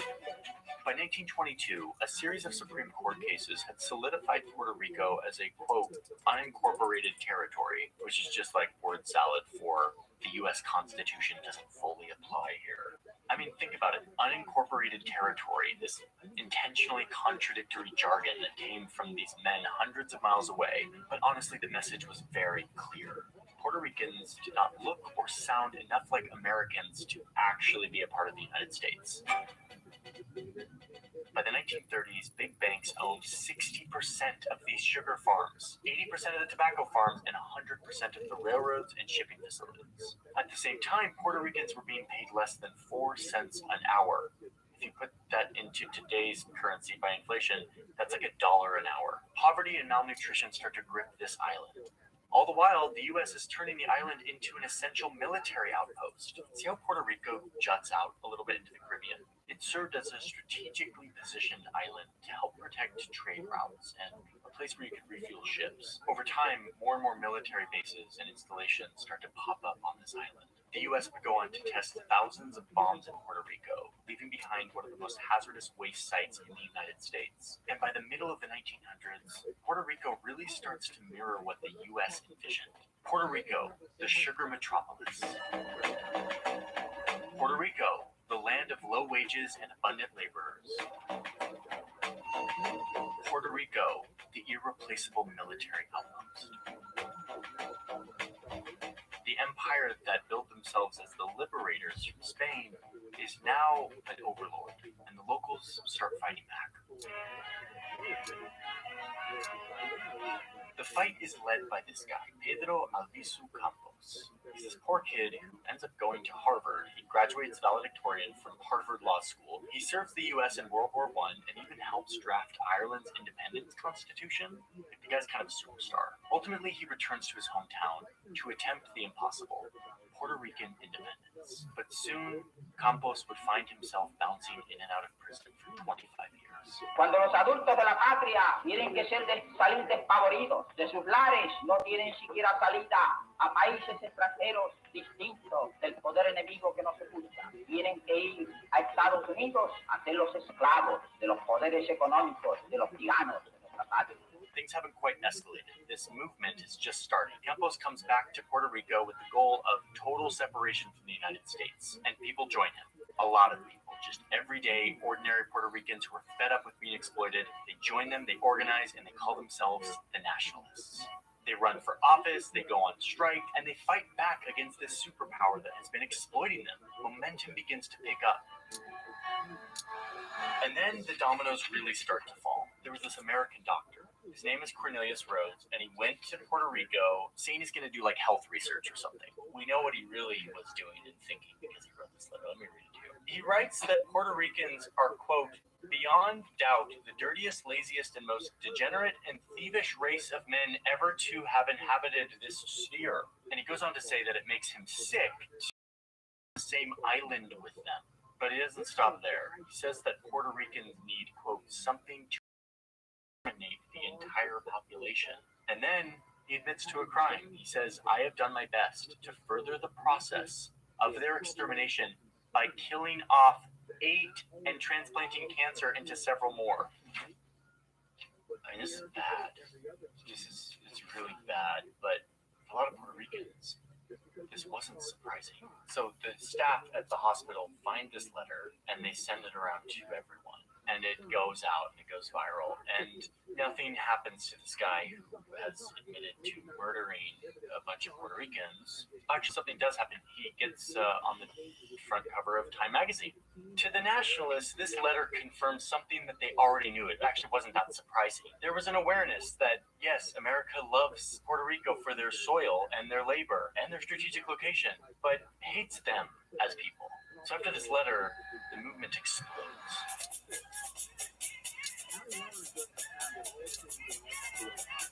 It gets to the point where the U.S. and their puppet government on the island can no longer ignore this movement. Soon, a bunch of new officers are hired and trained and armed with machine guns and tear gas. But the Nationalists keep fighting. Then, in 1935, police kill 4 Nationalists at a university event. The Nationalists retaliate by killing the police chief. Then, without trial, the police execute his killer and arrest Campos, the leader of the movement, for plotting to overthrow the government. Campos is given this rigged trial with a jury made up mostly of mainland Americans, and he gets sentenced to prison for 10 years. A few months later, people are out peacefully protesting on Palm Sunday, and the police start shooting into the crowd. Men, women, children, and elders are all clubbed and beaten to death and shot in the back as they run away.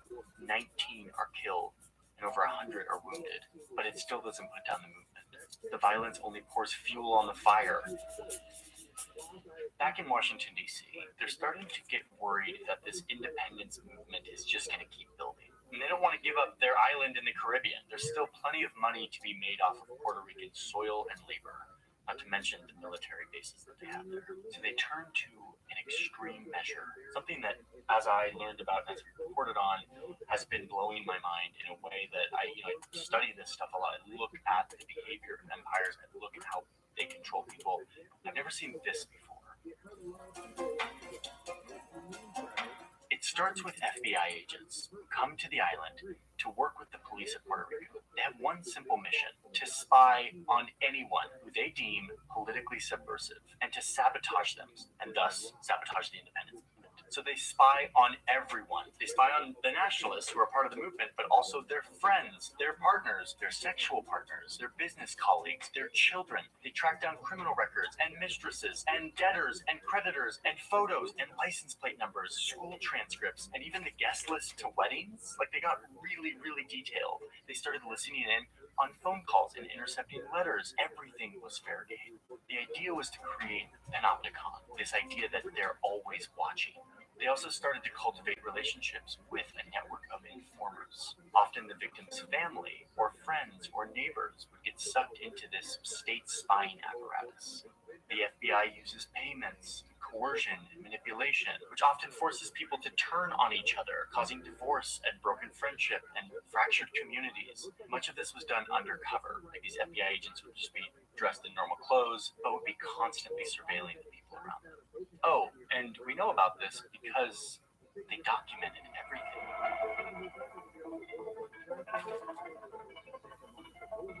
If you were a person of interest, you probably had a file. All of these files, they're called the carpetas. Our story producer, Rafaela, went to San Juan to see the carpetas firsthand. So I'm at the General Archive building in San Juan in Puerto Rico to see these secret surveillance documents that were collected on thousands of Puerto Ricans over so many decades. After weeks of work, I finally got to look at las carpetas to see what was actually in these files. And it's kind of creepy, I have to say. You see specific times and dates and details for meetups, detailed descriptions of the locations where people are just meeting, all of the names of people involved, these subgroups that were potentially supporters of the independence movement. You get these highly detailed physical descriptions of the people that they were tracking, their occupation, the model of their car, their license plate number, and all of their moves, all of their activities, what they were doing, who they were supporting. And even for those who moved away from Puerto Rico, they continued to track them, knowing exactly what apartment they lived in the Bronx. They speculated about their nationalistic tendencies. And then you see these interviews that agents were having with people close to the target, where their personal beliefs are revealed, like one who thought that Puerto Rico would be repaired with socialism and independence. You can see a source telling these agents that they're afraid that their friend had become friends with the leaders of the independence movement and had been inducted in because of this friendship. And of course, these informants request that all this information they're spilling to the agents, quote, be kept secret. These agents would even interview family members. Like there's this whole transcript of the agents talking to the mother of someone who was suspected to be a part of the independence movement. Oh yeah, and in all of these documents, you see an obsession with who had guns. It's hard to overstate how exhaustive this spying effort was and how powerful it was. The FBI was able to use all of this information to intimidate and blackmail and punish suspected nationalists. I mean, there are thousands of these examples, from children being like kidnapped and put into a helicopter by the FBI to people being denied government jobs, all because they had a carpeta. At the end of the day, it was psychological war against Puerto Ricans who wanted independence, and it worked horrifically well in dividing these people and making them feel powerless because they were always being watched in their most personal of moments. Oh, and it wasn't just a couple of years, this lasted for decades. Eventually it gets to the point where Campos and the nationalists see no other way other than armed revolution. In the fall of 1950, the nationalists declare Puerto Rico as an independent nation. They attempt to seize towns, to set government buildings on fire, to cut phone lines. They try to assassinate the governor. And let's be honest, this is 1950. Like, the United States is easily the most powerful country to have ever existed. These people had no chance of winning against the newly crowned global superpower. Their goal was to bring attention to the world, to pressure the U.S. to give up its colony. But instead, the United States responded by dropping bombs. The only time in the history of the United States where they bombed their own citizens. One survivor of the revolution was interviewed 5 years ago and said that it was a David against Goliath situation, and that their leader told them that they might die, that they might succeed, but that at least they would have let the world know about Puerto Rico. During this revolution, many of the fighters wore their Sunday best, ironed suits and pressed ties, because they knew they would die. They had a cause they were fighting for. In the end, 24 are killed. Puerto Rico really didn't have a chance. President Truman comes out and it's sort of like, there was an incident in Puerto Rico, sort of downplays it. And a couple days later, 2 nationalists attempt to assassinate him. The world doesn't come to Puerto Rico's rescue, and instead, the police carry out a mass arrest, throwing 3,000 people in jail. A few years later, 4 nationalists open fire in the chamber of the U.S. Congress. Campos is arrested again, and this time he's sentenced to 80 years in prison. There's evidence that during this time in prison, Campos was exposed to extreme levels of radiation. The consequences allegedly gave him a stroke and left him paralyzed and unable to speak. In the end, the U.S.'s wish came true. They silenced Campos for good. After the squashing of the revolution, the surveillance program continued for decades. In the end, it was a total of 50 years of state-sanctioned spying on the people of Puerto Rico. When it all came to light, they estimated that around 100,000 people had files. A lot of people in Puerto Rico knew that this was happening, but they just knew it in their gut. They didn't have any real evidence of it. They didn't realize the sheer scale, the methodical approach that the FBI was taking to spy on them and to divide them and to psychologically debase them. In total, it was 1.8 million pages of documentation. And many of the victims of this spying are still alive today. I think the carpetas are a really powerful signal of how the U.S. kept its colony in the Caribbean. They were the cementing of what the U.S. had done from the beginning, which is create a system of reliance and oppression where people lived and died under the thumb of this massive superpower that was exerting very, very aggressive control over these people who were American citizens. It's hard to fully understand and impossible to relate to the psychological impact that this program would have on the people that it affected, but also the generations who came from the people who it affected.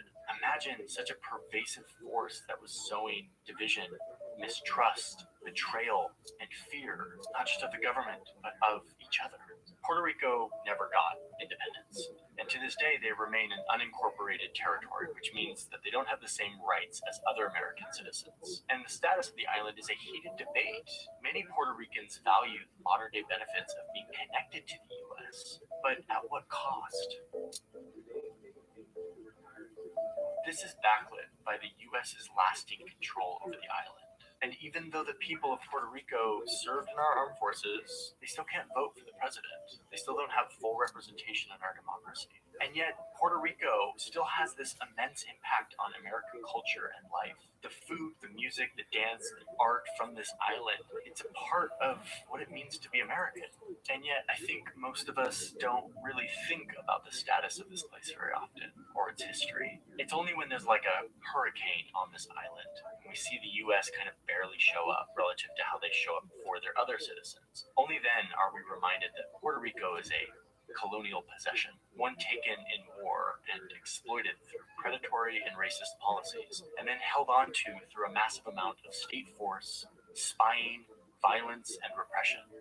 And what we're left with is yet another example of a place whose vibrant spirit and culture and people are somehow able to shine through the dark fog of colonial abuse that has left deep wounds on this island.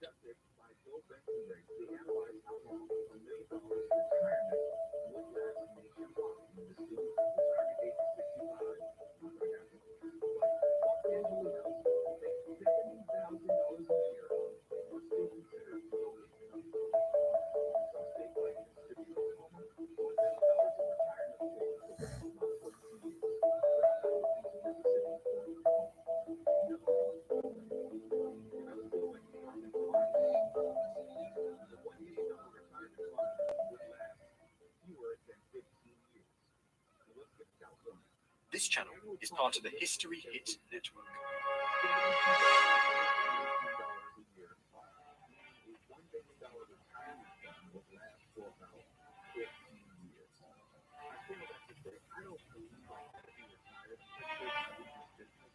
Following the humiliation of defeat, Germany between World War I and World War II was a country that had lost its sense of purpose, its status in the world, had seen revolution and poverty brought about by the Wall Street crash of 1929.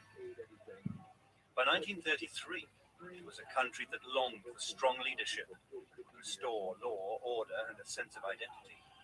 One man understood the needs of the German people, presented himself as a savior in a world that was on the brink of collapse. He knew also how to manipulate the images that the public saw, so that he would appear always as a man apart, a man chosen, possessing a monumental, almost magical quality that drew the hopes and trust of the German population. The cameras followed his every move. He fed the popular desire for an invincible symbol of national pride in a way no politician had ever been able to do. His rise from a rabble-rouser on the streets of Bavaria to the pinnacle of power in Berlin, the conquest of most of Western Europe, is one of the most extraordinary and savage stories of our time. Millions of Germans saw in him the Messiah he felt himself to be, and followed him at first blindly and then under increasing duress into destruction, unable to comprehend that they were simply numbers in his distorted vision of the world, dispensable to a man incapable of forming fulfilling personal relationships. One of the most fascinating questions in the history of the 20th century is how did Adolf Hitler come to create a regime that would hold the world in a grip of terror the likes of which had never been seen before?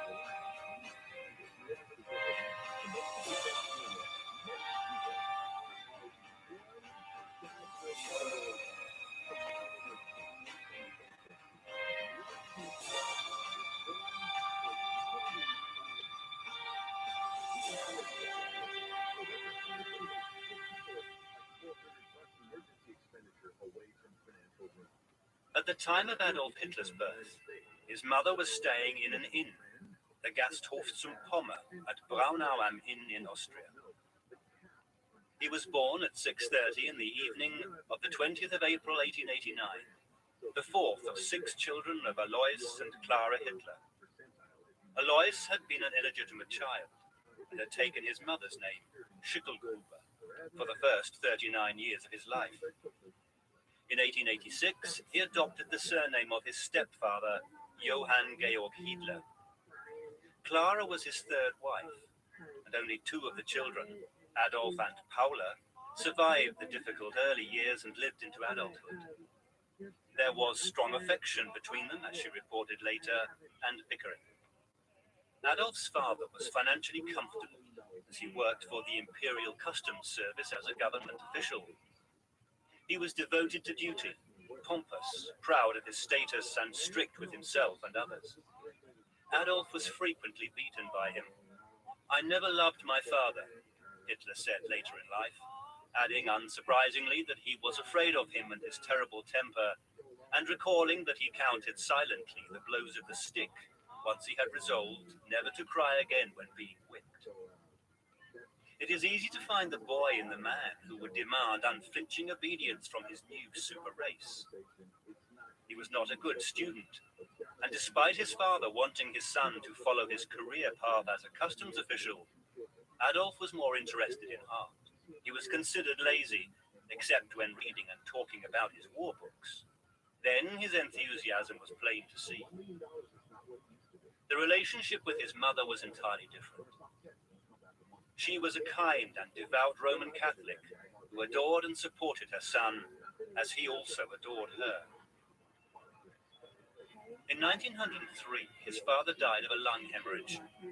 Freed from the long years of parental abuse, he was now no longer able to be disciplined and was expelled from school, which he eventually left age 16 with no qualifications.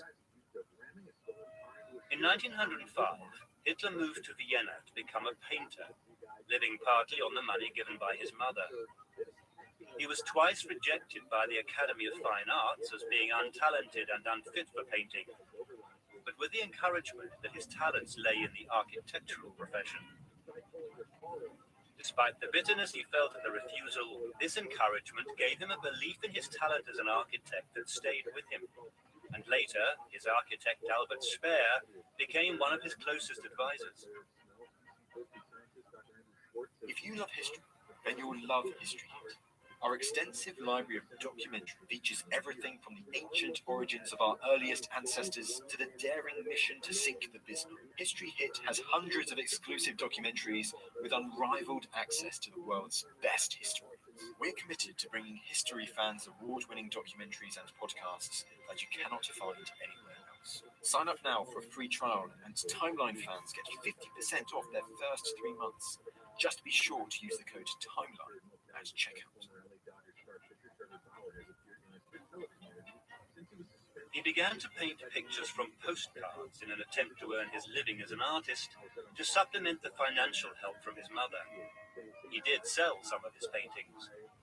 When he first arrived in the Austrian capital, Hitler was aged 18. He was overwhelmed by the opulence of the hotels, villas, shops, and the architectural splendor that surrounded him. He went to the opera and the theater. Clara Hitler was diagnosed with breast cancer at the age of 47, and adults stayed by her side during the final stage of the illness. The family doctor said that he had never seen a closer attachment by a son, adding that Adolf Hitler was the saddest man he had ever seen. Clara died just before Christmas 1907. Following the death of his mother, Hitler returned to Vienna, but he was excluded from the life of the city. His mother's death and his own failings sent him into a depression, and by 1909 he was walking the streets and sleeping in the open. He finally found shelter living in a men's hostel for the homeless. Whilst he was there, he began to earn a modest income from the sale of his paintings of old Vienna. The society that Hitler aspired to join was ruled over by an aging emperor, Franz Joseph, emperor of the Austro-Hungarian Empire.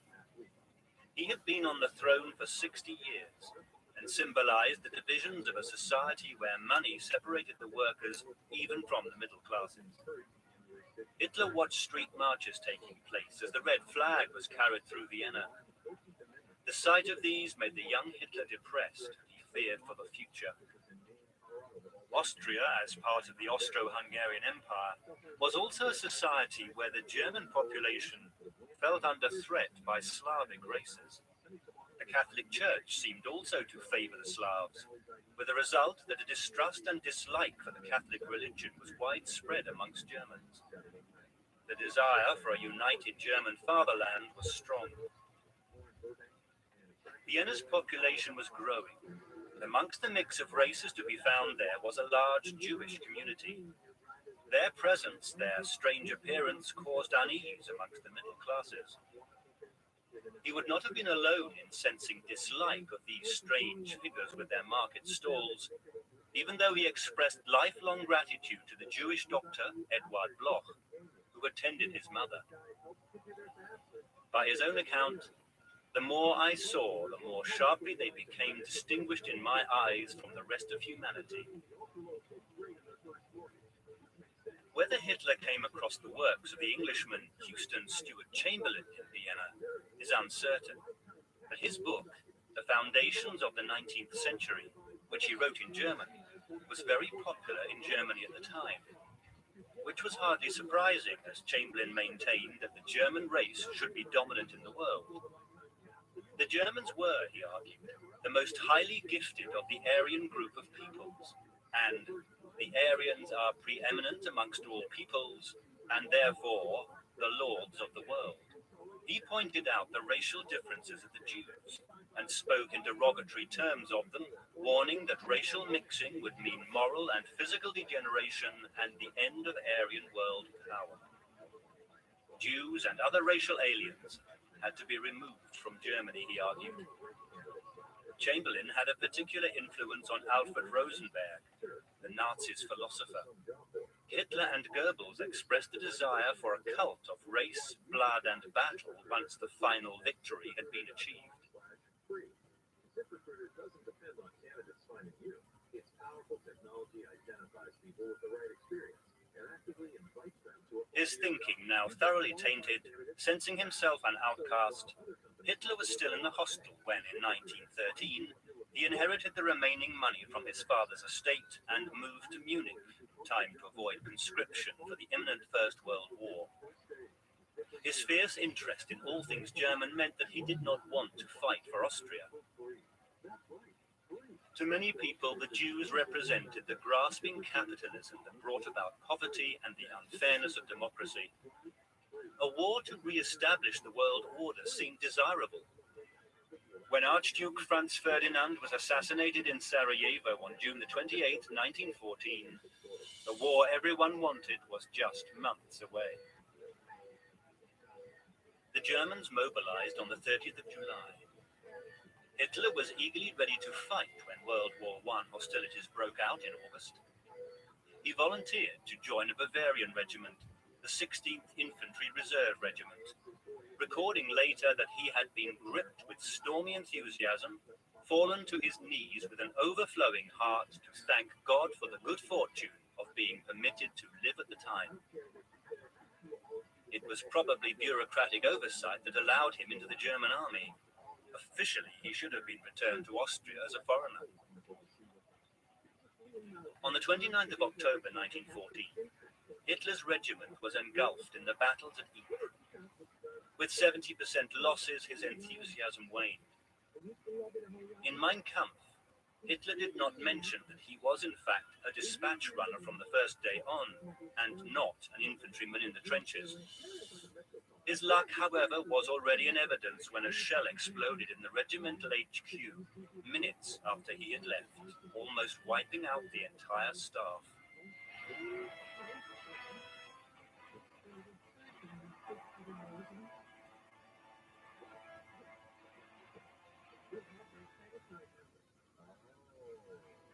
His comrades found Hitler strange as he sat for hours in a corner reading or brooding.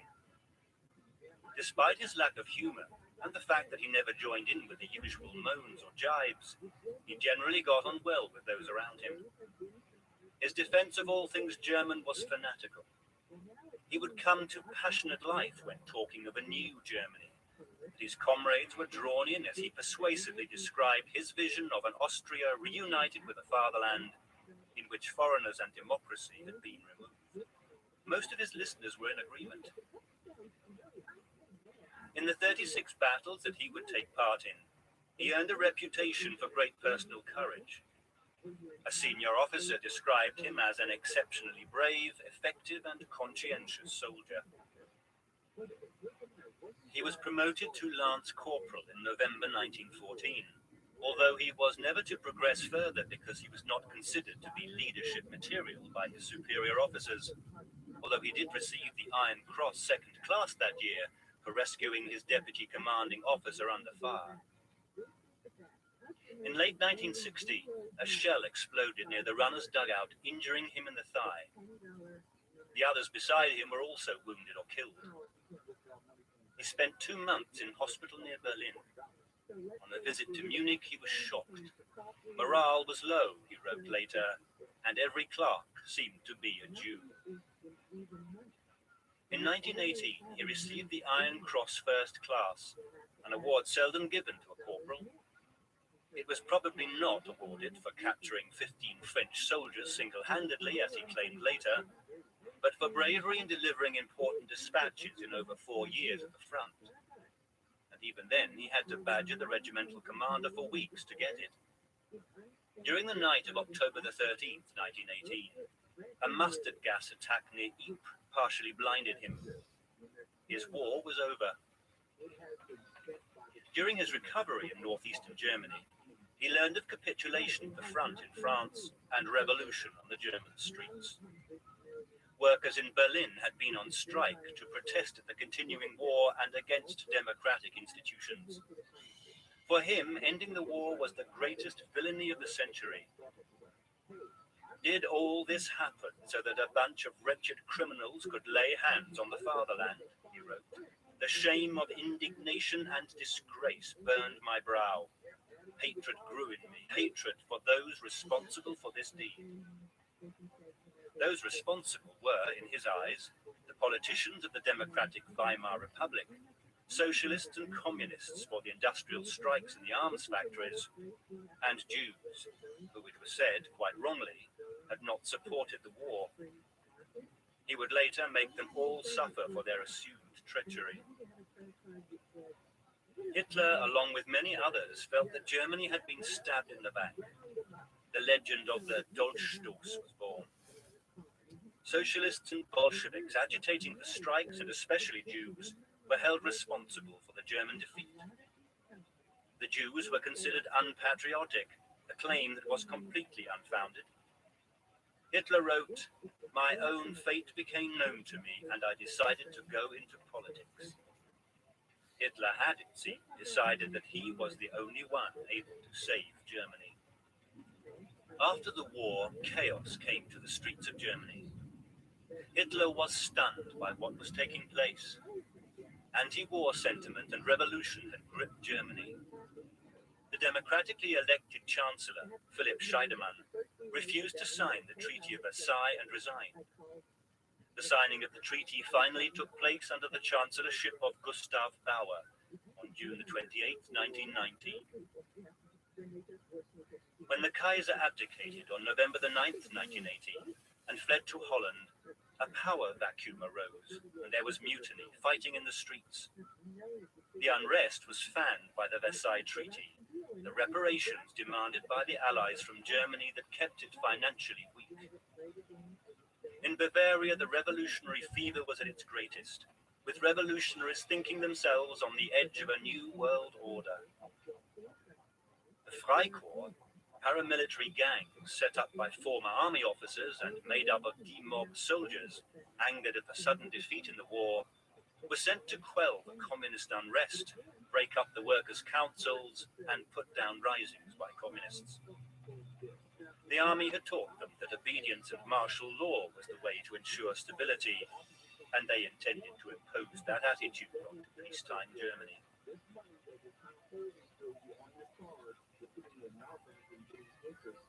Walter Rathenau, foreign minister, was accused by an obscure extreme right-wing party, the German Workers' Party, of being part of a Jewish communist conspiracy and was assassinated by ultra-nationalist officers. Friedrich Ebert, a social democrat, took over as chancellor, supported by the army and the Freikorps, which now crushed the burgeoning revolution and brought order back to the country. This was an uneasy grip on power, and few people felt loyal to the government. Hitler was 30 when he returned to Munich. The future as a civilian frightened him, and he was open to the influence of the unrest and uncertainty of the post-war era. He managed to stay in the army, only being demobbed on the 31st of March 1920, and he supported the ideals of the Freikorps groupings. Before long, he had been chosen by his army superiors to be a political instructor and was sent to be trained by the Education and Propaganda Department. His ability to make effective public speeches quickly became apparent, and mindful of this talent, he was sent by the Reichswehr, the German army, to observe and infiltrate the meetings of revolutionary groups.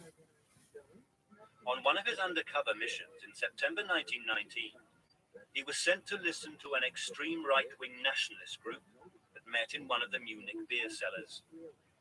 This was the same German Workers' Party that had agitated against Walter Rathenau. Far from decrying them, he agreed with their anti-Semitic nationalist sentiments. Hitler had found his ideological home. On the 12th of September 1919, he gave his first speech to the gathered adherents of the party. Its success can be seen in the fact that he was invited to join the committee. There were perhaps 40 members at the time, and such men as Hitler were always useful.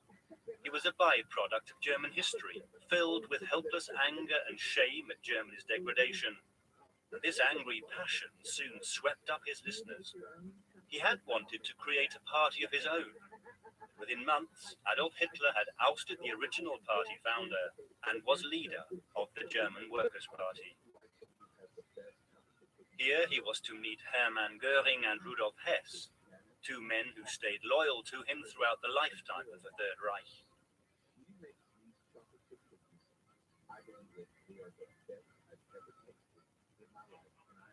Although Hitler suggested the name of the Socialist Revolutionary Party, the name was changed in 1920 to the National Socialist German Workers' Party, the NSDAP. The Nazis had begun their long march to power.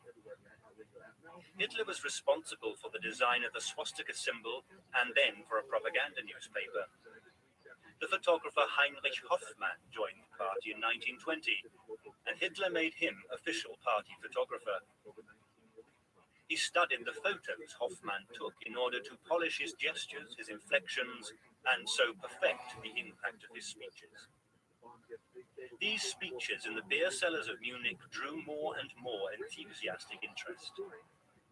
At this time, Hitler's intention was to bring to power General Ludendorff, a renowned World War I officer.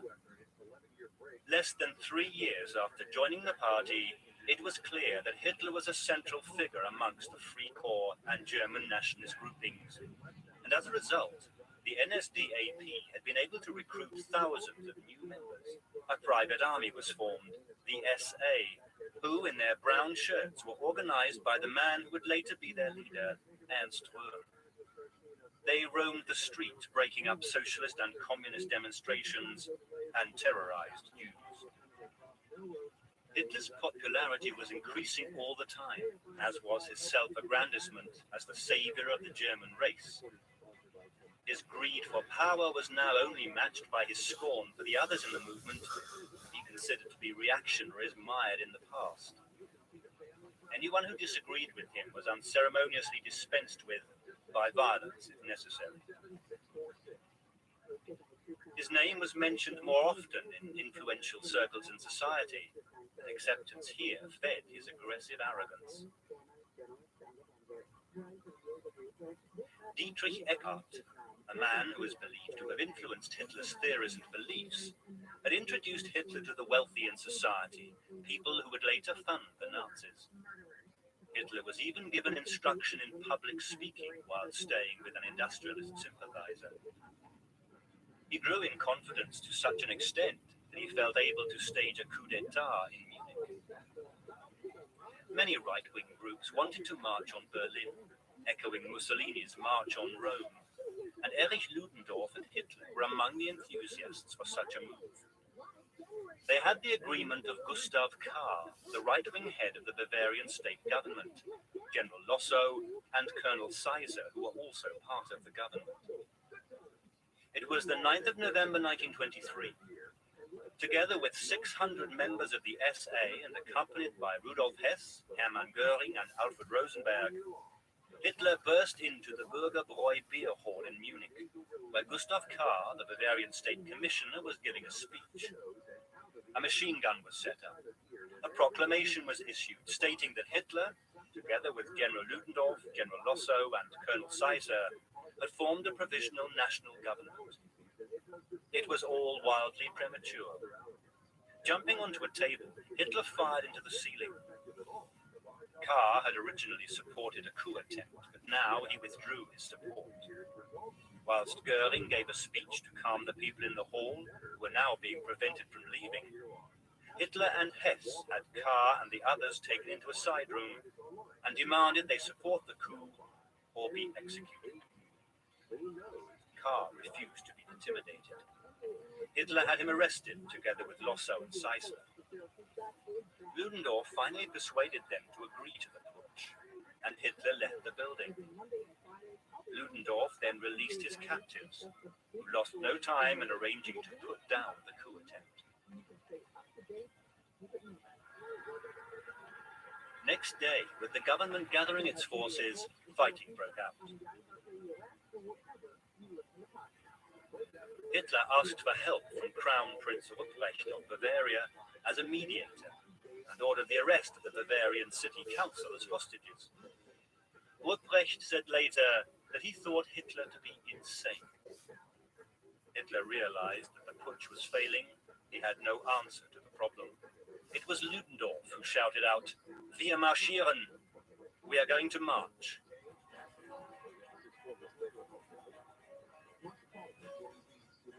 Röhm and Hitler's men, some 2,000 in total, marched along the streets with no particular aim until Ludendorff once again took charge and led them to the Bavarian Defense Ministry. At Odeonsplatz, in front of the Feldherrenhalle, they met 100 soldiers blocking their way. Then the firing broke out.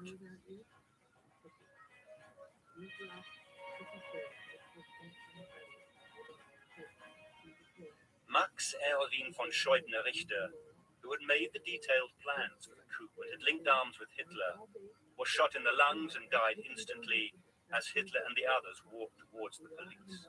Hitler said later that he had been the only irreplaceable loss that day and devoted the first part of Mein Kampf to his associate. Panicked by the bullets and the death of Richter, Hitler fled. Ludendorff continued to walk into the fire. He lived to be put on trial. Even up to his death in 1937, he never wanted anything to do with Hitler again, considering him a coward for running away. Both Goering and Hitler were injured, but Goering was able to escape whilst Hitler was arrested. Goering suffered bullet wounds to his leg and became increasingly dependent on morphine for the rest of his life. In prison, Hitler became so severely depressed that his friends had to try and persuade him not to commit suicide. He was to be tried for treason, and he decided to use the opportunity to speak to the world outside of the courtroom. He would stand up for his beliefs and for himself as savior of the fatherland. He would do what he was to become famous for: attack. In terms of his future as a politician, his scheme worked better than he could have hoped. Reported in the newspapers, he was acclaimed and lauded. Ludendorff was subsequently ousted from leadership of the party. This episode in his later life served wonderfully in maintaining the myth of his past, and each year a victory parade was held and a wreath laid in honor of the 16 men who had died during the abortive coup.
The 5-year prison sentence handed down to him by a judge sympathetic to his cause proved to be a lame facade. He was given comfortable rooms, good food, and allowed to wear his own clothes. In Landsberg jail, he had the time to forge his plans for the future. He wrote them out in a book, Mein Kampf, My Struggle. Dictated to his deputy in the party and fellow inmate Rudolf Hess, Mein Kampf sets out Hitler's ideology of anti-Semitism, belief in the master race, and the idea that some men are destined to be rulers and others to be ruled, together with his belief in Lebensraum, space in which to live in the east of Europe and especially Russia, and of course the necessity to overthrow the Treaty of Versailles.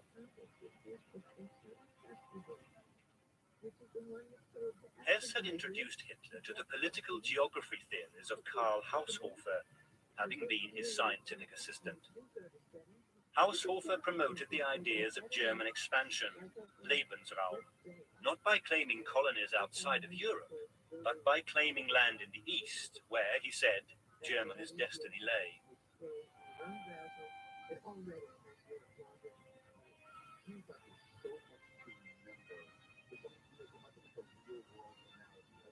In prison, Hitler came across eugenics. This theory put forward the idea of improving the human race by selective breeding. The final important cornerstone of Nazi ideology was in place. The failed putsch had changed his mind on violent revolutionary change. If the German people wanted legal change, then, although this would take longer, that is what he would give them. He realized that if he were to reject revolution as the path to power, he needed to make the National Socialist Party known throughout the country. After just 8 months, he was a free man. Following his release, Hitler spent his time at Obersalzberg, the mountainous area above Berchtesgaden near Munich, forgotten as a politician far from the power he craved, as the Weimar Republic stabilized and brought a new sense of hope to the German people. It also brought in a new age and new culture that he despised. Berlin, now enjoying its heyday, was the epicenter of all that he loathed: communist agitation, Jews, and everywhere he bitterly noted jazz.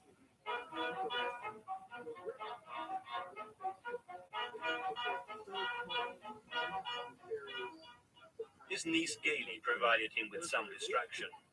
They had a brief affair, during which time Hitler's jealous possessiveness of her became pathological and led to him controlling her so tightly she was virtually a prisoner.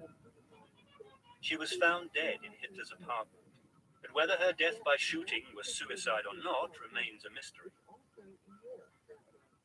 Hitler had to rebuild his party. It began as he had ended before the coup with propaganda. Some states had banned him from speaking. He used this fact to his advantage, displaying the clever use of propaganda that helped bring him power, and that he later used shamelessly to cover his real intentions and heap blame and falsehoods on others.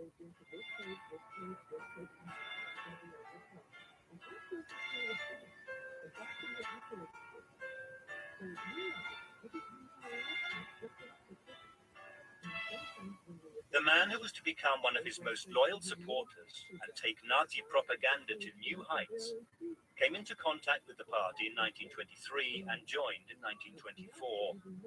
His name was Joseph Goebbels. He remained with Hitler until the very end in the Berlin bunker in 1945. He too misjudged Hitler at the start. With us in the West, wrote Goebbels, there can be no doubt. First, socialist redemption, then comes national liberation like a whirlwind. Hitler stands between both opinions, but he is on his way to coming over to us completely. Hitler did not. Goebbels was appalled and disillusioned that Hitler saw socialism as a Jewish creation, maintaining that the Jews were the real problem, not the capitalists. But in a show of his abilities to persuade, Hitler, who greatly valued Goebbels' talents, won him over completely in a private conversation. Now Goebbels found a sparkling mind that he could follow, a political genius who had thought through everything. Hitler was both simple and great at the same time, he wrote, and he who forsakes the Führer will wither away.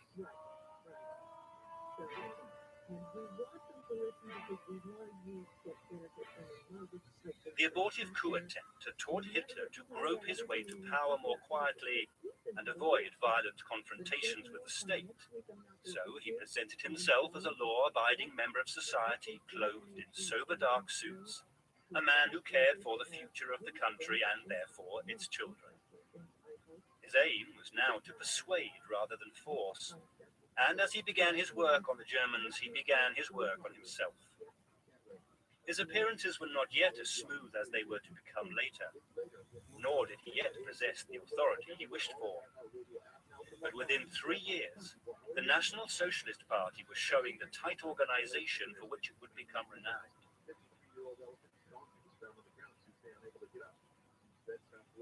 More and more local groups were formed, and, with an eye to the future, it was the youngsters that came in for his particular attention. Excitement, friendship, status within a strong group, paired with discipline and a life outside of the restrictions within the family, all appealed to the German boys. Some 2/3 of the Sturmabteilung, the SA, were under 30 years old. Even those who were not connected to Hitler's minority party found it hard not to be impressed by the rigorous organization and determination of the National Socialists.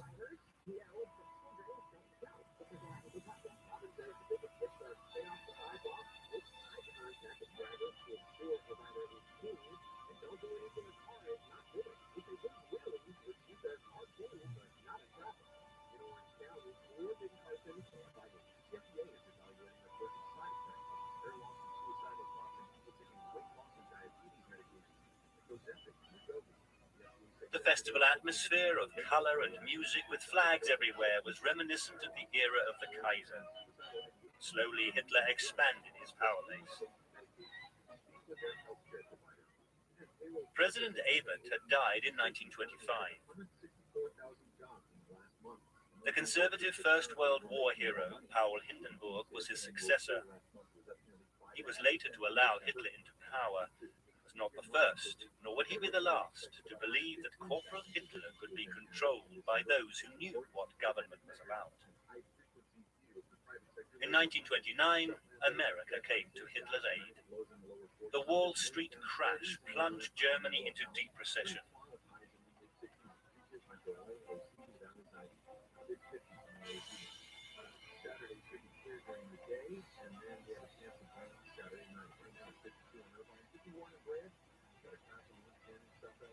This was where the National Socialists scored points. They did not spend all their time haranguing those in power. They cleverly offered a sense of identity, of community, of optimism. They organized self-help programs, work pools, and soup kitchens. Their reasoning and solutions seemed more and more acceptable to Germans struggling to survive. Their status grew, and so did the numbers of members, as the numbers of those unemployed soared to 3 million in 1930 and up to 6 million by 1931.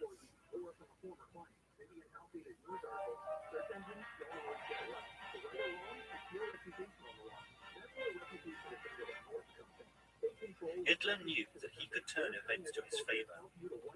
He publicly expressed concern for the hardship whilst trying to keep the situation unstable through his SA thugs. In Berlin, where Joseph Goebbels was now Gauleiter, or head of a Nazi district, the National Socialists were targeting the communist areas of the city. Ernst Thälmann, seen here, was leader of the communists. Riots and fighting were almost continuous, with injuries and fatalities every week.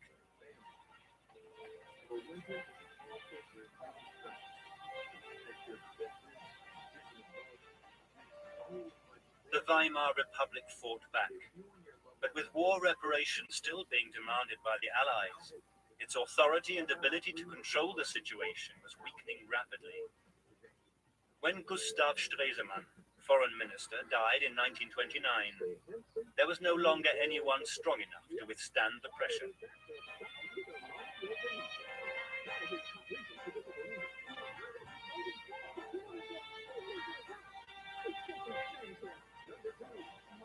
Hitler and his party were seen by German industrialists as a means to counteract the threat of communism.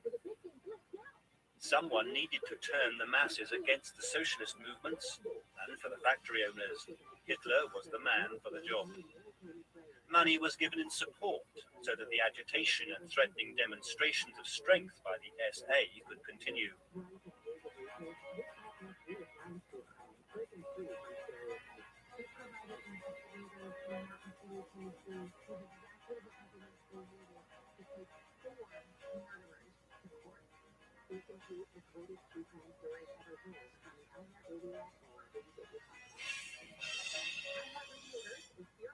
The new Chancellor, Heinrich Brüning, introduced unpopular measures to try and tackle the social problems. His measures were rejected by the Reichstag Parliament, and Hindenburg, a traditionalist whose sympathies always lay with the right, felt that this was a failure of Parliament and decided on new elections. It was a fatal decision. In the 1930 elections for the Reichstag, the Nazis won 18.3% of the vote and became the second largest party. More and more people saw in Hitler what he saw in himself, the savior of Germany. Support for his party grew. The middle classes were drawn to him through fear of communism and his vision of a strong Germany.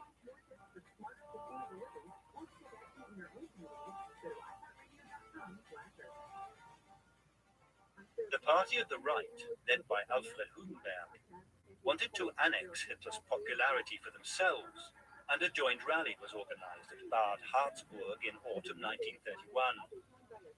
It misfired, and Hitler used it for his own aggrandizement. He was not prepared to compromise. He wanted power, but on his terms and for himself alone. He was not beholden to business for funds. He was not open to negotiation. In court cases involving his supporters, this was the line he always followed: change by constitutional means. The lawyer Hans Frank, who later became Governor General of occupied Polish territories, was always at hand to help Hitler. Hitler also took out German citizenship to enable him to become a candidate for the presidency.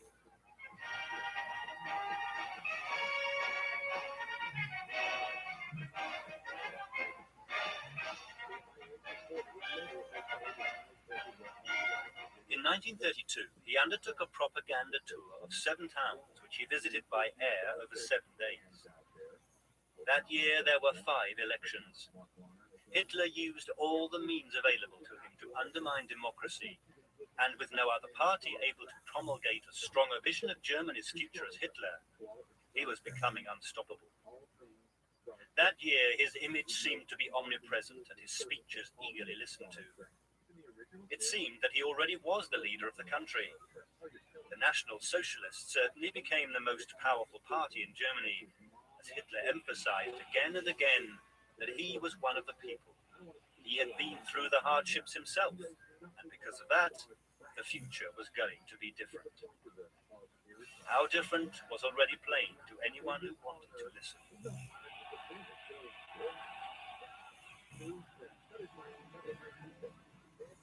Always returning to the people as the linchpin of society, he offered a world free of class. Kurt von Schleicher inadvertently helped Hitler on his way to power. He bore a large part of the responsibility for bringing down the burning chancellorship, and when his successor, Franz von Papen of the Centre Party, was forced to resign, Schleicher was appointed chancellor, having formed a close relationship with President Hindenburg. But his willingness to work with the socialist parties annoyed Hindenburg. Papen, still seeking power, held secret meetings with Hitler and Hindenburg, and the president refused Schleicher's request for emergency powers and dismissed him. For advocating a return to the monarchy of the Hohenzollern family, Schleicher had become a target for assassination in Hitler's eyes, and he had Schleicher shot and murdered together with his wife during the Night of the Long Knives on the 30th of June 1934. The government could do nothing to prevent the wave of sympathy for Hitler, as discontent on the streets was countered by the police. Authority waned, Hitler and his cohorts waited for their chance.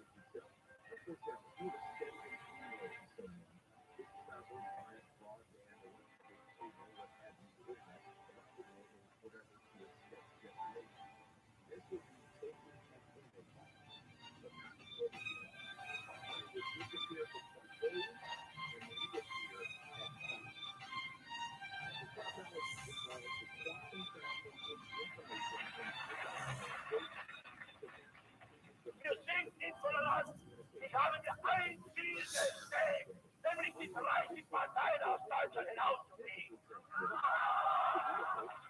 Verwechsel ich immer mit einem bürgerlichen oder einem marxistischen Politiker, der heute SPD ist und morgen USPD und übermorgen KPD und dann Sozialist oder heute Demokrat und morgen Deutsche Volkspartei und dann Wirtschaftspartei. Sie verwechseln uns mit ihresgleichen selbst. Wir haben ein Ziel uns gewählt und was besseres vertages rücksichtlos dieses Grab hinein.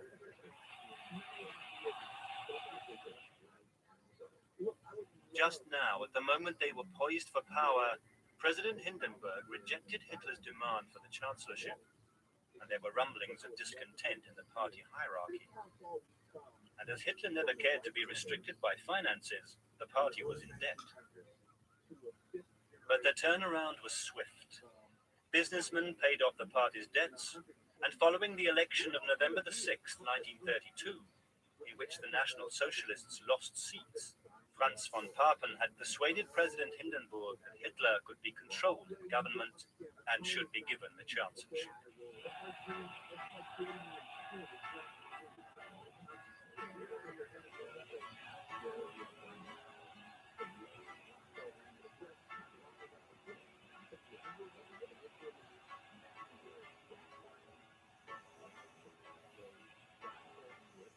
The National Socialists had 3 ministerial posts, the Conservatives 8. It was a fatal decision that brought about the collapse of the Weimar Republic and the end of democracy. The Machtergreifung, the seizure of power, was complete. On the 30th of January 1933, Hitler became Chancellor of Germany. His supporters celebrated on the streets. Germany felt that change was coming. There was not long to wait.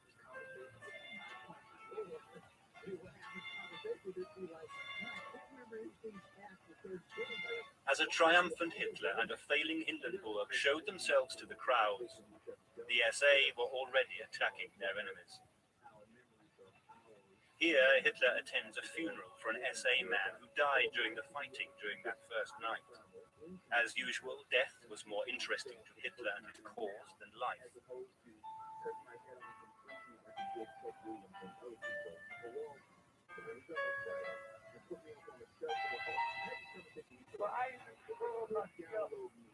Ein junger deutscher Arbeiter, aufrecht, stolz, der Kamerad seiner Kameraden und der Führer seiner Gemeinschaft, wie all die anderen, die Hunderttausende, jeder vorbei. Ludendorff was horrified by Hitler's rise to power. A telegram that he was reported to have sent to Hindenburg read, "By appointing Hitler Chancellor of the Reich, you have handed over our sacred German fatherland to one of the greatest demagogues of all time. I prophesy to you, this evil man will plunge our Reich into the abyss and will inflict immeasurable woe on our nation. Future generations will curse you in your grave for this action." Hitler, always with one eye on the propaganda potential of the old general, later tried bribery to win him over and was sent away empty-handed by an enraged Ludendorff. Within a week, there was a clampdown on the opposition parties with left-wing meetings banned. Even moderates were assaulted and threatened. By mid-February, the Communist Party had been suppressed and members of the Reichstag arrested. Hitler's first speech as Chancellor was given on February the 10th.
27th of February, the Reichstag went up in flames, with the blaze destroying the Great Hall.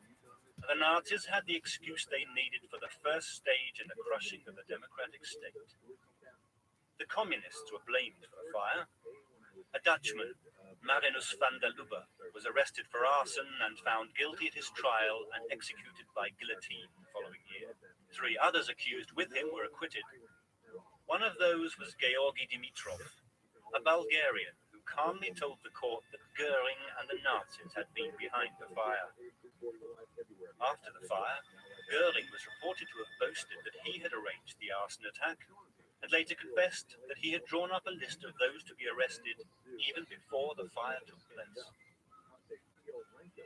After the fire, other communists were arrested and murdered, and constitutional rights suspended under the Reichstag fire decree. Under its terms, personal freedoms were suspended, house searches and seizure of property made legal. Within 2 weeks, some 10,000 arrests had taken place in Prussia alone. This was martial law in all but name. Ernst Thälmann, leader of the Communist Party, was one of those arrested. Thälmann, after 11 years of solitary confinement, was taken to Buchenwald, where, in 1944, Hitler gave the order for him to be shot. The last hurdle for Hitler was the forthcoming election of March the 5th, 1933. The brown shirts were on the streets to intimidate the voters, and state radio ordered to broadcast Hitler's speech from Königsberg. 50,000 members of the SS, SA, and Stahlhelm were sent to monitor the voting in Prussia. The results were disappointing. 43.9% of the votes went to Hitler, 17 million people. This meant that the Papen-Hitler coalition had just a 16-seat majority. On the 21st of March 1933, the new Reichstag met in Potsdam at the Garrison Church, where Frederick the Great was buried.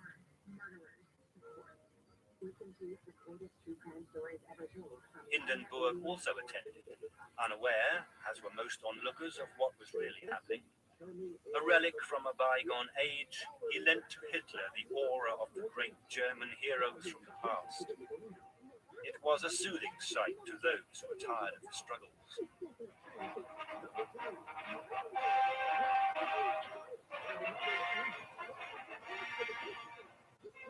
The SA and army marched along the same route, symbolic of the old and new regimes.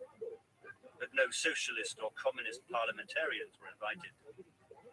The worst of the nightmare had not even begun.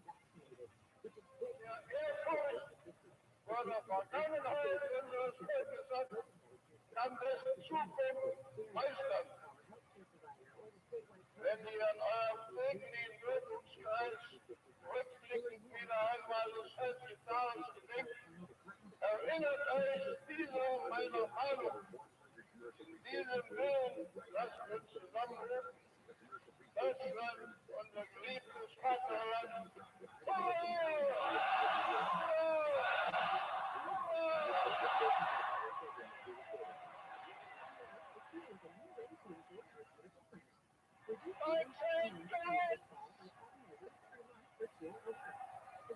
Deutsche Mädchen! Unser Reichspräsident, der als letzter Teil von Hindemann!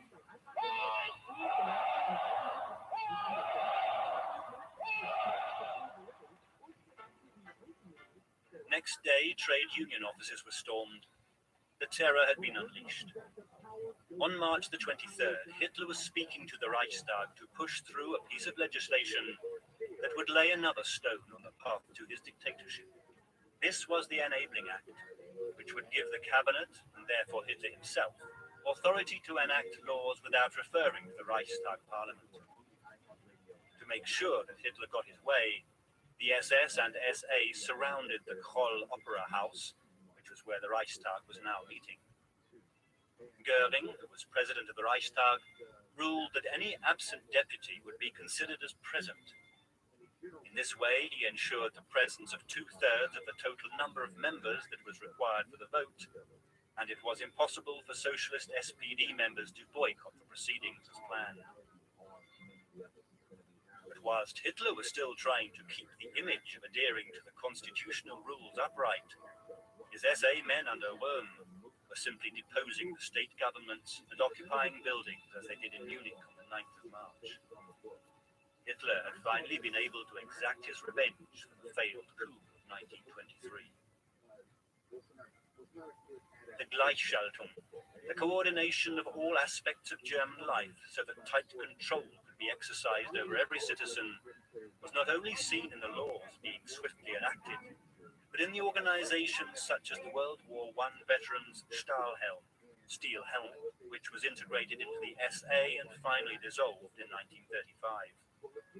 The unions were crushed in May, when leaders were imprisoned and the unions merged with the German Workers' Front, which all workers were forced to join.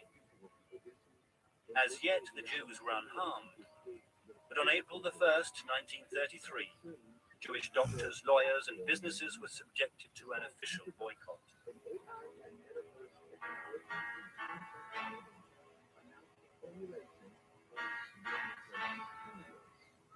Then, on May the 10th, as bonfire flames curled around the books of Thomas Mann, Sigmund Freud, and many others in every town that had a university, Goebbels spoke in Berlin.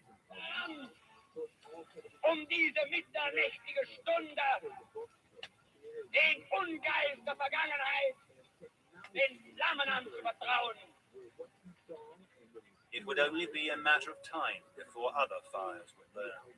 There where they burn books, said the 19th century German Jewish writer Heinrich Heine, human beings will finally burn too.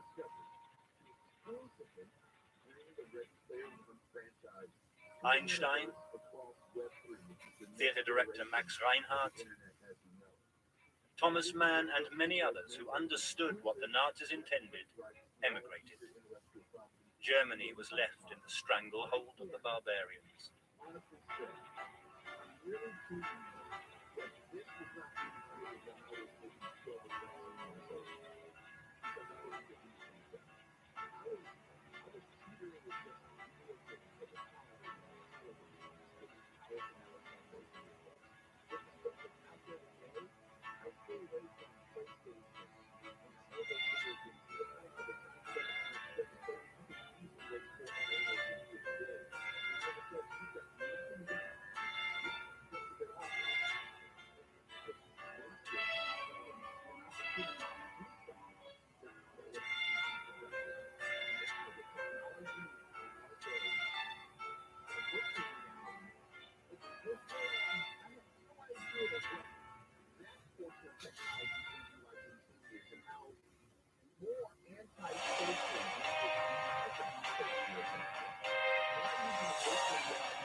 Denn als unsere Partei gerade 7 Mann hoch war, sprach sie schon 2 Grundsätze aus. Erstens, sie wollte eine wahrhaftige Weltanschauungspartei sein. Und zweitens, sie wollte daher kompromisslos die einzige Macht oder alleinige Macht in Deutschland.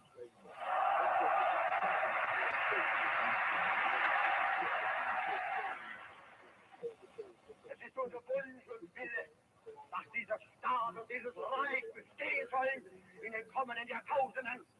Wir können glücklich sein zu wissen, dass diese Zukunft restlos uns gehört.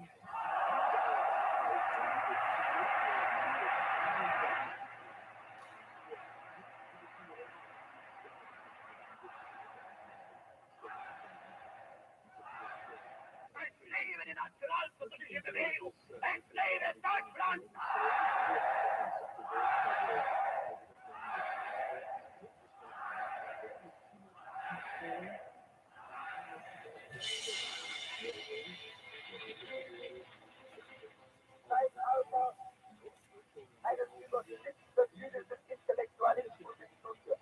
Amongst the books that the Nazis burned in 1933 were the works of Heinrich Heine, the German Jewish 19th century poet who wrote, "When you hear a crashing such as never before has been heard in the world's history, then you know that the German thunderbolt has fallen at last. At that uproar, the eagles of the air will drop dead, and lions in the remotest deserts of Africa will hide in their royal dens. A play will be performed in Germany, which will make the French Revolution look like an innocent idyll." The first concentration camps were erected in spring 1933. With 5 million unemployed, Hitler knew that he had to contain the growing depth of restlessness. He began a program of public works, tirelessly touring the country, laying foundation stones and engendering enthusiasm for himself and his policies with every mile of autobahn that was built.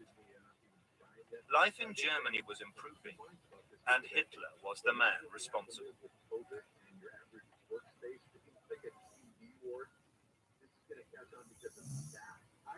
Yet he was not clear of his problems.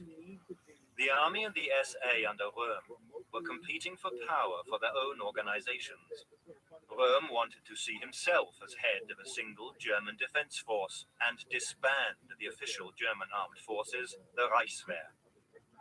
He wanted the Nazis to seize power by force, whereas Hitler was determined to erode democracy from inside its defenses. Hitler found himself standing against the SA, whose tendency for street violence aggravated him. The situation worsened as Röhm's belligerence grew.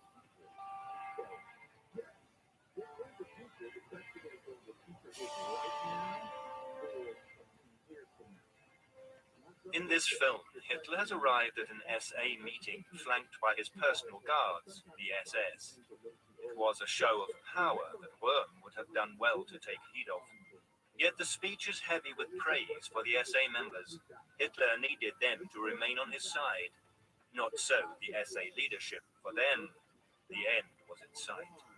By the end of June 1934, Röhm had overplayed his hand.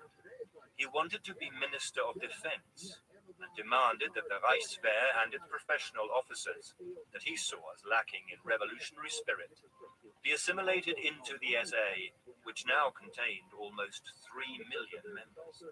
Hitler feared a coup attempt from his old street-fighting comrade. When Röhm presented the Minister for Defense, Werner von Blomberg, with a memorandum demanding the SA become the nation's armed force, Hindenburg threatened to impose martial law if Hitler did not act. Hitler was only too pleased to act. From the 30th of June until July the 2nd, Hitler sent out his SS and Gestapo on assassination missions, and Röhm and many of his SA comrades were summarily executed. Hitler didn't stop there. Von Papen was arrested. Schleicher and even leaders of other conservative parties were executed, as were many who had voiced opposition to the Nazis. Gustav Kahr, who had opposed Hitler's 1923 putsch attempt, paid now for that decision with his life as the SS hacked him to death. This was the night of the long knives. It enhanced the Gestapo's reputation for terror and left no one in any doubt that the same fate awaited anyone who dared to cross the Nazi leader. Gregor Strasser, one-time Nazi member, was put under arrest by Hitler, who personally gave the order for his murder. Strasser was assassinated by the Gestapo in his cell. Shortly before his death, he had written to a friend, "Whatever happens, mark what I say. From now on, Germany is in the hands of an Austrian who is a congenital liar, a former officer who is a pervert, and a clubfoot. And I tell you, the last is the worst of them all. This is Satan in human form." The SS unit, known as Totenkopf, became an independent organization. The now powerless SA gave Hitler a pledge of allegiance. On July the 13th, 1934, Hitler justified the purge in a nationally broadcast speech to the Reichstag.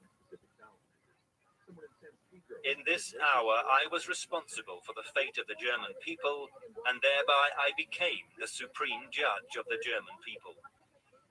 I gave the order to shoot the ringleaders in this treason, and I further gave the order to cauterize down to the raw flesh the ulcers of this poisoning of the wells in our domestic life.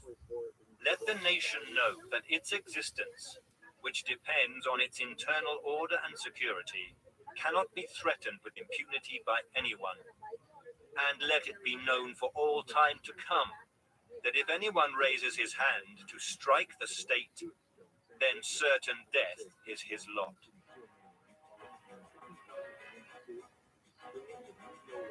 Dollfuss, the Austrian dictator, felt the brutal truth of these words when on July the 25th he was assassinated by 8 Austrian Nazis during a coup attempt. Dollfuss had banned the Austrian Nazi Party and formed an alliance with Mussolini against Germany, thus making an enemy of Hitler.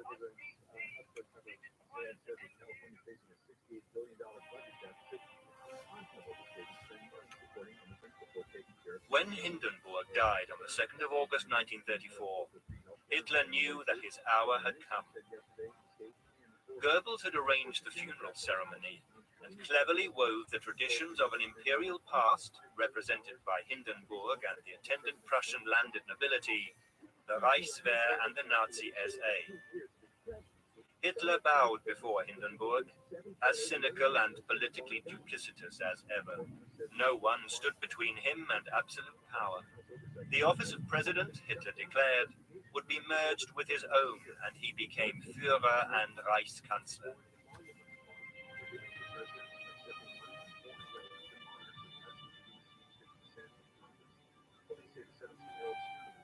Hitler was now a dictator to whom the army, on the orders of Defense Minister von Blomberg, had to swear their oath of allegiance.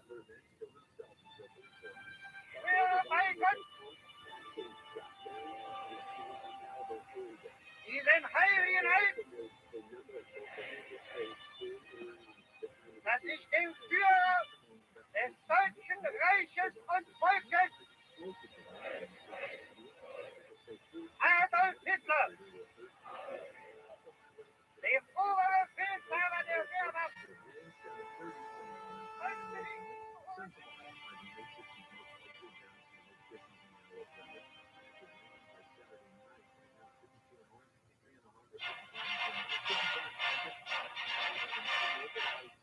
The 5th of September 1934, Hitler attended a rally in Nuremberg, flying into his cheering supporters under the watchful eye of the cameras of Leni Riefenstahl.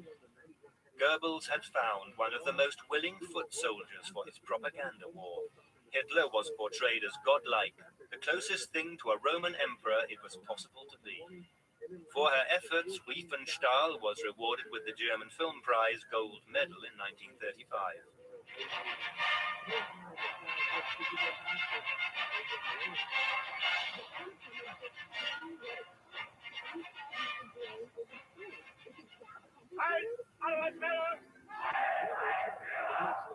Adolf Hitler needed manual workers, but he needed to have all men trained in military-style formations. Anyone who refused to participate in Hitler's re-education programs could expect a visit by the SS.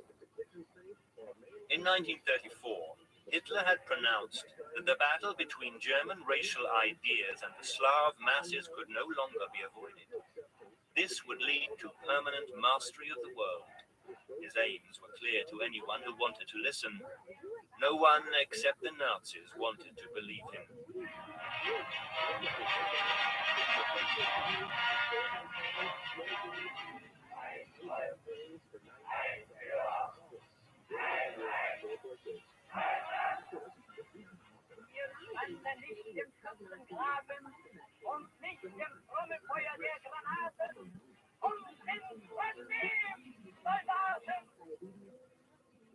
It was the turn of the socialists to be rounded up. The repression continued with renewed vigor. New laws removed German citizenship from all those of Jewish origin. Marriage between non-Jews and Jews was prohibited. Jewish businesses were closed and looted, and Jews were banned from working in the civil service, the arts, or farming.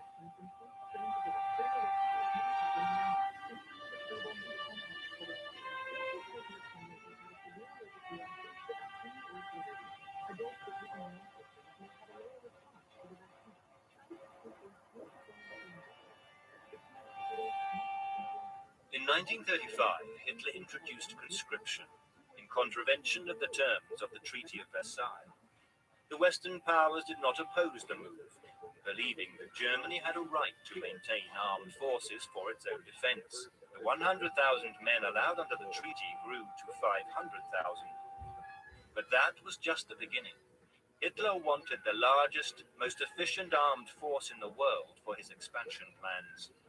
But he built his army gradually, so that no one would feel they had a real reason to stop him until it was too late. The Saarland in southwest Germany, occupied by France and Britain after World War I, was restored to Germany after a plebiscite in March 1935. This was also the year that Martin Bormann, Hitler's powerful and manipulative private secretary and fixer, bought some land around the Obersalzberg Mountains near Munich, which eventually became the Berghof, Hitler's country retreat.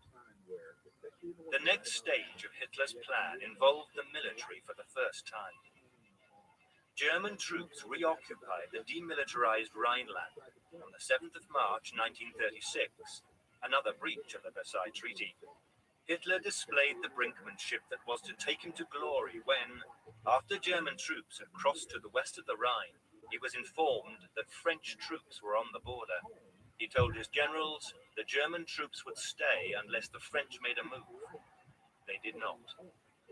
These actions pleased many Germans, of course, and with stability restored and the endless troubles seemingly over, Hitler stood high in their estimation. He had reduced unemployment from 6 million to 1 million. Foreign capital was being invested in Germany, despite knowledge of what was happening beneath the propaganda lies. Hitler continued to show two faces. On the one hand, the leadership was keen to emphasize its caring side. The Labour Front organized affordable holidays and travel for workers, whilst behind the scenes, Hitler and his fellow Nazi leaders were preparing to use the people they purported to look after for their true role in Hitler's state, as warriors for his megalomania.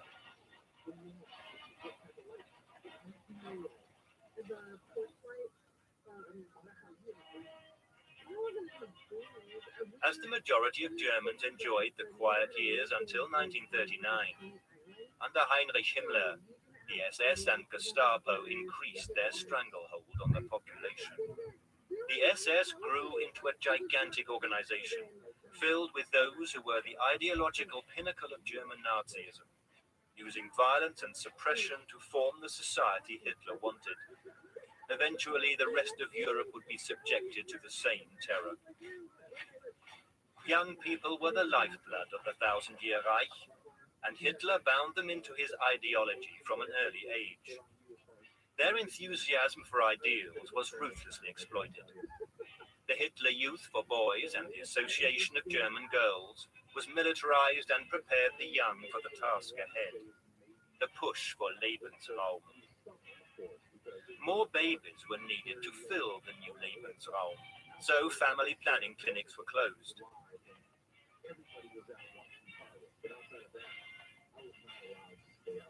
In mass rallies with the youth of Germany, it was impressed upon them that their duty was the community, the common good. The individual existed only in its duty to serve that community. The young were his race of superior beings who would bring about his new world, a world that was rooted in the mythical past, symbolized by the blood banner, from which power was supposed to flow into all the other flags. The signs of this Hitler fantasy world were easily found. The dangerous manifestations of a man unable to deal with the natural world, and therefore determined to bend it to something he could understand and subdue.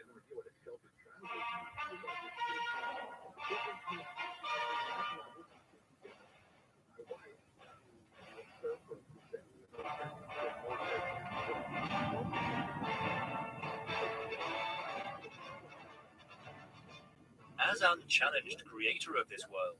He could travel in style, giving his simple speeches, always fated, opinionated, his distorted fantasies presented with no limits set.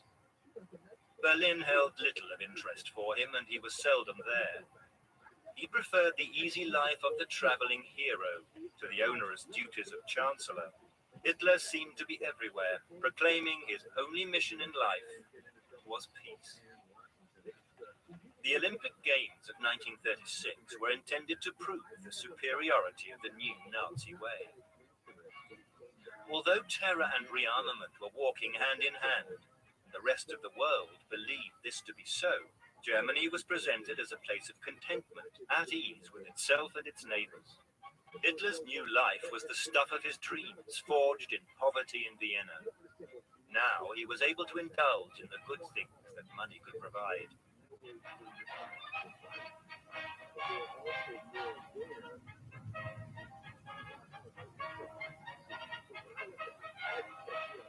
Architecture was one of his pleasures, and Albert Speer was one of many architects who would be presented with sketches of his ideas to rebuild German towns. Speer was responsible for the new chancellery. In the monumental style that Hitler favored, it took a mere 9 months to build, yet not one single cabinet meeting ever took place in the new building. Speer, it has been said, was everything that Hitler wanted to be, and the Führer identified with his clever and sophisticated architect, never losing his regard for him.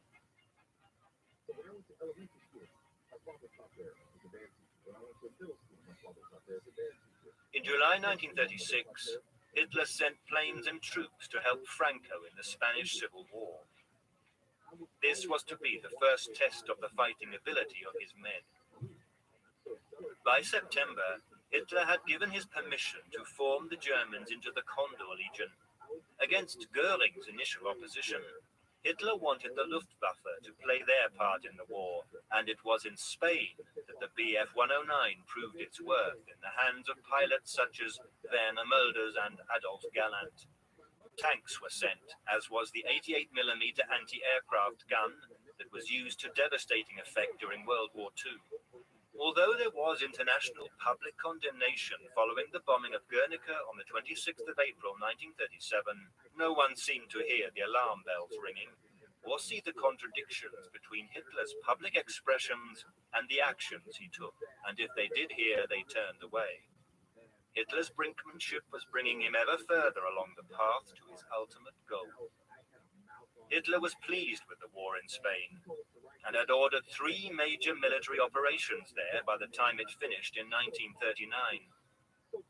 He was able to help Mussolini in Spain, and so ease Italy into a closer alliance with Nazi Germany, whilst keeping Britain and France in conflict with Italy. A victory for Franco would mean another fascist state on France's borders. With the help of Hitler and Mussolini, Franco won his dictatorship. The war also found Hitler in indirect confrontation with his future adversary Stalin, as the communist leader sent technical and military help to the Republicans. Britain and France imposed an arms embargo, and this seriously hampered the Republican struggle. It was Hitler's first real indication of the reluctance of the Western powers to get involved in armed conflict. In 1938, Hitler commissioned a new car for his master race. The result was the people's car, the Volkswagen. This was one of the last peaceful contributions to German history before Hitler began to finalize his plans for what the years of power had been leading towards: the acquisition of land in the east, and therefore, inevitably, war. By February, he had abolished the Ministry of War and sacked 16 generals. From now on, he proclaimed, "I take personal command over the armed forces." Over 40 other generals resigned.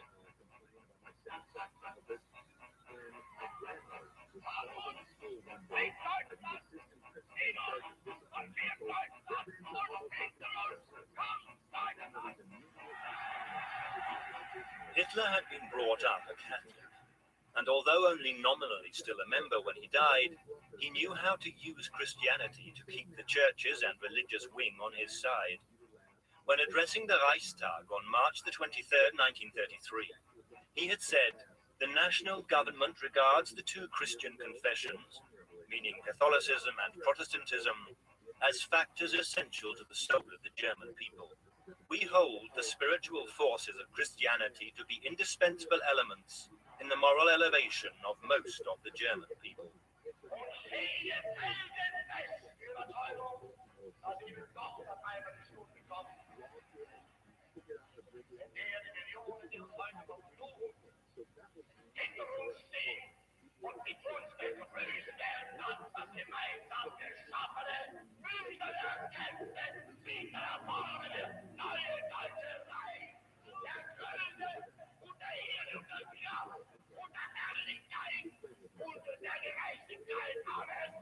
How long Hitler would have tolerated religion is unclear, but it is doubtful that it would have had any place in his new world filled with the men and women of the master race. Whilst in Vienna, he had come across the writing of former monk Lanz von Liebenfels, and his theories of the Aryan races as God-men, the development of blue-eyed blonde Aryans, the sterilization of what he termed lower races, and the incineration of the Jews. In Vienna, Hitler collected the works of Liebenfels, and the two men's views certainly corresponded greatly, but the connection embarrassed the Führer once he was in power, and he banned Liebenfels from publishing his writings. Once Hitler was dead, Liebenfels branded him as being from inferior racial stock. Hitler openly disparaged interest in esoteric or ancient German god worship, stating, "It seems to me that nothing would be more foolish than to re-establish the worship of Wotan. Our old mythology ceased to be viable when Christianity implanted itself. Nothing dies unless it is moribund." Yet there were many ancient German symbols visible during the many parades that Hitler watched, and he was aware of the potent effect for propaganda of the symbolism associated with pagan gods and tales of heroism by powerful warriors. He wished to inspire in the modern Germans the same awe towards himself and the Nazi cause.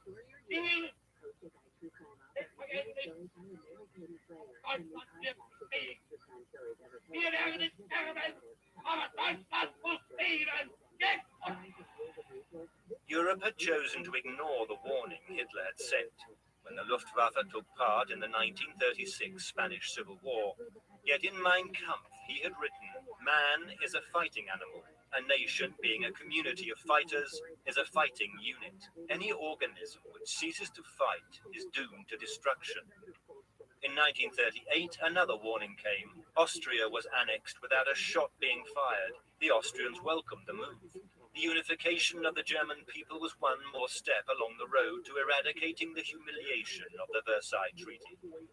Although Britain, France, and Italy raised their voices against the annexation, Hitler was allowed his triumphant entry into Austria following the invasion by the German army on the 12th of March. Hitler basked in the glory.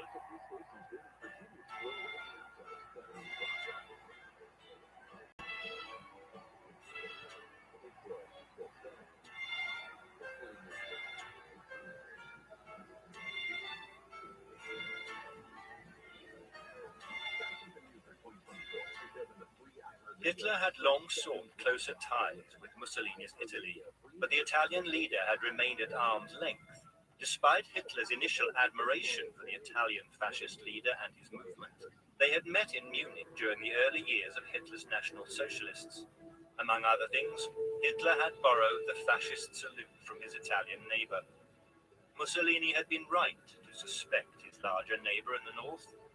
Hitler was not looking for an equal partner. All he required was support against his enemies for as long as he needed it.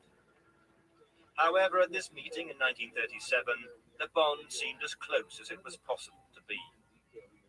The torchlight procession seemed an omen, and fire appeared increasingly to be the favored element of the Nazis.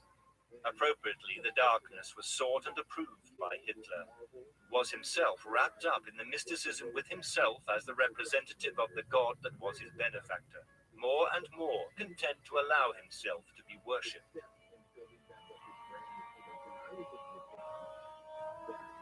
Hitler was now confident enough to demand more land. He wanted the Sudetenland, the border areas of Czechoslovakia inhabited mostly by Czech Germans. Konrad Heinlein, leader of the Sudeten German Party, went about making claims from the Czech government that, in his own words, could not be satisfied, and instigated 2 coup attempts before fleeing to Germany. In France and Britain there was great unease at the course Germany was embarked upon, and Winston Churchill, who wrote a book in 1938 entitled Why England Slept, was critical of the policy of appeasement that so many others supported. A week before Munich, he warned, "The partition of Czechoslovakia under pressure from England and France amounts to the complete surrender of the Western democracies to the Nazi threat of force. Such a collapse will bring peace or security neither to England nor to France." Hitler's demands were to be negotiated at a conference in Munich attended by Prime Minister Neville Chamberlain, Edouard Daladier, Hitler and Mussolini. The Czech government was not invited. For Hitler, this was not a conference, but merely a confirmation of what he and Mussolini had already agreed upon. Hitler said bluntly that unless the Sudetenland, with its 80% German-speaking population, was incorporated into Germany, there would be war. Daladier knew already that Hitler was seeking domination in Europe, but he finally ceded to Chamberlain's desire for avoiding war. Chamberlain and Daladier now had nothing to do but sign the already prepared agreement. Hitler was playing the game on his terms and winning every move. Playing to the desire for peace in everyone but himself, he held the upper hand. Czechoslovakia had been sacrificed to Chamberlain's fears. 2 days after the signing of the Munich Agreement on the 30th of September 1938, and Chamberlain's welcome home with his imagined peace, German troops were in the Sudetenland. Hitler saw another piece of his jigsaw fall into place, and the War of Flowers, as this period came to be known, was about to come to a violent end. But for now, he could claim that he had simply righted the injustice of the Treaty of Versailles, restoring German people to the fatherland. Many in Britain were in sympathy with that perception. He had no more territorial claims in Europe, he told the world, and the world was happy to believe him. Hitler represented more to the Germans than power. He became the object of sexual fantasy, an almost mystical being in whom his adoring people invested the mythical potency sown by his own imagination. He became the ideal, untouchable, incorruptible, invincible. By remaining a man apart, calm and rock-like amidst the vast crowds, admiration became adoration that was no less than religious fervor bordering on the fanaticism he harbored and advocated. The massed crowds gave him the sense of his own infallibility in which he reveled.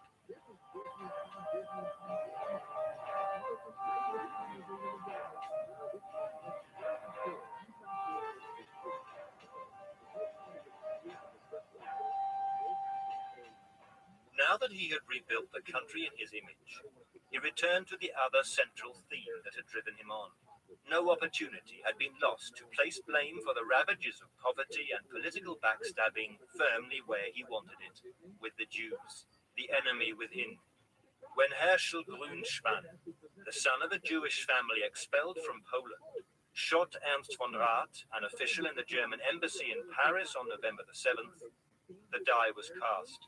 Jewish newspapers were banned.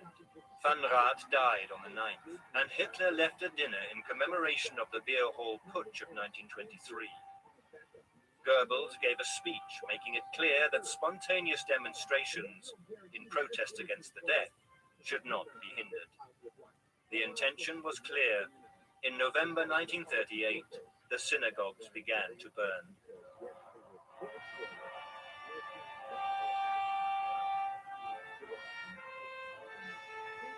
Hitler needed still to eradicate Czechoslovakia before he could turn to Poland. He ordered President Hatcher to Berlin in March. He threatened the president with bombardment of Prague by the Luftwaffe unless he agreed to the occupation of the country. That same day, The final non-violent invasion during Hitler's dictatorship took place when German troops entered Czechoslovakia on the morning of March the 15th. The shock waves went around the world. Only now did the realization sink in that Hitler did not want peace, and the only way to stop him was to face him with troops. Europe, unprepared for war, was going to have to fight for freedom. Hitler was 50 1 month after occupying Czechoslovakia. He was a man convinced that his dreams were within his grasp. My enemies, he said contemptuously of the men he had met in Munich, are little worms.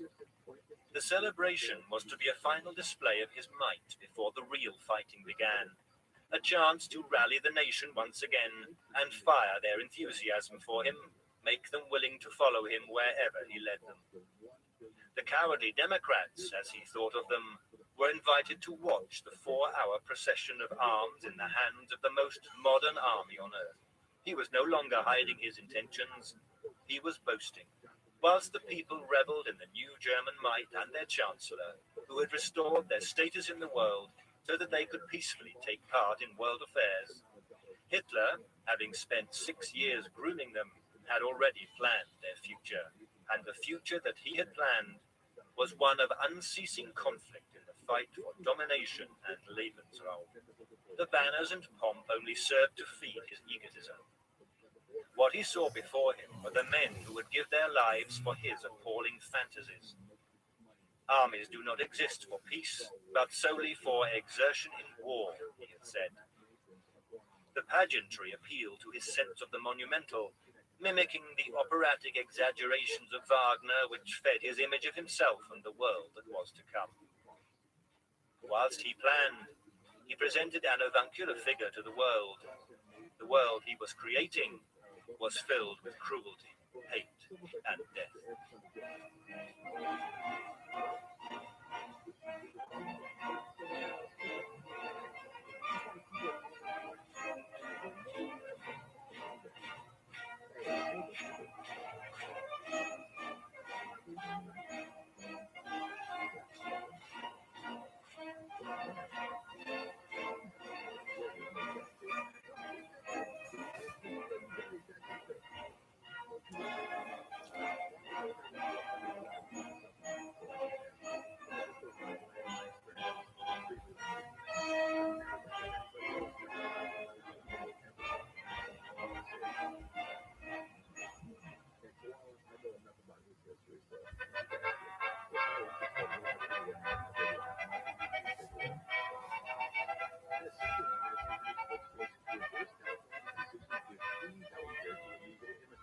In Eva Braun's private films, taken in Hitler's mountain residence at the Berghof at Berchtesgaden in the Bavarian Alps, Hitler was always surrounded by the same small coterie of friends and advisors. Ribbentrop, Goebbels, Himmler, and Heydrich. Albert Speer was there too as Hitler's architect of choice. Speer recalled a sense of emptiness shrouding the house and its oppressive atmosphere. From his mountaintop, Hitler could see across to where Friedrich Barbarossa, the medieval German warrior emperor, was said to be buried. Hitler was a man obsessed with bringing the heroic German past into the present to make his own glory shine brighter.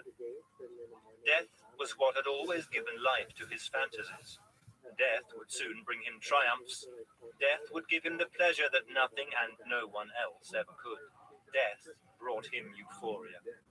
Although he was secure with his cronies, Hitler was seldom seen with the group, rarely joining in with the merriment. He seemed still to be as unable to cope with emotional closeness as he had always been. And in this respect, Eva Braun was no more privileged than the others. Only the inner circle knew of her relationship with Hitler. To the outside world, she was one of many who worked for the government. His adoring female admirers were not allowed to know that he kept a mistress. Eva Braun had been an assistant working for Hitler's photographer Heinrich Hoffmann in Munich, and met Hitler for the first time when she was 17. She was a happy and bubbly personality that attracted Hitler immediately, although at the time she did not know who he was. She was flattered that the older man was interested in her, but The liaison was kept a secret from her parents, not least because her father was scathing about Hitler. When he found out, he wrote to Hitler to discourage the relationship. No one knows what the nature of the relationship was. But as Hitler's rise to power swiftly progressed, she became dispirited and then suffered depression, wanting to spend more time with him than he had to offer. She attempted suicide twice during the early years. The first time in November 1932, when she tried to shoot herself with her father's pistol. She narrowly missed the artery in her neck, and Hitler, although campaigning for the election to become chancellor, rushed to be with her. She survived, much to Hitler's relief, who did not want a scandal to break over him at such a time. Eva only became aware that Hitler's niece Gaily had also been Hitler's girlfriend after Gaily had committed suicide in 1931. But the relationship with Gaily had continued for 2 years after Hitler met Eva. Gaily, it appears, discovered a letter from Eva to Hitler just before she died. She then shot herself in the heart. Hitler was distraught at Gaily's death. There was always a picture of her in a room at the Berghof. Eva never knew who the woman portrayed was. Hitler was said to have revered the painting. The seeds of inhumanity, said his photographer Heinrich Hoffmann, began to grow in him after Gaily's death. Gaily's mother Angela, Hitler's half-sister, was his housekeeper at Berchtesgaden, but disapproving of the relationship with Eva Braun, she eventually left. From 1931 onwards, 2 years after their first meeting, the two began to see more of one another. What he felt for Eva is unknown, though it is certain that she was more than just a bedtime distraction for him. He used a pet name for her, Chappelle. Hitler, however, was also seeing other women such as Erna Hafenstangl, a society beauty, and Renate Müller, a German actress who also died under unknown circumstances, perhaps suicide. The speculation as to whether Hitler was capable of loving his women companions cannot be satisfactorily explained. Otto Strasser, brother of Gregor, who was murdered during the Night of the Long Knives in 1934, maintained that Hitler did not know what normal love was, and that his sexual tendencies were abnormal. Gaily killed herself as a result of that, he alleged. Hitler's secretary wrote, Hitler always maintained that Germany was his lover, and that sex was never a feature of his life after he came to power. Other sources dispute that claim. As for children, he was scathing about having children of his own. The children of a genius, he said, would find it difficult to live up to their parent. They usually turn out to be idiots. Hitler later allowed men to have sex with partners they were not married to. In his opinion, it was more important that good Aryan children were born than that society morals should be maintained. A motherhood cult was brought into being that culminated in the Lebensborn organization set up by Himmler for SS wives and unmarried mothers. The organization adopted children with the aim of producing superior Aryans.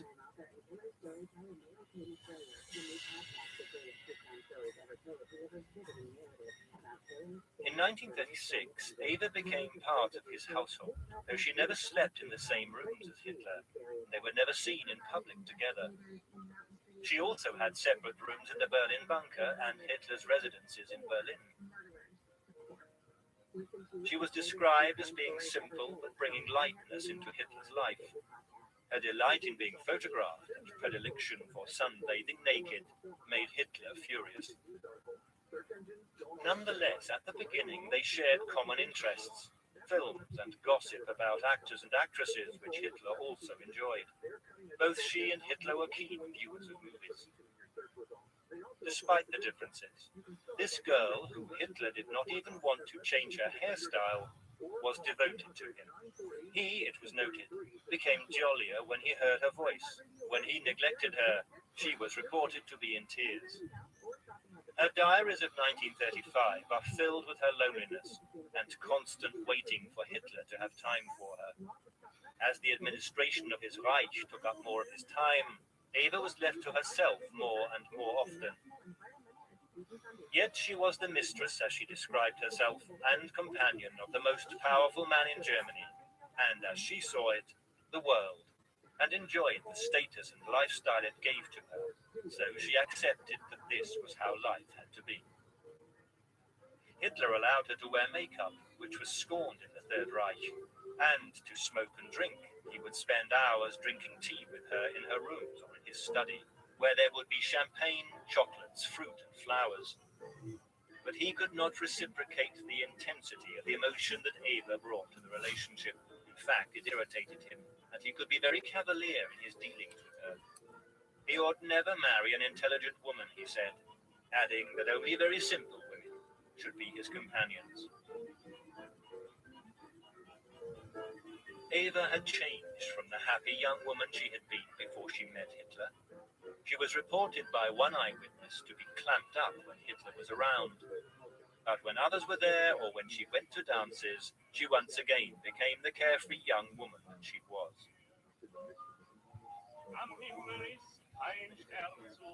On May the 28th, 1935, when the reply from Hitler that she had hoped for did not arrive, Eva tried to commit suicide again by taking an overdose of sleeping pills. She failed. Hitler, again afraid of scandal, went to her bedside carrying a puppy. Afterwards, he treated her better, giving her the royalties from the Hoffmann photographs of him, from which she was also given a Mercedes car and a villa in a Munich suburb to keep her away from public scrutiny. He told her that she was the only woman he wanted. But as he inched towards war, a moody Hitler became once more less considerate towards Eva. She was in any case never allowed to be present at official functions, always being ordered out of the room beforehand. Should she and her friends arrive back before a meeting was over, they would have to sneak in through the tradesman's entrance. On occasion, Albert Speer kept her company exiled in her room and wrote that he developed sympathy for this unhappy woman. As the war began to go badly, Hitler would have been willing to let Eva go if she wanted to find another man. There were unsubstantiated rumors of an affair with Himmler's liaison officer, SS Obergruppenführer Hermann Fegelein. She was certainly attracted to him, but for Eva, Hitler was the only man she wanted to be with. In the end, a political marriage took place between Eva's younger sister Gretel and Hermann Fegelein. But when Fegelein was caught, apparently preparing to escape to Sweden with his mistress as the war was coming to an end, Hitler ordered that he be executed. Eva's widowed sister was pregnant. Hitler considered releasing Fegelein, but whether he was shot after a court-martial or not, he disappeared. Gretel's daughter committed suicide in 1975.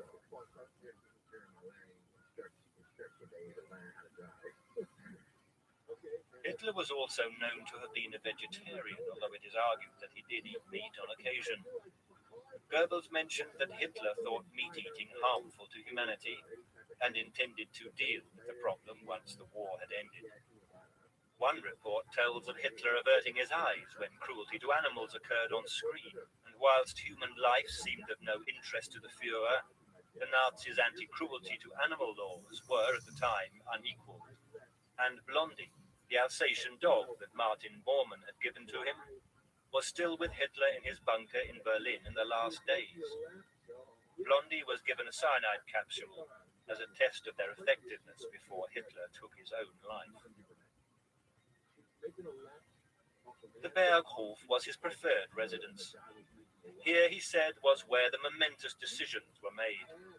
These often took months to arrive at. He was never quite certain, it seemed. The Berghof was also used for official functions. The only moments that seemed to please him were when he was imitating his guests. Otherwise, Hitler was alone with the inner loathing and anger that eroded his humanity. He played the game of favorites with his cohorts, always keeping them aware that their favored status rested on his goodwill. Who would be permitted to walk with him on his morning stroll, and what was the significance of the choice? But his inner circle were protected from the world that Hitler was creating outside. His private life was safe from the degenerate workings of the state he had created, and that was how he wanted it to remain.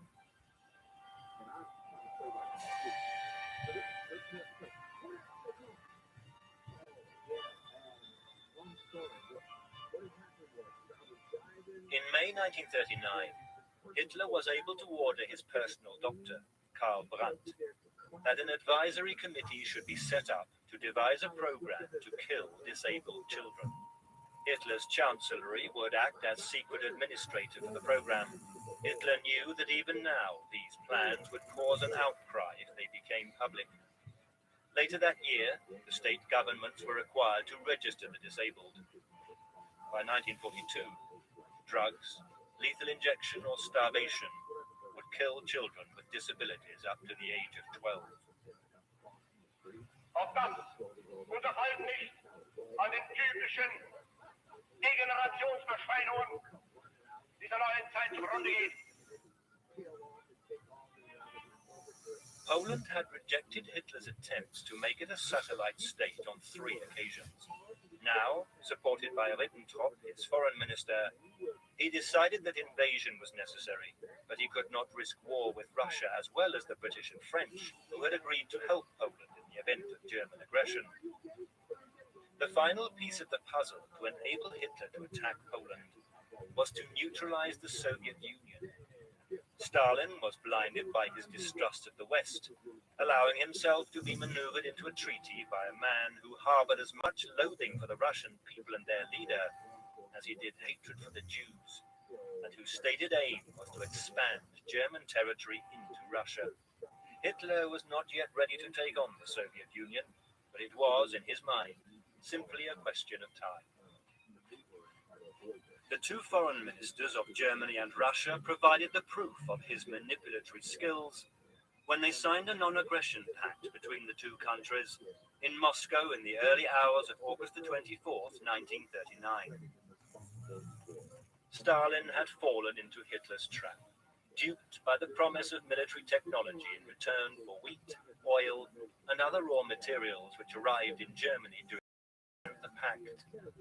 Vital contributions had helped to keep the country on its course of full-scale militarization. But even as a second pact was being negotiated in 1940, Hitler was planning Stalin's downfall. No one was safe from Hitler's intrigues and greed for single-handed power, or the lies he was prepared to tell to achieve his goal. On the 3rd of September, Hitler was finally able to give a speech with the text that he had fervently been waiting to give for so long, concerning the only thing in life that mattered to him. The destroyer Schleswig-Holstein had opened fire on Poland. Finally, Hitler felt ready to enter into a conflict with his neighbors. Fortune had favored his arrogance and brinkmanship. It was to do so for the foreseeable future. Hitler's brutally active Wehrmacht swept the Polish army aside. Success was so rapid that Hitler was able to visit the front lines just a few days later. He was impressed by his generals, whose swift crushing of Polish resistance had been completed much more quickly than he had envisaged. His fantasies had become Europe's nightmares. France and Britain's declaration of war on Germany was a threat without consequences that could not prevent Poland's collapse within 2 weeks. As the smoke blackened the skies, Hitler's megalomania took shape, and he declared that this fate awaited anyone who crossed him. The roundup of opposition and Polish Jews began immediately, proving that his threats were not without consequences. German and Soviet troops met at Brest-Litovsk after the capitulation. Poland was in the hands of 2 of the worst dictators who had ever come to power.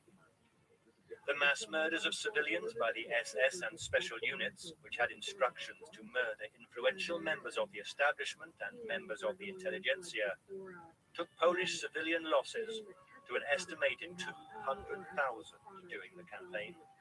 Then the next phase of Hitler's plan could begin. the killing of the Jews, followed by the deaths of those unfit for labor or breeding, and he could begin to gather the slave laborers from amongst the inferior races and Nazi opponents who would help to build his new 1,000-year Reich. There had been some 12 million of these by the time the war was over, of whom 2/3 came from Eastern Europe. Martin Bormann became Hitler's closest advisor after the flight and arrest of Rudolf Hess in May 1941. He was promoted to head of the party chancellery. He was Hitler's most trusted Nazi companion, controlling access to the Führer and apparently keeping from him the descriptions of the worst excesses by the SS against the Jewish people. On the 9th of October 1942, he wrote that it was Hitler's belief that the Jewish problem could only be solved through the special camps in the East. The appeal of striking at Britain's ships that were needed for the country's survival was inescapable for Hitler. Had it not been the British blockade of Germany in World War I that had helped to defeat Germany's forces, now it was his turn to begin a blockade of Britain. But his support for the U-boats was half-hearted. Initially, he thought of them as purely defensive weapons. Admiral Karl Dönitz was therefore never given the financial and political support he needed to carry out his war as successfully as he thought possible. Nonetheless, Britain was unprepared and the losses were considerable. Hitler's sense of his own greatness and infallibility increased. On the day that the Wehrmacht began their assault in the West, Winston Churchill took over as Prime Minister of Britain and her empire. Hitler's determination had brought another man of equal determination to oppose him. Denmark, unable to defend itself against such a mighty neighbor, was overrun in 4 hours, but was just a stepping stone for the Wehrmacht to Norway.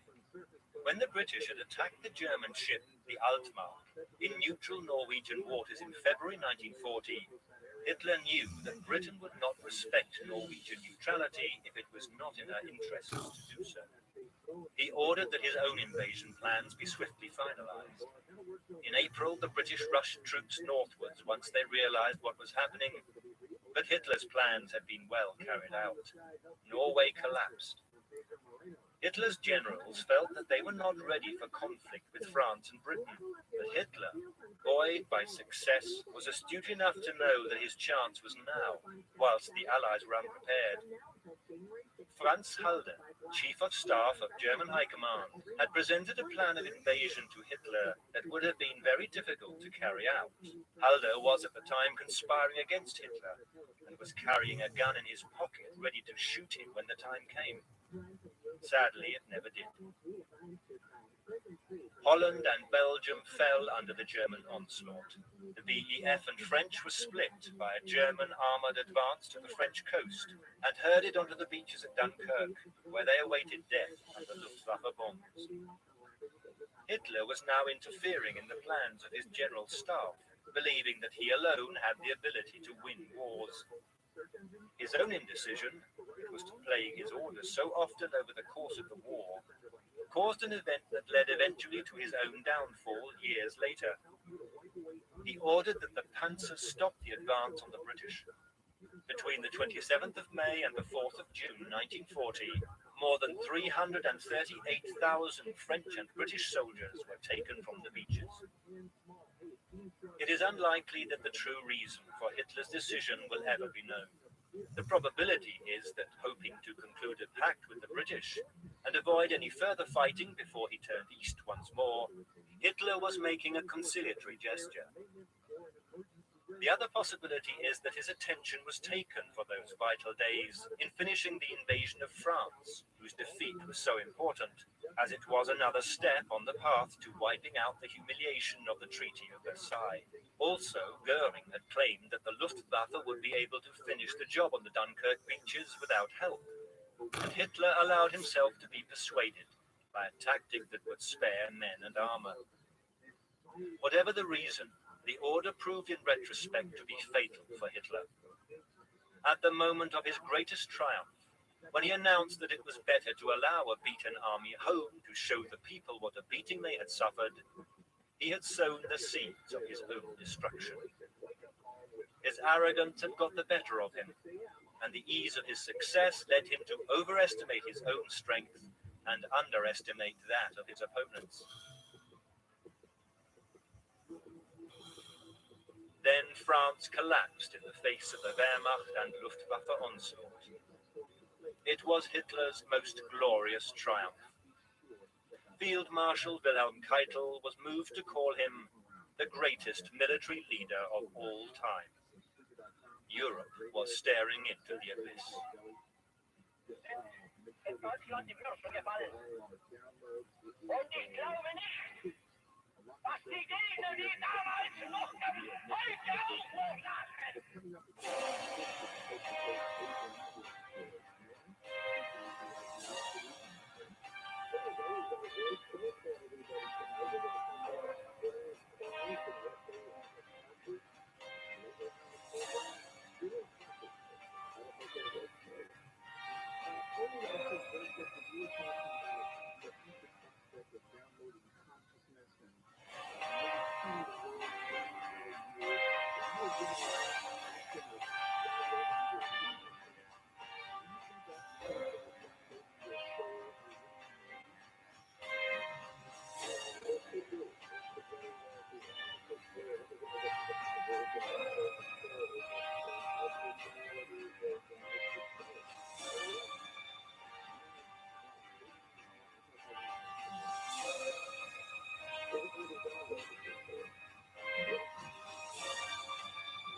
France's capitulation in 1940 was the greatest thrill the Führer could have wished for, and the newsreels show a man almost dancing with joy. To crown his revenge on the French, he ordered the signing of the armistice to take place at Compiègne, where the German capitulation had taken place in 1919.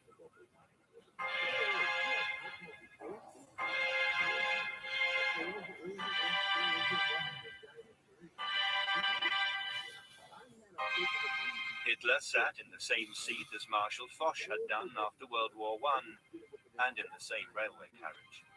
He was satisfying one of his deepest wishes, to revenge and eradicate the humiliation of defeat by France and the shame brought on Germany by the Treaty of Versailles.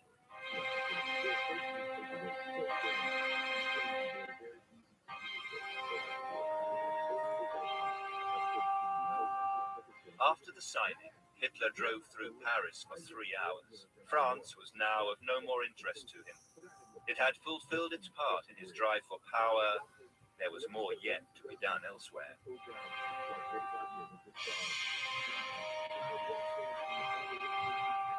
In Berlin, he was greeted as he would have wished, as a conquering hero returning from a famous campaign. A man apart, a man of decisive action, a man of his word who would restore Germany to greatness and who would lead it, sure, to prosperity and uphold its status in the community of nations. Now the Germans felt there would surely be an end to the fighting. There would be no more war. Hitler's boldness made him overconfident, and he decided that following the evacuation of Dunkirk, Britain would either fall to his troops or capitulate beforehand. He preferred the latter scenario, not wanting to lose more troops than necessary against a weakened country that could do no more than offer token resistance. The Luftwaffe was ordered to increase bombing rates on Britain. Hitler allowed himself to be misled by Hermann Göring, head of the Luftwaffe, into believing that England could either be brought to the negotiating table or bombed into submission. There was also a more pressing enemy to confront that no one outside of his high command yet knew of: Russia. That was where the greatest amount of Lebensraum was to be found. However, with Churchill as the first uncompromising opponent he had encountered, Hitler was confronted with a problem. So he decided on an invasion of Britain. Operation Sea Lion. This would be completed, he felt, before the winter. Had he learned from this piece of overconfidence, he may not have made the same prediction the following year, before the Wehrmacht invaded Russia. The one condition attached to the invasion of Britain was that the RAF and Royal Navy had to be dealt with first. Goering assured Hitler that the Luftwaffe was equal to the task, but to his intense frustration as the Battle of Britain was fought over southern England and the English Channel, the Luftwaffe seemed unable to sweep the RAF from the skies. Britain was suffering badly, but it was Hitler's anger and arrogance that clouded his thinking and forced him to order ill-judged actions that ruined his chances of occupying Britain. This would not be the last time that the Führer lost sight of his strategic aims and, by believing in his infallibility, became his own worst enemy. A German bomber pilot lost his way over mainland Britain and, chased by an RAF pilot, jettisoned his bomb load over London. There was minimal damage, but Churchill ordered a retaliatory attack on Berlin. Goering had said that no enemy bomber can reach the industrial area of the Ruhr. If one reaches the Ruhr, he continued, you may call me Meyer. Hitler was incensed by the Berlin raid and ordered that the Luftwaffe change its tactics to hit British cities. The Blitz had begun, but for all its terror, Hitler's abrupt change of plan saved Britain. The RAF airfields that had been the targets for the German bombers were given a breathing space to recover and rethink tactics. The Luftwaffe, now flying further inland, had to use their fighters as escorts. The RAF began to turn the new situation to its advantage. Hitler had snatched victory from his Luftwaffe and his 1,000-year Reich through his own anger. As the autumn of 1940 arrived, it seemed increasingly unlikely that the RAF and Royal Navy would be defeated, and uncertain about how to get his men across the Channel unscathed, Hitler wavered. Then, on the 17th of September 1940, with winter weather making seaborne invasion unsuitable, Hitler cancelled the invasion. What could Britain do to harm him, he argued. Britain could be bombed into submission and was of no danger to him now. There was no longer the prospect of fighting on two fronts, a fear that had haunted him after Germany's defeat in World War I. He was impatient to get into Russia and the vital stage of his push for Aryan domination and Lebensraum.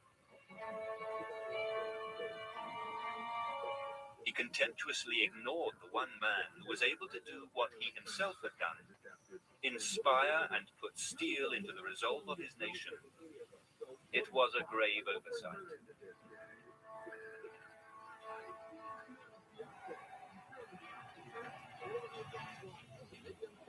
The pact with Russia produced the positive effects that Hitler had expected. But he was now in a hurry, acutely aware that unless he acted swiftly, the advantage that he possessed, insofar as he was ready for war and Russia was not, would evaporate. Having struck at the Western countries from Norway to France and seen them succumb to the Wehrmacht, in August 1940, General Marx was given the order to prepare the initial invasion plans for one of the largest campaigns in history, the invasion of Soviet Russia.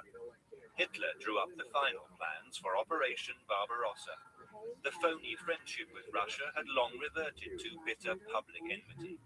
In the army propaganda periodical Signal, Hitler's regime, ready as always with excuses and blame, set out the justification for the invasion. Those in authority in Moscow, reported the magazine, who had concluded a pact of friendship with National Socialist Germany, were being two-faced. They positioned 160 divisions of the Red Army along their border in order to attack Germany when her back was turned, once the right moment had come. Adolf Hitler ruined these plans. German troops had been sent in secret to the Russian border. 2/3 of the Wehrmacht had been assembled. No one knew what was happening. Stalin had been warned by Churchill but thinking that Churchill was trying to split the Russian-German pact, refused to believe the messages. Finally, there were over 3 million Axis troops, including 500,000 Finns and 150,000 Romanians, lined up for the invasion.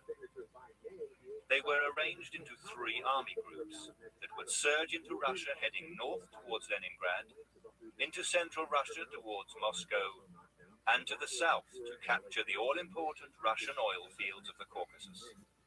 Although there would now be 2 fronts, as Britain was still fighting, Hitler felt destiny calling him to eradicate the Bolshevik poison, as he called it, and could not resist. He would, he said, kick open the door, and the whole rotten structure would come crashing down.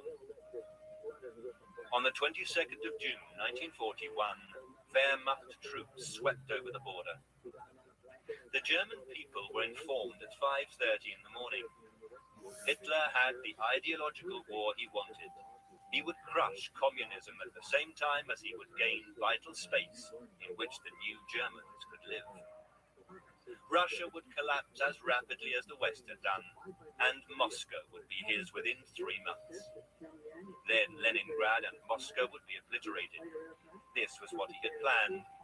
This is what seemed to be happening in the campaign by the master race against an inferior breed, as Hitler described them. In Russia, Hitler could have his anti-Semitic and anti-communist racist orders carried out on a vast scale and in the shortest possible time. The Russians, like the Poles before them, were to be pushed from their land, made slaves or murdered. Scarcely had the Wehrmacht entered the Soviet Union than squads of SS and Gestapo came in behind them, each army group with its own special action Einsatzgruppe of the SS, responsible only to Heinrich Himmler. Hitler was certainly a man true to his word. However, the enormity of the vision overwhelmed him and propelled him into a war which he was not mentally capable of conducting unless there was no or inadequate resistance.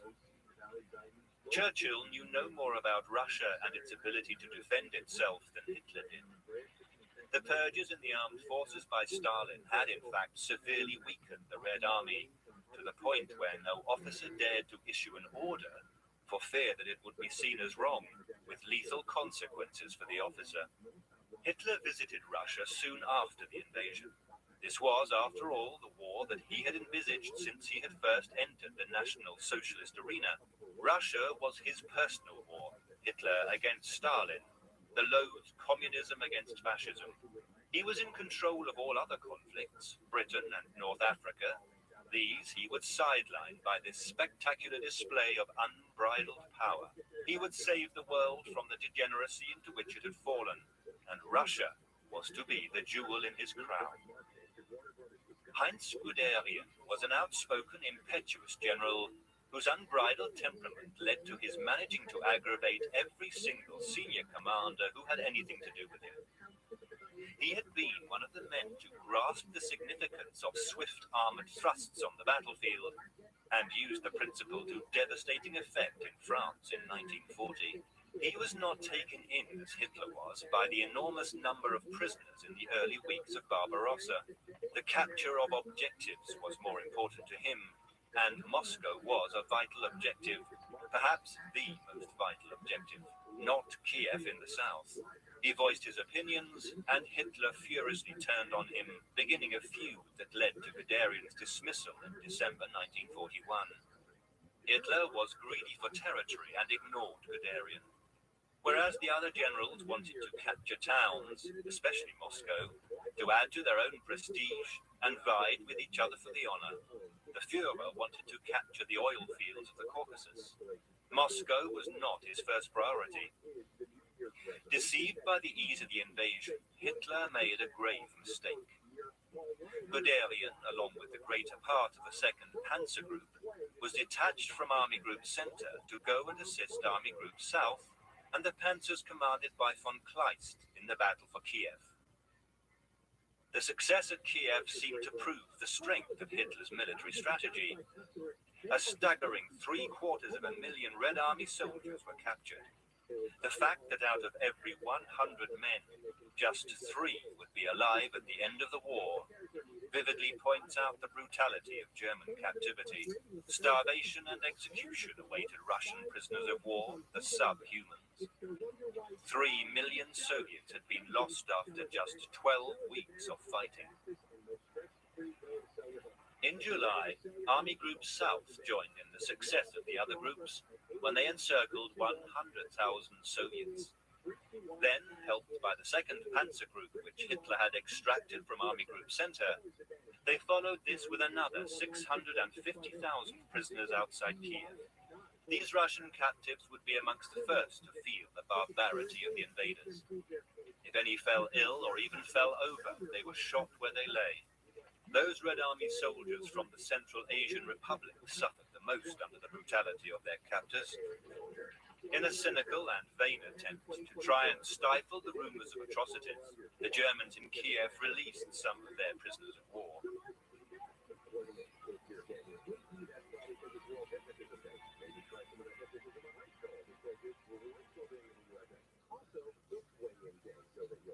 On July the 16th, as a result of the seemingly astonishing success of Barbarossa, Hitler was eagerly telling Field Marshal Keitel and others in the Nazi leadership of his plans to starve to death the urban Russian population and captured Red Army soldiers.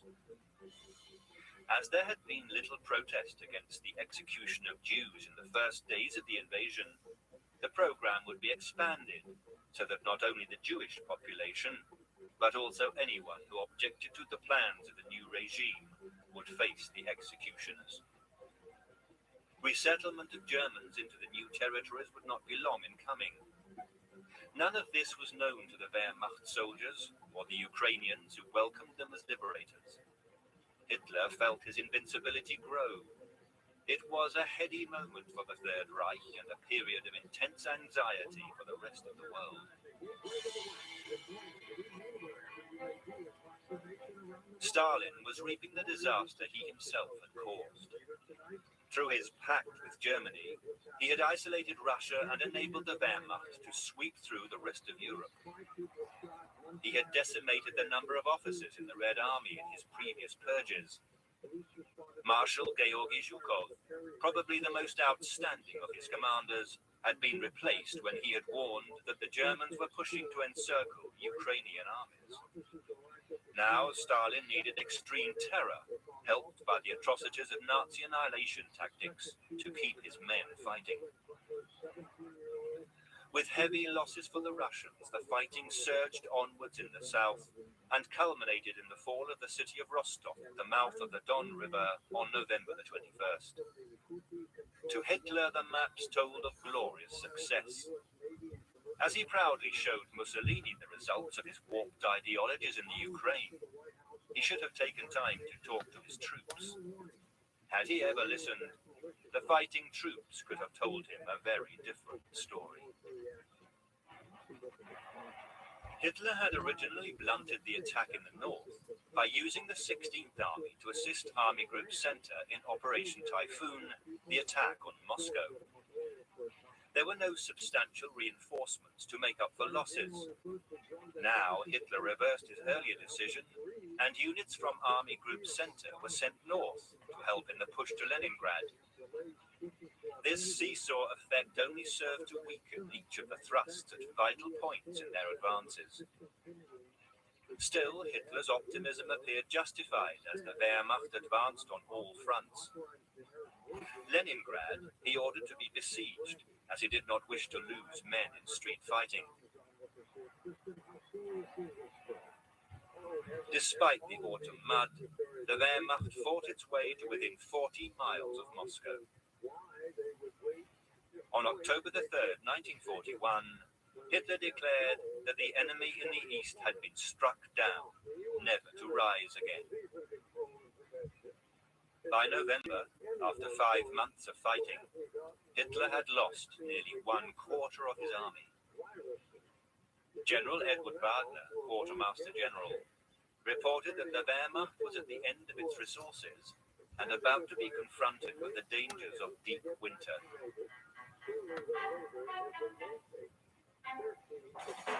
As in the center and southern sections, it was obvious that the German army in the north, despite their spectacular advances, had not achieved any of their objectives. Leningrad was a city in agony. Oil and coal supplies had been exhausted by the end of September, and without warmth as winter set in, the water pipes froze and burst. Drinking water was almost non-existent. Those who died could not be buried in the frozen ground. Rations were reduced to 1/3 of the total required by a normal adult, and cats, dogs, and birds were killed to provide food for the slowly starving population. Even rats were caught and eaten, and stories of cannibalism were not unknown. As November passed into December, the number of deaths rose dramatically. 11,000 died in November. In December, it was 53,000.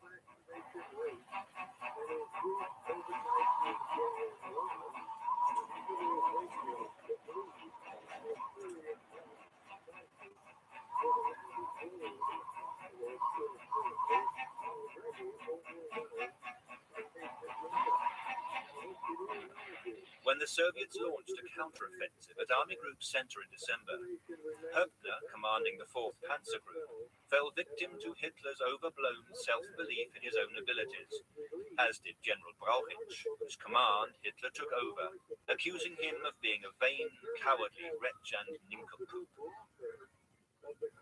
35 generals fell under Hitler's axe, one sentenced to death for withdrawing.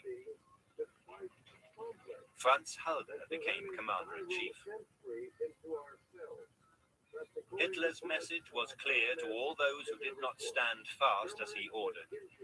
From now on, Hitler, always suspicious of his generals, dominated the Wehrmacht.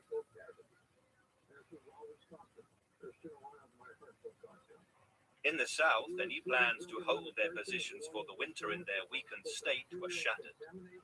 A Red Army counterattack struck the Germans, the first of many heavy blows that rolled them back, and von Rundstedt asked for permission to withdraw his troops. Hitler's refusal was irrelevant, as the Germans were soon forced to evacuate Rostov when the Russians hurled troops at the astonished Wehrmacht soldiers. It was the first vicious warning that the Wehrmacht was not invincible, and fatally was ignored by Hitler. Von Rundstedt now asked for permission to set up a front line for the winter some 80 miles behind Rostov. Hitler removed him from his command, replacing him with von Bock.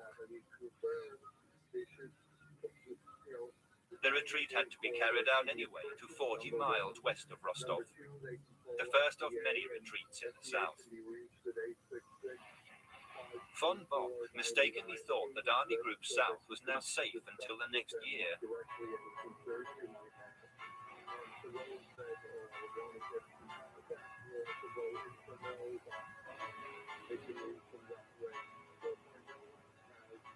The limit of the advance for 1941 had been reached. Exhausted and overstretched, the Wehrmacht could go no further. But the Führer's arrogance and contempt for the Russian people made him ignore the dangers. Hitler, who thought himself to be a supreme strategist and commander, had left his men without winter uniforms. The front line stalled.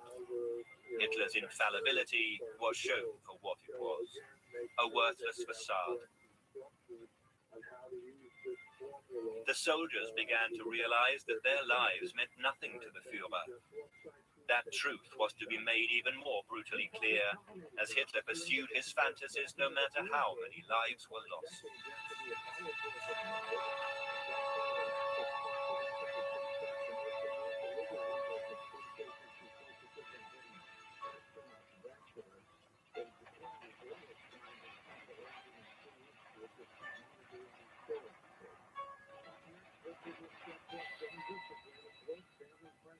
Hitler's Moscow dream was shattered on the 5th of December.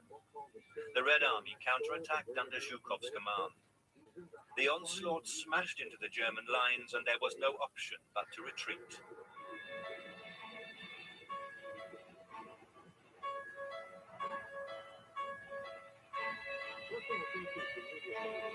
The fighting was remorseless, and without sufficient transport, artillery guns and equipment had to be left behind.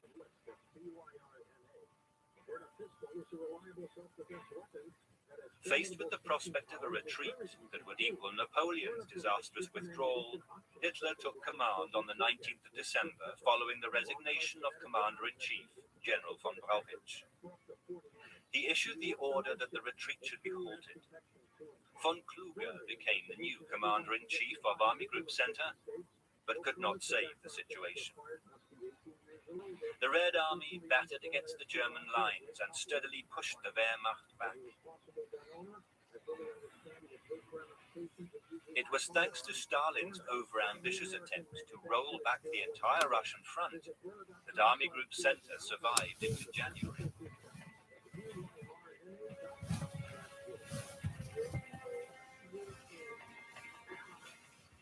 The men now realized that they would not win.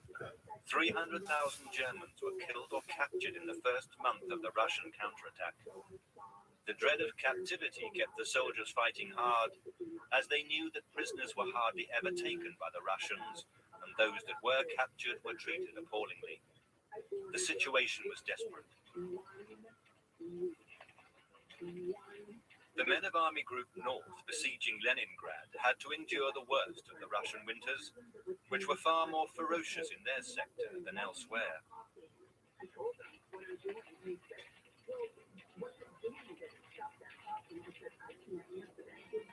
Hitler refused to believe the worst, refused to believe that his plans had failed, and his whole concept for Lebensraum, indeed his entire Reich, was crumbling. In December, Hitler made another catastrophic decision born of his distorted sense of invincibility, which persisted despite frequent signs of his instability and problematic decision-making. A German-Japanese pact had been signed in 1936, and he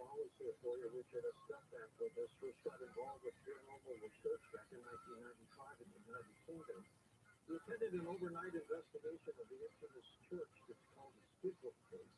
He spent the next 5 years investigating the haunted hamlets in Great Britain as a member of anti-rights rightisters based in which he co-founded the Boulder County Paranormal Research Group with his wife Laura after relocating to the United States back in 1999.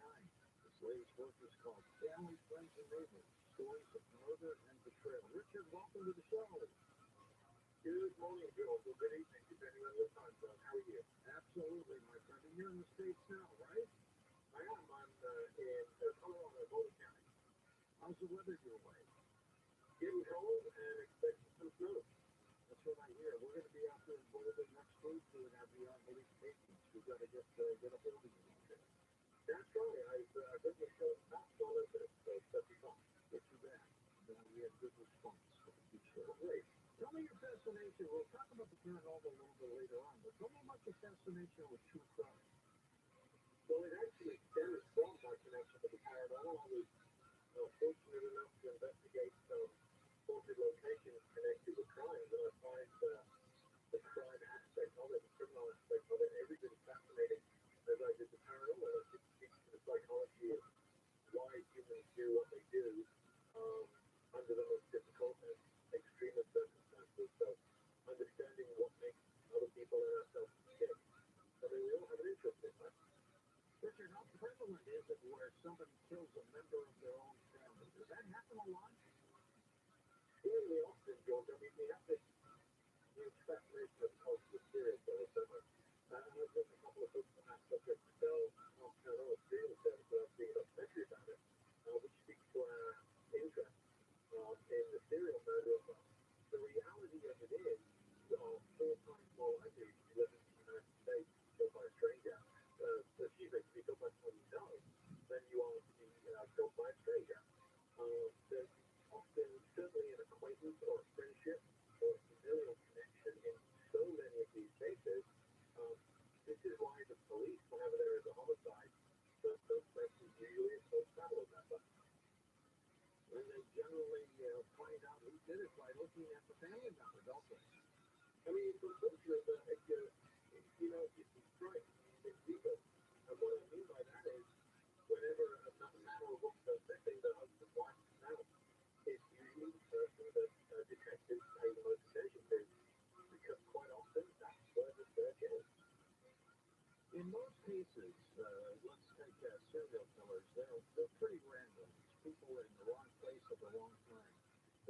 a murder, how often do you think the victim knows the assailant? Well, we actually have some pretty good stats on that, thanks to the U.S. Bureau of Justice stats skills. I mean, they looked at this, and it's kind of shocking when you think about it. So, for the years 1993 through 2008, for example, here in the United States, between 21 and 27% of homicides were carried out by a complete stranger or stranger. 73 to 79% of the homicides happened in people who had some kind of pre-existing relationship. Now, that includes colleagues, things of that nature, right? But quite often it's friends, family members.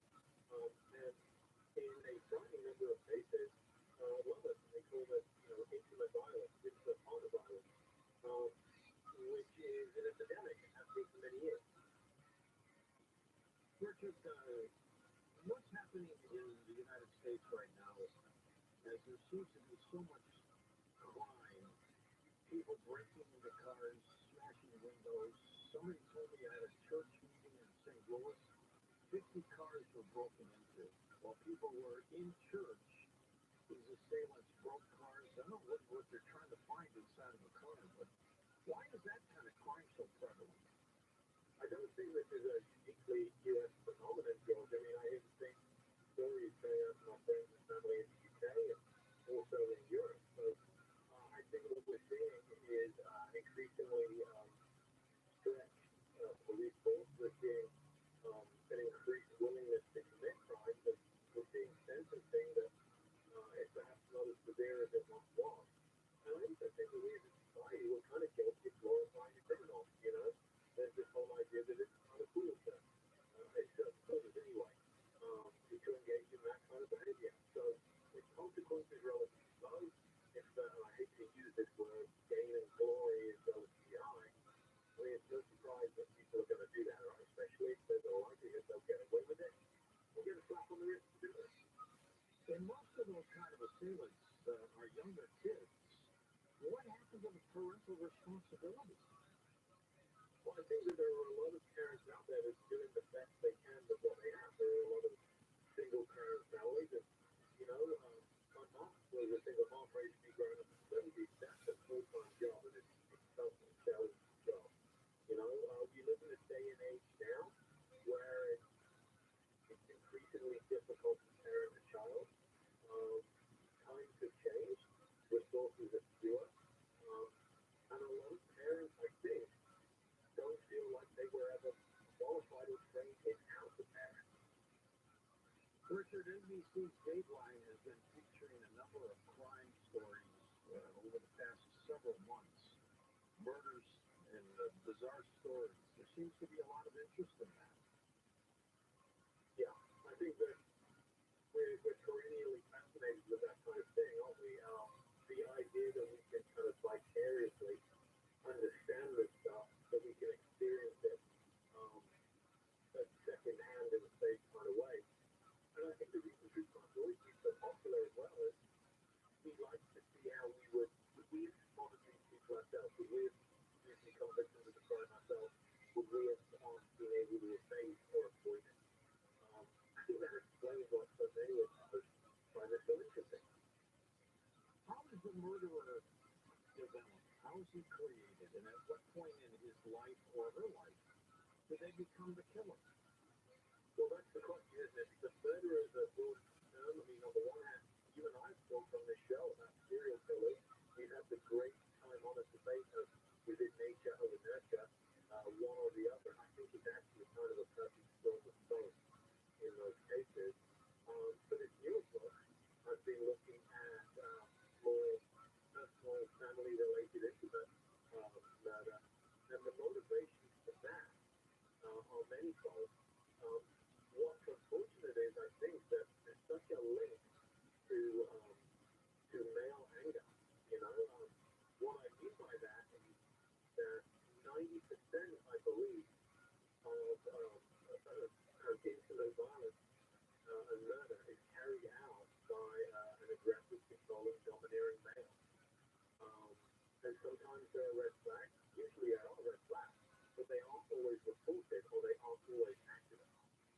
it a crime of passion most of the time?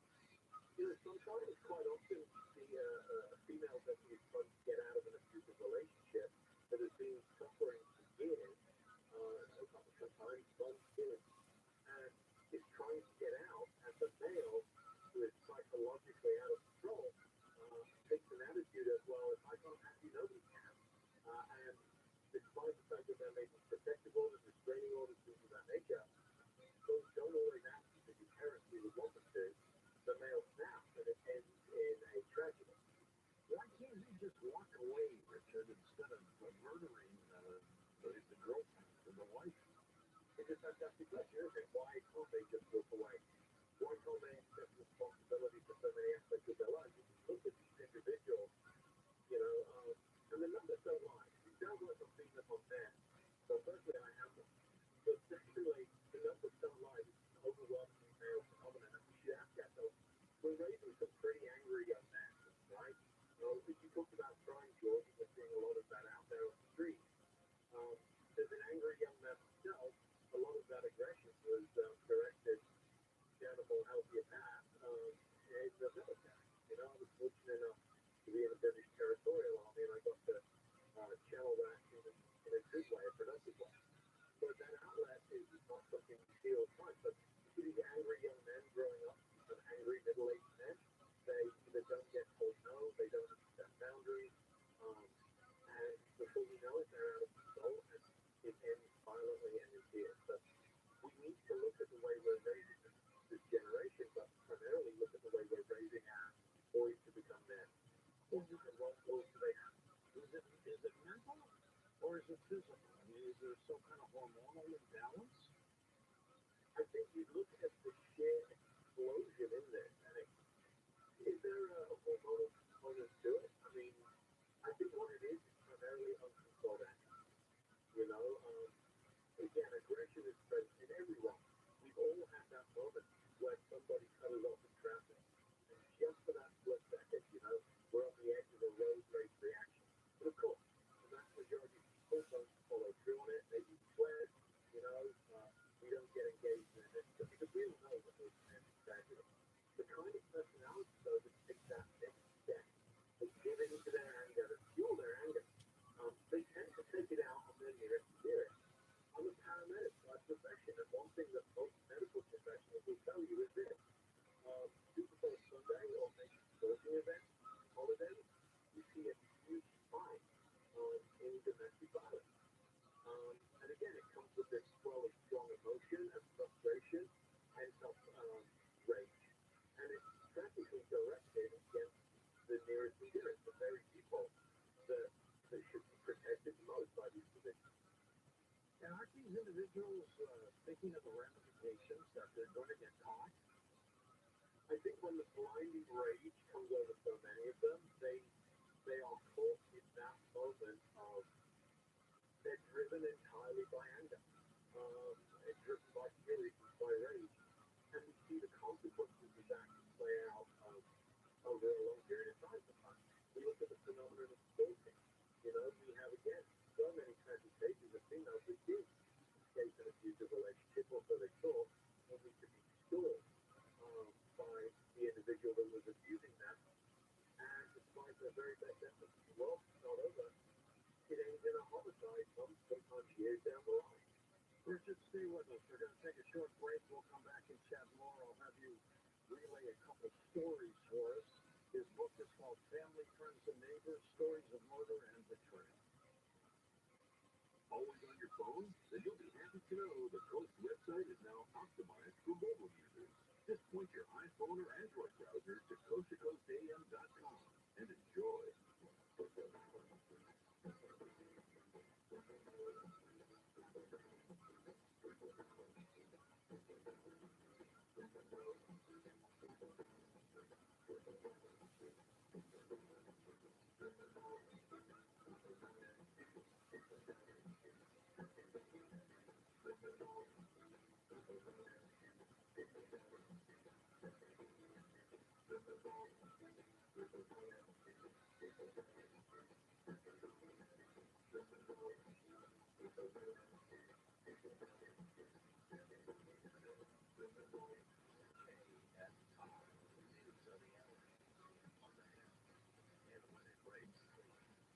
Bronner in the KFI 24-hour newsroom.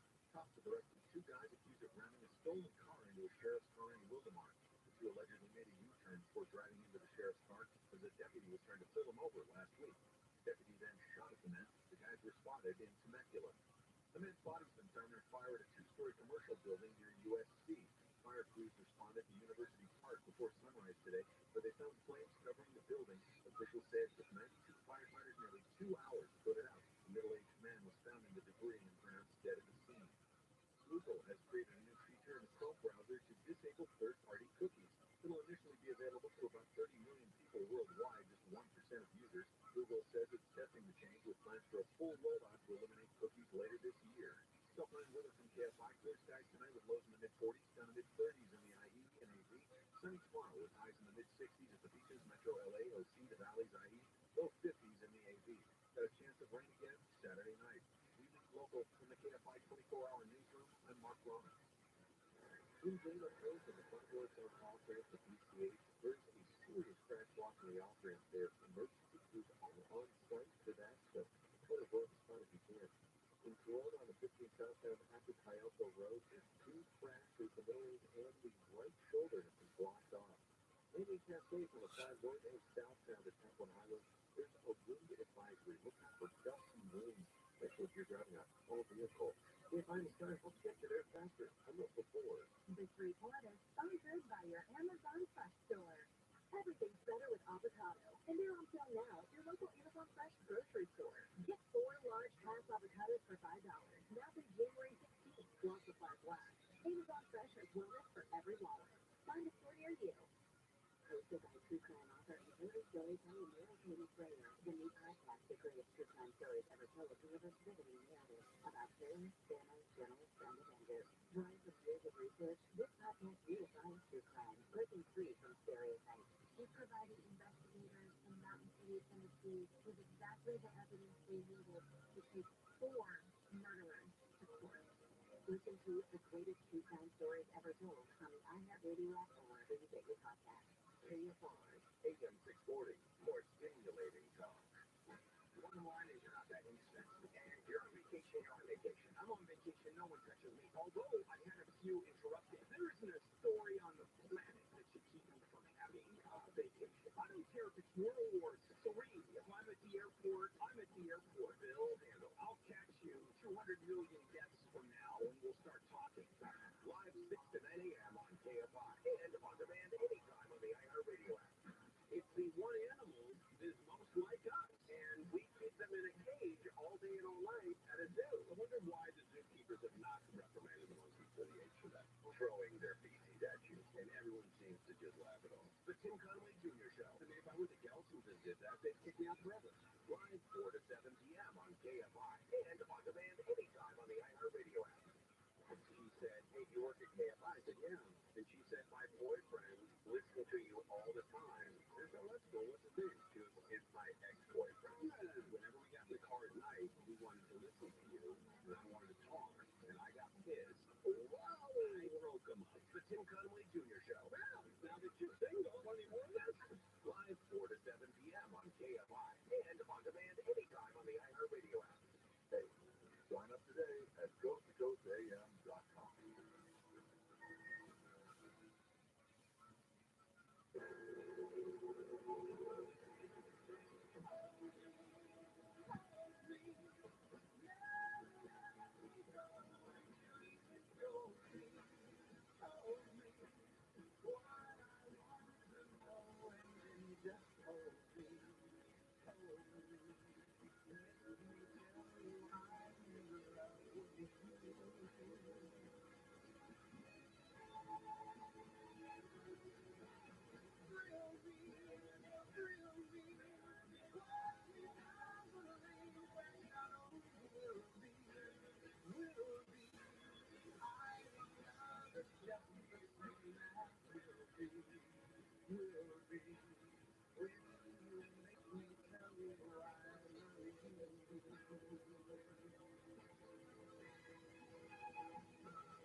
Don't be fooled, thinking this is the last. You From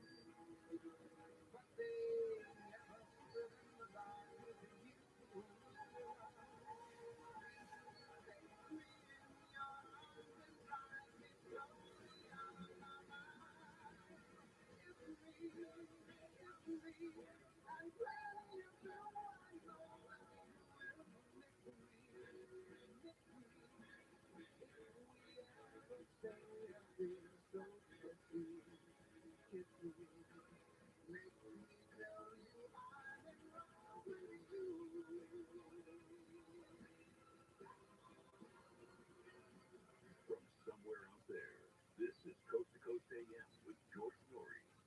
We'll take your calls next hour with Richard Estep as we talk about this incredible story of true crime, so make sure you're part of the program. The Paranormal Podcast Network, up and running, getting millions of hits, and Tom will tell you how you can listen in. I sure will. It's very simple. Download the iHeartRadio app. If you're on your phone, if you use a PC to listen, go to iHeartRadio.com.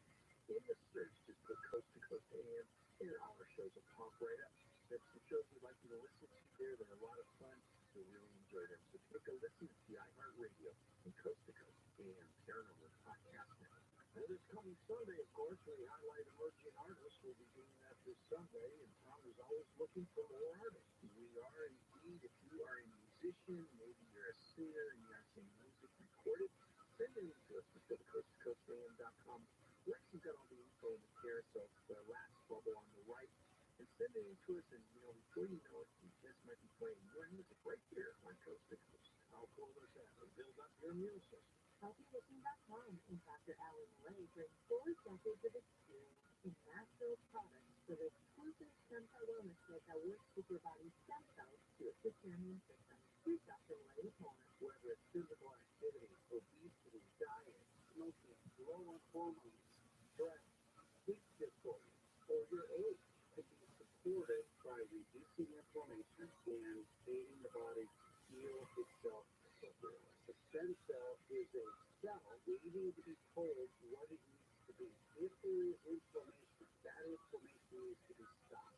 High blood pressure, high cholesterol, kidney disease, various types of cancer, depression, Alzheimer's disease, autoimmune disorders, osteoporosis, even fatty liver are chronic signs of inflammation and can be aided by supporting the body's ability to protect those cells that it needs. And that is the purpose of InStem and Adaptostem together, supporting the body to be the best it can be. Dr. Moy, how will I feel after taking Adaptostem and InStem? The InStem is going to have an immediate effect, but I tell you, your immune system is starting to function better after 24 hours. You put Adaptostem along with it, and most will feel it within 30 minutes. Order now at HealthyLooking.com. The Stem Cell Wellness Kit from Dr. Ray protects your body's stem cells and will make you feel better faster. The Stem Cell Wellness Kit with Adaptostem and InStem and your free gift relax bag is only available at HealthyLooking.com or toll free at 800-563-3980. That's 800-563-3980. Don't forget to enter promo code George for free shipping. George's Stem Cell Wellness Kit at HealthyLooking.com. That's HealthyLooking.com.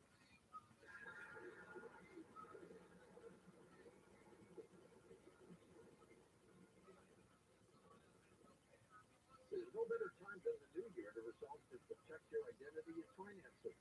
Identity thieves can pick out loans in your name, take over and drain your banking and investment accounts, and more. LifeLock makes it easy to help protect your identity and financial future. LifeLock monitors your accounts and credit and detects potential threats to your identity that you may miss on your own. If you do become a victim of ID theft, a U.S.-based restoration specialist will work to fix it. Plus, all plans are backed by the $1 Million Protection Package, meaning you can reimburse up to your plan limits for funds lost due to identity theft. LifeLock is the New Year's resolution that's easy to keep. Call 1-800-LifeLock or go to lifelock.com and use promo code George to save up to 25% off your first year. That's lifelock.com, promo code George to save 25%. Is that phone number again for you? 1-800-LifeLock, 1-800-LifeLock, or go to the website, lifelock.com. That's lifelock.com. Personal safety for you and your family is a year-round priority. If you haven't developed a plan, put Brian Byrne on less lethal pistol at the top of your 2024 resolution list. That's BYRN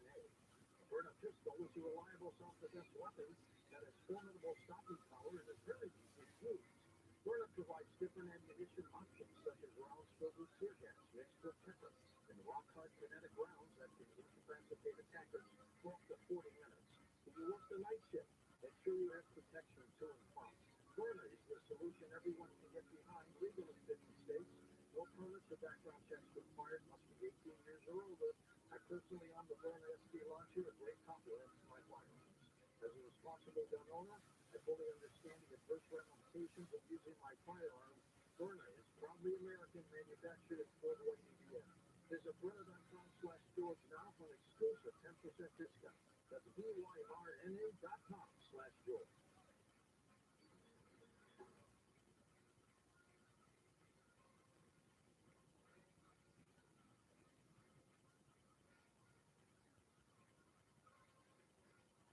And welcome back to Coast George Norrie with you. Richard is stuck with us. His latest book is called Family, Friends, and Neighbors, Stories of Murder and Betrayal.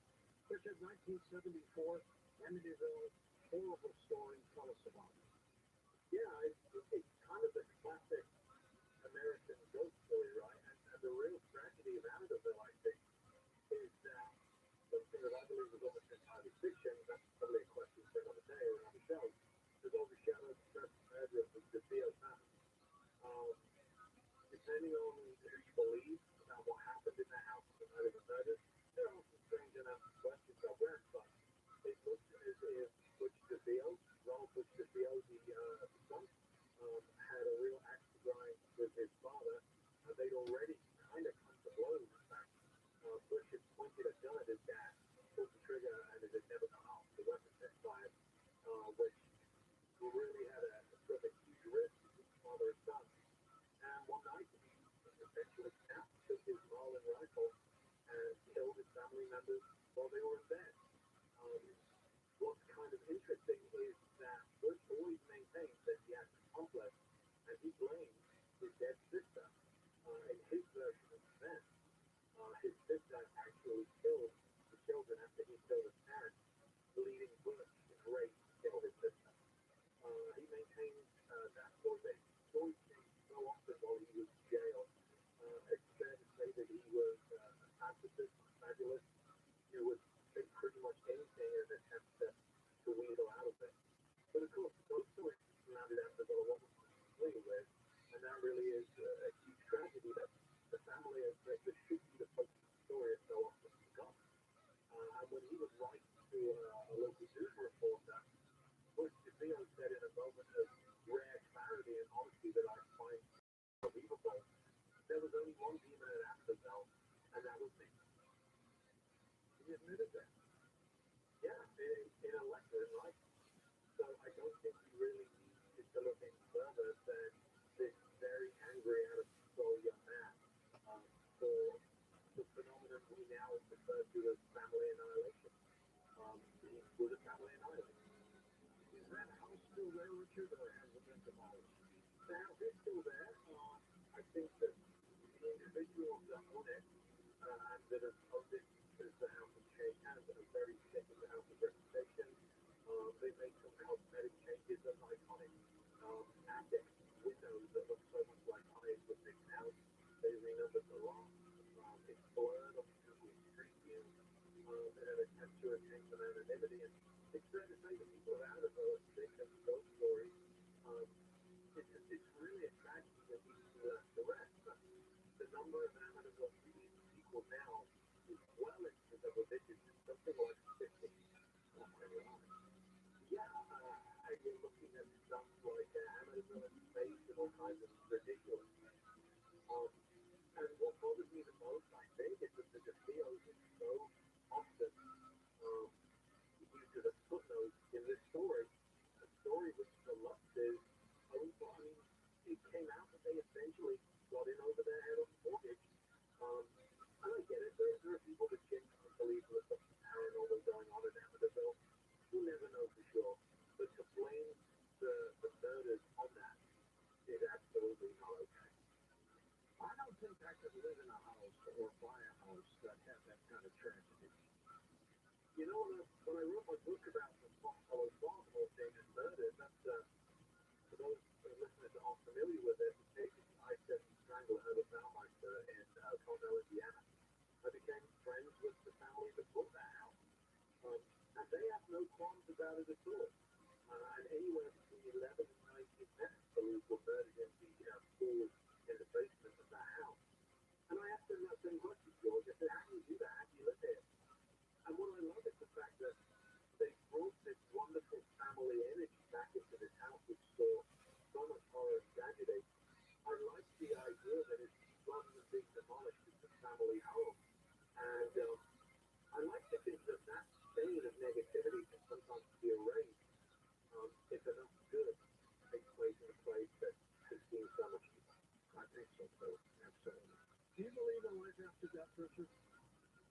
27 years as a chasing ghosts and investigating kinds of holdings on both sides of the Atlantic.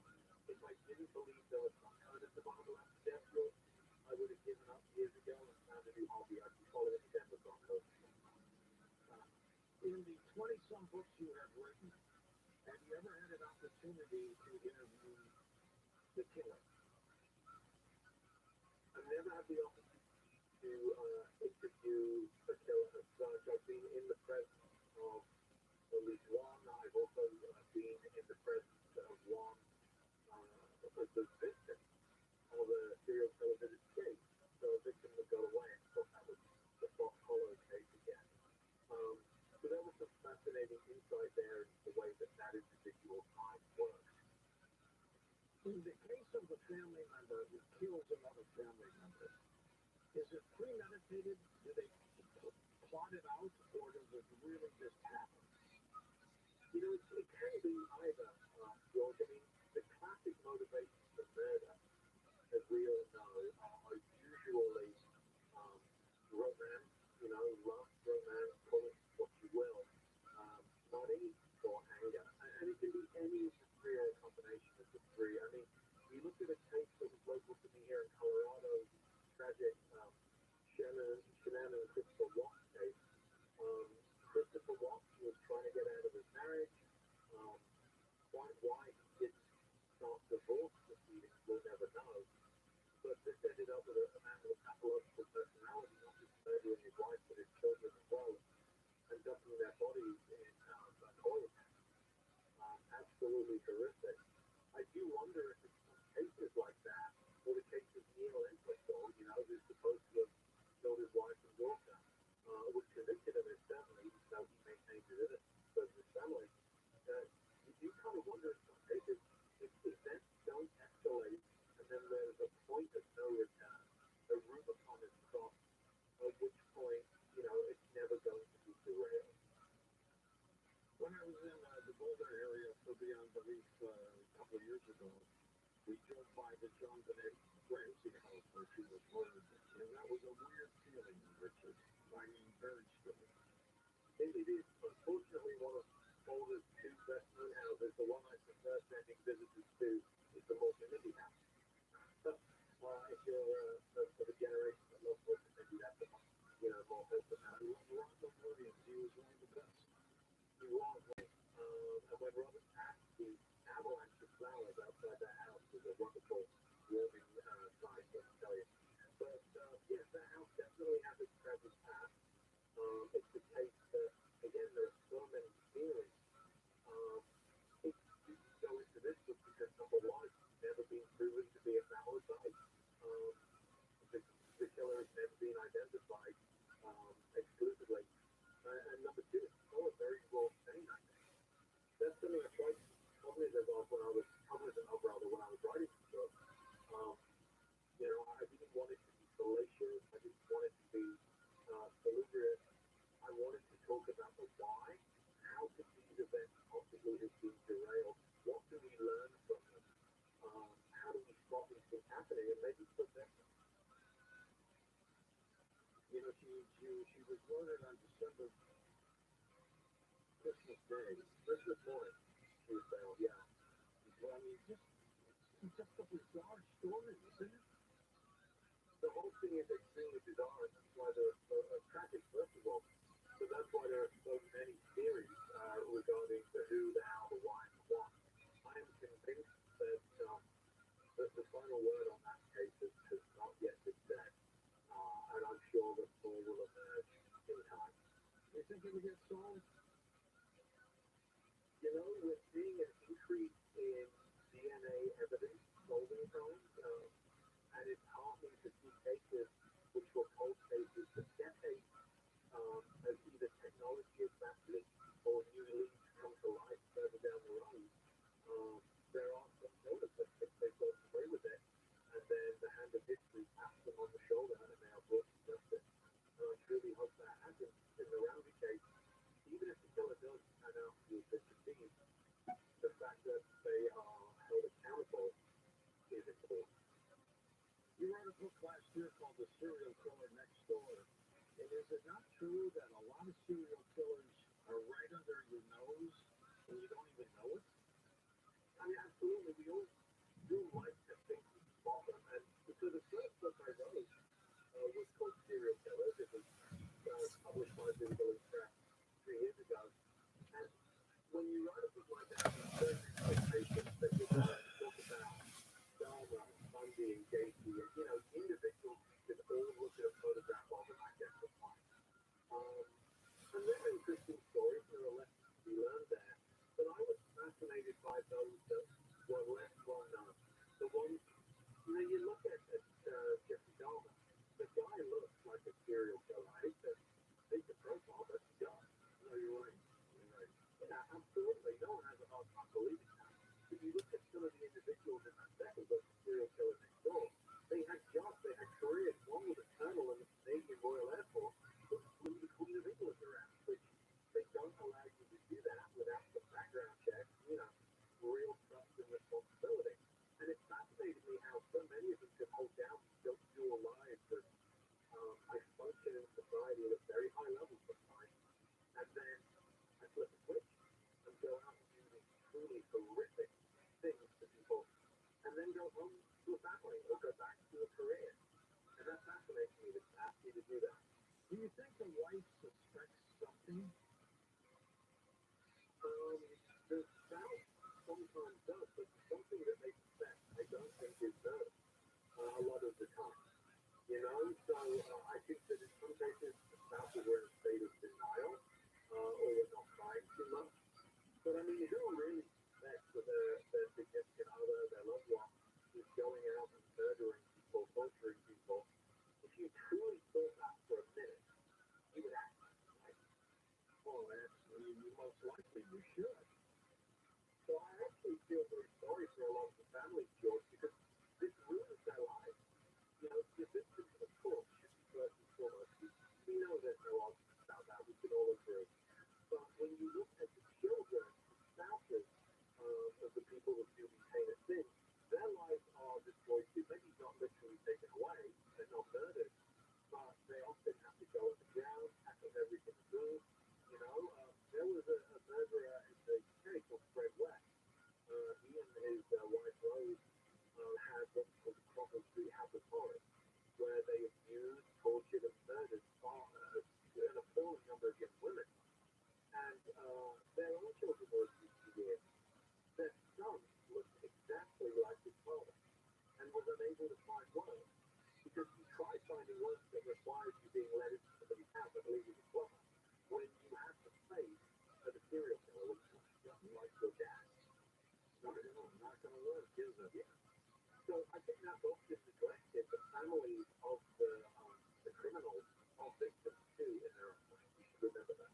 What makes the serial killer, Richard? What happens to them when they're kids? Because that's where I believe it begins, the problem within their brain. What creates this? Well, there's such a thing. Again, we talked about this on our last show. It was last year, but the whole nature nurture thing. It sounds to me like you're coming down a little bit on the side of nurture, which I think there's a lot of truth to that. Yeah. What's interesting though is you see children that are raised in the most harsh, abusive, horrific conditions, and they go on to turn their lives around. They have the odds stacked against them so badly, and yet they'll go on and they'll become success stories. They'll flip the script. You just have to hand it to those people. Or you can take another child with a different environment and a different genetic makeup and other factors, and put them in, let's say that they're in a household which is not really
a mama's boy.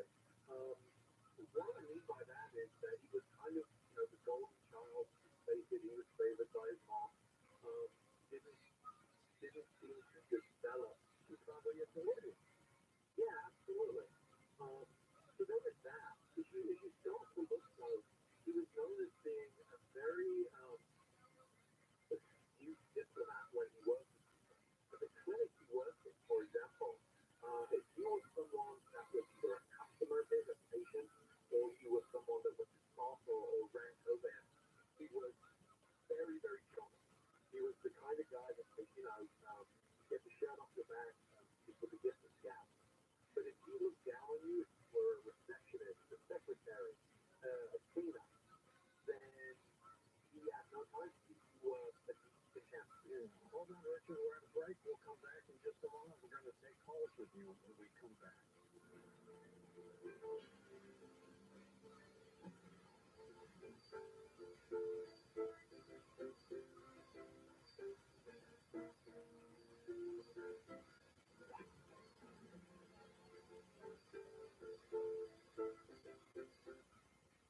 Are you a business owner, CEO, or responsible for marketing? If you are, iHeartMedia can help you reach your goals and find new customers. We reach more consumers in a common area than anyone else. And we can give you access to those potential customers to work off effectively across radio, digital, podcasting, and social. We'd love to show you how iHeartMedia can work for you. From your cell, dial pound 250 and say keyword great results. That's pound 250 and say great results. Get the star in your life, the brightest gift in the world. Name a star after them. This is Rocky Bozo with International Star Registry. For $59, call from 800-282-3333 or visit starregistry.com. You can name a star for birthday, wedding, or even memorial. Over 45 years, we have named millions of stars for celebrities and individuals from around the world. The star you name will be recorded in book form in the U.S. Copyright Office.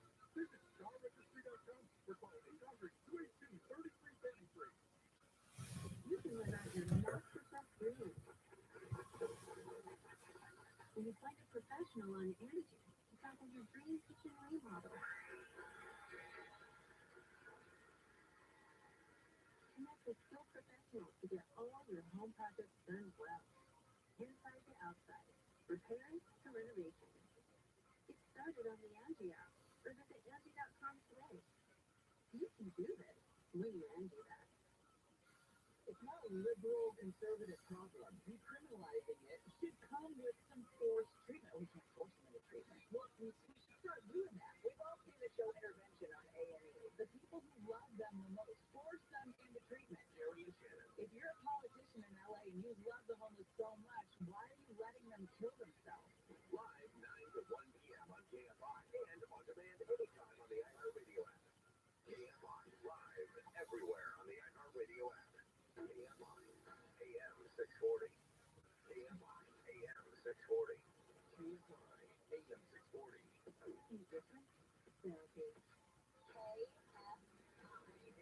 Los Angeles, Orange County. Live everywhere on the iHeartRadio app. Farewell, Chauncey. I'm Mark Roner in the KFI 24-hour newsroom.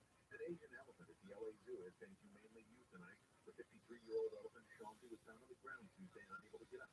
The zoo staff worked overnight to try to help her to his feet, but was unsuccessful. The zoo says the accident meant Chauncey needed to be sedated and euthanized yesterday. She was one of 2 female elephants at the zoo. Before Chauncey arrived in LA in 2017, she spent more than 30 years at the Fresno Chaffee Zoo after being rescued from circus life in Thailand. 2 guys accused of ramming a stolen car into a sheriff's car in Wildomar have been arrested. The deputy fired shots at the 2 guys. Investigators say the 2 made a U-turn that intentionally crashed into the deputy's driver's side door.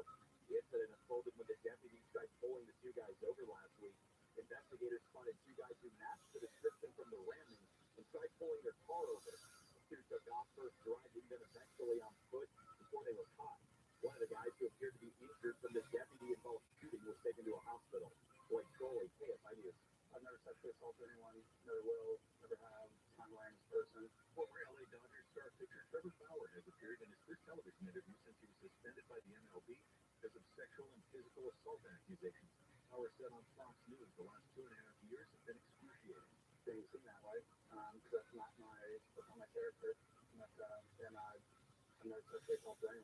Charges were never filed for the 2021 claims, and the woman settled dueling defamation lawsuits out of court last year. 5 people in Illinois have filed a petition to bar former President Trump from the state's primary election ballot in March.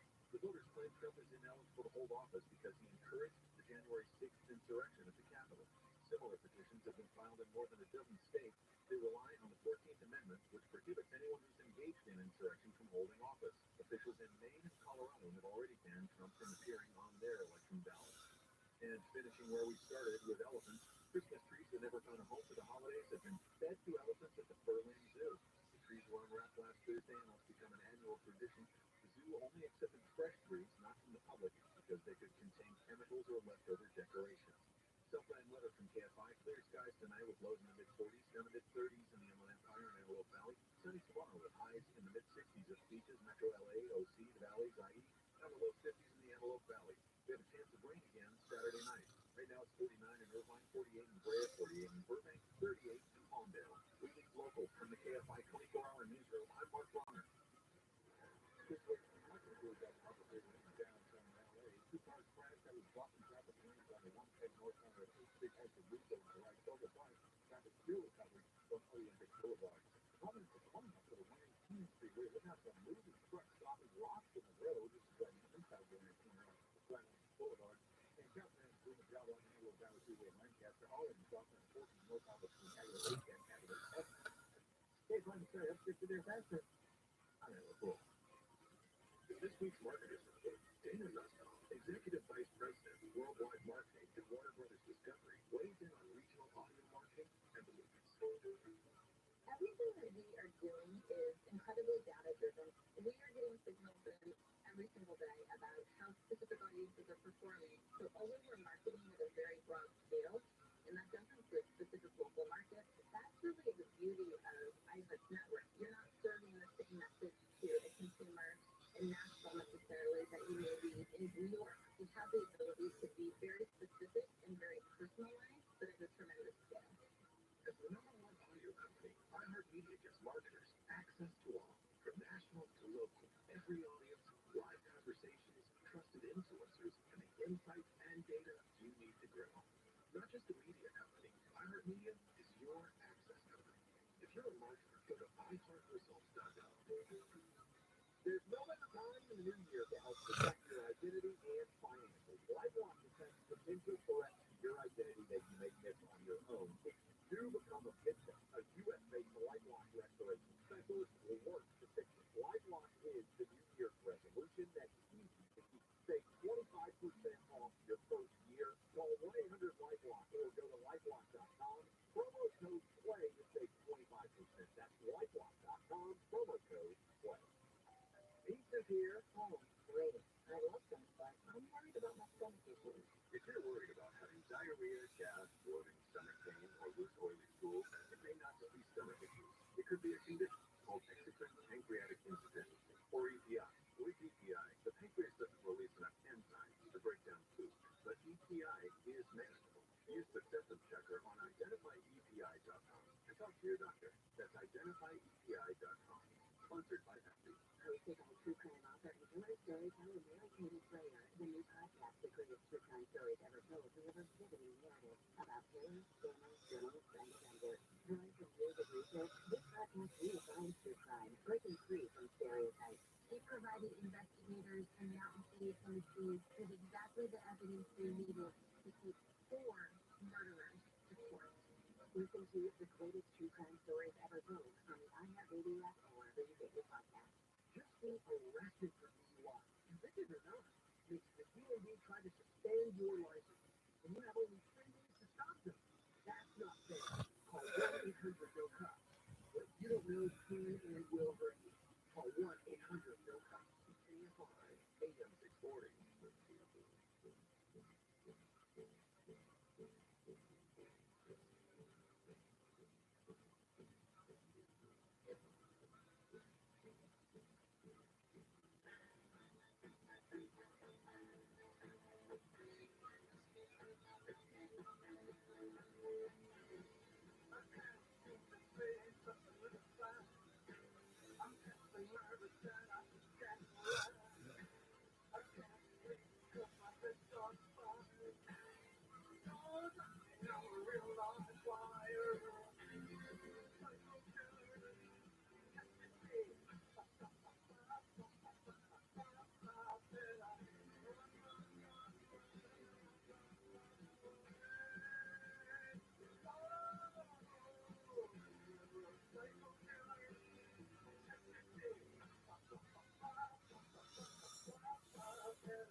To talk to George Norrie, call the wildcard line at 818-501-4109.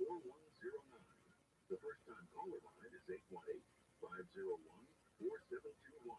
To talk toll-free from east of the Rockies, call 800-825-5033. From west of the Rockies, toll-free, call 800-618-8255. To reach George via Skype, use Skype name George97313. Send George a text message anytime at 818-298-6521. From the gateway to the west, this is Coast to Coast AM with George Norrie. The FBI says that at any given time there are 25 to 50 active serial killers roaming the United States. That's frightening. Richard Estep is with us. We're going to take calls with him when we come back. His website is linked up at coasttocoastam.com.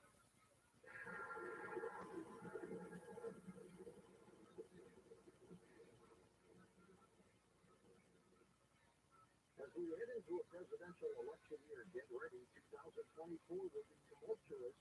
How are you protecting your savings? Consider diversifying with gold from Berkshire Group. For decades, gold has been the choice of investors and central banks during times of turbulence. Now you can own it in a tax-sheltered IRA with the help of Berkshire. Simply text COAST to 989898 and Berkshire will send you a free info kit on gold. Text COAST to 989898 now. Most people have no idea there's an invisible gap in their home's protection. This invisible threat is house stealing. Con artists take a house, they transfer the deed of this house into their name by obtaining the forms, using the fake IDs, and filing the paperwork with proper authorities. Now they owe them. Protect your home from this invisible gap. Check on your home title right now at HomeTitleLock.com. Be sure to use promo code RADIO, and they will send you a complete title scan of your home title. And your first 30 days of triple lock title protection is free. HomeTitleLock.com. Real people, real food. I cough, and I cough from choice soaps 24 hours a day. I couldn't even brush my floor without literally coughing until I was gasped. So I saw 3 different pulmonologists, and they could do nothing. Someone had mentioned to me about a product that President Reagan has taken. I ordered it within 1 week. 1 week. My coughing had stopped since I've taken the carnivore. Everyone that would come into our store would say, "What happened? Why are you not coughing?" I told him what I'm doing, and he said, "Well, what's it doing that it stopped that coughing?" I said, "I can't answer that. It just stopped it." So 866-836-8735. That's 866-836-8735. So visit carnivore.com. That's CARNIVORE.com.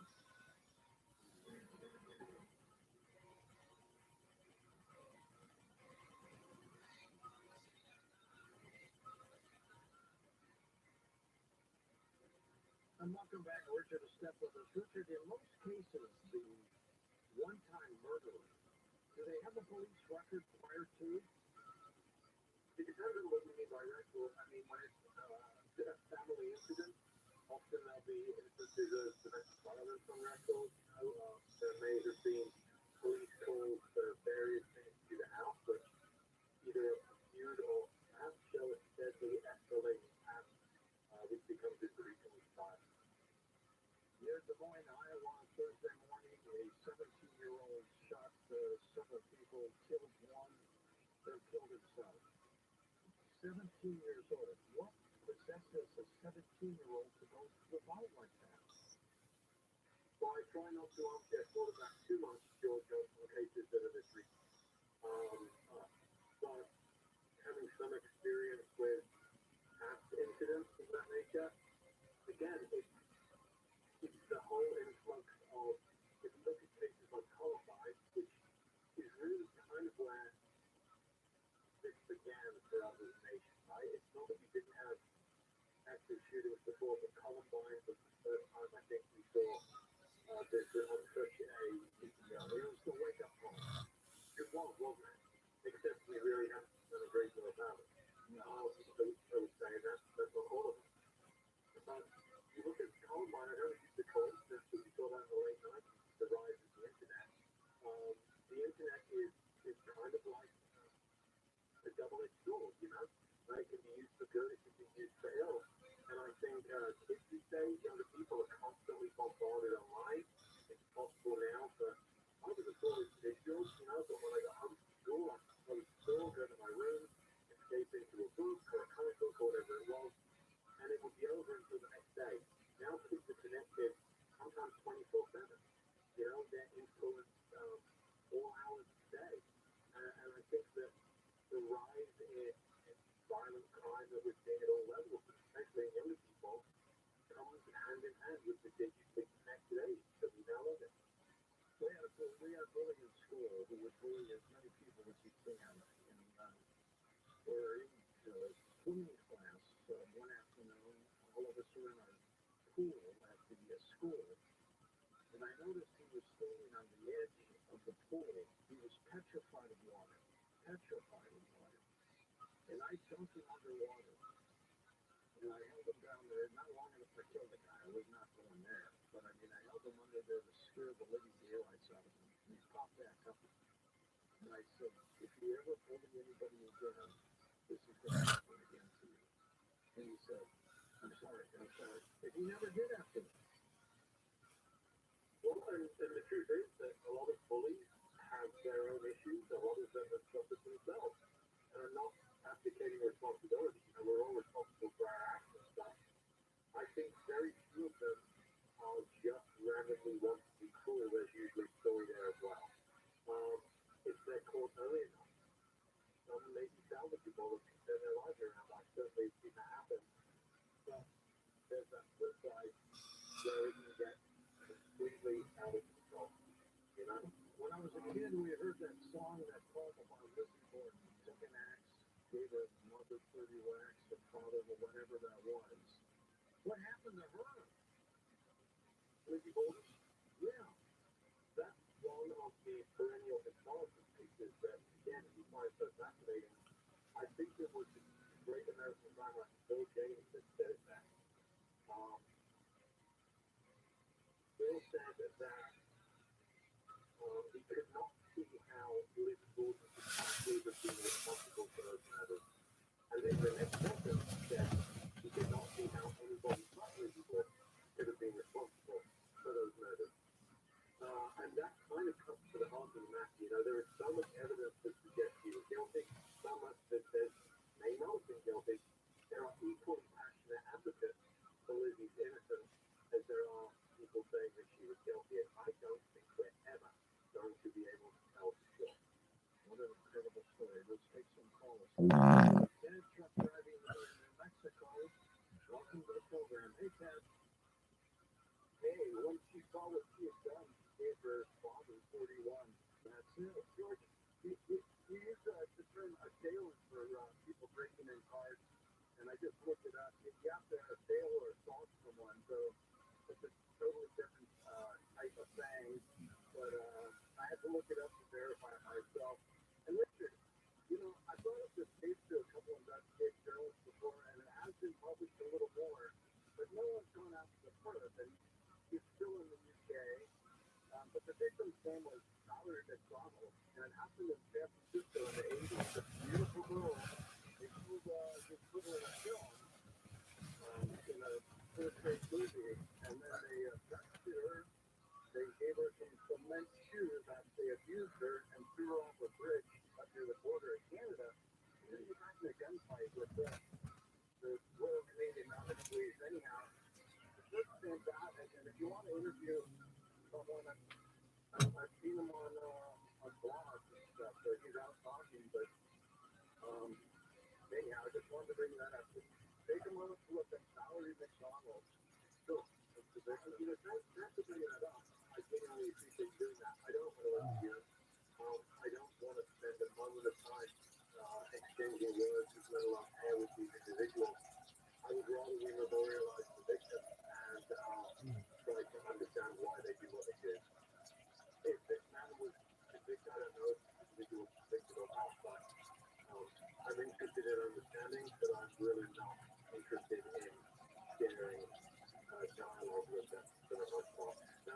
Yeah, this is good.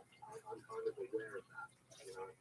But would you have interviewed Ted Bundy if you had given a chance with no. I mean, when you talk about people like that, they're all about naming the first interview anyway. It is graphic into that. You look at a horrific thing from the UK, the Moors murders, where we had Ian Brady, absolutely self-human. Garbage. He not only murdered children, but withheld the location of their grave from their parents after he was caught. So their family members were never even able to lay their son to rest because they'd never get the closure. But he would give interviews and he would handle this in front of the police. And one of the things that broke my heart was to learn that one of the mothers would go up on the saddle of war and she was almost in random places because she knew her boy was out there somewhere and still is. You know, so allowing these individuals to play games and try and furnish their own image. Once they're caught, I know that profilers and professionals in the field of profiling may have something to learn from them. They have the training, they have the academic qualifications that I don't. I am the first to tell you I'm an armchair student of this. So I will leave the profiling to the professionals. I do not want to hear these individuals speak to. Was Jack the Ripper, Richard, a serial killer? I think we all tend to think of Jack the Ripper as the kind of poster child for serial killers, don't we? It's partly because it's such an evocative image, the idea of this figure in a cloak and a top hat that we built him up into being, disappearing into the London mystery fog. The idea that you know, death could strike at any moment in a place like that. So yeah, Jack the Ripper was definitely a serial killer, and I think it's because, again, there are so many theories as to who he was and why he did what he did. There are people that will tell you that case has been 100% solved. I'm yet to be convinced that it has. And as long as it remains an absolute unknown, we'll continue to be fascinated by it. Yeah, there were theories he was part of the royal family. There are theories he was a dentist, Tumblebee, whatever his name was, that lived in the United States. All kinds of things. I think the most compelling question to ask about Jack the Ripper, as it is with so many of his ilk, is why did he stop? Because you have this series of crimes that are obviously driven by sexualized compulsive killing. Could he have died? Well, that's it. Usually when that's the case, they're incarcerated, often for something else. So it's not unusual to see the murder stop because the person doing it does jail time for a lesser crime, you know, the murder, or another murder. But the dots are never connected to what they truly are. Sometimes they get ill, sometimes they get sick, they get weak, they get feeble, and they're not physically capable of committing those crimes. So other things happen. Sometimes they'll have strokes, things of that nature. So why did the Ripper stop is the question I think that is most intriguing. He seems to have been a loner. What do you think? Yeah, I mean, and that generally is how serial killers operate. There are duos, there are teams, pairs, I should say, not teams. And in those cases, you usually have a more dominant partner and a more submissive, controlled individual. You know, you tend to see the dominant one is more controlling. And when those cases are tried in court, often the defense is used that the lesser partner was kind of manipulated or controlled. Again, speaking about Fred and Rose West, for many years, Fred West was believed to be the dominant kind of controlling partner, not least because he was a male, you know. And it's kind of a degree of reverse sexing there, because the true story of the West was that Rosemary West was far more domineering than Fred was. But he killed himself in his jail cell. Rose West continued to live behind bars for many years after his death, and she had the opportunity to try and spin the story to her advantage. In reality, she was the dominant, controlling one. Fred was the more passive individual. Go to Susie in Dayton, Ohio. Hi, Susie. Go ahead.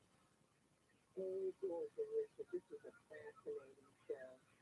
Richard, I just want to share with you that I just got home from London in September, and I was on a tour, and they tour guide actually took us to the street where Jack the Ripper committed the crimes. And it was kind of funny because he totally pointed at me, the tour guide, and said, "You're actually standing right where one of the bodies was found." And I went, but he actually had some real footage pictures and shared them with us. And this Jack the Ripper guy was very, very violent, and he was very angry when he committed the crime. As you probably seen the pictures yourself, he was a very angry, angry person. And I just wanted to share that with you. And you're just a fascinating guest, and thank you for coming on the show. Thank you, George. Thank you. How many people did Jack the Ripper get attributed to killing? I do believe it was 5, although there are individuals that try and attribute other matters to the rest of them. There are various numbers out there. But what's kind of neat about that case, as it isn't so many, is, Jack the Ripper was obviously venting some hatred of women on his victims. Yes. This wasn't somebody who killed. I know there's much talk about how he was maybe a surgeon, but there was this savagery. They didn't call him Jack the Insider. He was more of a pusher.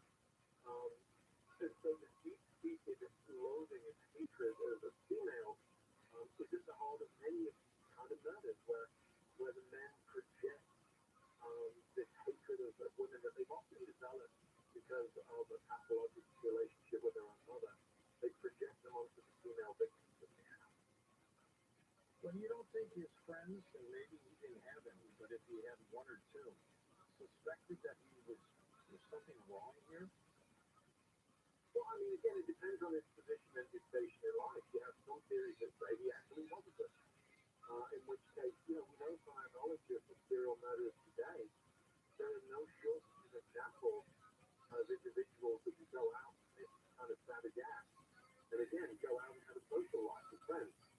And yeah, they tend to be lone wolves, but many of them wear the human mask very, very well, very, very effectively. How many times have you seen a neighbor or a colleague interviewed and they'll say, "I had no idea. I had no idea that he was this kind of guy. Surely it's this year." And then there are the others where they're like, "Yeah, we always kind of suspected something with him." Bill in Los Angeles. Take it away, Bill. Hey, go ahead, George. Go ahead. Hey, by the way, I'm sure you've heard, I put my money on Sir Arthur Conan Doyle as Jack the Ripper, and he had the medical school background. He was violent, and apparently there was a prostitute that broke up, involved with his father, that broke up his family. And there's more evidence pointing to Doyle as Jack the Ripper, but that's still up in the air. But Richard, I think I heard you say you came of age in the 1970s. Is that true? Well, I was born in 1973, so I'm in Charleston. Oh, okay. Yeah, I came of age in the 70s, and I'm glad you mentioned the growth of the increase in mass school shootings in particular, because I see one of the factors that you mentioned is part of my theory with obviously social media and the internet.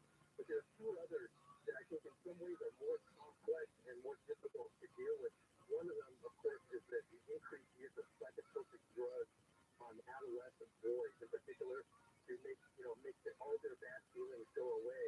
And then the cumulative result is that they have a psychotic break at some point, because adolescents and drugs just don't mix. I don't care if they're prescribed or otherwise, especially psychotropic drugs. And the other thing I noticed, and I'm a former journalist and a teacher, I've noticed that what you mentioned in terms of this British doctor who was kind of a spoiled brat mama's boy, I'm seeing that in many of the young people today. They've got what I call mama's boy syndrome that arises from the psychological theories, the pseudoscientific theories of the 1980s, that self-esteem will cure all of society's ills. If we just tell kids that the universe revolves around them, and they should feel no disrespect from anyone, and nobody has the right to not like you, that's a recipe for the chaos that we're experiencing now, in my opinion. What do you think? I think you raised a good point. I also think there's a happy medium for a truly healthy, well-adjusted individual. And I'm kind of spitballing a little bit, because I wouldn't say I am necessarily a truly well-adjusted individual. But there is a they're the rods for the child. But I'll also say, growing up in the 70s, a lot of what was administered to me in the name of discipline and correction was abuse, right? So there is that line between raising a child, parenting a child, and abusing a child, and we have to know where it is. It's complex sometimes, you know? Emotional abuse is a very real thing. And you can do that to a kid in the first years of their life and set them up for horrific trauma just a few years down the road. That's something we want to avoid.